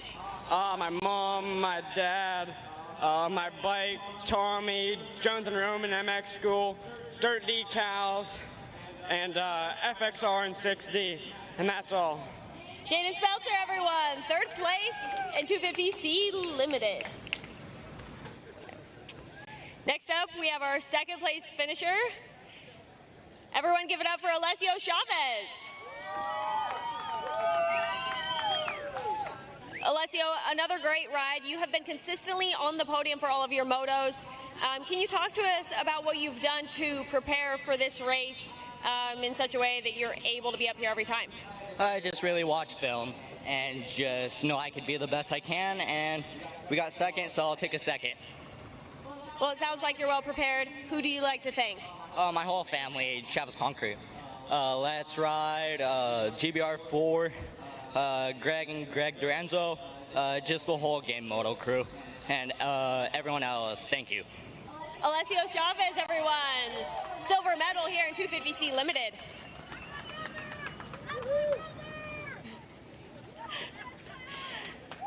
Now we'll pull up our moto winner. If we could get Francisco Rodard up here. Yeah! Hell yeah! Francisco, that was a great ride, and I couldn't help but notice your first place moto, you were much further back. Can you talk to us about that moto and what you did different this time? So the moto in the morning at 11:30, I came out good on the start, and I just seen an open spot and went for it, and ended up not working out. Suspension bottomed out and just went sideways, and that was it. And then in this moto, didn't have the best start, just kept my mind open and make sure that I rode smart and not dumb, and made my way through and passed them. They're going at it with each other, just passed them both and got it. Clearly it worked out for you. Who would you like to thank? My mom, my dad, grandma, grandpa, Fly for giving me this helmet because I crashed twice on that one.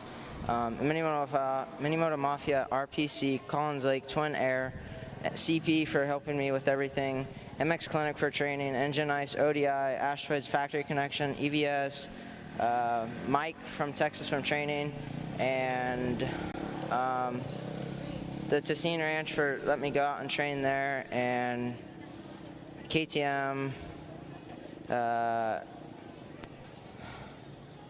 really think right now. Also EMT Daniel and Jake for helping me do my clutch and everything. Flow Vision from Nick. Everyone who else that helped me, thank you. Francisco Rodard, everyone. Your gold medalist here in 250C Limited Moto 2. All right, thanks a lot, Sophia. We got the heavy hitters coming out of the gate here in just a moment. Open Pro Sport. Going to the gate with 10th gate pick is the 92 of Landon Hartz. He finished 10th. 9th in Moto 1, now going to 9th gate pick is the 29 of Andrew Short. 8th place in Moto number 1, going with 8th place gate pick. Heath Harrison, number 42. We got some replays going on right here. We'll get back to that lineup. Good shot there. The guys getting a jump into the 10 Commandments. And a lot of the action that you saw early on today, there's some shots of, looked like Peter Johnson getting the win earlier this morning.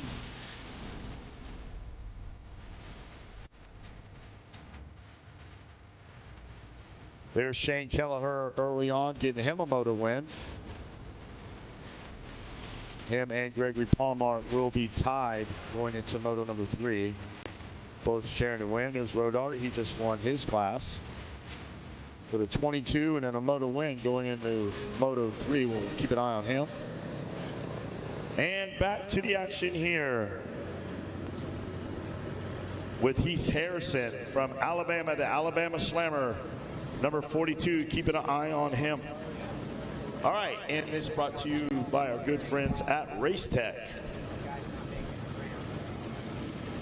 Cole Forbes, the GNCC rider, jumping right up in here, Chad. This guy jumped in like from GNCC, was about a nobody, NCC champion on mini bike, shows up at Arena Cross. Then now you see him at Supercross, and now at Loretta's going to the gate with some of the best in the country, 6. So hats off to that guy. A lot of action, a lot of fun to watch him.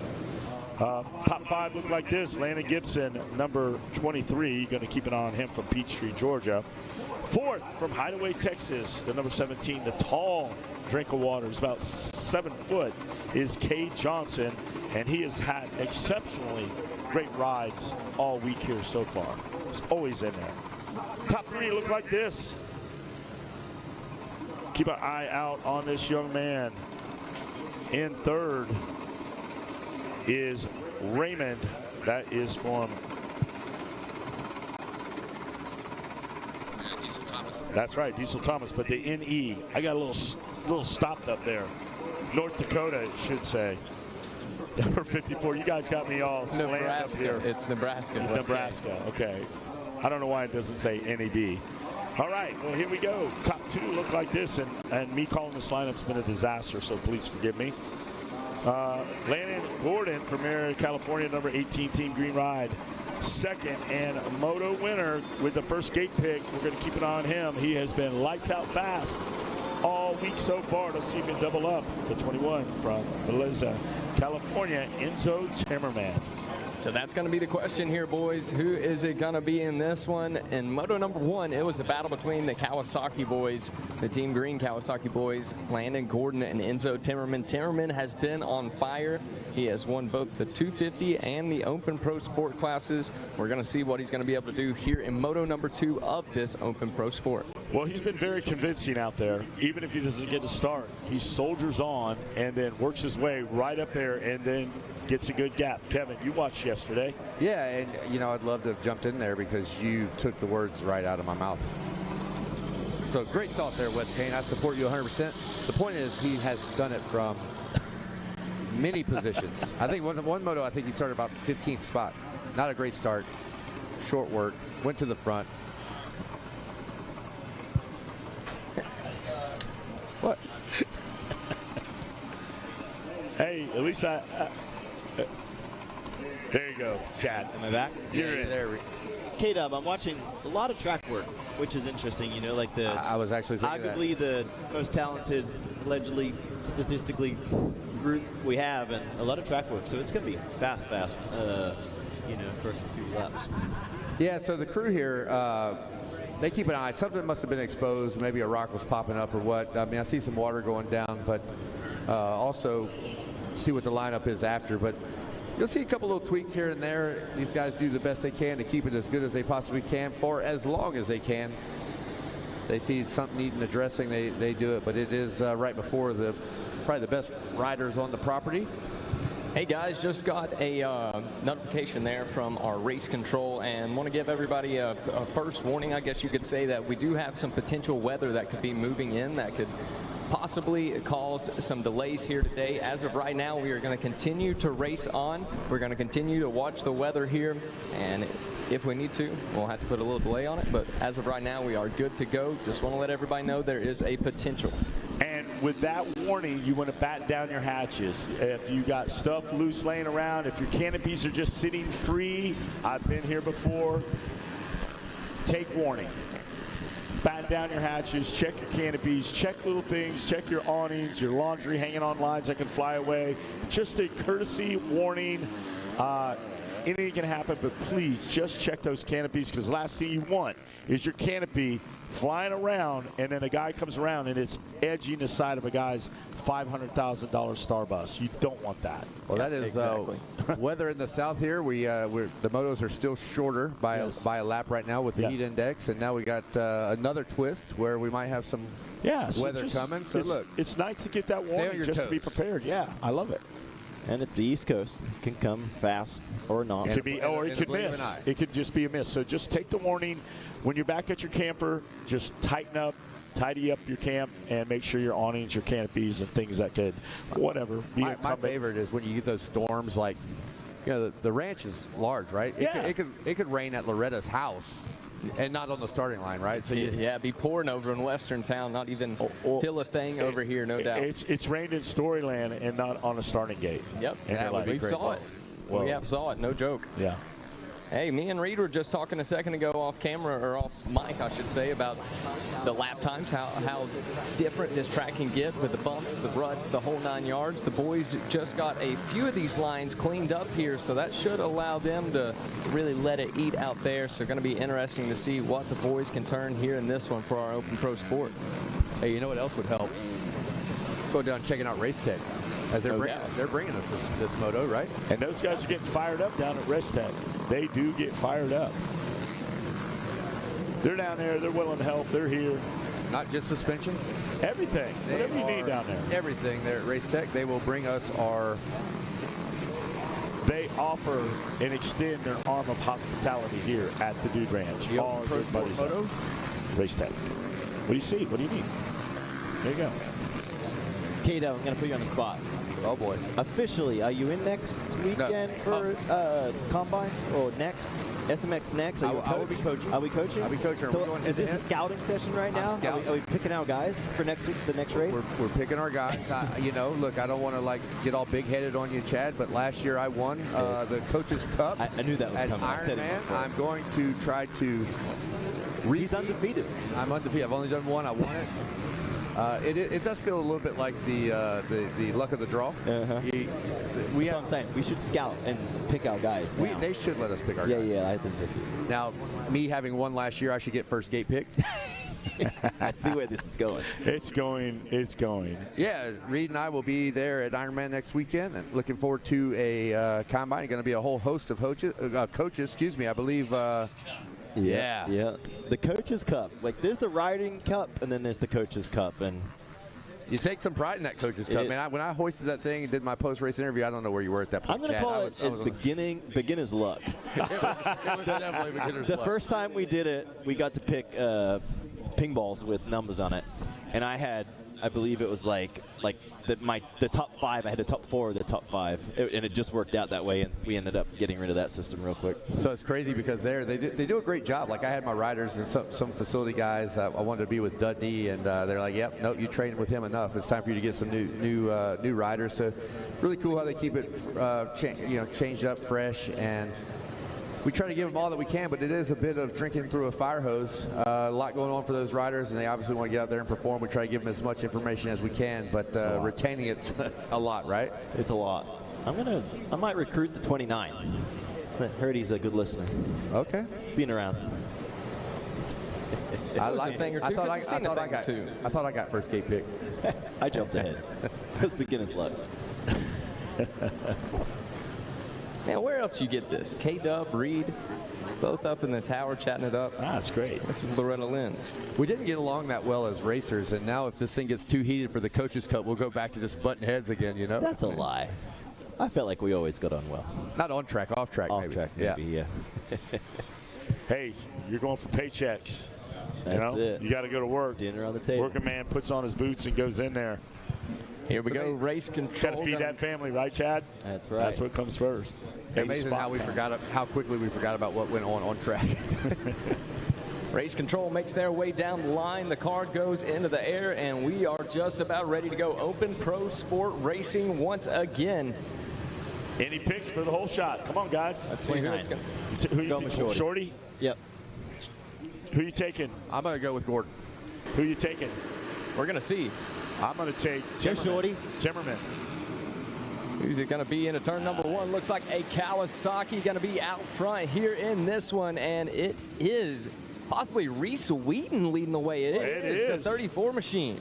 And look at that, the 57 of Bombert going to be in there as well. The rider turning the fastest lap time so far this week. There's Colt Forbes, that young GNC mini bike champion, and you probably know him a lot out there if you guys follow GNCC. It's dear to my heart. There he is out there, Colt Forbes. Never Gordon, not credited with the whole shot there, but he made quick work as he went down the long, short chute very quickly. Did the 10 Commandments and jumped into the number 1 spot, taken away from Wheaton. Hey, I'm not sure if y'all saw that or not. Bombert casing the quad there as he was sending it. Goes off track just a little bit, jumps back on. He's about in the 5th place spot, but up front it is still going to be that Kawasaki machine. However, this time going to be, I believe, is that the 18 of Landon Gordon that's going to be leading the way. Gordon making quick work there as they shuffle the deck through the 10 Commandments, found himself out front leading the charge there. Wow. I saw Timmerman. What'd you see, Chad? That looked scary. I didn't like that. Like wide open off the very edge. At some point, you have to go right, and everybody's there. Back, you have to merge back in midair. And things are happening. It's always scary. It was happening really fast. Like one of those split-second decisions you said you've had to make before. Yeah. And when you're on the track, it's so different. You know, I feel like as a fan watching, it's closer and scarier than it is when you're amongst it. Well, there he is, Timmerman now pounding his way through them sand whoops sideways. He jumps to the outside. He's got Wheaton on an outside line. So let's see him go to work here as he's going to clock in on lap number 1. There's a couple of riders there. Boemert looks good. Here comes the speedster with a couple of moto wins. He's got a little bit of work to do. Landon Gordon's out there with clear track. K-Dub. I'm just doing a rundown right now, watching them clock in. So much stuff changes from where they get posted on their whole shot. There's some moving in these opening laps that's been happening all week long and definitely happening right now in the Open Pro Sport.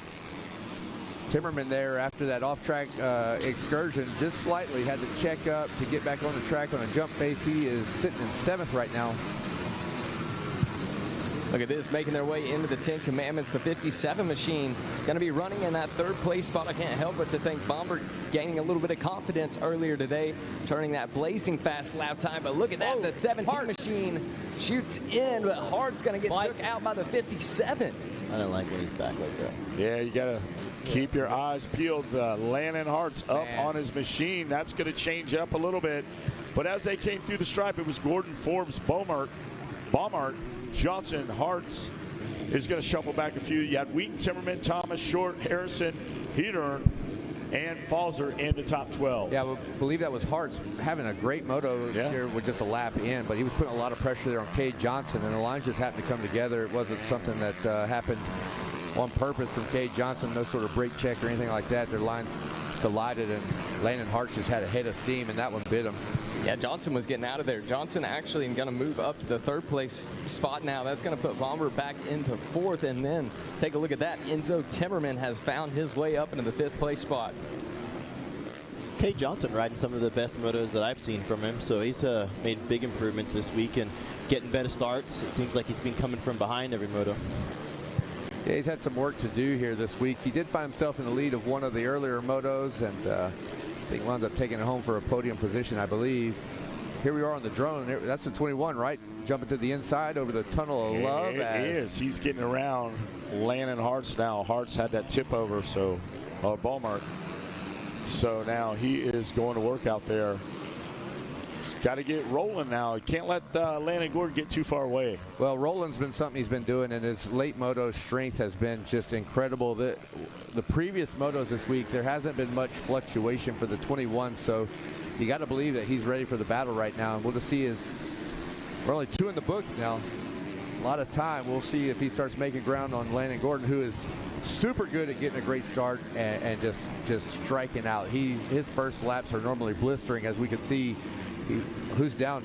Oh, looks like, can we get a look out the window? Oh, that's the 50 machine of Cole Forbes going down. Your 2nd place, having some trouble. Going to be costly for him. Going to probably lose a spot or 2 there. We'll see how that works out. He's got some company coming on the back fender now. He's got to get his head together, get back in the game. There's the 54 now. Diesel Thomas, right. Heath Harrison, and Falzer now coming up in the top 10. So there it is, your new running order. Going to be Gordon, Johnson, and Timmerman for your top 3 spots. Keep an eye on Eli Gross, Clark Robbins, Landon Gibson, a notable back there. Didn't get the start he needed back in 15th with Jonathan Getz. Landon Hart's now in 13th. Gavin Betts, you can bet on him. He's going to try to work his way in the top 10, but our leader right there is Landon Gordon. Landon Gordon going to check in now with 3 laps complete. A 151.5 for him. Yeah, Reed was talking about we've worked the track in just a corner or two, but primarily this thing is rough and boogered up. A 151.5. That is only 1 second off of the fastest lap that happened today in moto number, I believe it was 2. So really smooth track. That came from the rider Jacob Beaumart in our 25+ class. Let's see what Landon Gordon can do. That is a great time on an opening lap on a really beat-up track. That's a big lap. That's a really impressive lap because you can see that it's noticeably still slippery. It's wet, you know, and they did do a little bit of work, but not enough to lose seconds. Not enough to take out seconds of the racetrack. Now you can start to see the overcast start to set in, so maybe it could start raining a little bit before the race is over. So this could be a big change for those guys. If you're out of tear-offs, could be a little woolly out there. Yeah, some potential for some weather. Hey, keep that in mind if you're here on property out in the pits. Continuing to watch here this Race Tech Moto on Racer TV, and it looks like Heath Harrison and Diesel Thomas about to go to battle as they make their way back into Storyland. The Alabama Slammer now bulldogging his way through there. Oh, feet off the pegs. Is that Forbes again? Trying to make something happen. Hey, KW, you're talking about how fast that lap time was. Bombard going to actually be in this one, turning a 156, while Landon Gordon turning a 151. So that should show the kind of comparison we're having. What you see in West Kane. Well, Chad Reed saw the same thing. You saw Heath Harrison go right by Diesel Thomas. A little bit of age versus youth. He just shot right by him. I was thinking the same thing. Just the variation of talents and ages in this group is enormous. So it's actually quite fun to see how it all works out and where the areas that they gain. Hey, look at this. Speaking of shooting right by him, this is what the 21 machine is going to try to do. To the outside is Timmerman, and just like that, everybody, Enzo Timmerman going to move up into that second place spot. But look at that, sitting 11.6 seconds back from Landon Gordon. Well, now you're going to get to see just how good he is. There's the test right there. Ryan Holiday watching very close. Mitch Payton and the boys listening back home. And definitely they're going to perk their ears up a little bit with Gordon and Timmerman now out front. Both of them running a 152 that last lap, so that seems to be the race pace right now. We'll see now that Timmerman has a clean track if he can do some sprinting. Like you said, 11 seconds back, he's got some work to do. As now we flash up to Landon Gordon, who's already heading back to Storyland. Yeah, Landon Gordon going to try to run away and hide here in this one. Enzo Timmerman really going to have his work cut out. He's going to have to put his head down and go to work here in this one.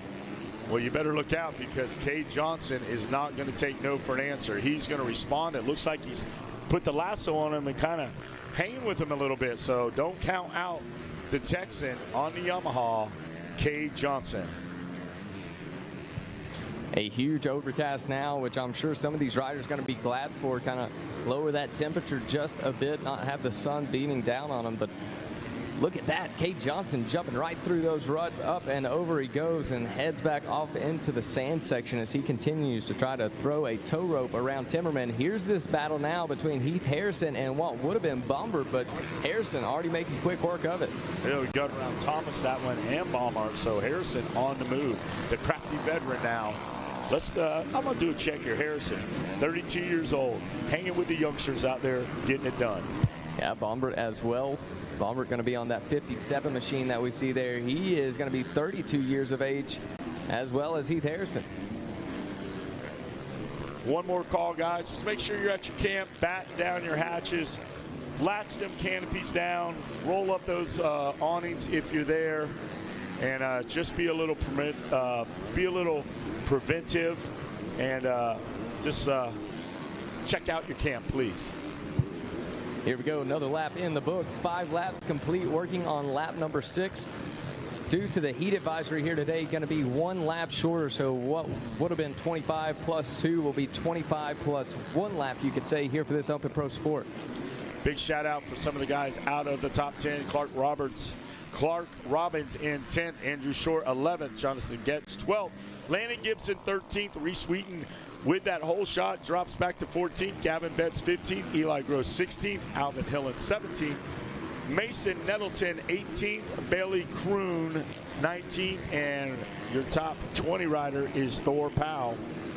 I saw R.J. Johnson now starting to come around in 22nd. A lot of talent out here still. Chad Reed, what do you see? Yeah, I'm actually watching the 21 a little bit out the window here, and it's hard for me not to see Jason Anderson. You know, Enzo's kind of tall, and then it's crazy what a green bike and the number can actually do and trick in your eye, but he looks a lot like Jason, actually. That's what I was thinking. Well, it's very showing that he's poised right now, K-Dub, and you need that. Well, but you got to be assertive. You got to be methodical, but he's very polished in his riding. It's not like riding over his head. It looks perfect right now. Yeah. I mean, I said it in some of the earlier motos that he's really riding the bike as if he puts it on. He's not sitting on top of it. He becomes part of the machine, and that's fun to watch. Look at this. Cole Forbes now working on Bomber, trying to make a move. Forbes going to go to the outside here as Bomber dives to the inside, up and over the camel's back, and Forbes going to lose just a little bit of time there. And Forbes going to also have some pressure from behind. I believe that is Landon Hartz. Forbes is just plowing his way. Look at him just plowing and making big divots out there. He drops right in and makes the pass. Door into the Bermuda Triangle. Wow, what a power move from the outside. I have seen that kid cartwheel through whoops, pick that bike up, and get right back after it. And you've probably seen him on GNCC guys out there. Cole Forbes, he's tough. He is one tough customer. So there we go. Now Hart's going to be trying to put some pressure onto Bomber as they make their way into lap number 7. There the boys are right there. Gordon Timmerman, Johnson Harrison, and Diesel Thomas, top 5 as they come around. Race Tech,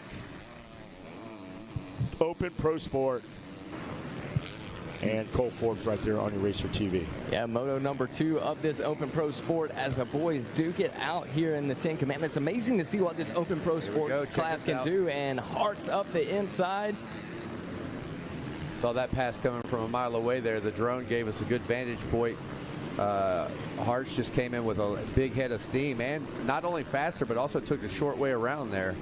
See somebody off the track, but they're okay. They're just taking a little roll around, probably getting out of the way of the action. Yeah, and Hart's from on the ground to coming back with this kind of pace is impressive. You know, like anytime you get your rhythm broken up and crash like that and you have to get back up on a hot day, it's always difficult, but he seems to be all fired up. Chad, did you notice, like, when he made that pass there, talking about Hartz, instantly you just could see in his riding style that was not like the accomplishment that he wanted. He was already looking for the next rider ahead of him and going to try to go for that rider here. Yeah, he's got his eyes forward. Yeah, and he's constantly looking forward. Going for it.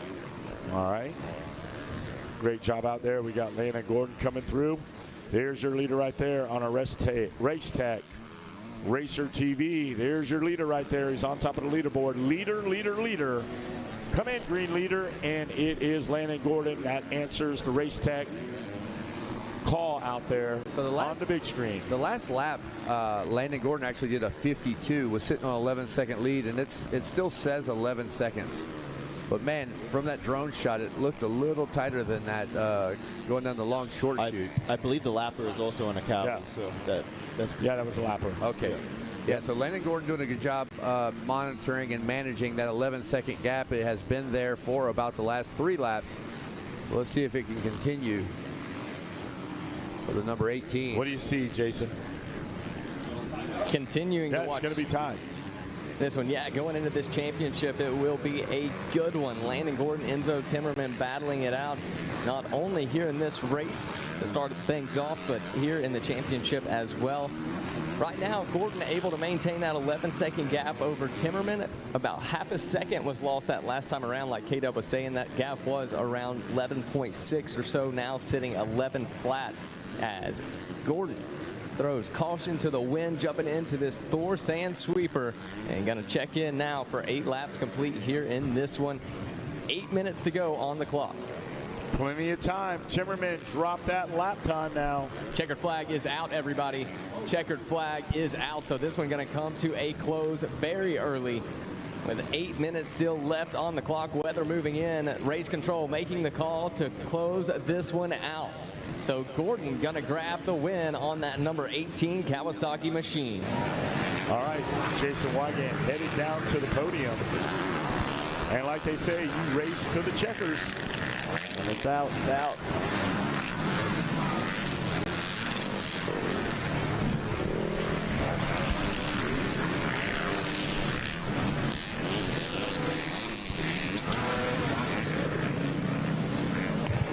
Attention everybody, attention here on site. So just got word from race control. We did have a lightning strike within our designated area.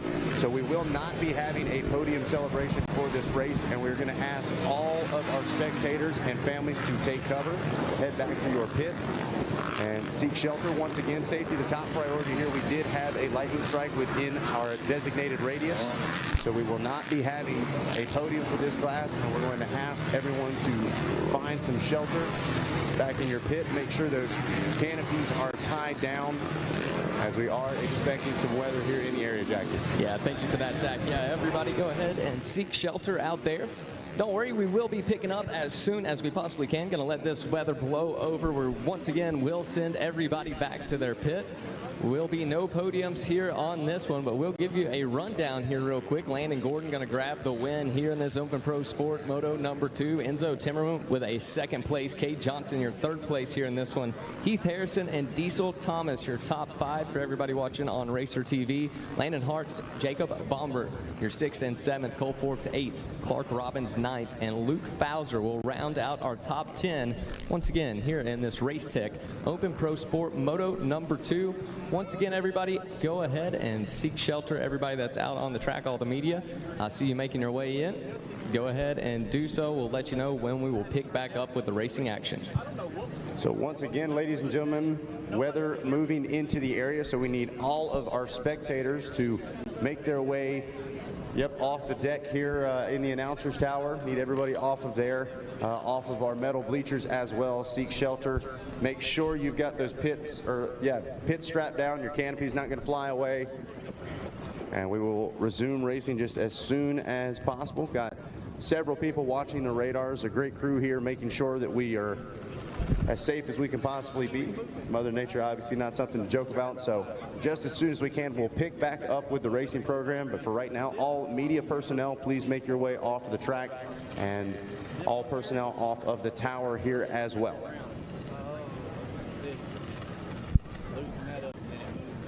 Track crew going to work as rain is in the area, so they're going to try to fill in as many ruts as they can, try to preserve the race course. So hats off to that crew. They try to do all that they can. Yeah, Ryan Eccles and his whole gang headed out there now to try to seal this racetrack up and get things ready to resume racing. But for now, once again, everybody, gonna put a brief pause on it. Everybody out there on the Monster Towers, if you could, please go ahead and exit those, and we will let you know when we're gonna pick back up on the racing action.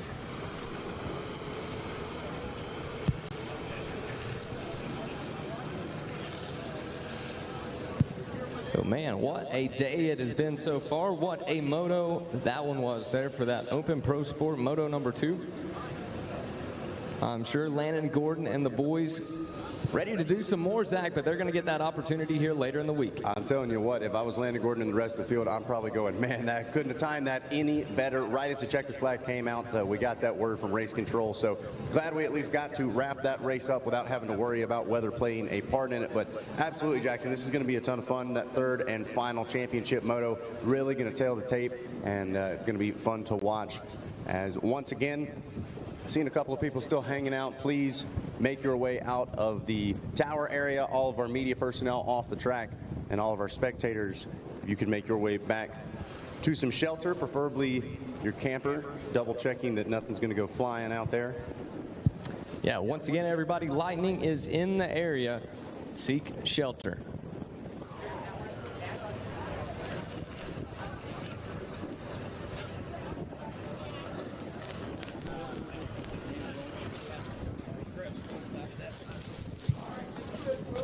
All right.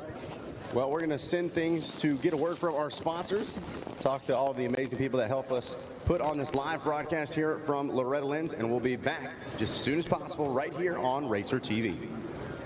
Whatever you drive, however you drive, AMSOIL specially engineers lubricants to maximize power, performance, and protection in your vehicle. Our Shop by Vehicle tool takes the guesswork out of picking the right oil and filter for your vehicle. Then choose the best product and packaging option for you, and get everything you need to complete the job shipped right to your door for the protection you demand and the performance you deserve. Shop by Vehicle at AMSOIL.com.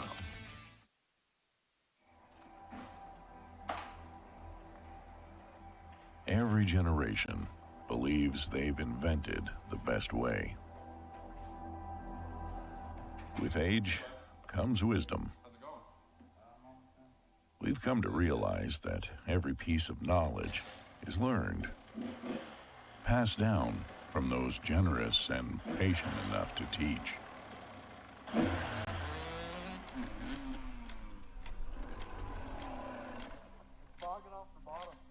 Let's take a look. Legacy. It's not about leaving something behind to be remembered by. It's realizing that the future lies within the next generation. Let's call it a night. All right. The nature of true progress is humbly building something bigger than yourself. Rocky Mountain ATV MC. This is our legacy. Everywhere but the seat. The seat is leather. Alan, we get it. You love your bike. We do too. That's why we're America's #1 motorcycle insurer. But do you have to wedge it into everything? What? I don't do that. This reminds me of my bike. The Wolf was about the size of my new motorcycle. Have you seen it, by the way? Happy birthday, Grandma! Really? Look how the brushstrokes follow the line of the gas tank. Hey! Hey! Brought my +1. Jamie. Born of family values and a homegrown work ethic, Cometic Gasket seals your machine so you can focus on the finish line. Cometic Gaskets are the competitive standard for racers who demand the very best inside their engine. Cometic Gaskets are always constructed from superior materials designed to perform in the most demanding environments. Whether it's a championship on the line or a day in the dirt with friends, professionals and enthusiasts alike depend on Cometic. Cometic Gasket, sealing championships since 1989.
The United States Motorcycle Coaching Association has been setting a standard for motorcycle coaching since 2016.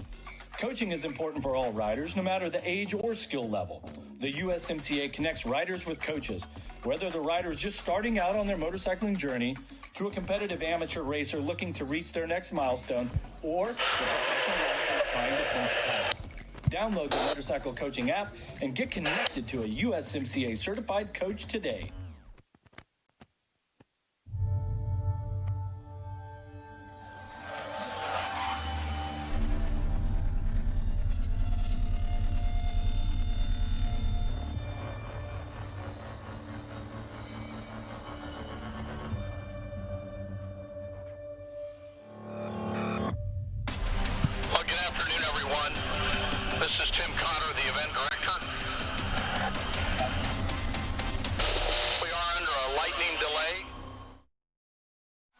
How would you like to go to a school where we take into consideration how students learn best? Well, we do that. Because we find if we can build the curriculum around the things you are interested in, you're going to do a better job. Don't anticipate a ton of weather, but we do have lightning within the window.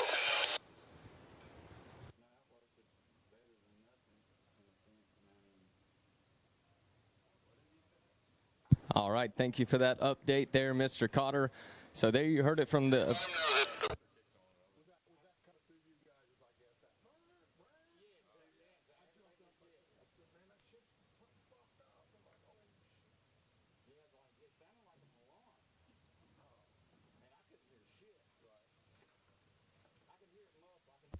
Whatever you drive, however. All right, thank you for that, Mr. Cotter. So, Mr. Cotter also wanting to let everybody know not to take a refuge under any tents out here today. Do not get under any. Our vehicle tool takes the guesswork out of picking the right oil and filter for your vehicle.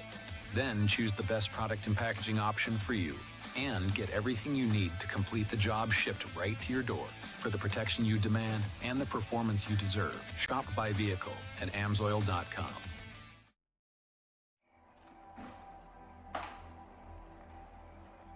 Every generation believes they've invented the best way.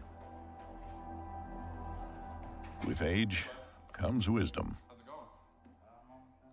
We've come to realize that every piece of knowledge is learned, passed down from those generous and patient enough to teach.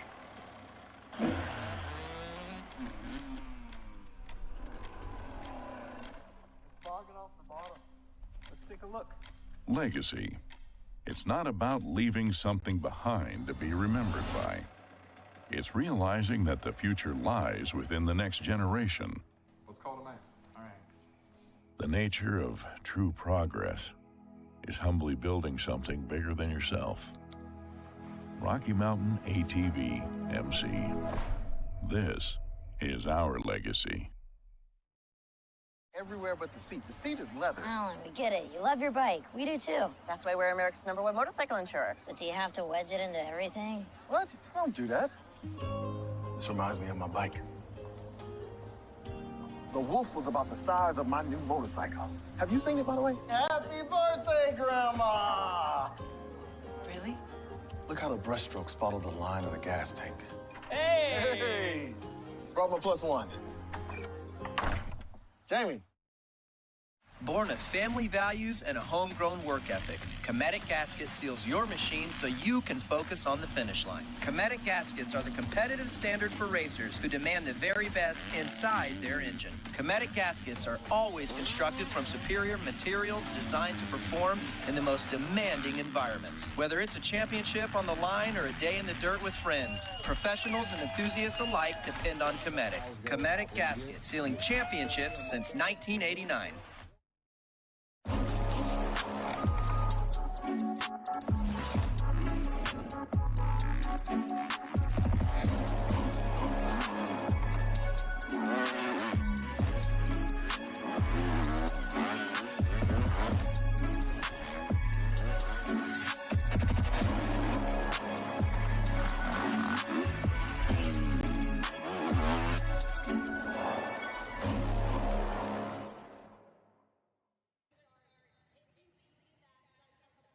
To me about that moto. Actually, I got a solid start. I was pretty far inside, and I shut down everyone on the inside of me. But I really, exiting the first corner, I wasn't far up, and then I snuck up the inside. I made a ton of moves on the first lap, and the next thing you know, I look up and I'm in third. So so I was just kind of riding. Enzo got the best of me. He's riding really good. And then we were all just kind of pacing to conserve it for the end, and then obviously got checkered. So we're ready for the third moto and ready to go. What are you going to do to prepare for this third moto in Open Pro Sport? Well, first off, we're going to see if it rains or not, but hopefully it doesn't. And if it doesn't, we're just going to keep doing what we're doing, get a good start, not let Landon get away so fast. He had a really big gap, and we're going to put it on the box again. Who would you like to thank? BJ Burns, Swanamex, my grandma and my grandpa, my sister. It's her birthday tomorrow. Dog Pound, Michael Byrne, Dan Truman, the Castmans, Prime Star, Home Health, Aunt Muffin. They've been helping out a ton. Mike Visor, my mom, my dad, Brian McDonald, Altus, Blue Crew, ODI, my mechanic Jay, ODI, Twin Air, Hux & Brand, R-Tech, Alpine Stars, Bell Helmets, 100%, Monster Army, Dunlop, Parts Unlimited, EVS, just everyone that helps me. Thank you. Ladies and gentlemen, that was Kay Johnson, our third place finisher in Open Pro Sport Moto 2. Now we'll get Enzo Temmerman over here. Enzo's our second place finisher in Moto 2 of Open Pro Sport. Enzo, you did not have so good of a start, but you made your way quickly through the pack. Tell us about that race. Yeah, it wasn't a great moto for me, but I worked my way into the second place, and then I was pacing Landon for a little there and was hoping to get those last 10 minutes to lay down a charge at the end, but we didn't get it, so it's all good though. If this is a bad moto and I still got second, it's a pretty good week so far. Now, you told me before, or just recently, that you're on a 450. Everyone else, or on your other moto, pardon me, other class, you're on a 250. How does that affect you swapping between the bikes between the two classes? I don't notice it much. I know I'm a big 450 guy. I like riding that bigger bike. But yeah, I don't have too hard of a time switching back and forth. Both bikes are dialed in thanks to Team Green Kawasaki. So, who would you like to thank? Team Green Kawasaki, Monster, Fox, Pro Circuit, my whole family, Throttle Syndicate, Maxima, Dunlop, Rental, Astric, and everybody else. Thank you. Enzo Temmerman, everyone, second place finisher in Open Pro Sport Moto 2. Now we got Landon Gordon, our Moto winner. Landon, welcome on over here. Congratulations on the Moto win. You're sitting on 2-1 Moto scores. How does it feel and how'd you get it done? Yeah, I got off to a great start. Had a good gate pick from the first moto, and yeah, I just put down some solid laps, got away from the group, and yeah, I was feeling good. They cut the moto short from the Lightning, but yeah, I was feeling really strong that one. You looked very strong. Who would you like to thank? I'd like to thank the Lord Jesus Christ, keep me safe, my whole family, Team Green Kawasaki, Pro Circuit, Alpine Star, the whole Team Green Kawasaki team, my mechanic Derek, he does so much for me. He works his butt off, and yeah, Ryan Holiday. I'd also like to thank Swanee, Will Hahn. They've been preparing me for Loretta's, and yeah, I feel like I'm ready for these last few days, and yeah, I'm ready to dig. Sounds like a plan. Everybody, that was Landon Gordon, your Moto winner in Open Pro Sport, Moto 2. Definitely going to be an exciting third moto with 2-1 and 1-2 moto scores. Back up to the guys in the tower. All right, thank you for that, Sophia. Good to get to talk to our top three there in that Open Pro Sport Moto number 2. Our Race Tech Moto of the day. That was a good one there, boys. Yeah, that was a fun race to watch for sure, and glad we got to hear from all of those riders. As you take a look on screen for all of our folks at RacerTV.com, this is the small little cell that we're talking about, not a humongous storm, but we obviously want to play things as safely as possible. We did have lightning within that designated radius, and so just playing things on the safe side, nothing wrong with that. Once again, as we hear the thunder crack, I want to remind everybody, please try to take some shelter, not under one of those canopies or any kind of metal structure like that. We have lightning in the area. Perfect timing. And we will pick things up as soon as it is safe to do so. So for the moment, we are on lightning delay. And just as soon as we can, we will pick up with our racing program. Once again, want to remind everybody, got some evening festivities going on later tonight here on site. At 7 o'clock, our Yamaha Blue Crew family dinner in the Monster Energy Arena. Going to be a great time out there. Also at the same time, the on-track school prom at Loretta Lynn's Plantation Home. Lot of good stuff going on over there. Had a lot of kids come out and be a part of the on-track school program, and several coming out just for that Loretta Lynn's prom. So Aiden Payne, my buddy from hometown, driving 10 hours just so he can come to his on-track school prom. Pretty cool to see. And then at 7 o'clock, we also have that accountability at recovery group meeting going on at the Loretta Lynn's Museum in Western Town at 7 o'clock. So make sure if you guys are interested in any of those, you're taking part in it.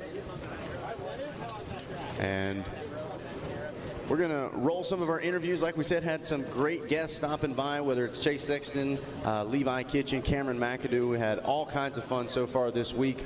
And going to roll through those here on Racer TV while we continue to hold on lightning delay. Hey everybody, Megawatt Matt Watson here.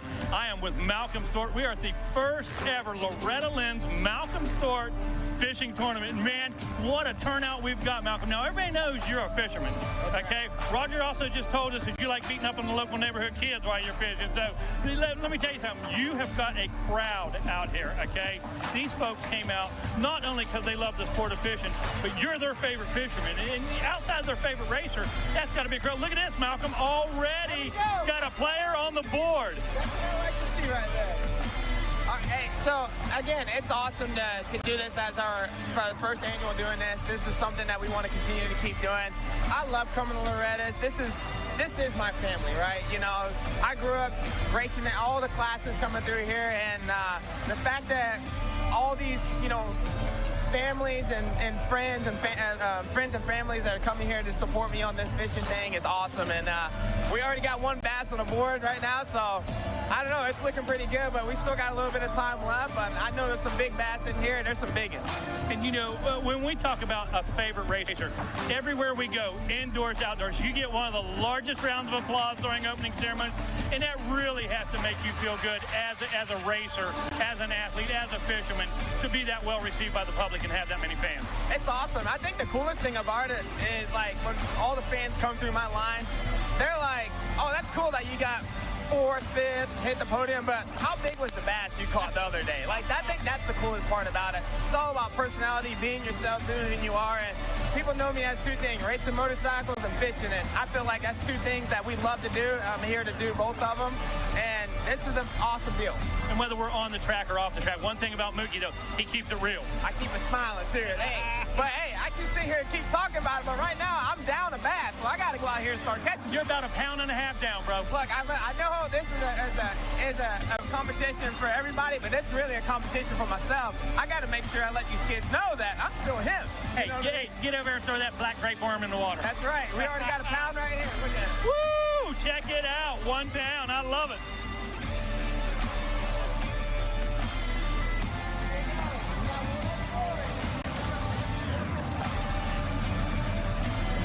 You never know who you're going to see out here throwing a line, and sure enough, Ryan Villapoto, one of the baddest guys to ever throw a leg over a motocross bike, out here baiting hooks tonight. That's right, yeah, I got lakefront property right here. Called up, said we're going to come in for a couple days. Obviously, I do the opening laps for practice with Yamaha, and Tim's like, yeah, we'll park you right here. So lakefront, got a view of the track, and the boys are fishing. It's cool that Mookie's putting on this little fishing tournament here. Gives all the kids something to do. It's hot. It's been hot the last couple days, but it's been a lot of fun. So, you know, we see all these kids out here, and we understand the beatdown pro motocrossers take. So for Mookie to take his time, come down here on a week off, you know, he loves this place. He loves the kids down here. But a lot to be said for Malcolm Stewart. Oh, totally. You know, I think if you probably asked him, he probably would rather be fishing than racing a dirt bike, you know. So he has a passion for it. My kids love fishing. I always grew up, loved coming here to Loretta's, not only to race my dirt bike, but to fish. You know, so yeah, it's a lot of fun, and to get together, they got 2 hours to come out here and try to catch one. Actually, we've got a good one already. Or not us, but the group got a good one already. You know, so that's cool. So we got one on the board. See what anybody else can produce. So what'd you bait up? Did you put a rubber worm on? I put some rubber worms on. My one kid's got a worm, like a live worm, and the other one's got a rubber worm. We'll see. Like I said, it's been hot, so they should be down deep. Bringing out all the best here at Loretta Lynn's, RV2 in the house. I just remember when my first year here was, I think 6 years old. And I just remember waiting for the pros to come and trying to get their autograph and seeing like James and Ricky ride the new bikes on the track. It was really special for me. So this is my first year being able to come back here and try and get back a little bit and see a lot of the kids running around. It's really cool, and it's special, and honestly, it just motivates me more to go out there and do my job better and to work harder. So it's special. I love being here. I haven't been here since 2016, so it's a lot of good memories.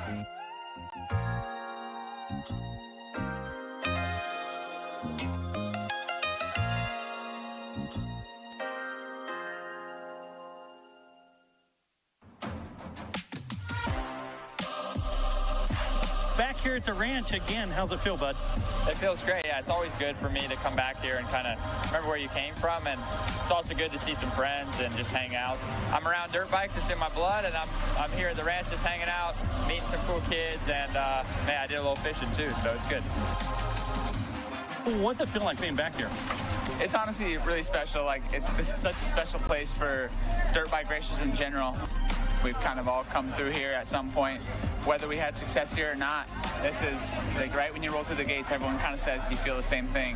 When I came here to the ranch, racing pro was beyond my wildest dream. It wasn't even really something I dreamed of because it didn't seem like it was possible. I'm living more than my dreams at the moment. I get to be fortunate enough to come back here with Monster Energy and get to kind of enjoy it. Back in the day I was racing and it was kind of a stressful week, so it's nice to come back here every year, relax a little bit and do what I do, and it's do some freestyle shows for the fans, and it's just fun cruising around and seeing everyone.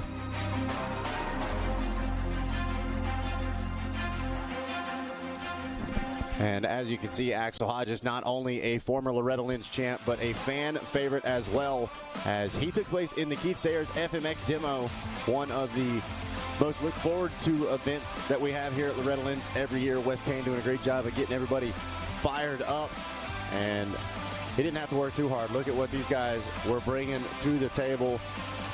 The fans were flipping out. The riders were literally flipping as everybody going wild. We talk all week long about some of these evening festivities, and this is one the kids especially say they cannot wait to see. And as you can see, the boys were going big. Had A. Hodge in the house with it. Keith Sayers, of course, putting on that event. Taka. And these guys continued to just go bigger and bigger as the night went on. That's always my favorite part. One after another.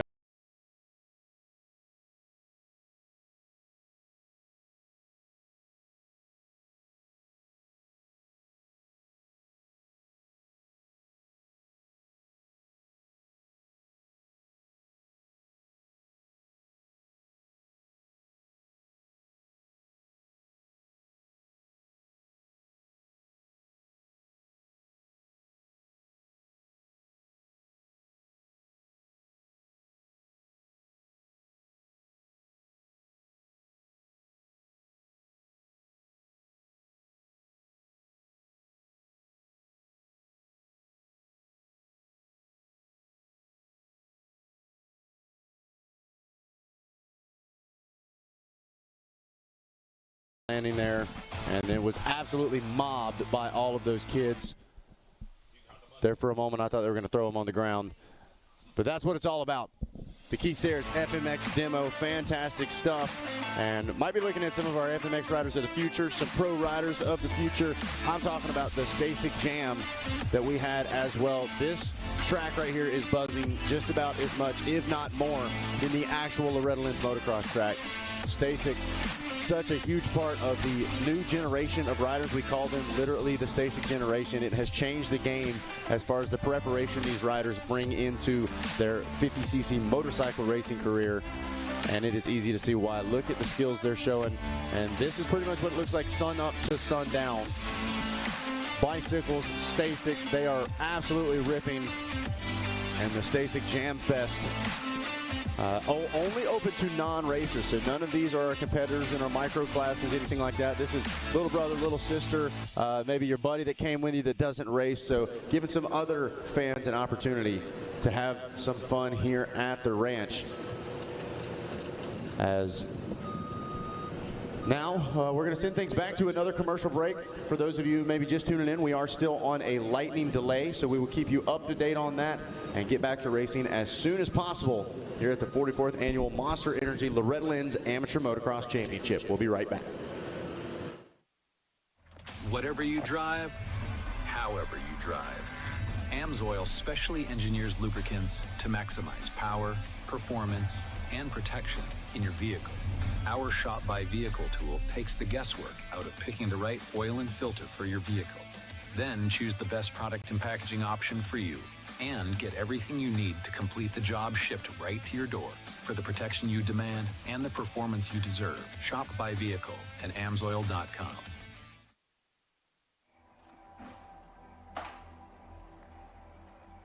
Every generation believes they've invented the best way. With age comes wisdom.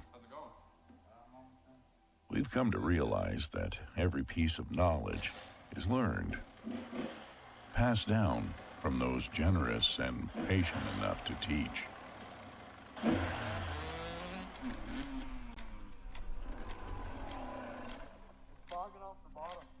Let's take a look. Legacy. It's not about leaving something behind to be remembered by. It's realizing that the future lies within the next generation. Let's call tonight. All right. The nature of true progress is humbly building something bigger than yourself. Rocky Mountain ATV MC. This is our legacy. Everywhere but the seat. The seat is leather. Alan, we get it. You love your bike. We do too. That's why we're America's #1 motorcycle insurer. But do you have to wedge it into everything? What? I don't do that. This reminds me of my bike. The Wolf was about the size of my new motorcycle. Have you seen it, by the way? Happy birthday, Grandma! Really? Look how the brushstrokes follow the line of the gas tank. Hey! Hey! Brought my +1. Jamie. Born of family values and a homegrown work ethic, Cometic Gasket seals your machine so you can focus on the finish line. Cometic Gaskets are the competitive standard for racers who demand the very best inside their engine. Cometic Gaskets are always constructed from superior materials designed to perform in the most demanding environments. Whether it's a championship on the line or a day in the dirt with friends, professionals and enthusiasts alike depend on Cometic. Cometic Gasket, sealing championships since 1989.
The United States Motorcycle Coaching Association has been setting a standard for motorcycle coaching since 2016.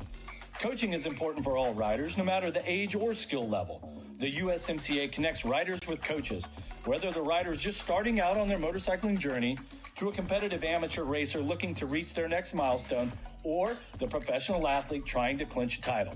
Download the Motorcycle Coaching app and get connected to a USMCA certified coach today.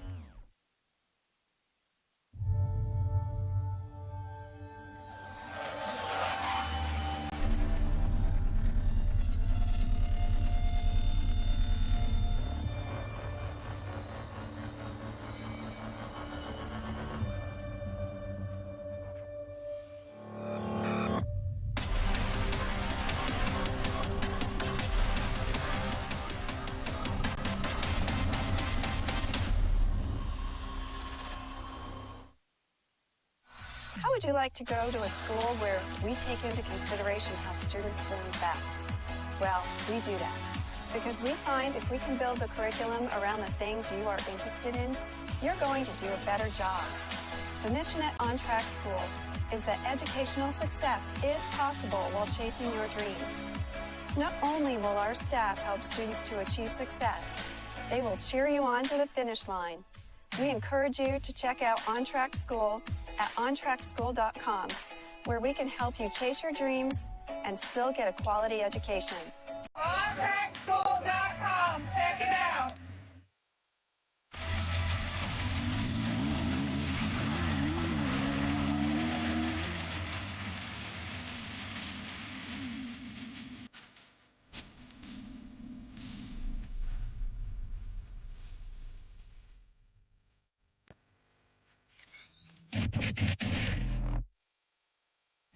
tested every day. But this was a sound. You can change direction like that. Speeds not of this earth. I don't know if he's sold who has clearance on H2. But then again, I just drive the damn thing.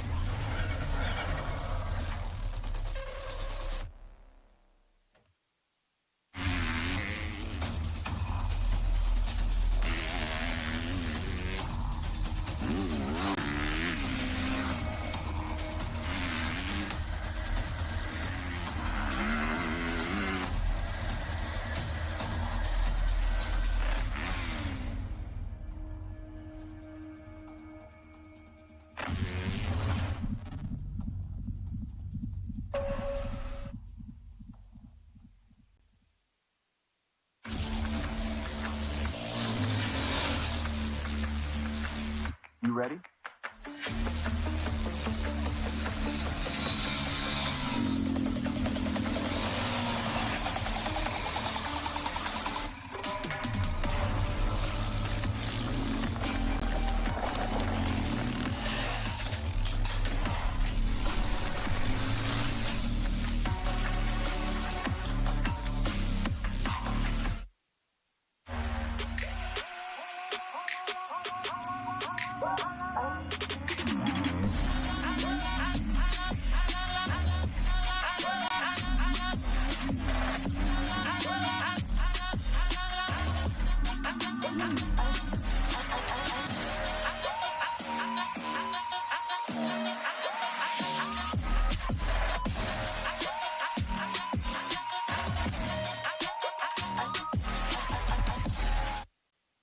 Hey, race fans, we compete on the track, but one thing brings us together. St. Jude Children's Research Hospital. Scan the QR code or text SUPER to 785-833 to donate now.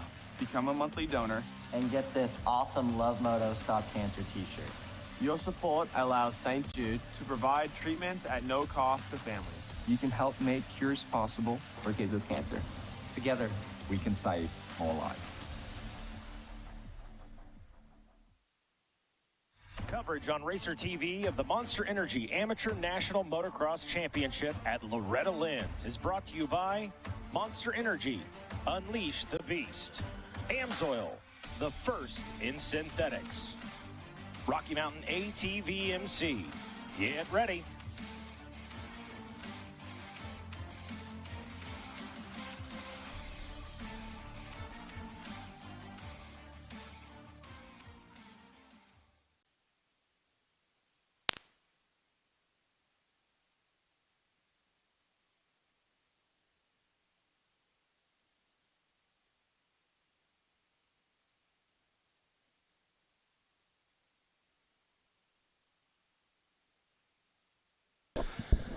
All right, hello everybody, and welcome back here to Racer TV. Everybody here on property, you should be seeking shelter. Hopefully you can't even hear me right now, but for everybody that's on Racer TV, gonna throw up some highlights here of our pro sport boys.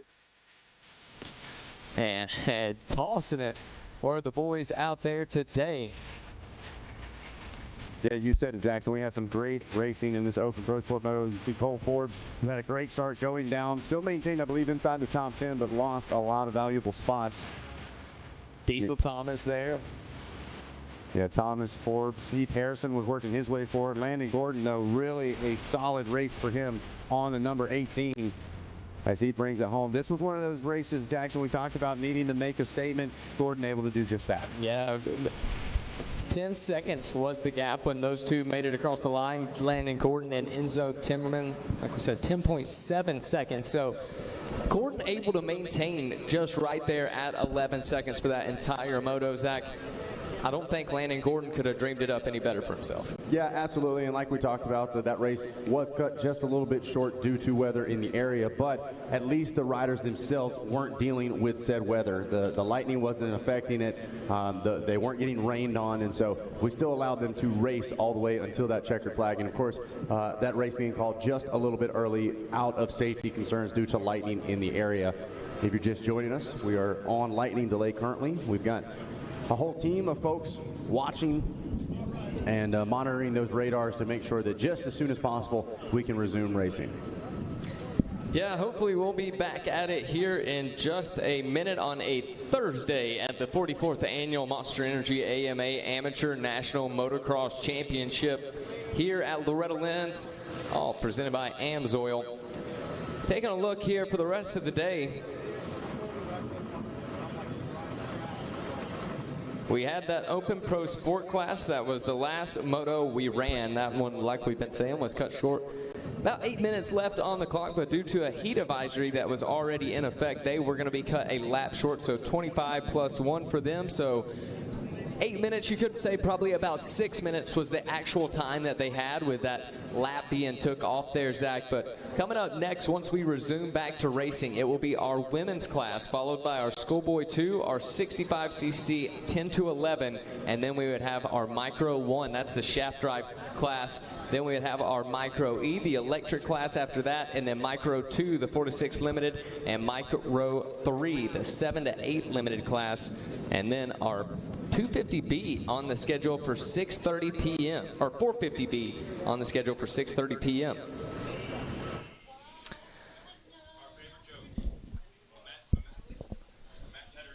So look here at the Loretta Lynn's facility, as now getting some thunder overhead. Weather starting to really move in now. And that's a good sign, honestly, in my opinion. That means that the sooner it moves in, the sooner it will move out, and we can get back to racing here at the ranch.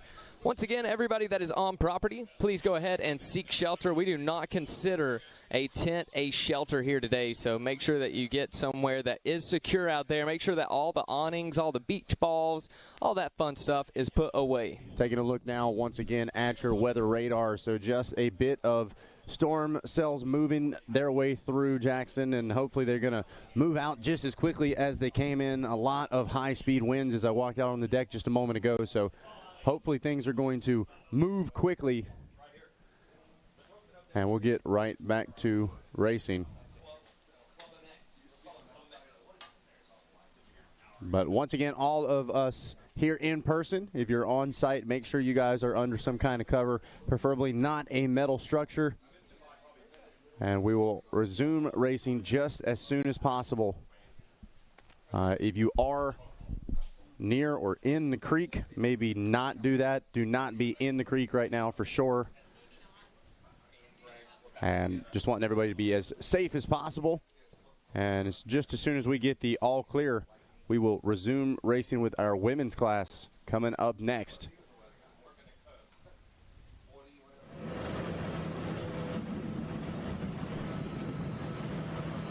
Yeah, Zach, be a good time to remind everybody on Racer TV about that Loretta Lynn's app, because I know a lot of you are wondering what exactly is ahead. You don't have to wait for us to let you know. You can just download that Loretta Lynn's app wherever you get your apps from and be able to find all the information, whether you're here on site or whether you're on racertv.com.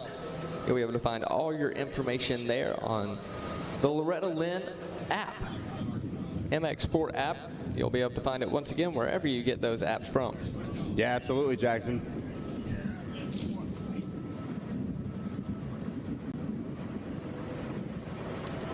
Absolutely, like you were saying there, Jackson, make sure you've got that downloaded. It is the most useful app you can have this week.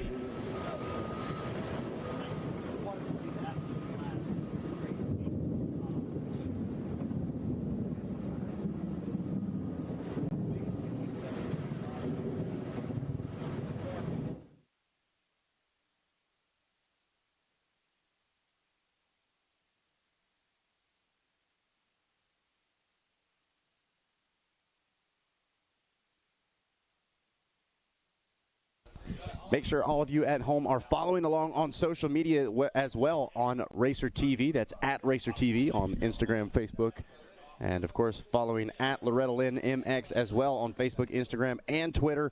And if you're here on site, or maybe even just enjoying the racing action on Racer TV and posting about it, make sure you use those hashtags as well, hashtag Loretta Lynn MX and LLMX. We'd love to see how much you're enjoying the racing coverage or here on site, whether you're a racer, a family, a fan, a friend of a racer, whatever you're doing here, we want to see you posting about it and hear how you're spending your week. So once again, on weather delay, lightning in the area. Want to make sure all of our riders are as safe as possible here on site. Make sure you guys are taking some kind of cover that is not a metal structure. And just as soon as possible, we will pick back up with racing.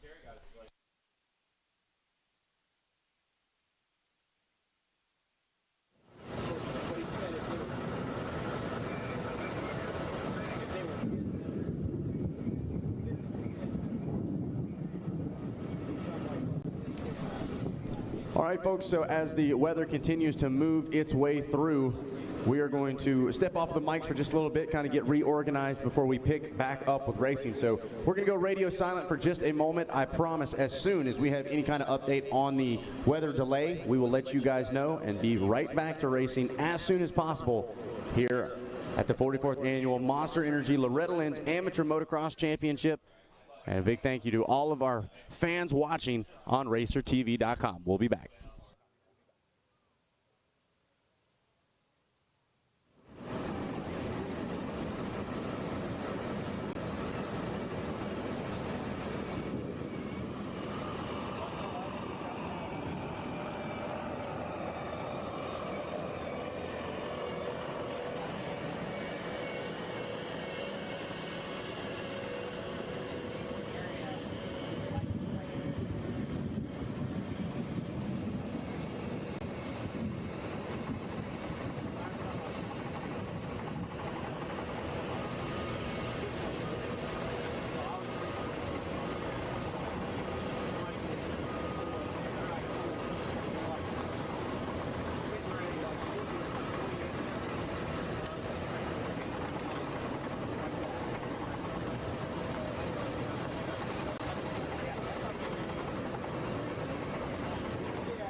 Whatever you drive, however you drive, AMSOIL specially engineers lubricants to maximize power, performance, and protection in your vehicle. Our Shop by Vehicle tool takes the guesswork out of picking the right oil and filter for your vehicle. Then choose the best product and packaging option for you and get everything you need to complete the job shipped right to your door for the protection you demand and the performance you deserve. Shop by Vehicle at AMSOIL.com.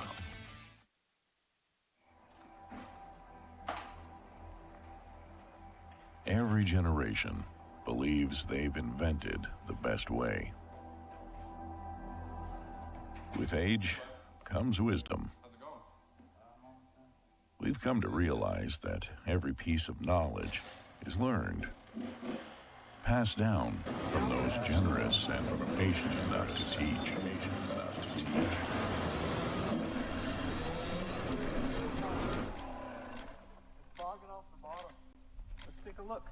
Legacy. It's not about leaving something behind to be remembered by. It's realizing that the future lies within the next generation. Let's call it a man. All right. The nature of true progress is humbly building something bigger than yourself.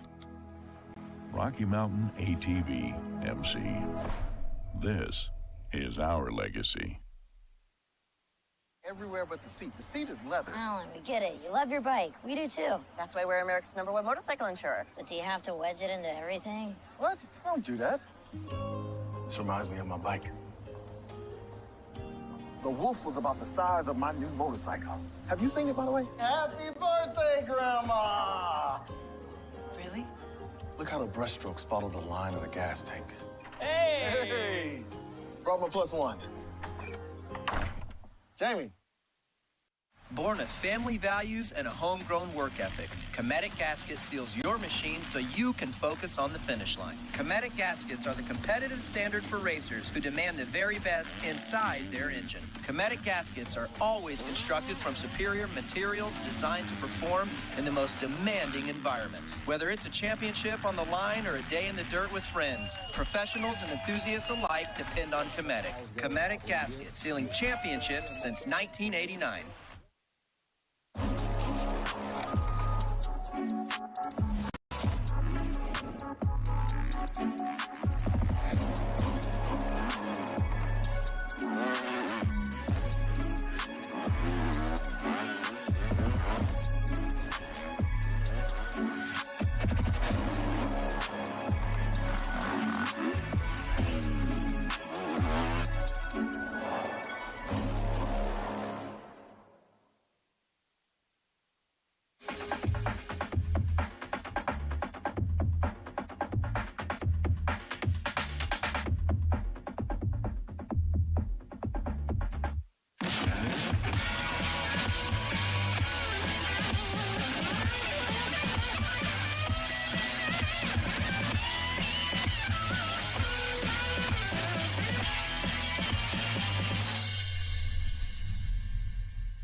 The United States Motorcycle Coaching Association has been setting a standard for motorcycle coaching since 2016. Coaching is important for all riders, no matter the age or skill level. The USMCA connects riders with coaches, whether the rider is just starting out on their motorcycling journey, to a competitive amateur racer looking to reach their next milestone, or the professional athlete trying to clinch a title. Download the Motorcycle Coaching app and get connected to a USMCA certified coach today.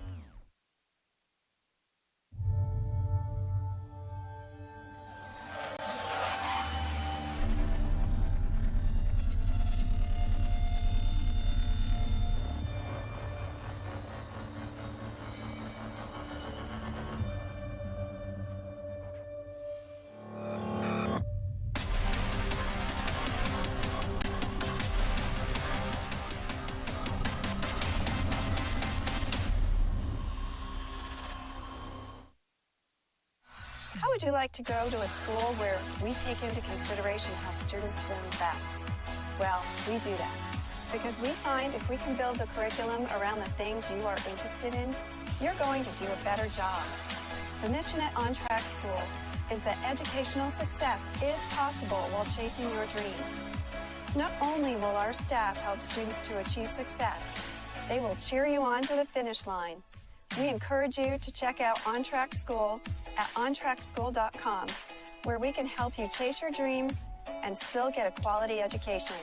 OnTrackSchool.com. Check it out.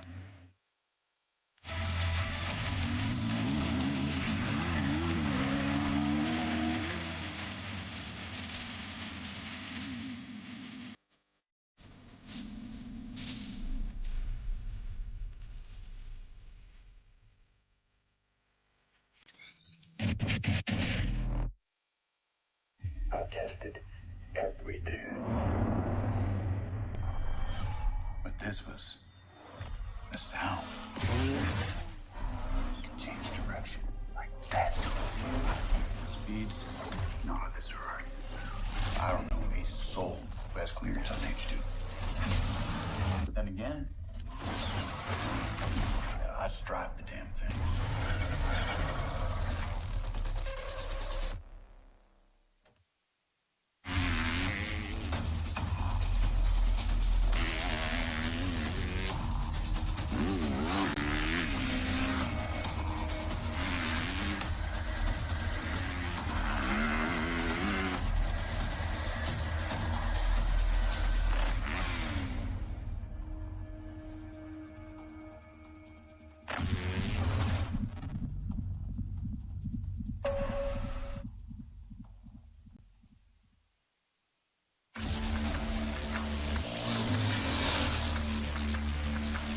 You ready?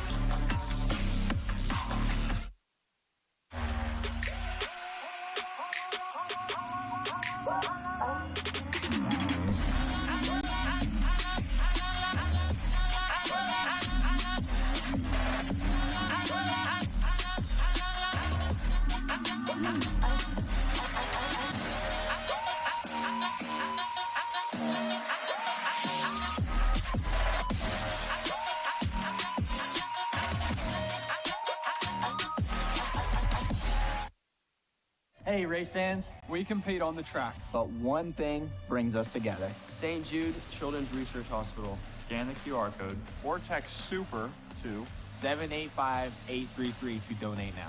become a monthly donor. And get this awesome Love Moto Stop Cancer t-shirt. Your support allows St. Jude to provide treatments at no cost to families.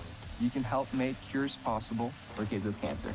Together, we can save more lives.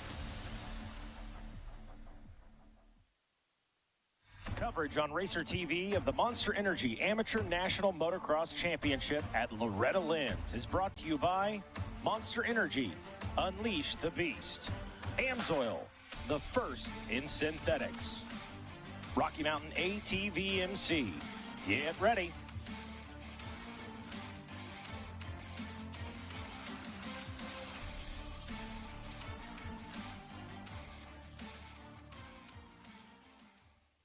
Whatever you drive, however you drive, AMSOIL specially engineers lubricants to maximize power, performance, and protection in your vehicle. Our Shop by Vehicle tool takes the guesswork out of picking the right oil and filter for your vehicle. Then choose the best product and packaging option for you and get everything you need to complete the job shipped right to your door for the protection you demand and the performance you deserve. Shop by Vehicle at AMSOIL.com.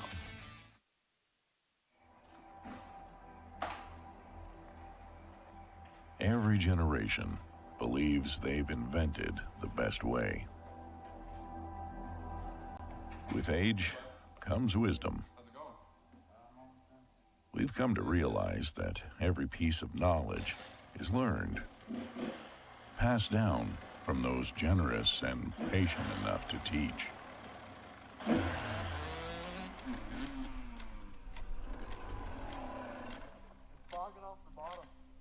Take a look. Legacy. It's not about leaving something behind to be remembered by. It's realizing that the future lies within the next generation. Let's call it May. All right. The nature of true progress is humbly building something bigger than yourself.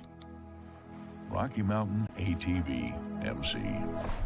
This is our legacy. Everywhere but the seat. The seat is leather. Alan, we get it. You love your bike. We do too. That's why we're America's #1 motorcycle insurer. But do you have to wedge it into everything? What? I don't do that. This reminds me of my bike. The wolf was about the size of my new motorcycle.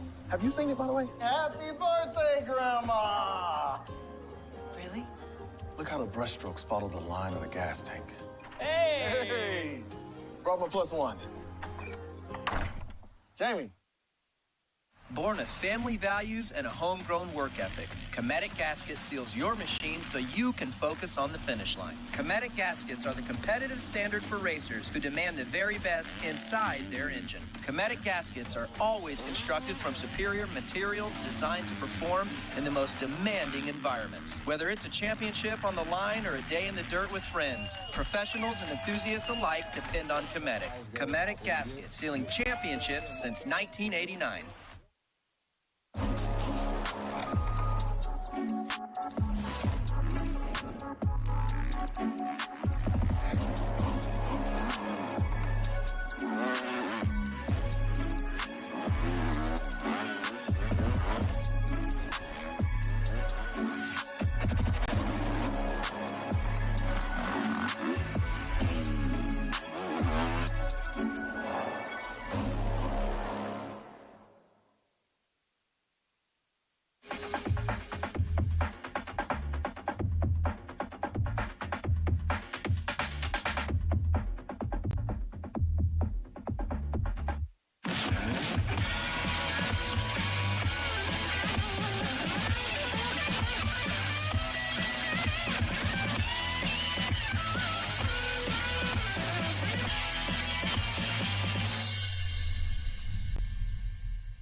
The United States Motorcycle Coaching Association has been setting a standard for motorcycle coaching since 2016.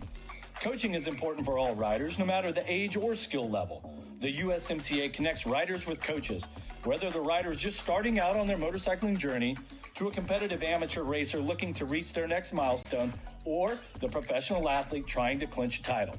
Download the Motorcycle Coaching app and get connected to a USMCA certified coach today.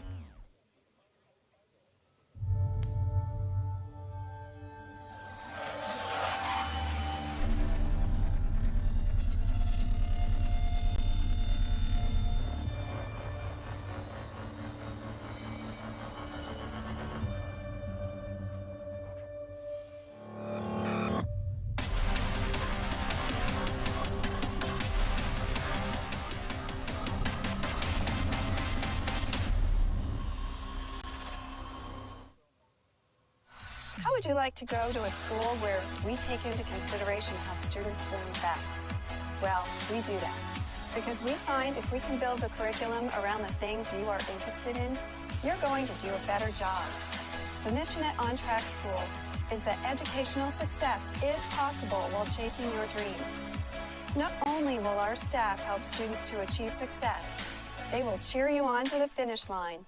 We encourage you to check out On Track School at ontrackschool.com, where we can help you chase your dreams and still get a quality education. OnTrackSchool.com. Check it out.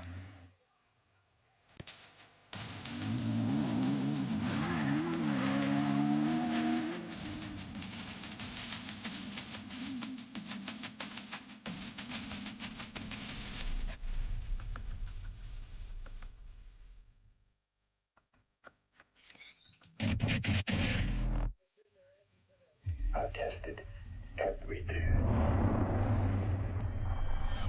But this was a sound. It can change direction like that. Speeds not of this earth. I don't know if he's a soul who has clearance on H2. But then again, I just drive the damn thing.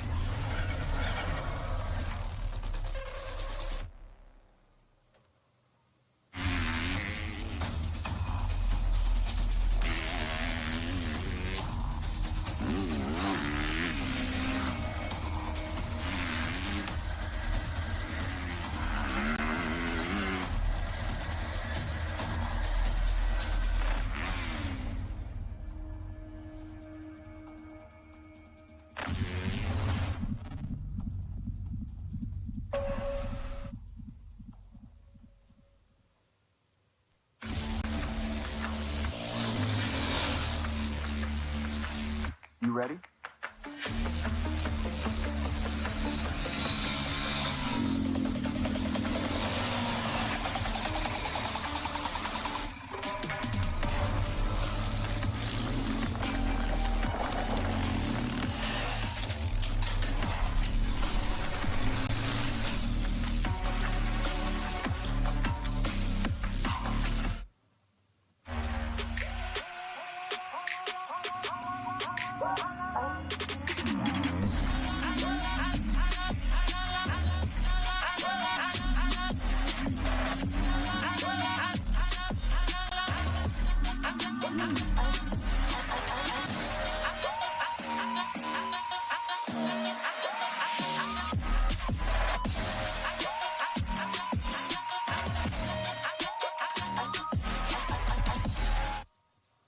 Hey, race fans, we compete on the track, but one thing brings us together. St. Jude Children's Research Hospital. Scan the QR code or text SUPER to 785-833 to donate now.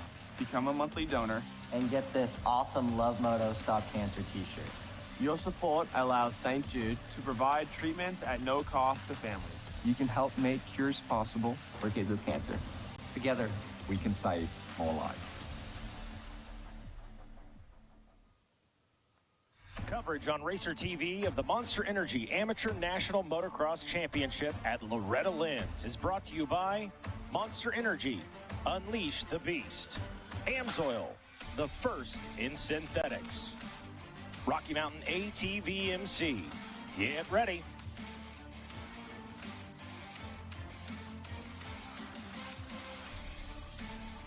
All right, hello everybody, and welcome back. You're here on site We are Whatever still you on drive, that weather delay. If you're just joining us AMSOIL specially engineers here on Racer TV, we are on a weather delay, lightning in the area. Protection in your vehicle. And we will pick back up with racing just as soon as we get the all clear. Out of picking the right oil and filter for your vehicle. Then choose the best product and packaging option for you. And get everything you need to complete the job shipped right to your door for the protection you demand and the performance you deserve. Shop by vehicle at AMSOIL.com.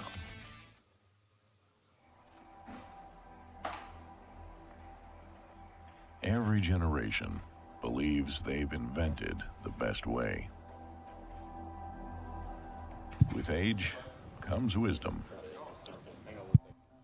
We've come to realize that every piece of knowledge is learned, passed down from those generous and patient enough to teach.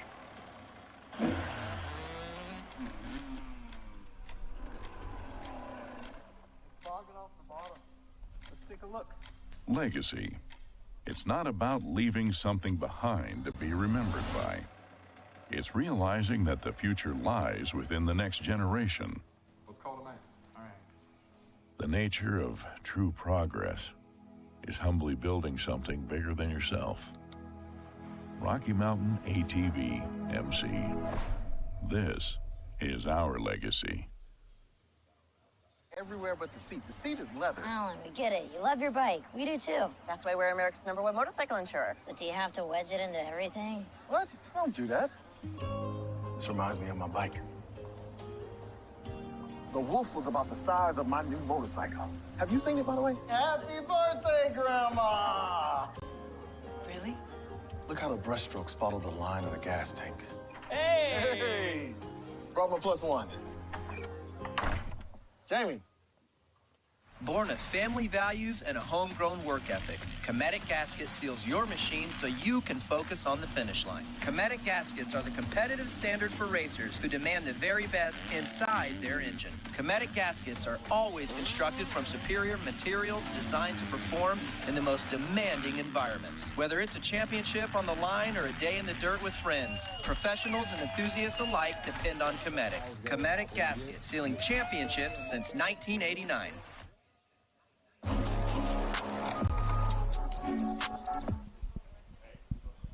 All right, folks, thank you. As we welcome back here on Racer TV, we want to welcome our race director, Mr. Tim Cotter, with a statement. Hey, thank you. Hey, folks, obviously we are in a weather hold. We do have lightning within that 8-mile radius. We believe that we will be out of that lightning at about 5:10. We believe we'll be able to go to work at 10 minutes after 5. Here's the plan. We are going to run the women. They're already in staging, and we will run the women.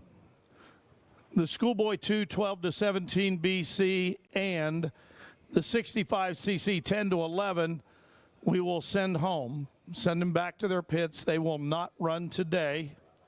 We will finish up with Micro 1, Micro E, Micro 2, and Micro 3 will complete the day.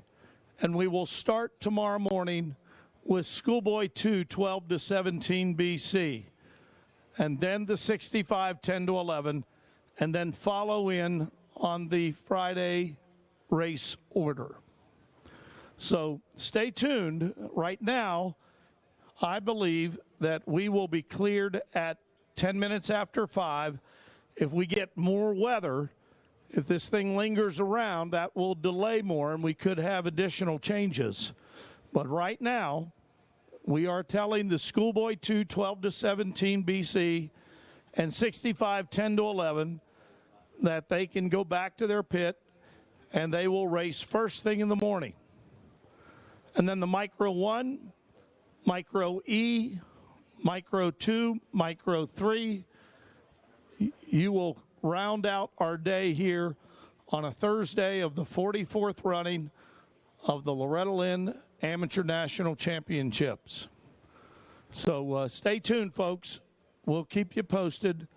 We believe we are 15 minutes from going back to work. All right, thank you very much for that, Mr. Tim Cotter. So giving you guys a little update as to the situation, a change in the program for the rest of the day. And just like Tim said, if this weather does stick around longer than anticipated, we may have additional changes. But for right now, planning to kick things back up here in 15 minutes or so, roughly around 5:10. So we will let you guys know just as soon as we're ready to get back to racing.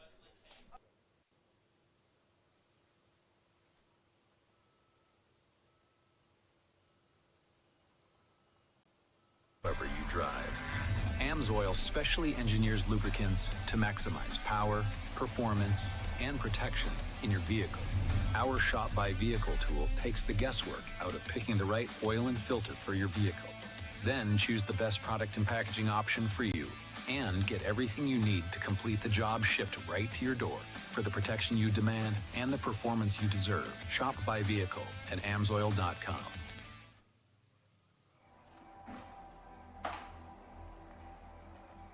Every generation believes they've invented the best way. With age comes wisdom. We've come to realize that every piece of knowledge is learned, passed down from those generous and patient enough to teach.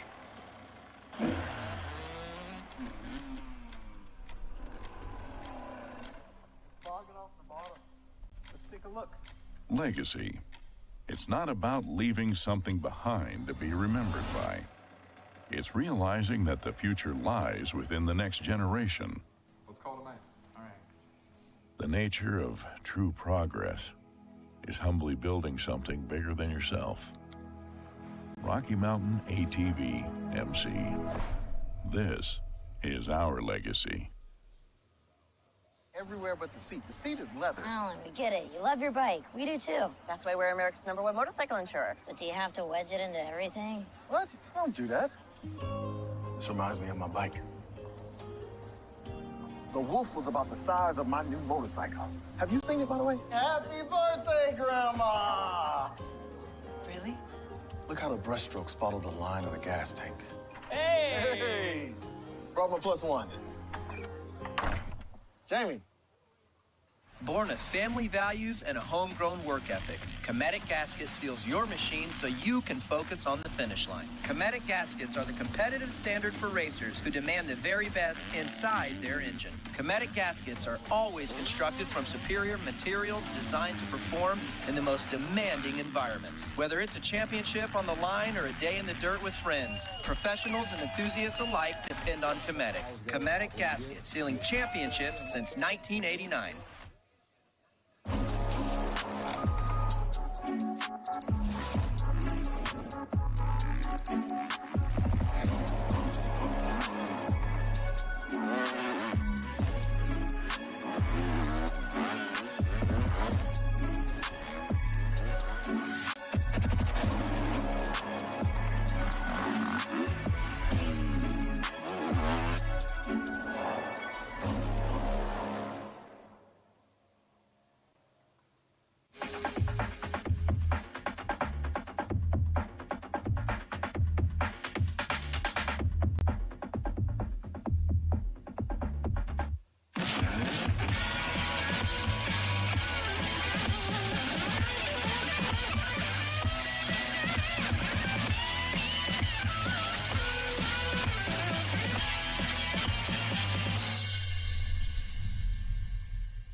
The United States Motorcycle Coaching Association has been setting a standard for motorcycle coaching since 2016. Coaching is important for all riders, no matter the age or skill level. The USMCA connects riders with coaches, whether the rider is just starting out on their motorcycling journey, to a competitive amateur racer looking to reach their next milestone, or the professional athlete trying to clinch a title. Download the Motorcycle Coaching app and get connected to a USMCA certified coach today.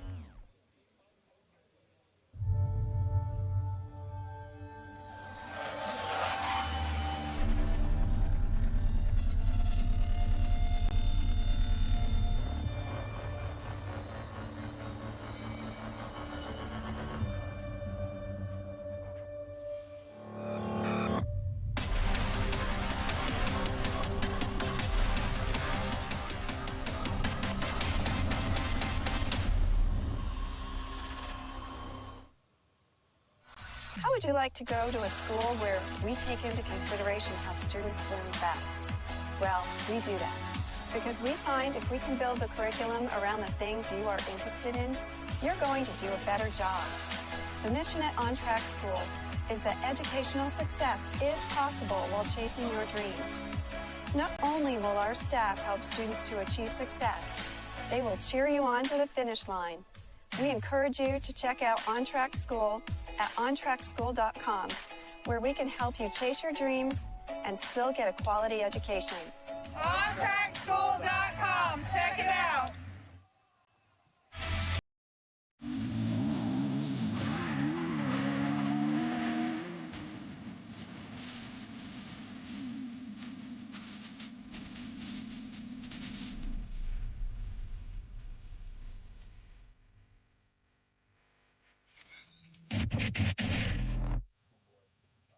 I tested everything. But this was a sound. It could change direction like that. Speeds not of this earth. I don't know if he's sold best clearance on H2. But then again, I'd drive the damn thing.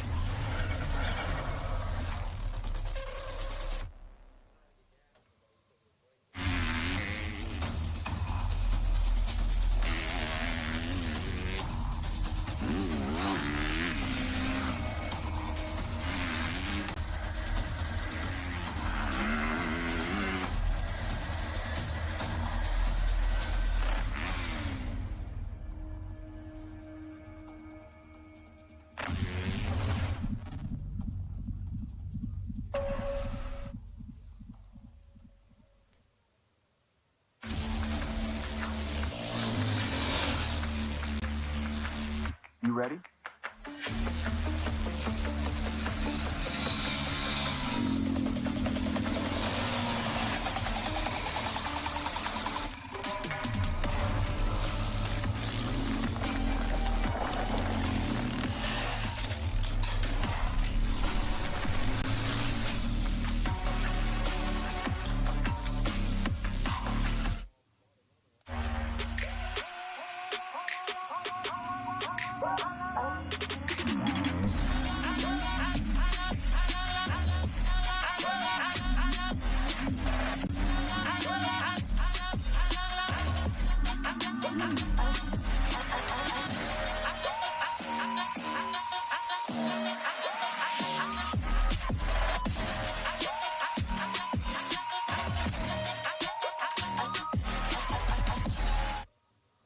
Hey, race fans, we compete on the track, but one thing brings us together. St. Jude Children's Research Hospital. Scan the QR code or text SUPER to 785-833 to donate now. become a monthly donor. And get this awesome Love Moto Stop Cancer t-shirt. Your support allows St. Jude to provide treatments at no cost to families. You can help make cures possible for kids with cancer. Together, we can save more lives. Coverage on Racer TV of the Monster Energy Amateur National Motocross Championship at Loretta Lynn's is brought to you by Monster Energy. Unleash the Beast. AMSOIL, the first in synthetics. Rocky Mountain ATV MC. Get ready.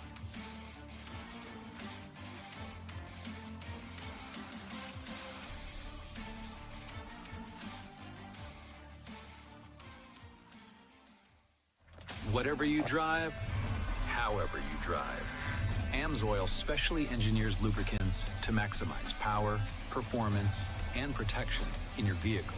Our Shop by Vehicle tool takes the guesswork out of picking the right oil and filter for your vehicle. Then choose the best product and packaging option for you and get everything you need to complete the job shipped right to your door for the protection you demand and the performance you deserve. Shop by Vehicle at AMSOIL.com.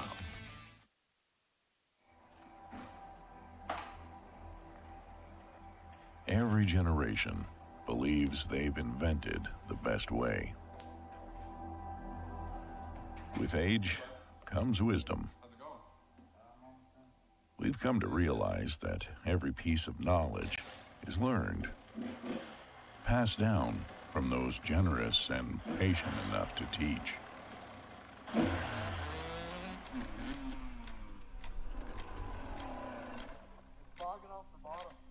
Let's take a look. Legacy. It's not about leaving something behind to be remembered by. It's realizing that the future lies within the next generation. Let's call it a man. All right. The nature of true progress is humbly building something bigger than yourself. Rocky Mountain ATV MC. This is our legacy. Everywhere but the seat. The seat is leather. Alan, we get it. You love your bike. We do too. That's why we're America's #1 motorcycle insurer. But do you have to wedge it into everything? What? I don't do that. This reminds me of my bike. The wolf was about the size of my new motorcycle. Have you seen it, by the way? Happy birthday, Grandma! Really? Look how the brushstrokes follow the line of the gas tank. Hey! Hey! Brought my +1. Jamie. Born of family values and a homegrown work ethic, Cometic Gasket seals your machine so you can focus on the finish line. Cometic Gaskets are the competitive standard for racers who demand the very best inside their engine. Cometic Gaskets are always constructed from superior materials designed to perform in the most demanding environments. Whether it's a championship on the line or a day in the dirt with friends, professionals and enthusiasts alike depend on Cometic. Cometic Gasket, sealing championships since 1989.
The United States Motorcycle Coaching Association has been setting a standard for motorcycle coaching since 2016. Coaching is important for all riders, no matter the age or skill level. The USMCA connects riders with coaches, whether the rider is just starting out on their motorcycling journey, to a competitive amateur racer looking to reach their next milestone, or the professional athlete trying to clinch a title. Download the Motorcycle Coaching app and get connected to a USMCA certified coach today.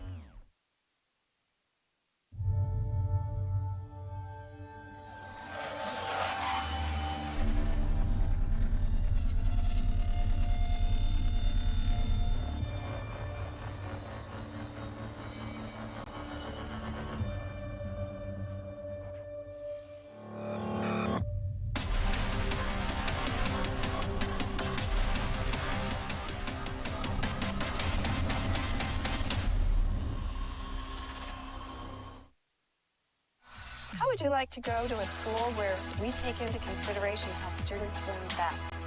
Well, we do that because we find if we can build the curriculum around the things you are interested in, you're going to do a better job.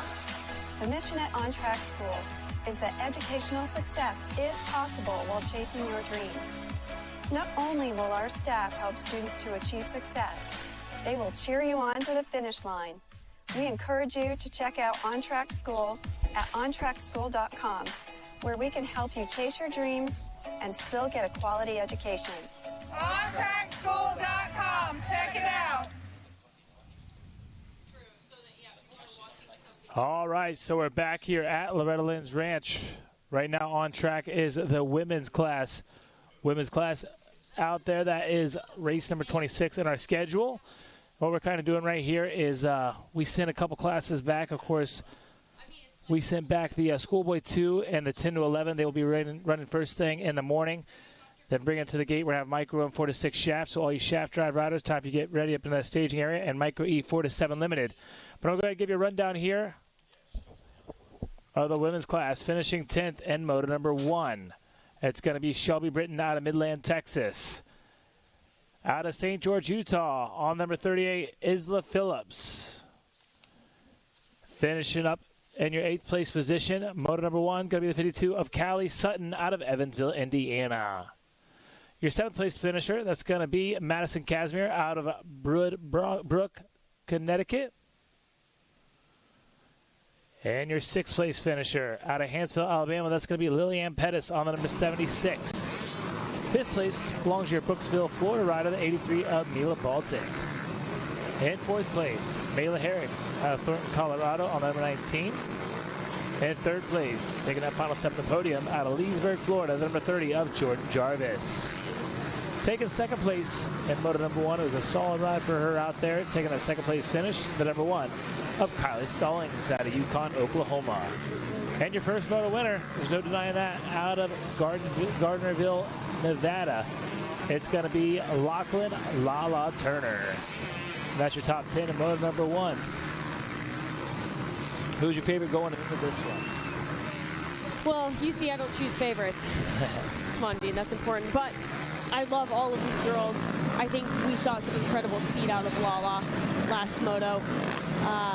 And we've seen that out of her all year long in the WMX series. If that's something that the folks at home have been following, she is our current points leader there. So, yeah, I think Lala's probably the favorite to win is just by way of speed and results right now.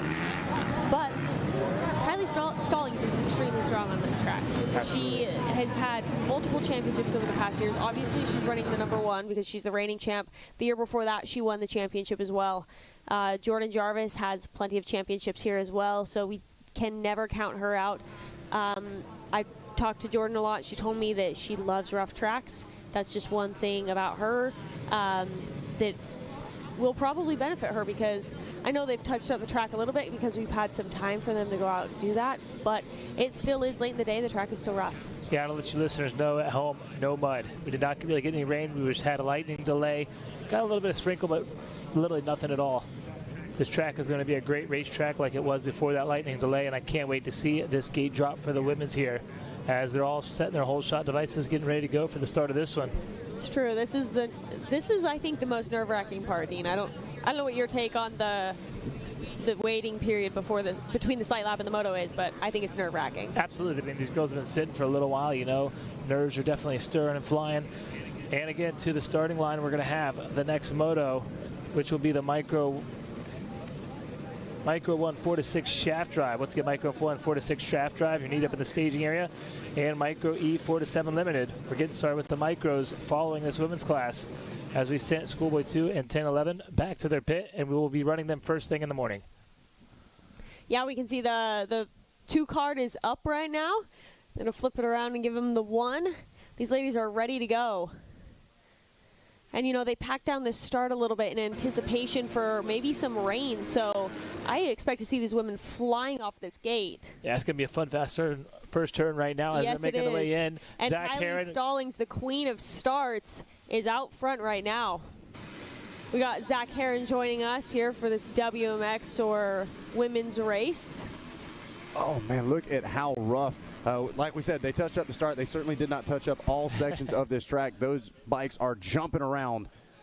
And I guarantee the listener at home, they were expecting to come back to a muddy racetrack. We got really no rain at all. It's a great racetrack right now in the women's class. Yes, and if it looks muddy, that's just because there was some touch-up, and it's nice and clean. Now there's a rider down in our 10 Commandments, but don't worry, she's up and she's safe. She's moving along. We still have Kylie Stallings out in front. Lachlan Turner trying to make a move around the outside, quickly making work of the rest of the field and right on the heels of our reigning champion. Yeah, this is going to be the battle we wanted to see. Lachlan Turner versus Kylie Stallings back into Storyland. you can see, Sophie, both of these girls very intense right off the jump, trying to run away from the rest of the pack. They are, yeah. They've been waiting for this moto for a little while, so I'm sure they've been antsy. They've got a lot of adrenaline built up. We can see Jordan Jarvis just a little bit behind those two. She definitely wants to be a part of the action, and Lillian Pettis behind them as well. She didn't have as great of a first moto. I talked to her Take a look at that. Sorry to cut you off, Sophie. Go for it. Yeah, we just saw the pass for the lead, so Lachlan Turner makes it happen through the Rocky Mountain sand section. Puts the Yamaha in front of Kylie Stallings, and look at how much she's been able to stretch it out just in about a corner or so. Lachlan Turner launching over that progressive launch and into the Thor sand sweeper. Kylie followed right along with her that progressive launch, so they go into that. It looks like it's a good line on the outside. I think that's where I'd be going if I was going through there, carrying the momentum, and you'd be able to drop it on the inside of this corner with a little bit of an angle. Certainly so, and I don't believe Kylie Stallings was doing that sand jump last moto. I can't say for sure, but it's possible that they came back from that moto and she got told, you got to do that jump. And honestly, it looked like the first time she's hit that jump. There was a little bit of stiffness in the air, but, you know, it could just be beginning of the moto. We're getting in the groove of things, so let's see. Well, and on top of that, it looked like that landing was something that they touched up a little bit, and it's super thick right there as well, so kind of grabs the front end and almost wants to toss you over, so impressive to see riders still kind of committing to some of these jumps for the first time midway through the week. Look at that positioning in Lala and Stallings there. Jordan as well, also aggressive going through that straightaway. Yeah, Jarvis making some quick moves over that last lap. We saw at the back end of the top 5, now working into that number 3 spot as they work their way through the 10 Commandments.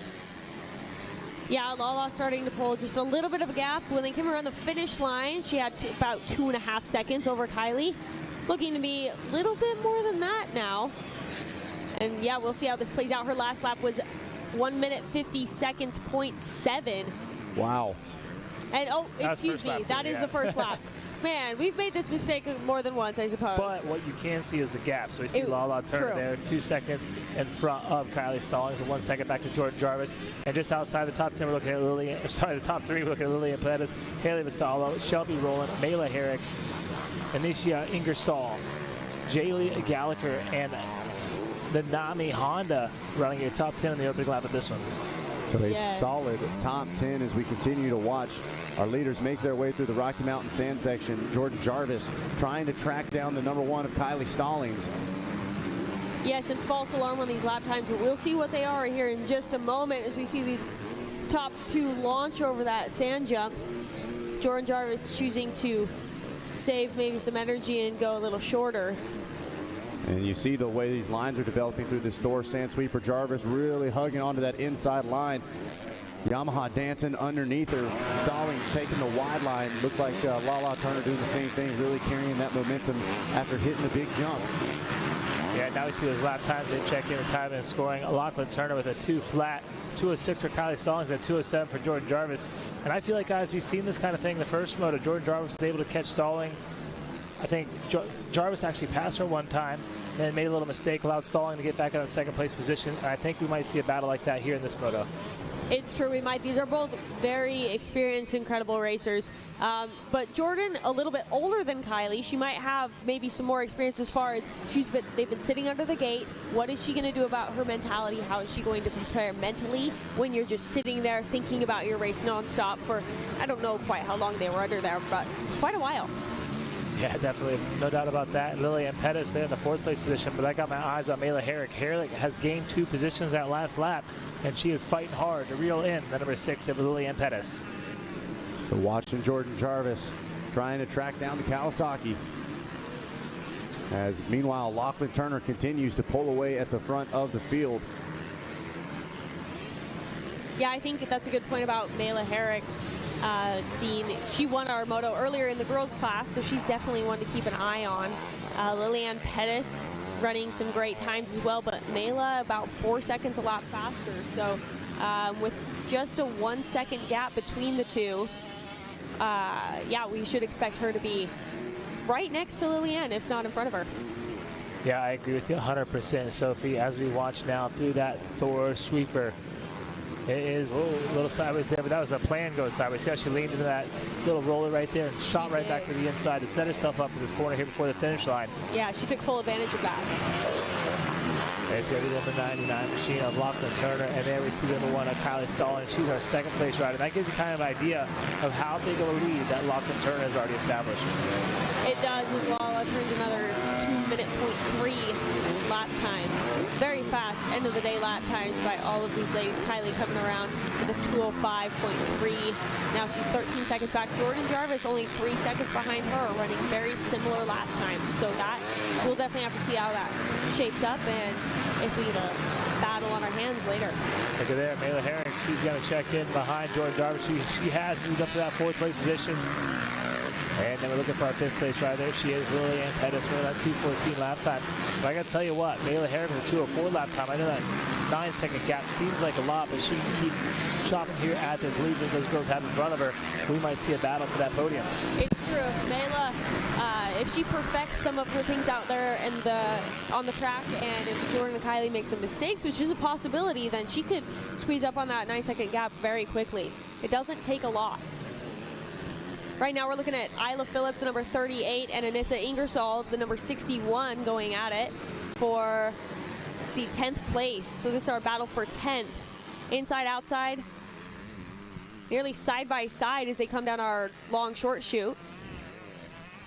Jason Wygant here, jumping back up at the tower. Is my mic on? Yes, and we're happy to have you. My first check, and Phelps, he finally messed up. First time all week, including last year. The long short chute is the straightaway before the 10 Commandments. Wow. Yes. That is a tragic, massive mistake. It is tragic. That's amazing because I feel like the other one is a longer, shorter chute because you're going faster, so it feels shorter, but it's actually longer. That makes complete sense. Thank you. But your mistake, as we watch Lala Turner pull away, is trying to apply logic. It's called the long short chute only because West Kane just called it that. The long short chute as a term doesn't make any sense at all. Zero. But he said it, and it's been long short chute ever since. Similar to so maybe you tried to actually apply logic. It doesn't work. Similar to the maybe 20 miles of bad road that is neither road nor 20 miles. Yeah, exactly. None of these things make any sense at all. Is Jarvis putting a challenge here to Stallings? Yeah, Jarvis is way close. We'll see as they come around. That's a great shot right there. Yeah, under a second between the two of those girls. It's way less than a second right now, man. I'll tell you what. It's way less than anything. It's practically side by side.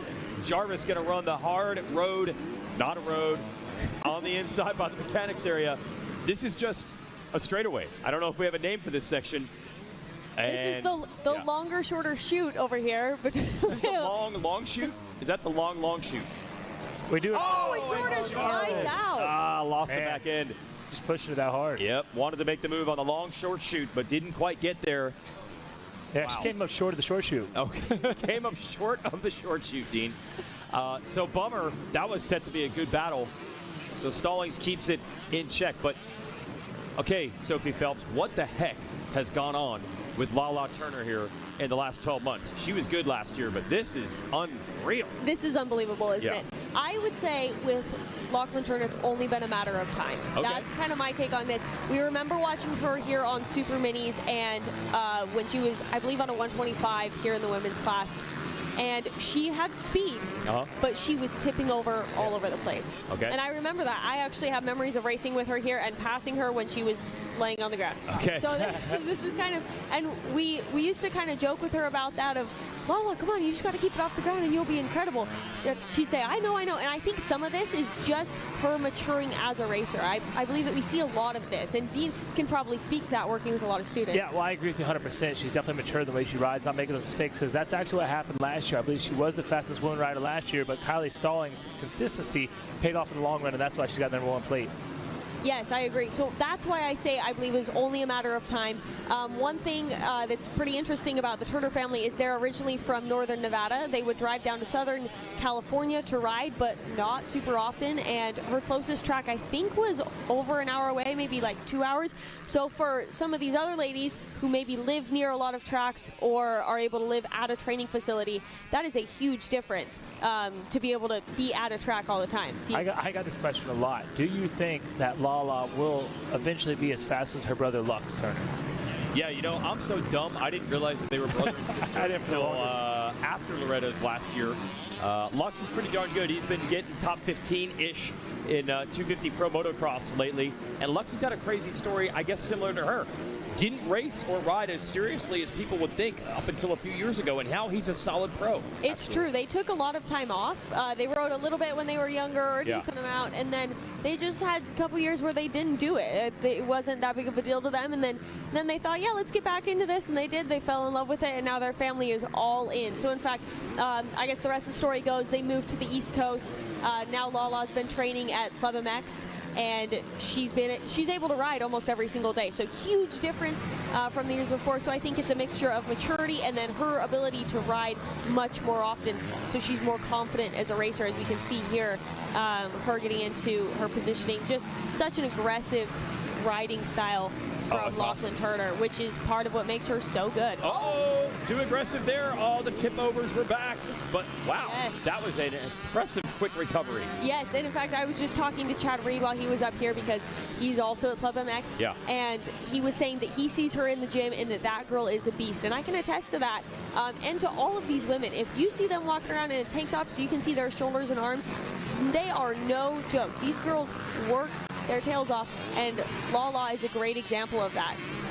As we got less than 10 minutes to go, I'll remind you guys, next up on the gate is our Micro 1 4-6 shaft drive. Again, Micro 1 4-6 shaft drive online, Micro E 4-7 limited in staging, and pre-staging Micro 2 4-6 limited. As Schoolboy 2 and 65 10-11, they will be running first thing in the morning. Okay, all right, that's excellent to know. So we lost 2 motos due to the lightning delay. We'll go straight to the 50s to still end at generally the same time we were supposed to. Now, Lala Turner into a long-running tradition in the women's class here at Loretta's, and that is slicing and dicing through lap traffic. Back to your days, Sophie, back to the Whitmore, Patterson, Geiger days and beyond. I've said it to all of you. Nobody has to deal with lap traffic in the same way as a women's class. Do you still have, in the middle of the night, nightmares? Wake up thinking of lappers while leading at Loretta's. Wow, no nightmares. Okay. I feel like the lappers aren't too big of a deal. Now, okay, do I think... She just passed 4 riders in one turn. I don't disagree with that. Been there, done that. However, I do think that we have pretty smart lappers, and I don't want to give her the announcer's curse here, but I think generally our riders are smart and safe out there. I think that's an awesome thing that we get in the women's class. But you're right about the amount of lappers that we have to deal with, and that just comes from having basically an open class. Kind of like if you think of college boys, or college, excuse me, is open ABC through ages 18 to 24. This is ABC ages 12 till whenever, as long as you can ride a dirt bike. So yeah, we get a very large spread of talent here across different ages and experience levels. So yes, totally, like, lappers are a big deal, something to be aware of, but I think we have respectful ones. Absolutely. Yeah, it's, imagine there was just a class that was like, guys on full-size bikes. Yes. That's basically the class. Imagine the variance. And I know back in the day, you know, the full-time training and racing of the girls who were winning, and then I knew other people in the class. Our buddies Jessica and Melanie that work with us in the office, they were working for us full-time. They barely rode. They would basically ride areas, regionals, and Loretta's. They would still be fast enough to qualify, but the difference in the program is massive, and that's what leads to this level of traffic, especially with Turner riding this well. Yes, with Lala being one of the fastest women in the world, that creates this sort of issue, if you want to call it that, just of having to pass so many people, and then having people of different skill levels on a track can get to be a little bit tricky to maneuver because they're not expecting someone to come by that fast. You're not expecting them to make a move. So yeah, it's just something to be aware of. Luckily, one great thing about Loretta's is the blue flags. Yeah. That's not something that you see at local races and other places. Blue flags are not that common aside from pro motocross in Loretta Lynn's. So that's one beautiful thing here as we see Kylie Stallings jump some braking bumps in beautiful, smooth Kylie Stallings fashion. This is all a bit of a prequel because the WMX on the pro side will resume next weekend, actually, at Ironman, and everybody's stirring about the showdown. Everyone wants to see Lala Turner race Charlie Cannon out of Australia. They did race in the first 3 rounds. But Cannon had an injury. She got better every week. Lala put the stomp into everybody, no doubt. Cannon's going to be healed up. So if you're anywhere near Ironman, make sure you come on Friday I believe, I don't want to officially announce this, I think they're going to get a moto in on Saturday as well. I have heard similar Yes, things. but I believe you're going to get a moto in on Friday. We'll have the SMX Next Scouting Combine as well. But that is the battle everyone is anticipating. Yes, so if you come for these last 3 rounds of pro motocross, your money will be well spent if you come on Friday as well. Yep. It is no slouch in racing to come watch this WMX class, which is incredible, and international, and the SMX Next class, which is also international and incredible, which are some of these Open Pro Sport Boys that we've seen here today, as well as the B class. Oh, yeah. And, hey, the pressure was on WMX back at the Thunder Valley round in Colorado because it got rained out on Friday. They put the moto in on Saturday. We put it on TV, and it was the best moto of the day by far. Super exciting. And suddenly, I think everyone knew at that point you're not going to be able to close that box back up. Probably going to be some more Saturday racing with WMX. I'm not 100% sure myself, but if I could bet on these things, I would put some money on it. So look forward to that at Ironman, I think. Or if not, just watch it on Friday. Should be a good battle. Lala Turner riding really well. Agreed. Yes, it'll be interesting to see Charlie Cannon coming back after her hand injuries healed up. Yep. Absolutely. I see one more lap, one more to go. White flag out for Lachlan Turner. This one's in the books. I want to backtrack real quick. We got podium or we got Zach down there? Zach's down there. Look at this. Zach's got it covered. I want to backtrack. You're talking about the announcer's curse. We already did the announcer's curse. We talked about how she's tipping over. Yes. She did tip over, but she had a big enough lead, got back to do it again. So yes, she did. It did happen.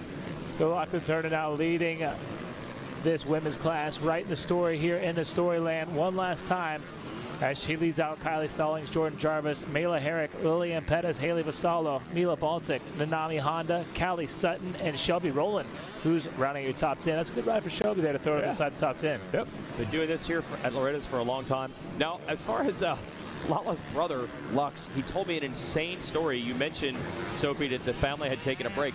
I think he won a YZ 125 or a YZ 250 in like a contest. Oh. Yeah, he won it. He started riding it a lot at the end of the year, and he's like, maybe I'll race Loretta's next year. And then he won the C class here on a bike that he won in a sweepstakes. No way. Yes. And that's what got him back into racing. And now he races professionally. I was like, what? On the bike? I won a bike. I might as well, maybe I'll try Loretta's this year. And then he won. Wow. Yeah. The Turner family is full of incredible stories. So if you guys haven't met them, I would encourage doing so. Yeah, go ask them for all of their great stories. They're such amazing people. Yep. As well as our whole podium is awesome. I'm a little bit jealous of Zach. I would love to go talk to all of these ladies. I know. We got insider trading up here. You know too much. All right, Dean, we got it. What happened there? Yeah, Lachlan Turner takes up that win. She's going to lock it up there on the number 99 Yamaha. So solid ride for her. And here comes the number 1 machine of Kylie Stallings. On her Kawasaki, she'll finish up in second. Jordan Jarvis, number 30, will round out the top 3. Mayla Herrick in 4th. In 5th, Lillian Pettis. Mila Baltic looks like she's going to better herself down last lap and move into that 6th place position. So a solid ride for Baltic on her Yamaha. The number 45 of Haley Vassallo going to finish up in 7th. 8th place, we're looking at Callie Sutton, the number 52. Nanami Honda finishing up in 9th, and running a top 10 again will be Shelby Rowland. So a solid run right there for our women's class. We know those girls, they had to wait. It's tough. It's tough to wait down there in the staging area, but they made it happen here. While I was going over to Kawasaki to try to grab Landon Gordon so we could get those interviews, I saw Kylie Stallings down in staging, and they didn't know. They didn't know if they were waiting, how long they were waiting. I'm sure that's pretty nerve-wracking. Did you see Jarvis's body language? She came through that checkered flag.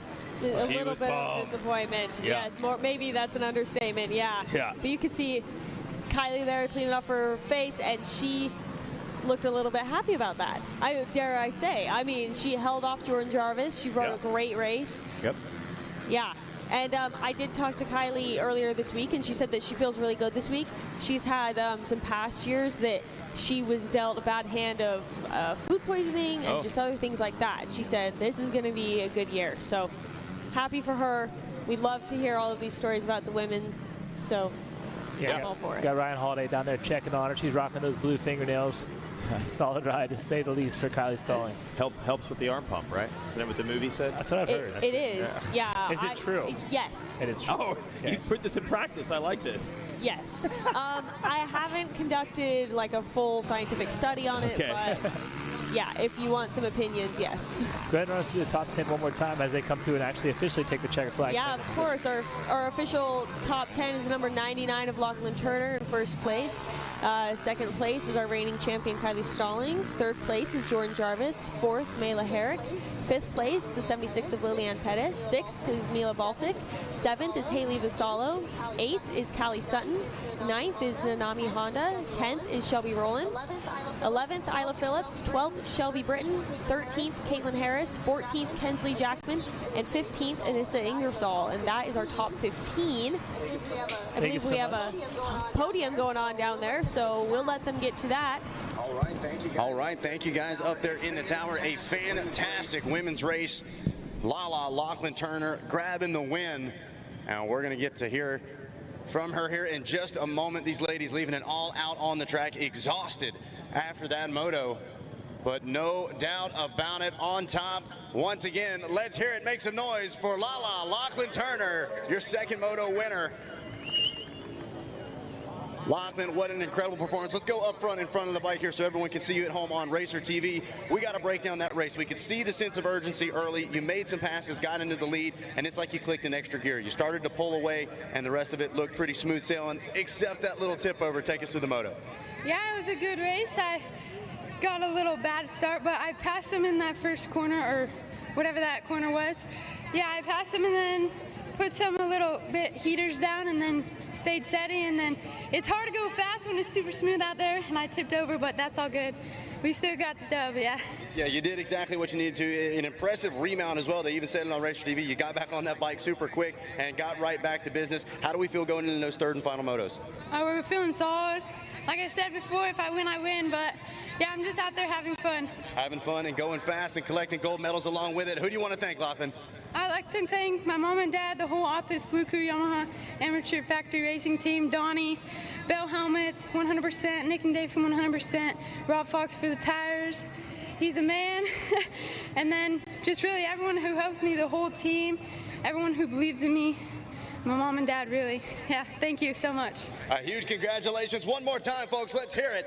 Lachlan Turner, your second moto winner. All right, next up, going to bring our silver medalist, Kylie Stallings, up to the podium. A fantastic fight, holding off the charge from Jordan Jarvis and collecting a silver medal. Let's hear it, folks. Make some noise. Your second place finisher, Kylie Stallings.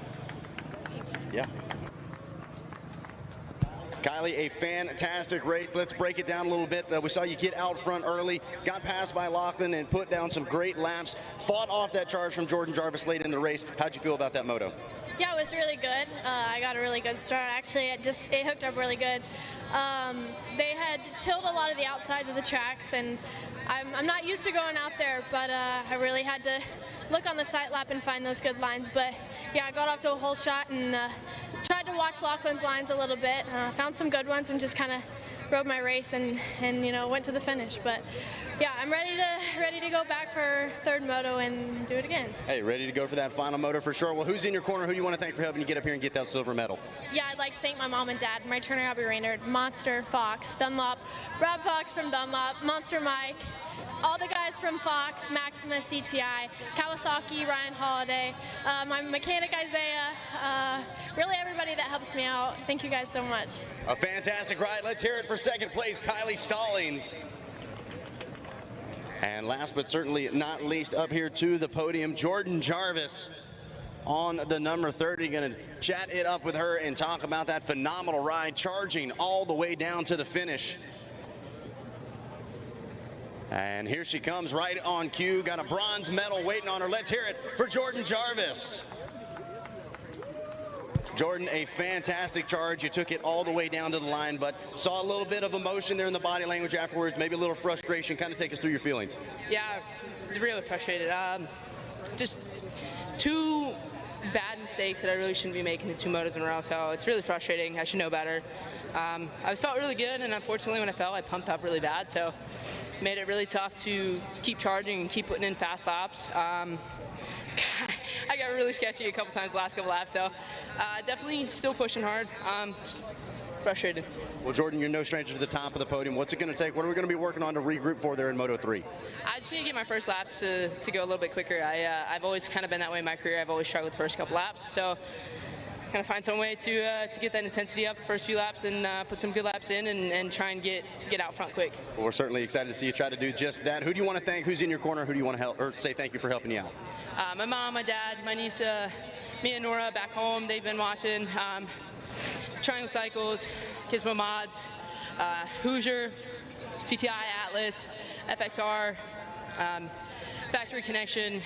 I really can't do this without everyone. You know, it's been a really, really long career so far, as you guys keep like to tell me. And there's so many sponsors that have stuck with me this whole time. Jerry from Riding on the Edge, everyone, I really can't thank you guys enough. It's awesome to be up here, but hopefully next moto will be up a little bit higher. Hey, we're excited to see you do it. One more time, let's hear it. Jordan Jarvis, your third place finisher in the women's class. Back up to you. Thank you, Zach Heron. We're getting ready for our Micro 1. This is the shaft drive class. Let's talk about our heavy hitters from the last moto. 10th place last moto, we had Nolan Rich, the number 28. And running in 9th place, we have Miles Moss, the number 67. 8th place, we had Felipe Lozano, 17. 7th place, we had Weston Fry, number 18. 6th place, we had Regan Alexander, the number 92. 5th place was Kaysen Hawks, number 14. 4th place, Easton Conway, the number 7. 3rd place, we had Steele Crocker, the number 27. 2nd place, we had Julian Stoway, the number 99. And 1st place, we had Knox Ray on the number 23 bike. This is Micro 1 4-6 Shaft Drive Limited. Andrea Lieb. Welcome back to the tower. Yeah, and come on she in. wants to talk about, and I was up there when you were speaking about some of the school choice options that are now available. Andrea from On Track School, let's talk about it. So we're really excited that we are working with the following states that are taking care of student tuition. So school choice is sweeping the nation. That means that parents get to take their child's education into their own hands. They can decide if they want to go to a private school, an online school, the regular school. So right now, ladies and gentlemen and families out there, if you're in Alabama, Arizona, Arkansas, Florida, West Virginia, Utah, or Wyoming, go to our website. There's a link that'll take you to all the different states and how you can apply for those funds and use it towards tuition.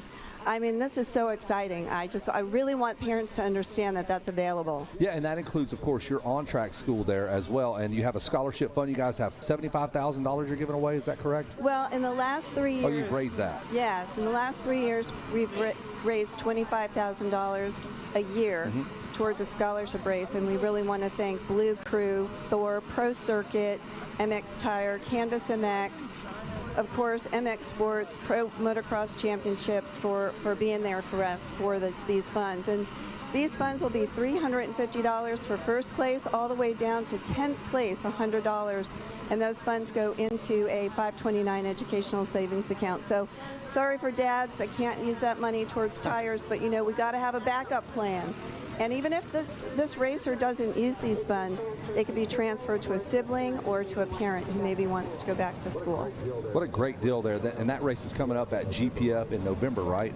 Yes, that'll be the 8th race at GPF in November. So they really started us with piloting the program, and this is the 3rd year here at Loretta Lynn. So there is a donate link on our website if you go to ontracklearningsolutions.com. Right. Thank you, Wes. I love that. Well, he's been a supporter since day one, at the very first scholarship race. I love education. I think everybody deserves one. I think you should reach for higher education.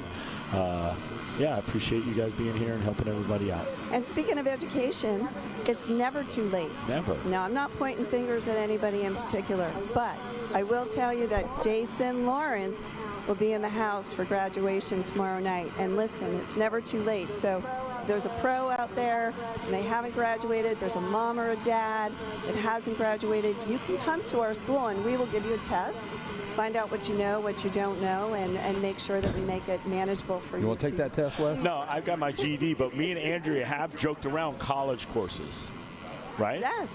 You know, it's Yeah, just we have seniors that actually can graduate with an associate's degree because we're partnered with Grand Canyon University.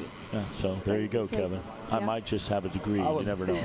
And kicking butt. I like it. I Well, already got that. Yeah. Thank you, Andrea, and we love what you're doing. Education is a big part, and there's only a small percentage of these riders that will ever do this for and make a living from it. So you got to have a backup plan. You can still get your training in, get your riding in while going to on-track school or whatever school you choose. Right, and we have pathways for high school, so the apprentice is a pathway. Absolutely. You know, being able to get this experience, we really appreciate you taking care of our apprentice. Jackson. We're covered up with apprentices right here, right now. Graduates, so that's cool. Jackie Legs, Sophia. We've got 2 apprentices right here that we're going to welcome to the program. Wes, let's go ahead and set the stage here. I'm not sure we have. No, we've already got the top 10 rundown. We got micro shaft drive coming up. They are sight lapping. They, I believe, they are still sight lapping. Dads are standing down in the gate, packing that thing in. They're coming around. Awesome. They are. Yeah, so it's perfect. Andrea nailed that podium interview right there. She did. And did you hear her list her sponsors? She got all of them. There was no and everyone else. No. That's perfect. an epidemic sweeping the nation, and everyone else I forgot. Oh, no. Everybody else that helps me out, thank you so much, should be the closing line. But what happened was a couple of pros got out there, and these kids see him going, well, everybody else I forgot. That's the protocol. We're trying to change that with, I know you're excited, I know you forget, but Slow if down. you do, close it out with everybody that helps me so much, thank you so much. And you cover everybody then. Easy breezy. Thanks again, Andrea. Thanks to Michael Lee from Canvas MX. He's hanging out up here as well. Thank you. Thank you. Cash for Class coming up at GPF. Yep, we'll be there. Yeah, absolutely. I'll be there. South Georgia right there in Cairo. Got the kids rolling back into the starting line. Want to welcome 2 apprentices. Man, we got Miss Savannah. Savannah and Kylie? Yes. Okay, and you guys, have you ever announced a dirt bike race? Yes, last year I was here. Okay. So I got brought back as a Returning? master this year, so I'm super excited to hop on the mic. What about you? This is my first time, so bear with me, but this is my first year as an apprentice. And, yeah. Are you familiar with the race? Have you been to Loretta's before several times? This probably? is my first time to Loretta's, but I've got some experience in mechanicking and Oh. been grown up around the bikes my whole life. Also some work in sales, so definitely yeah. not my first time to a dirt bike race. Good deal. So far, so good. What have you guys learned? Give me one takeaway from being an apprentice. Well, Megawatt's been giving us some homework, and we've been doing some interviews in the pits and watching some podiums and taking some notes, and it's just been awesome to be here with you guys. Absolutely. Yeah, now what do you think about these little guys? It's some of my favorite racing here as we get down to the tiny, I mean, this is our youngest entrance, Wes. These are young little bucks here, their first time probably. That shirt you're wearing is probably older than them. You're absolutely right, and you can't look at these little guys and not put a smile on your face because they're just so excited, they're so full of passion, and they're so eager to learn. They're ready to learn. All right, well, that 2 board is up. You guys feel free. Let's go. Let's call it. Yeah, we won't throw you the I don't want to, show me what you got. Get intimidated by the big boys, but I'm ready. I'm ready. Whatever you see on that television, that monitor, and you're going to have your lineup coming through here, your whole shot. Don't be intimidated. These guys are teddy bears. They're We are so sweethearts. nice. Now look at the starting techniques. You got to run off the gate there, the Flintstone start. 3 or 4 good pushes, and now we are underway. That is awesome. Quite a long starting straight for these guys on these tiny little bikes.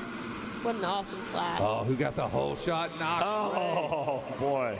Knox Ray out of and Maverick Francis in the number 2 spot. Steele Crocker in 3rd. Gannon Driggers 4th. Easton Conway 5th. But we've seen this happen a million times. This will change 50 times before they get around to the finish line. What's crazy about these little guys, too, is they think they're going just as fast as those big guys out there, which makes it even better. It does, and it feels like you're going that fast. That's the great thing about motorcycling. To me, I get the same feeling as Chase Sexton. Granted, I'm going a million miles slower, but it feels just as exciting for me whenever I'm going 12 miles an hour racing, and I'm sure it does for these little guys.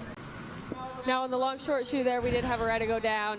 But don't worry, this was the PW class. I think he's all right. Yeah, not super far off the ground. Yeah, rubber foot pegs, man. Picked up that bike, and he's back on his way. Look at this sea of helmets bobbing up and down through the 10 Commandments. It still appears to be the 23 of Knox Ray out in front. Last moto's winner. You don't see, like, this is one of the motos, the C class and the P-Dub class, not a lot of 1-1-1s in this one. You'll see guys go 125 and a 6 or whatever, but geez, Knox Ray working on a sweep if he could pull this off. I'll put a little input in here. Normally after the regionals, most kids, and they're in a camp or whatever, they shut down, they buckle down, and they get ready for Loretta's. Michael Lieb, you can attest to that. You didn't do much racing between your regional Loretta's. You were focused on training for Loretta's. Well, over at 101, they have a TR Speedway. They have a racetrack. Well, they call it summer school.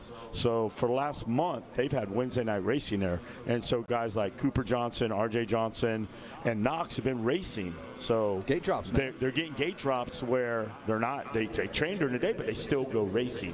So I think this is part of that paying off. And Knox did graduate from summer school with honors. Oh, yeah. That's awesome. Yeah, I mean, I just think that's part of what we're seeing here. And it all goes back to, hey, get your education at on-track school too. I'm just bundling. So Does that summer school count as credit towards on-track, do we think?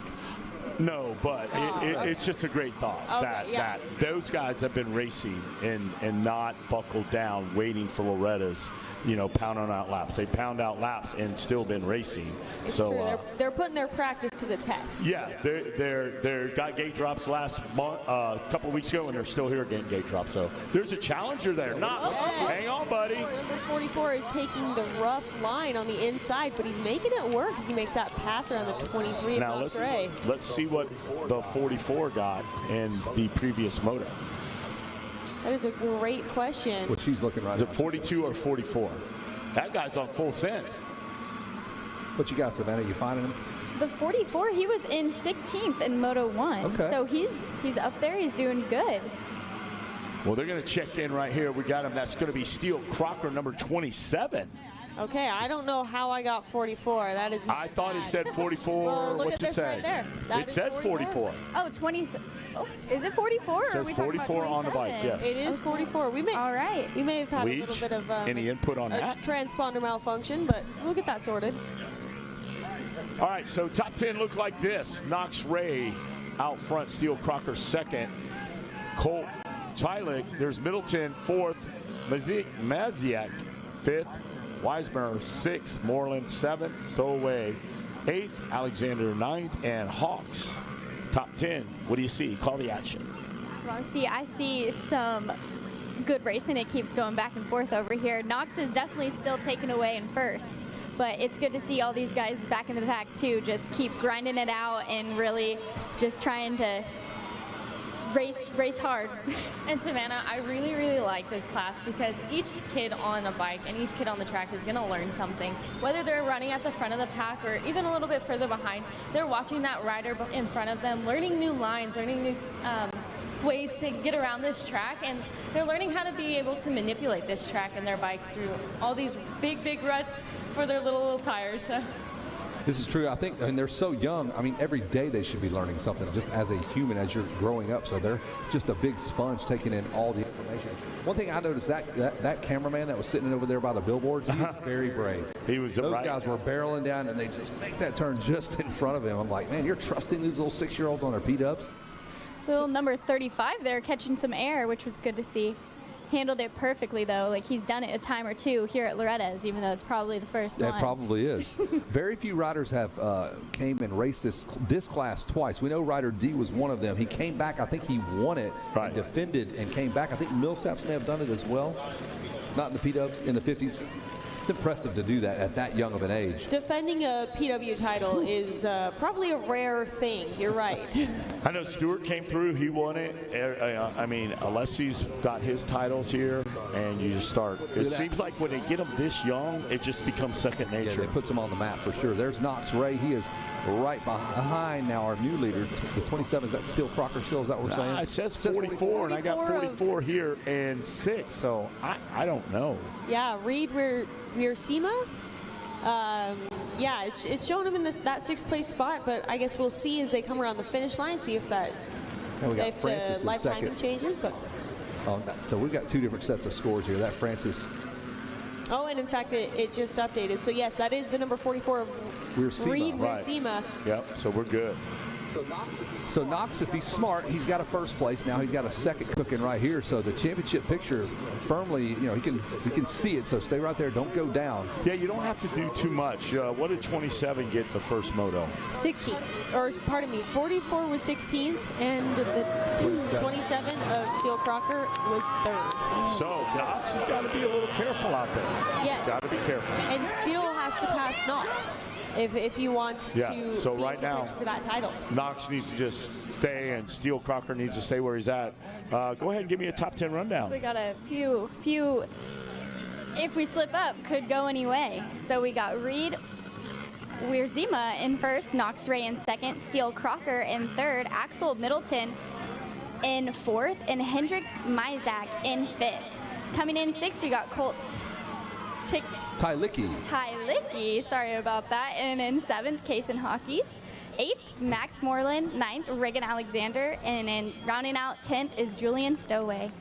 There you go. That's your top 10 brought to you by Dunlop Tires. Jeff Cernick's hands are the tire spoons over there. He doesn't even use tire irons at all, just those big ham hocks. And we got a battle here shaping up, Wes. What do you see? A swap out for the 23. That almost took both of them down. What do you see? Man, it's getting really exciting to see these two little guys go back and forth. Oh, there's a third bike coming into the mix. That's He just dive bombed him. Wow. He's going to come in and take both of these guys out of hand, and he took the lead very quickly. That was impressive. He just came out of nowhere on the inside, making that pass, shortened up the racetrack. He saw an opening and went for it. He did. Good for him. It paid off. Look at him just further and further. With those little 6-year-old eyes, he saw it, man. Yes, in a matter of 2 straightaways and corners, he's put a couple of bike lengths on these. They're coming out of the woodwork. Knox Ray's got to get on his horse and ride and get around to 44 and get a little real estate This is in the between him. 35 of Axel Middleton coming up on him. Yeah. And Middleton just jumped in the gang as well here. So a lot of excitement here in this micro 1-4-6 shaft class. We're working on lap number 2. Got about 6.5 minutes to go. And, I mean, just Knox Ray under the attack, Wes Kane. He's been attacked by that chicken over there at 101, old Mo, so he can probably handle a lot. I've seen him get pecked in the face a couple times in the last couple of weeks. Got to wear goggles. So, no, yeah. He's coming back. Knox Ray's firing back at our second place rider, the number 44 of look at that inside. Yes, and that 35 is creeping up on him. Axel Middleton right next to Knox Ray, and it looks like he's made the pass. Now he's headed up on number 44, Wierzema. Number 27 looked to be pulling away from them. That is Steele Crocker, but who knows, because these boys are on a roll. Oh, Knox Ray went down. No, Ray is up. Sorry, number 44. He loses the visor. He's okay. He's only 3 inches off the ground. Fell in some nice soft dirt. He's made out of cartilage, not bone just yet. Knox able to still hold off the attack of the 35 of Axel Middleton. So right now your leader is going to be Reed Weisheimer and then Crocker. Wierzema. I'm going to go with Wierzema. Weisenheimer.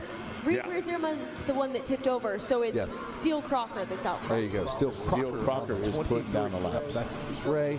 These numbers are so small. First things first. Let's get that taken care of. And Crocker finished 3rd. We established that, correct? Yes. Yep. So it is ideal for him. It's ideal for everyone to win, but he specifically needs to beat Knox Ray because Knox was up front. But we got another moto, so anything can happen in this moto. 2 laps to go, Kevin. 2 more laps to go. They cross the finish line as sun starts to work its way towards the horizon. Micro 1-4-6 class. We close out today. These little guys, do you have little siblings? Do you have little brothers or sisters? I personally don't. I am the little sibling. Oh, you are? I'm the youngest, yes.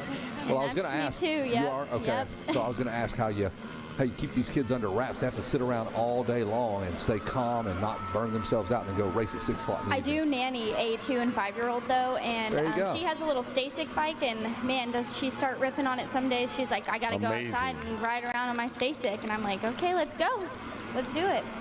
The good news is they are full of energy and super excited to be out here. I got to see some of the little guys run around the pits, and they're just so full of passion for their dirt bikes, so they're ready. They really are, and unfortunately for our early race leader, Wierzema, he has lost 6 positions from that little tip over that he endured, but looking further up front, we still have Steele Crocker in the lead, Knox Ray in second, 3 seconds behind him in tow. You can see Wierzema trying to make a pass here on the number 26. Axel Middleton is still sitting in 3rd. Hendrik Mizizek in 4th. And in 5th place, Regan Alexander. So that's our top 5. We threw some good names at you guys. Early on, this is a tough one here. There's a few tricky technical sections as you work your way through the top 10. It's like a supercross track. Get to one of those techie sections. A three-way battle, though. It's a good one. Yes, it is. Yeah, what are you girls seeing? They're starting to straighten out, which is nice to see, but they're starting to battle up again, Kylie. Yeah, and I definitely think that I believe the number 44, Reed Weissirma, there you go. Got around Colt Tickley. So, yeah, I believe he's now in the 6th place spot, if I was looking at that correctly. Oh, man, this one's been tough to call because every time you think it's kind of settled in, there's another person jumps in right in the ring. It's like WrestleMania here. Off the top rope here. There's little Knox Ray still hanging tough. Yeah, and as we were talking about a few seconds ago, Kevin Kelly, I don't know how many times you've hung out with a bunch of 4 to 6-year-olds, but I've had two myself. I've had children myself. So okay. So you could attest to this is pretty much how it is. Wide open. Yeah, like throw 10 kids in a room. They're bouncing. They're jumping off couches, and they're just nuts. Do you think that they're singing in their helmets, having a good time out there, or they're I mean, some kids are just aloof and just kind of, whatever happens, happens. There you go. And then I hear stories about little Knox Ray, and I walked past him the other day. I said, "You gonna get some ice cream?" He goes, "No, I don't need to gain any more weight." So no, he is serious. He is all business. So I think Knox Ray is singing, I don't know, "We Are the Champions" or something in his head maybe. He's getting himself hyped up. He's got the leader right in front of him. Still Crocker is within striking distance of his tiny little 6-year-old body and that little tiny little PW. He is, and last time they came around, he was 3 seconds off of him, as in Ray was 3 seconds off of Crocker. Now that could have changed in the about 3 1/4 minutes that it takes these little dudes to get around the track. And in fact, Knox has closed the gap just in this last section. It looked like Crocker may have had some troubles. Good call. Yeah, we'll see. We'll see what that gap is as they come through the finish line and maybe where everyone else shakes there up. they are. It's got to be a second maybe. I think it's super tight. I would agree with that. Over the tunnel of friends, not the tunnel of love. These kids have not experienced love yet, so it's just tunnel of, hey, you're pretty nice. I like you. Tunnel of buddies. And the white flag is out, so they are going to go on their last lap.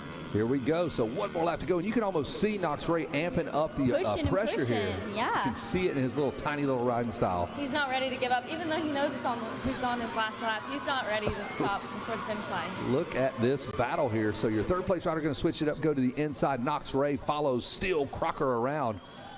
Look at his little right arm. He's got that thing torqued all the way down. So look at him chopping the gas. You see that? I was just thinking the same thing, Kevin Kelly. It is really funny to see how hard these kids are on the throttle right now. He's about to rip that throttle off that PW. Look at this, a 4-way battle, folks. A 4-way battle for the second moto of the Micro 1 4 to 6. It's anyone's ball game here. Knox goes inside along with Steel Crocker around the outside. Regan Alexander getting in the game here. Look at him chop the throttle. Knox Ray is just a throttle killer here. Every single one of these guys wants to end up in first, and they all have the opportunity within this lap. They are tight together.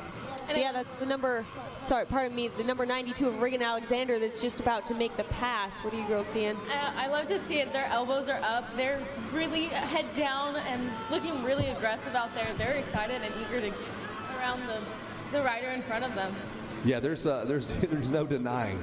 Anything can happen. We've seen all kind of passes here. Look at the inside. My man in third, he is not waiting around. Regan Alexander is taking it to him, trying to make something happen. Look at him, crosses back into the inside. He might lose that spot. And he does. Little bobble. What a battle here. Final lap, white flag is out. It is an absolute freight train, and Steel Crocker trying to keep these little grommets behind him. It is in the number 15 of Hendricks. Mrs. Eck is trying to make some passes as well. I mean, each one of them is trying to make passes. Who am I kidding? But Steel Crocker's managed to hold on to the lead. The rest of them have switched around a lot, but Steel is holding it down. Yeah, Knox is left for a minute. Go ahead. Definitely playing the whole field. Inside, outside, whichever line he needs to take, he's hitting it. We turn around and take a look at this battle here. We got about a minute to go. That's your top four. Last lap. White flag is out. Come on, Knox. I mean, they're 3 wide right here. Look at this. The 92 of Alexander's almost going down. Weege, what do you see? Numbers I can't see, but they're drafting each other. That's like the peloton at the Tour de France. I've never seen anything like that. Also, the drone is really low because the bikes are so short. Yeah, it'll take a flagger out here. What in tarnation? 2 turns to go. It is still Crocker, Knox Ray. They're right in front of us here, side by side. Look out. The pass is made for third, I think. The 92 has gotten in there. He's going after Knox Ray. That's Regan Alexander. He's trying to rig it. Oh, Regan! No! Save of the year, the decade. You've got to be kidding me, Riggin. Right, last turn. Knox Ray, does he have anything for your leader? Still Crocker. Get on your feet here. Make some noise for these kids as they charge to the finish. Who's it going to be? Right now it looks like it is the 27 of Steele Crocker that's going to pull it out. The 23 of Knox Ray is right behind him, and the number 15 of Hendricks, Mrs. Heck, did not let off. Regan Alexander coming in fourth for maybe one of the best PW battles that I've ever seen. I mean, Weege, you've probably watched more of these. Maybe one of the best. Do we need the PW qualifier? We don't even need a, no. We don't even need a condition right there. No. This is what it is all about. Look at him, so excited to get up on the podium, and his whole team behind him on it. It's just so amazing to see how proud these parents are of these little kids. Unreal. That emotion combined with that kind of racing, I've never seen 4 bikes go into one line at a turn in perfect order. Give me all the P-Dub racing. You can throw a stick, slap a stick at. That was outstanding. Yep. Great job still, Crocker, Knox Ray, Maziziak, and Alexander. What a show you 6-year-olds just put on, man. The crowd was into it. And, hey, just a heads up, this next race will not have a sight lap. They're going right into racing, so this will get going pretty quick. Yeah, because it's electric, and they don't want to use the battery of the sight lap. So that racing was electric. God. That was. It looked like they were drafting. At that one turn, it sure did. Look at Mom. She is pumped. Good job, little dude. Yes, he did a great job. So running through those top 10 again, we've got Steele Crocker with that win, Knox Ray in second, Hendricks, Mrs. You're doing so well. In third, thank you. Fourth place, we got Regan Alexander. Fifth place, Weston Fry. Sixth, Julian Stowaway. Seventh, Drake Croslow. Eighth, Colt Tailecki. Ninth, Max Moreland. And 10th, Gannon Riggers. That is our top 10 Micro 146 Shaft Drive Limited Moto 2. Great work, ladies. You guys did a full moto with us. Our apprentices just jumped in there. Thanks, Sophie, for rocking it. We had to come in for that last time. We gave you the ball, pushed it across the touchdown down there. Punched it in. I don't want to use the... It's the Philadelphia Eagles offense. I'm not going to use their term. The tush push. I was going to not say tush push. Well, hey, guys, I'm going to jump in from down here at the podium because we have, I think, the biggest crowd we've seen all week. Ladies and gentlemen, let's hear it for your moto winner, Steele Crocker. Steele, you got the medal on, dude. Let's get front and center so everybody can see you at home on Racer TV. Here, come here, slide out. All right, talk about the race, dude. What was it like out there? Good. Were you having fun? How was your start? Good. Now, they worked on the track a little bit. Were you going insides? Were you going outsides? What lines were you taking? Insides. Going insides, keeping it short. Were you going super fast, or were you playing it safe? Going fast. Going super fast, man. How excited are you to get this gold medal? You excited about that? Yeah. You're going to try to do it again in the third moto? Yeah. High five. Who do you want to thank? I know you got great people helping you out. Look at all these fans, man. Who do you want to thank for hanging out with you? Mom, Dad, Shoals and Max, 831 Motorsports, Thor. That's all. That's all. Hold a big number 1 up to the camera. There it is, ladies and gentlemen. Let's hear it. Steele Crocker, your moto winner. That is what it's all about. The emotion down here after that moto from our entire impound area is absolutely epic. As we're going to get ready to call our silver medalist up next, Knox Ray crossing in the number 2 spot. So we'll get Knox up here and chat it up with him. As it looks like we are dropping the gate behind us for our Mini E, but right now we're celebrating a silver medal with Knox Ray. All right, Knox, dude, come here. We got to chat it up. Let's talk about the moto. How was it out there, buddy? Good. It was pretty slick. Pretty slick out there. Now, I asked the same thing. Insides, outsides, what kind of lines were you taking? You were flying out there. Just find the lines that aren't ruddy and just take on outside. Okay, so just try to find those smooth lines. Dude, what about that start? What was the secret when you pulled that whole shot? Wide open until you get to the corner. Hold her wide open until you get to the corner. Well, dude, you were able to do just that. You grabbed second place in the moto. Who do you want to thank for helping you get up here? Man, it's thirsty right now. Deep well water's pretty good, isn't it? My mom, my dad, Next Level, Big Buddha Brad, Tiny, and everybody else. Mendez and Prairie and everybody else. He's got them all. Give me some. Second place. Let's hear it for Knox Ray. And last but certainly not least, we're going to get third place up here on the box.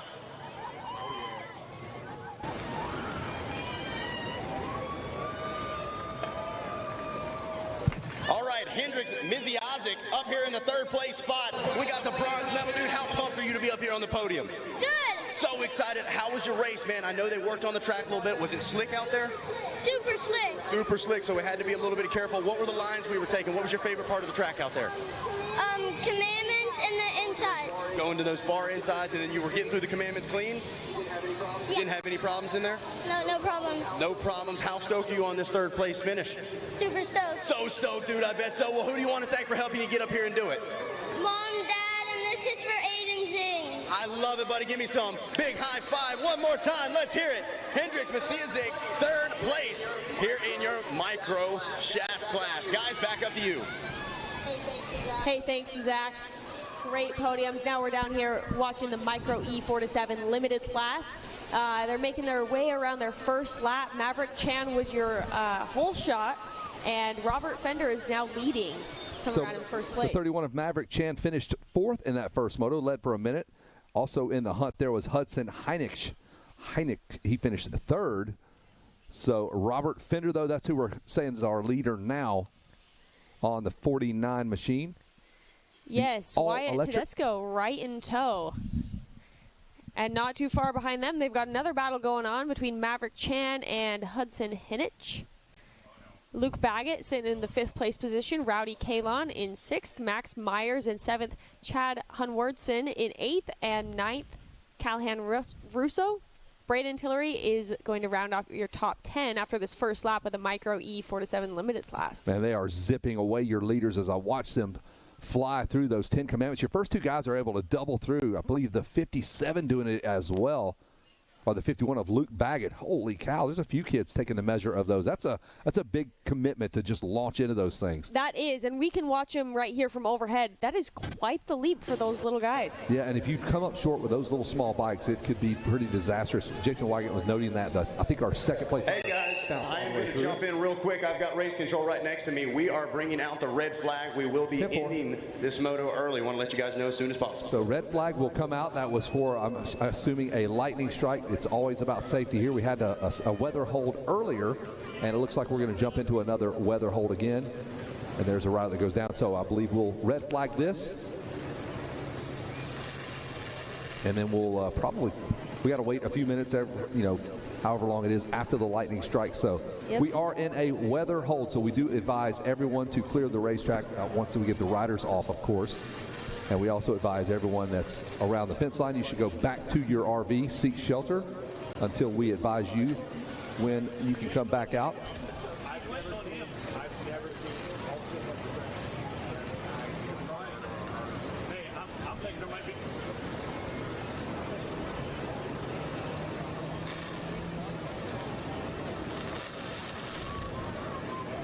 Wait.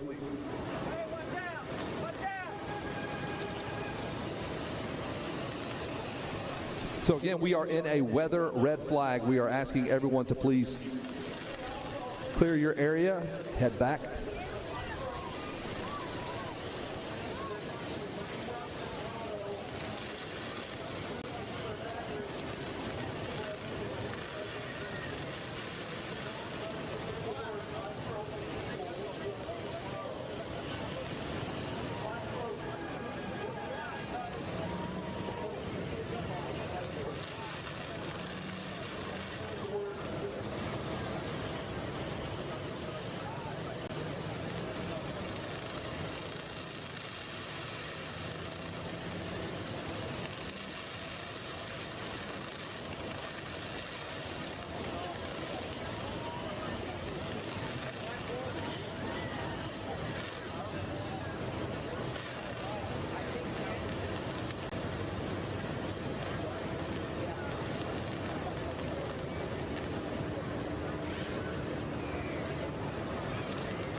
All right, so we are in a weather hold. The e-bikes, we will red flag you, and you are done for the day, but that does not mean we are done with racing. Once we get a plan together, once we have an idea of timing, we will pass that information along to you. But for the moment, we are in a weather hold. E-bikes, you are done for the day because we understand the charging of the motorcycle. You probably depleted the machine. So e-bikes, will circle back with you and let you know whenever we're going to jump back into racing with you. And we will advise what classes we will get to today as well once we have that information. So as it stands, we are in a weather hold. Our intention is to return to racing, weather allowing. So sit tight. When we have the information, we will pass it along to you. Be safe out there.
getting everybody back out.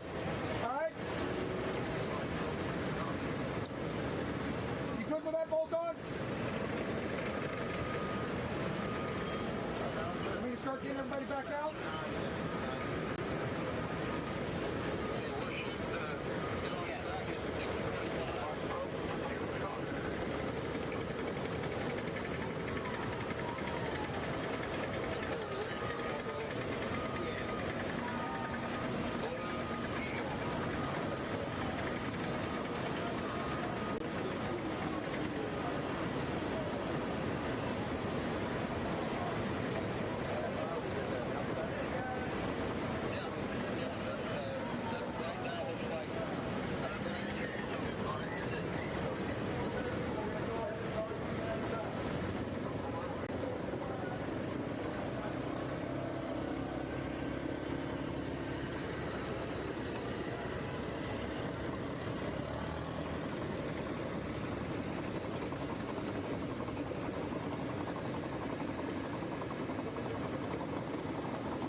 Once again, looking like the weather's clearing out of the area, and we're going to get ready to reset the deck for our next micro group.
All right, folks, so once again, did just get word from race control that we plan on getting back to racing at 6:45.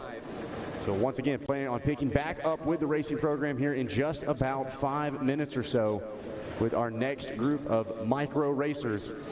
We appreciate you guys hanging with us. Has had a couple little cells move through the area. Going to try to close out the racing program for the day.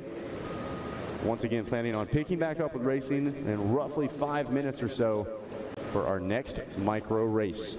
Once again, don't forget about all the evening festivities going on. A lot of things kicking off tonight at just about 7 o'clock or so. Of course, we've got that Yamaha, Blue Crew dinner going on this evening. Talked to Donnie Luce a little earlier. Says he thinks the menu's going to be pretty good. Can't wait to see the Blue Crew family hanging out down there. And, of course, plenty of other great stuff going on tonight as well. At 7 p.m., we've got our on-track school prom at Loretta Lynn's Plantation Home, starting at 7 o'clock. And then, of course, the Accountability Recovery Group meeting at Loretta Lynn's Museum starting at 7 as well.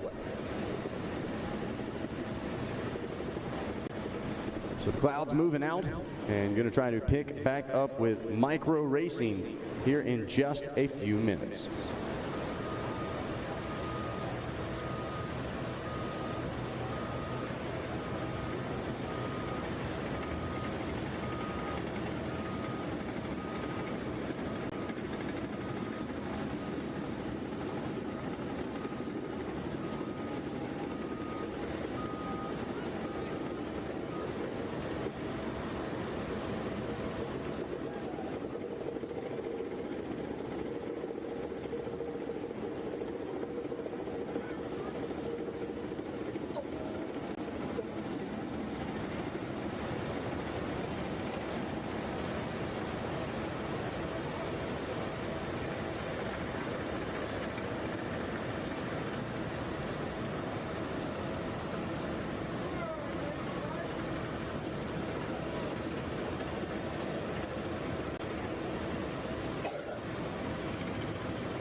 So once again, folks, planning on picking back up with racing here in just a couple of minutes, getting our riders set on the line for our next group of Little Rippers.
While we wait for our next micro group to take off, all of our folks here on property, we cannot stress enough, we need you to come pick up your packages from the shipping depot. This is coming from the boss lady herself. We have a ton of packages that have been delivered and are waiting on you to pick them up at the shipping depot. So please, if you have any packages that you have ordered, anything that should be arriving, maybe it was scheduled to arrive tomorrow. I don't know. UPS has been on it. But whatever it is, go up to the shipping depot and check to see whether or not you have a package you are waiting on. And please try to pick that up as quickly as possible.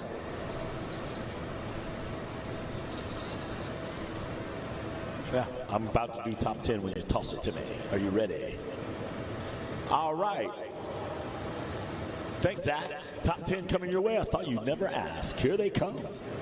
All right, Micro 2 46 Limited. I got him in 10th from Harrisonville, Missouri, the number 32, Maximus Bo Tucker. Finishing 9th in Moto 1, he'll go to the gate in 9th to 61 of Weston Hempstead from Port Angeles, Washington.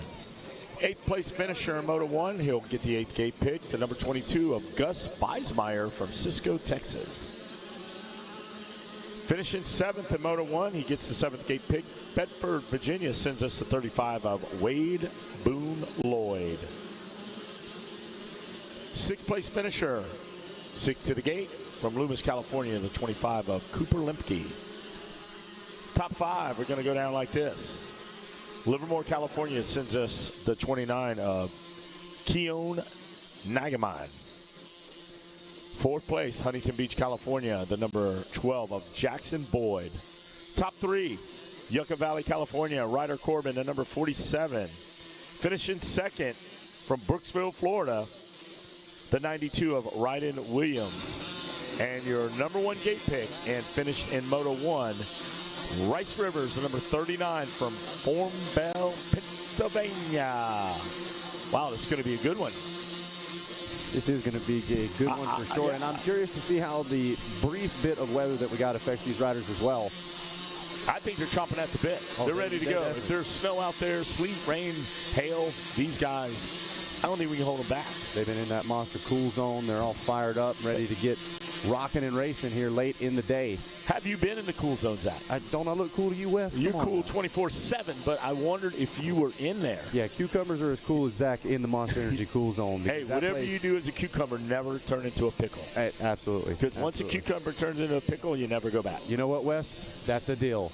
All right. So listen, I went in there. They got warm-up bicycles in there. They got all kinds of good stuff. Oh, yeah. Yeah, and we talk about the cool-down zone, but on top of keeping the core body temperature down, keeping the body warm as well, keeping the body moving, that's a big part of preparation for these motos. I'm sure these kids up there doing jumping jacks on the spin bike, they're getting ready to rock. They have a lot of good things going on in there, and I had to go peek my head in there on my break, and I'm telling you, you got to be a part of that. No matter what condition is out there, get in that cool zone, chill out. You're never too cool for school. That's right. So get in there and be cool in the cool zone. And don't forget, are you an ice bath guy, Wes? You icing out? I can do that too. After a long day in the tower? I'm going to go get the Yamaha dinner. I got me there you go. I got me a wristband. All right. And I'm going to take my cousin with me, Willie Manning. I got him a wristband, and we are going to chow down with Donnie Luce. All right. Are you going to be over there on I'll mic? be there. Yep, I'm hosting Okay, cool, jumping on the mic, chatting it up. I think we'll have Chad Reed hanging out there. So we got a couple of our Blue Crew ambassadors. We're going to chop it up. Chop it up. That's what Nick Way says. We're going to chop it up. There it is. You guys chop it up till like 2 in the morning over there. No deal on that one. I got to be up they're there. over there. Come on, be a part of the plan.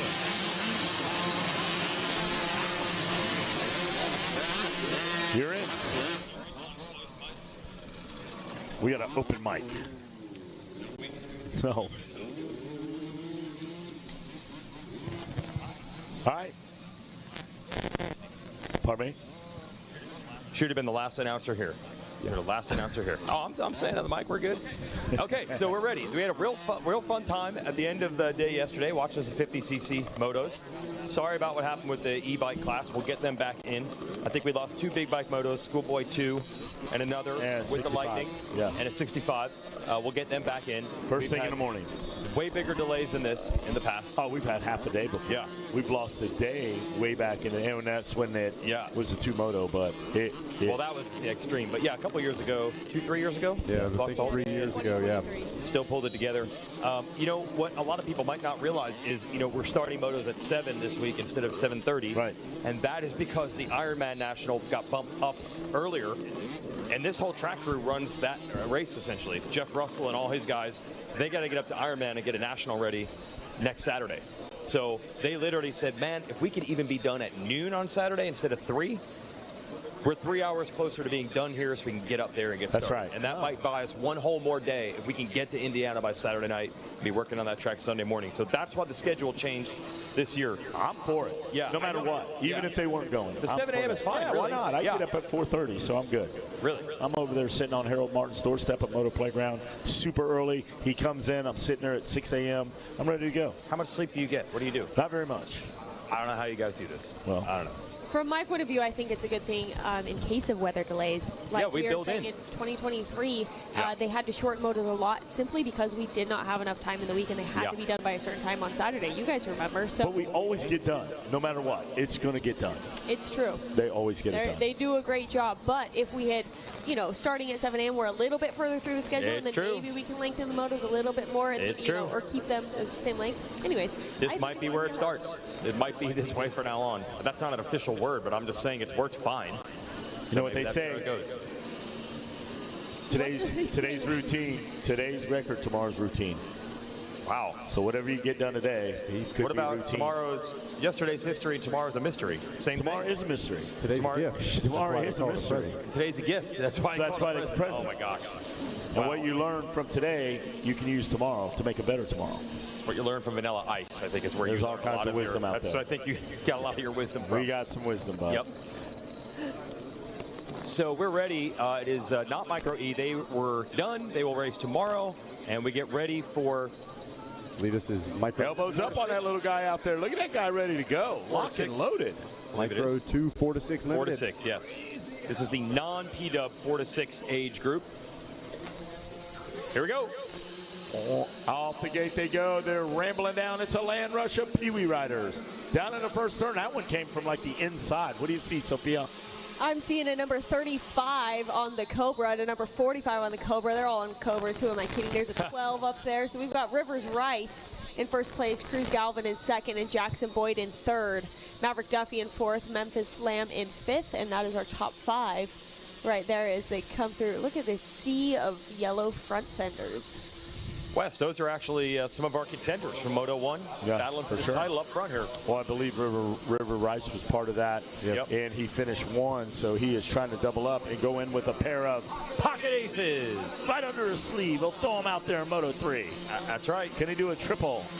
Triple aces? A triple indeed. Do 4 motos and just get 4 of a kind, suits, clubs. I don't really know any more about cards than that. 3 aces are a winning hand. 3 aces are a winning hand. Red Lens. Well, okay, only at the Red Lens. Unless we go to the 4 moto format. Then you better have. These kids play Go Fish. What are you guys talking about? They don't understand the reference. I barely do. Like, I know there's 4 cards of each, and that's about my limits of knowledge of not just Zach, cards, of anything besides motocross. Rivers Rice got the whole shot in this one. Ed Bolden, we found your ID, Edward Bolden. And is that at the office? That is at the office, and we'll hook you up. Oh my gosh, Sorby, you did this. You brought the microphone back. Unbelievable. I might have to redo the end of Weed Show to show that my guy Sorby, I stuck this microphone on him today to interview him, left it on his shirt, and the man comes back up to redeliver. Eric Sorby, a true champion of the people, and working with some great fast riders out here. We'll get the rundown when these little bikes with the little numbers get back into view in a moment. Yes, right now they're headed over this tabletop or whatever we might want to call it. Into the sand section, now around the beach. This is still the number 39 of Rivers Rice in the lead. Second place, we still got the number 5, Cruz Galvin. Jackson Boyd hanging strong in that third place as we see these little riders on these tiny bikes taking the roughest line. But that won't stop them. Yeah, we talked about this earlier, Sophie. They do a little bit of touching up in that big Thor sand sweeper. It's kind of like a nice paved highway in front of a rough sea, and these kids still love going to the outside and the inside of the smooth line. Says, I don't know, this is what Cole Forbes and all the pro guys were taking. I think I'm going to try this one out. And it don't take long. You put the Shop Drive 50s out there, and it looks hammered as it did. They just get after it over there. Yes, it does. And now, so we can see we have a gap of about 5 seconds between first and second. So Rivers Rice already putting down a good lead on Cruz Galvin. Both on Cobras, leading this Cobra army. This is solid. Do you see that? Every single bike in. Yeah, they're really rolling right now. It's kind of like that streak Yamaha is in that P-Dub class. They can almost guarantee they're going to get a title. The shaft, Donnie Luce every year, man. Whew, sweated out another one. Looking good in 2025. Rivers Rice looking good. Cruz, Galvin, Jackson Boyd, I think, was up there in the first moto. Oh, did you see Rice? Almost bobbled. He doubled into the 10 Commandments, though. He did. Very impressive for a 6-year-old. Yeah. That could have been costly, Zach. Yes, it definitely was. And you could tell Rivers, the plan was to double his way through, but didn't quite get that second one, and he went for a ride on that one, Wes. Going for a ride right now is Ryder Corbin, 47, making the move on Jackson Boyd. Boyd fighting back. It's a great fight. They've been fighting third and fourth right now. Still side by side. Boyd around the outside, going to try to take this inside, headed back into Storyland. And a story be told that these guys are on fire right now. Both to the outside line. Look at nice, silky, smooth line out there. Ryder Corbin flying right now. He made that pass happen and has almost immediately put some time between himself and the number 12. A little slick out there, I'd say. Little slideways coming out of the corner. Slipping and sliding out there. Yeah, but you know what he's got on that bike? Some Dunlops. He's got Dunlops out there. He's slipping. He's gripping. He's still on the gas. He's just got, I think he actually just has Jeff Cernick's fingers just on there. That's not even knobs. He just actually has Jeff Cernick holding on, gripping the dirt with his fingers and his fingernails. That's where all that traction comes from. Jeff Cernick, every once in a while, you know, you get like a box of cereal and every 1,000 boxes with a special prize inside. All right. Every Dunlop tire, one of you is going to be lucky enough to just have Jeff Cernick's hand instead of your back tire. Dig into that dirt. The folks at MX Tire slinging it all week. No tire irons needed. Cernick just does it barehanded with those gnarly hands. Working man hands, something I don't know anything about. Are you talking about their new tire, the Cernick Scoop? The Cernick Scoop. Okay. Yep, there's a scoop, and then there's that scoop, the Cernick Scoop. Yep. I'll tell you who the working man is Ryder Corbin, who has made a number of passes here in this moto. Putting up in podium position. Yeah, I'm interested to see what Ryder's lap time is when he comes across the stripe. He has been flying. Let's see. Looks like a 2:42 flat, so just about half a second or so slower than Rivers Rice. It's that traction that he had. Passed two riders on that lap. From the hand. Yep. Cruz and Jackson, he got around both of them. With the Cernick Scoop on there. MX Tire, and slinging them all week, slinging them for years. Good job, Jeff Cernick, who also oversaw the Team USA effort at the FIM World Juniors. Wade Lloyd is fourth behind that Ryder Corbin Jackson Boyd battle we were talking about. Lloyd is on it right there. Yeah. Concrete Lloyd making it happen out there. Number 35, that's the one we're watching, trying to get up on that podium battle, and he is right there with them. Quite a bunch of competitors, the Lloyd family. You know them? Oh, yeah. Oh, okay. Oh, yeah. They do a lot of concrete, just like Dunge's family. Yep. You know, Concrete guys got plenty of money to go take their kids dirt bike racing, that's for sure. And they eat it for breakfast. They eat it all the time. It's just what it is. Oh, it's not even just breakfast. Or money? Concrete. Okay. Yeah. I mean, they might eat, yeah. So that's what's changed. The sport has stepped up. It's not even just concrete for breakfast anymore. Any meal. Yes. Any meal. Okay, so we got the 61. That is Weston Helpenstell. He was up there in Moto 1, starting to make his presence known. 7th right now. Working on now the 45. That's Cruz Galvin. I think that's going to be up to 5th now for Weston. Oh, maybe not. Give it on Bo Tucker. Bo Tucker right there, back at 15th, making a charge. So the 61, watch Helpenstell. Let's see where he was in the first moto. I think he might have been up near the podium. Oh, he ended up 9th. He must have went down. He was definitely a front runner. That's Yes, him on the 61. And he's already made up one position this lap and another position earlier in the race. And here he goes on a 3rd. This little kid is making around the track very fast. And he has his sights set on the number 35 of Wade Lloyd. But he is a little ways ahead. We'll see if we can catch him as we see some of our front runners fly past the tower. Not quite as high as some of our other classes, but they'll get there. They're making it happen. Back in 11th, I'll give you a rundown. 11th through 20th. 11, Ryden Williams. 12th, Jeff Tickner. 13th, Dayton Nelson. 14th, Blaze Anelek. 15th, Maximus Bo Tucker. 16th, Connor Mullikus. 17th, Ray Resendez. The 18th, Maverick Duffy. 19th, Cameron Wolf, and the 20th on that lap was Roman Williams. We'll get you a new rundown on top 10 as they come around and check in with the captain. About to buzz the tower for sure. They just got by us. They're in that sand section. Rivers Rice. Like we said in Moto 1, Rivers is flowing. Track was a little rougher, I feel, in the first moto. Obviously, there's a lot of track work done because of the rain and the weather. He had the flow even when the track was a little bit bumpier last time, but he's still dialed up. 25. We're watching right now. That's Cooper Lemke. He is now up to 6th. So let's give you that top 10 now. Rivers Rice in the lead. Ryder Corbin up to 2nd. Jackson Boyd 3rd. Wade Lloyd and Weston Helpenstell, who we were watching earlier, he's 5th. Then it's Lemke. That's the rider on screen right now, 6th. Cruz Galvin. Gus Biesmeyer is 8th. Keone Nakagami is 9th. Wow. Ryden Williams 10th. And Wes Kane says the cross flags are out. We are halfway through. Still battles out on this track.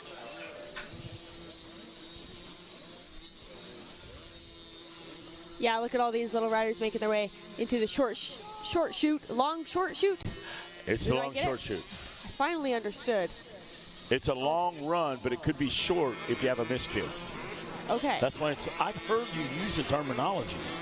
I learned it from you, boss. Twice on TV, I heard you learned it from either you, boss. say it during Supercross or outdoor. yeah, man. You said, here they come down that long short shoot. That's a nod. It's a nod to Wes Kane. Absolutely, Yeah, I'd thank say. you, I heard it. 22. And it's Gus Biesmeyer. On the move. Every time we think we know which kid is one on the move, someone else is on the move. A lot of passes in this moto. Look at this battle right here. So the 22, that's not Chad Reed. That is Gus Biesmeyer trying to get toward that top 5. Can he get to Lemke and Helpenstell, who are 5th and 6th? And we do have riders locked and loaded on the gate for one more 50cc moto. That'll be 7 to 8 coming up after this to round out the day. Look at this little guy. This is number 22, Gus Biesmeyer, the one who's making passes earlier. Trying to make his way up through the pack. Cruz Galvin is just a little bit ahead of him. So he's going to try and make his way up to him and then continue on up the line. Still, we've got Rivers Rice in the lead, Ryder Corbin in 2nd, Jackson Boyd in 3rd, Wade Lloyd in 4th, and Weston Helpenstell in 5th. That's your top 5. Rivers Rice just now checking in at the finish line with a time of 2:44. About 3 seconds, 3 seconds faster than the rest of the field. So Rivers Rice is definitely on fire. Oh, yeah. It's flowing. Remember, building a legacy now. Easy to remember, too, with a name like that. Yep. And also another rider on the move. We mentioned Gus Biesmeyer on the 22. Behind him, Keone Nakagami was right behind them. Both trying to charge together, 22 and 29, trying to get toward that top 5. 39 that you're looking at on your screen right now, that's back to the leader, Rivers Rice. We mentioned the lap time. We mentioned the gap, almost 20 seconds over the field. And now it's a matter of just keeping that thing upright to the finish. Check your legs. We got an update here for our Micro E parents. So we're going to race them again tomorrow evening as the last race of the day as they are scheduled. And we are also going to be throwing them in as race number 5 tomorrow. So they'll be making that race up. They'll be added to the schedule for tomorrow as race number 5. That revised race order for Friday will be up here soon. So once again, everybody, race number 5 tomorrow will be that Micro E, and they will also race at the end of the day tomorrow like scheduled. And if you have any issues or you might have thought you didn't hear everything correctly, always ask somebody. I'm sure it'll be posted on the web, on the site. And do not be afraid to ask and make sure that you know exactly where you're going. We want everybody to be on that gate. Want everybody to know. We'll make that announcement again throughout the day. And first thing in the morning, that'll be the first one that you hear is what the schedule is. So they're the first moto of the day. Race number 5, yes. Race number 5. Right. Yes. First moto of the day will be they're the 5th moto of tomorrow. Right. Is that what that means? Yes, they will be the 5th moto that will race tomorrow. Okay. Start the day off with Schoolboy 2 that we missed today. And then the 65s, and then we will break back into the schedule. It'll be race number 5. That race order will be posted soon. So just look for that race order here in hopefully just a few minutes. Yep. Yep. Absolutely. Oh, what about this guy? Wade Lloyd, second place on the 35, almost went down in the sand. That has got to be so tough. It's brutal on those bikes, just keeping them upright in that sand. And Rivers Rice trying to finish this one and make it a 1-1. And what would he be holding, Wes Kane? A pair of pocket aces going into the third moto. Containing Kainisms. 1 lap to go. White flag now fine. Now, does that mean urgency or surrender? In this case, surrender. Because when the checker, you're done. You're done. It's going to be over real soon. Whether you like it or not, this is a forced surrender. Checker flag's coming out. You're done. You will surrender. Yes, and there are many riders who are like, if I just had one more lap. That's the story of motocross. Okay, so Rivers Rice. Could we see the 1-1? Half a lap to go. That is the question of this moto. He put down a 7-second faster lap time than his second-place competitor, bringing that gap to 25 seconds. I mean, Rivers Rice has been pretty flawless so far. I mean, it would just have to be like Chuck Liddell jumping out from behind a top block to bring him down. Or your guy. Who's your guy? No, that was a Megawatts guy. Who's the guy who showed up at Pala? Megawatts got a guy. UFC fighter showed up. Megawatt's a huge fan. He scared Megawatt. Megawatt was happy to be scared by him. He was like honored. He's a big motocross, supercross guy. That's about Sean Strickland. To my knowledge. Sean Strickland came in. Yeah, that's who it was. Sean Strickland. I'd never heard of him. I had the Carpenter come to a few arena crosses. Who's Carpenter. Clay Guida came to a couple of them. Okay. Big guy. He loved to be out there throwing T-shirts. I brought him in. It's cool. They really respect motocross. A lot of those UFC fighters. That's pretty cool, actually, that they follow this. They're into it. A little adrenaline all around in these different sports. There's Rivers Rice on screen. One thing I wonder in these classes, these bikes are small. We mentioned the small wheels, the small wheelbase. But the suspension also is not of the caliber. They're good. I mean, these Cobras are amazing for what they are. Yes. But this type of terrain, when you watch Rivers Rice or Wade Lloyd in second go through that, basically the whoop section that has started where the billboards are, I mean, those bikes are all over the place. This is well beyond the normal capabilities of these bikes. We may have a challenge right here. I saw the 47 now. Ryder Corbin. He could be trying to make a move from third? I don't know, but I've seen him in the picture. There's Rice. Lloyd should be coming along. Rice is buzzing the tower now. There's things you don't think about. They ran 65. Sorry. Maybe get another monster up here. Ran 65s on a Supercross-ish track at SMX the last 2 years, and they're like, you know, there isn't such a thing as Supercross suspension for a 65. It doesn't exist. So some of the capabilities that they're pushing to here at Loretta's is beyond what you're normally tuning a motorcycle for. It shows how talented these riders are. Like Rivers Rice, as an example, taking you are a winner. The win, just like Rivers Rice did in Moto 1. Now what does he have? a pair of pocket aces. That's right. We'll see if he brings yeah, she's learning. She's in there. She's in there now. Sophie's in there. There's some square octagon. There's all kinds of things. The square octagon, sticking your finger in a light socket. That's how exciting it is right now. The square octagon. Yeah. Remember that? Yep. The crock pot. Training on a eucalyptus bike. Instead of elliptical, it's a eucalyptus. Yeah. Sophie, Now got our help us. second place Thank you. coming through the finish line. That's just all I was going to say is that Wade Lloyd has come through. Third place Ryder Corbin checking in. Fourth Weston Helpenstell. Fifth place fifth place Ryden Williams now. Sixth place Gus Beismeyer. Seventh Kyo Nagami. Eighth we expect Cooper Lemke. Ninth Jackson Boyd. 10th Cruz Galvin. 11th Jet Tincher. 12th Dayton Nelson. 13th Maximus Bo Tucker. 14th Ray Resendez. 15th Maverick Duffy. 16th Rowan Williams. 17th Connor McColas. 18th Braden Barnett. 19th Blaze Etoniak. And 20th Brennix Roberts. That is our top 20 here in Micro 246 Limited. And we've got Zach Heron down there at the podium, ready to talk to these little guys. All right, thanks, Sophie. Yes, I am down here at the podium with your moto winner, ladies and gentlemen. Let's hear it for Rivers Rice. He's got the gold medal on. He's taking him a sip of some well water. Dude, how was that race? We had a little bit of rain. You're sitting on the line watching it rain. What were you thinking about on the start line when you saw it starting to rain? I was like, it doesn't look that muddy, but it was sticky, so you can grip better. Okay, so the track got a little bit tacky, or you were able to take some different lines. Now, what was the plan? Were we going outsides and carrying our speed? Were we taking the insides? What kind of lines were you taking out there? Inside, middle, outside. Whatever looked good, right? Now, as far as the speed you were carrying, you said it was a little bit tackier. Were you able to go wide open through some of these sections? Yeah. Carrying a ton of speed. Is it fun going wide open? Mm-hmm. Are you pumped up to get a gold medal, dude? Yeah. I bet so. Well, who do you want to thank? You got both moto wins so far. Who do you want to thank for helping you get up here?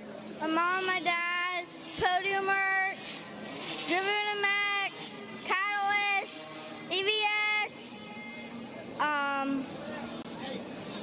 the Youngkins family, Whippo Trucking, 60,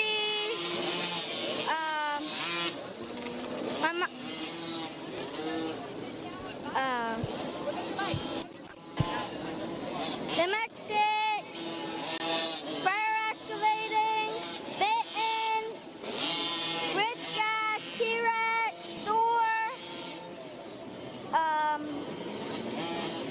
Josh's Lawn Care, Ride Brand, everyone else, thank you so much. That's Rivers Rice, your moto winner, with a pair of pocket aces. All right, we're going to get ready. We're going to get ready to call our second place rider up, Wade Lloyd. Let's hear it for him, second place. And on top of that, come on up, you got a silver medal. And I heard it's Wade's birthday, so everybody let's hear it. Happy birthday, Wade. 1, 2, 3. Happy birthday, Wade. How was that for a birthday present, dude? Is that pretty cool? Yeah. What was the race like out there? Take us through it. It was good. It was really rough, a little slick, but we handled it. Hey, a little bit of slick. It wasn't nothing for you, man. You got it handled. Are you pumped up to get that silver medal? Yeah. We having some birthday cake tonight? What are we thinking? Yeah. Yeah, maybe doing a little celebrating. You deserved it, buddy. Who do you want to thank for getting you up on this podium? My mom, my dad, Doc, Meredith, Mama, Paul, and PR2, Minton, Lloyd Concrete, and that's it. And that's it. Give me some. High five, a big happy birthday, Wade Lloyd, your second place finisher. That is awesome. He's getting the shots, the moto media going crazy. It's what happens when you get on the box here at the ranch. As now we get ready to bring up our third place rider. And that's going to be Ryder Corbin in the third place spot. Let's bring him up. He's got a bronze medal waiting on him. The guys all high-fiving there on the backside of the podium. All right, here we go. Ryder Corbin, third place on the day, dude. Put that thing on and let's talk some moto. What was that race like, buddy? Good. I had a better start this time and just tried to get the first, but tipped over fourth lap, and then I couldn't catch up to second again, so. Hey, that's tough, though, man. You had a tip over. You were able to still salvage a podium finish. That's a good day for sure. What did you think about the track after the rain? Was it muddier than you thought? Was it not too bad? What did you think about it? It's good out there. Okay, it was good. So we were able to go wide open when we wanted, right? Yeah. That's what it's all about, buddy. Well, you got a great podium finish, man. You got a bronze medal to go along with it. Who do you want to thank for getting up here and going racing? Mom, Dad, Fred's Tires, Logan Shelton, MCMX, Money Inc. Motor, 110, and everyone else. I love it. High five, dude. Boom, there it is. Third place on the day, Ryder Corbin. Guys, back up to you in the tower. All right, here we go. We have got Micro 3 7-8 Limited. Thanks a lot, Zach. Great energy down there on the podium. Good job. Talon Smith, the number 50, got 10th, so he'll get 10th gate pick. Finishing 9th in first moto, the number 38 of Dylan Chipman will get 9th gate pick. 8th also from Apley, Georgia, the number 14 of Ryder Drake. Boone Concrete Lloyd, the number 12 will get 7th gate pick. Top 6 look like this. From Las Vegas, Nevada, number 70 of Carter Riniker. In 5th, Webster, Minnesota sends us to 91. He's going to get 5th gate pick, Lincoln Lupke. 4th, from Corinth, New York, the number 40 of Colton Tubbs will get 4th gate pick. 3rd to the gate, Jerome, Michigan sends us 28 of Mason Howard.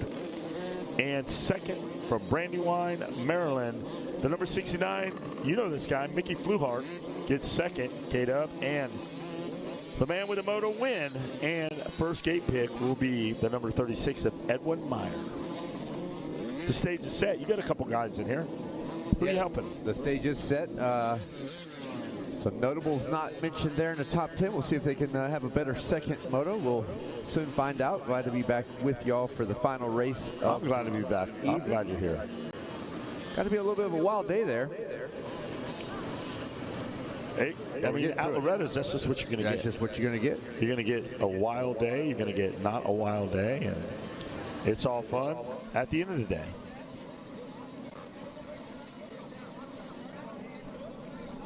So the stage is set. I believe this is our last one of the day, K-Dub. Wait, Yamaha dinner coming up? Yeah, you're going to have to bring. See if they'll let you take a like a doggy bag. Okay. You're my dog, so I'm going to go down and do the Fox Radio show here in a minute. So I'm going to have to miss the Blue Crew Yamaha dinner tonight. But I know, well, I don't know. I hope and I think they'll let you bring me a doggy bag. Where are you going to be doing this at? Right downstairs. Okay. I don't have to go far. I'll do my best. You the man, Wes Payne. I try my best. I get a little sideways every now and again. But all right, check him up. Elbows. Here we go. Bring us down to that first turn, K-Dub. Card sideways. Gate is down. They are off. For Micro, this is Micro 3. And you know I'm not going to be able to see a number there. Let's see if timing and score. Yes, Carter Riniker and Moto 1 winner Edwin Myers on the 36. They're running 1 and 2 right now. The 70 credited with the whole shot, but he gets overtaken pretty quickly there. I think it's Edwin Myers. Check out this glass here as they go into the 10-pack. What do you see, Sophia? Well, I'm just watching all these little dudes double in to the 10 Commandments and double all the way through them. That's just really impressive to me that they can do that on these little bikes. Not the entire class, but these boys are ripping up front. I believe it is Edwin Meyer in the lead. Carter Reniker giving it up to his competitor. And, that is not what the field wants to see, as he had a dominating moto there in Moto 1. It's true. It's hard to compete with a 1-1 going into the third moto. So if these boys want a chance, they're going to have to track him down. All right, Riniker, Meyer, and Howard, Tubbs, Boone Lloyd, Lupke, all those guys getting a great start out there. Oh, a little guy with a tip over. In the entrance to the long short shoot, but they're going to get him going. Well, that's actually going into. That's the middle chapter. Yeah, that's the book of the chapter. That's right there at the in Storyland. Back up and running. They're Sophia. going through the Rocky Mountain Sand section or the 20 miles of. It's 20 miles of bad road over there. And before you hit the road, you got to jump that tabletop coming out of Storyland, and that's where you pay the toll to rock and roll down that 20 miles of bad road. Wow, I don't know how you come up with these things, Wes. Hey, I don't know either. I get paid a lot, though, so I'm good. Not, I'm okay. This appears to be the 36 of Edwin Myers still out front. 12, Boone Lloyd hanging in second, and the number 40 of Colton Tubbs, third, 28, fourth, number 70 fifth, 81 and 674, 50, 47, 91. They'll come through the finish line, and we'll get all their names properly up here on the screen. Ezra Armbruster back in about 18th on that start. Let's see what he's got. They're going to be clicking through here. Had a little front tire push there going by the finish line. He saved it. He's all good. Edwin Meyer, Boone Lloyd, Boone Concrete Lloyd laying down that screed, and he's coming on down with it. Mason Howard in second. Reniger, Witt, Smith, Riley, Ward, Tubbs go from fifth all the way up into ninth. Let's see Armbruster now, your guy, into the top 10, Kevin. Yes, that's. I know for a fact he did that with 42nd gate pick there for Ezra Armbruster. Terrible first moto for him, so he wants to hit the ground running, as well as Luke Witt had another poor moto there. I know that they were not up in the top 10 in Moto 1. I know those guys specifically, but there are a lot of names that were in the top 10 Moto 1 still running up front. The number 36 of Edwin Myers, no stranger to the lead, but right now he's getting a little pressure there from Boone Lloyd. Boone Lloyd is not letting him run away. And check out that hair. You see that hair flying out of the back of Lloyd's helmet? That kid has got some his little brother just got on the podium, and now Boone's trying to get up on there. Well, and just a great family. Fast family. They are great. They're good people. Number 50 trying to get a 2-for-1 right here. I'm looking at Mickey Fluhart. Didn't get the start he needed. Let's see what we can do. He finished in second in Moto 1. So let's see if Mickey Fluhart, now in 12th, can make something happen. Yeah, another thing about Boone Lloyd having a great ride right now, trying to latch on to the back of Edwin Myers. Stole your sheet here, Wes Camp. I believe 7th in Moto 1. So much better ride for him going at the moment. Yeah. See if he can jump up and steal a point from Edwin Myers, but that's going to be easier said than done. I'm looking for Urbanowski. Didn't get the start he needed back in 21st to Jerry Urbanowski. We're going to see what he can do with Jet Scotus. Those two guys are kind of teamed up there with Caden Wood and Deacon Thomas back in 21st, 22nd, 23rd. We'll see those guys motor through here, but we're looking for our leader, and here they come out the window. Sophia, what do you see? Yeah, they're checking in here at the tower. We got a 36 as we have and a number 12. Staying in the same positions, but Boone Lloyd is not letting Edwin Meyer get away. So he knows what he has to do this moto, and that is keep him in sight and catch him over the course of these couple of laps. I'm watching Armbruster. Let's see if he's come up the charts right now. He's got a number 1 song going. Let's see how long it takes to get up those charts, man, to be up on there. And let's look. There he is. Meyer checks in with the captain. And Boone Lloyd in second. Now let's see the rest of the field as they come through. Hand salute. Reniger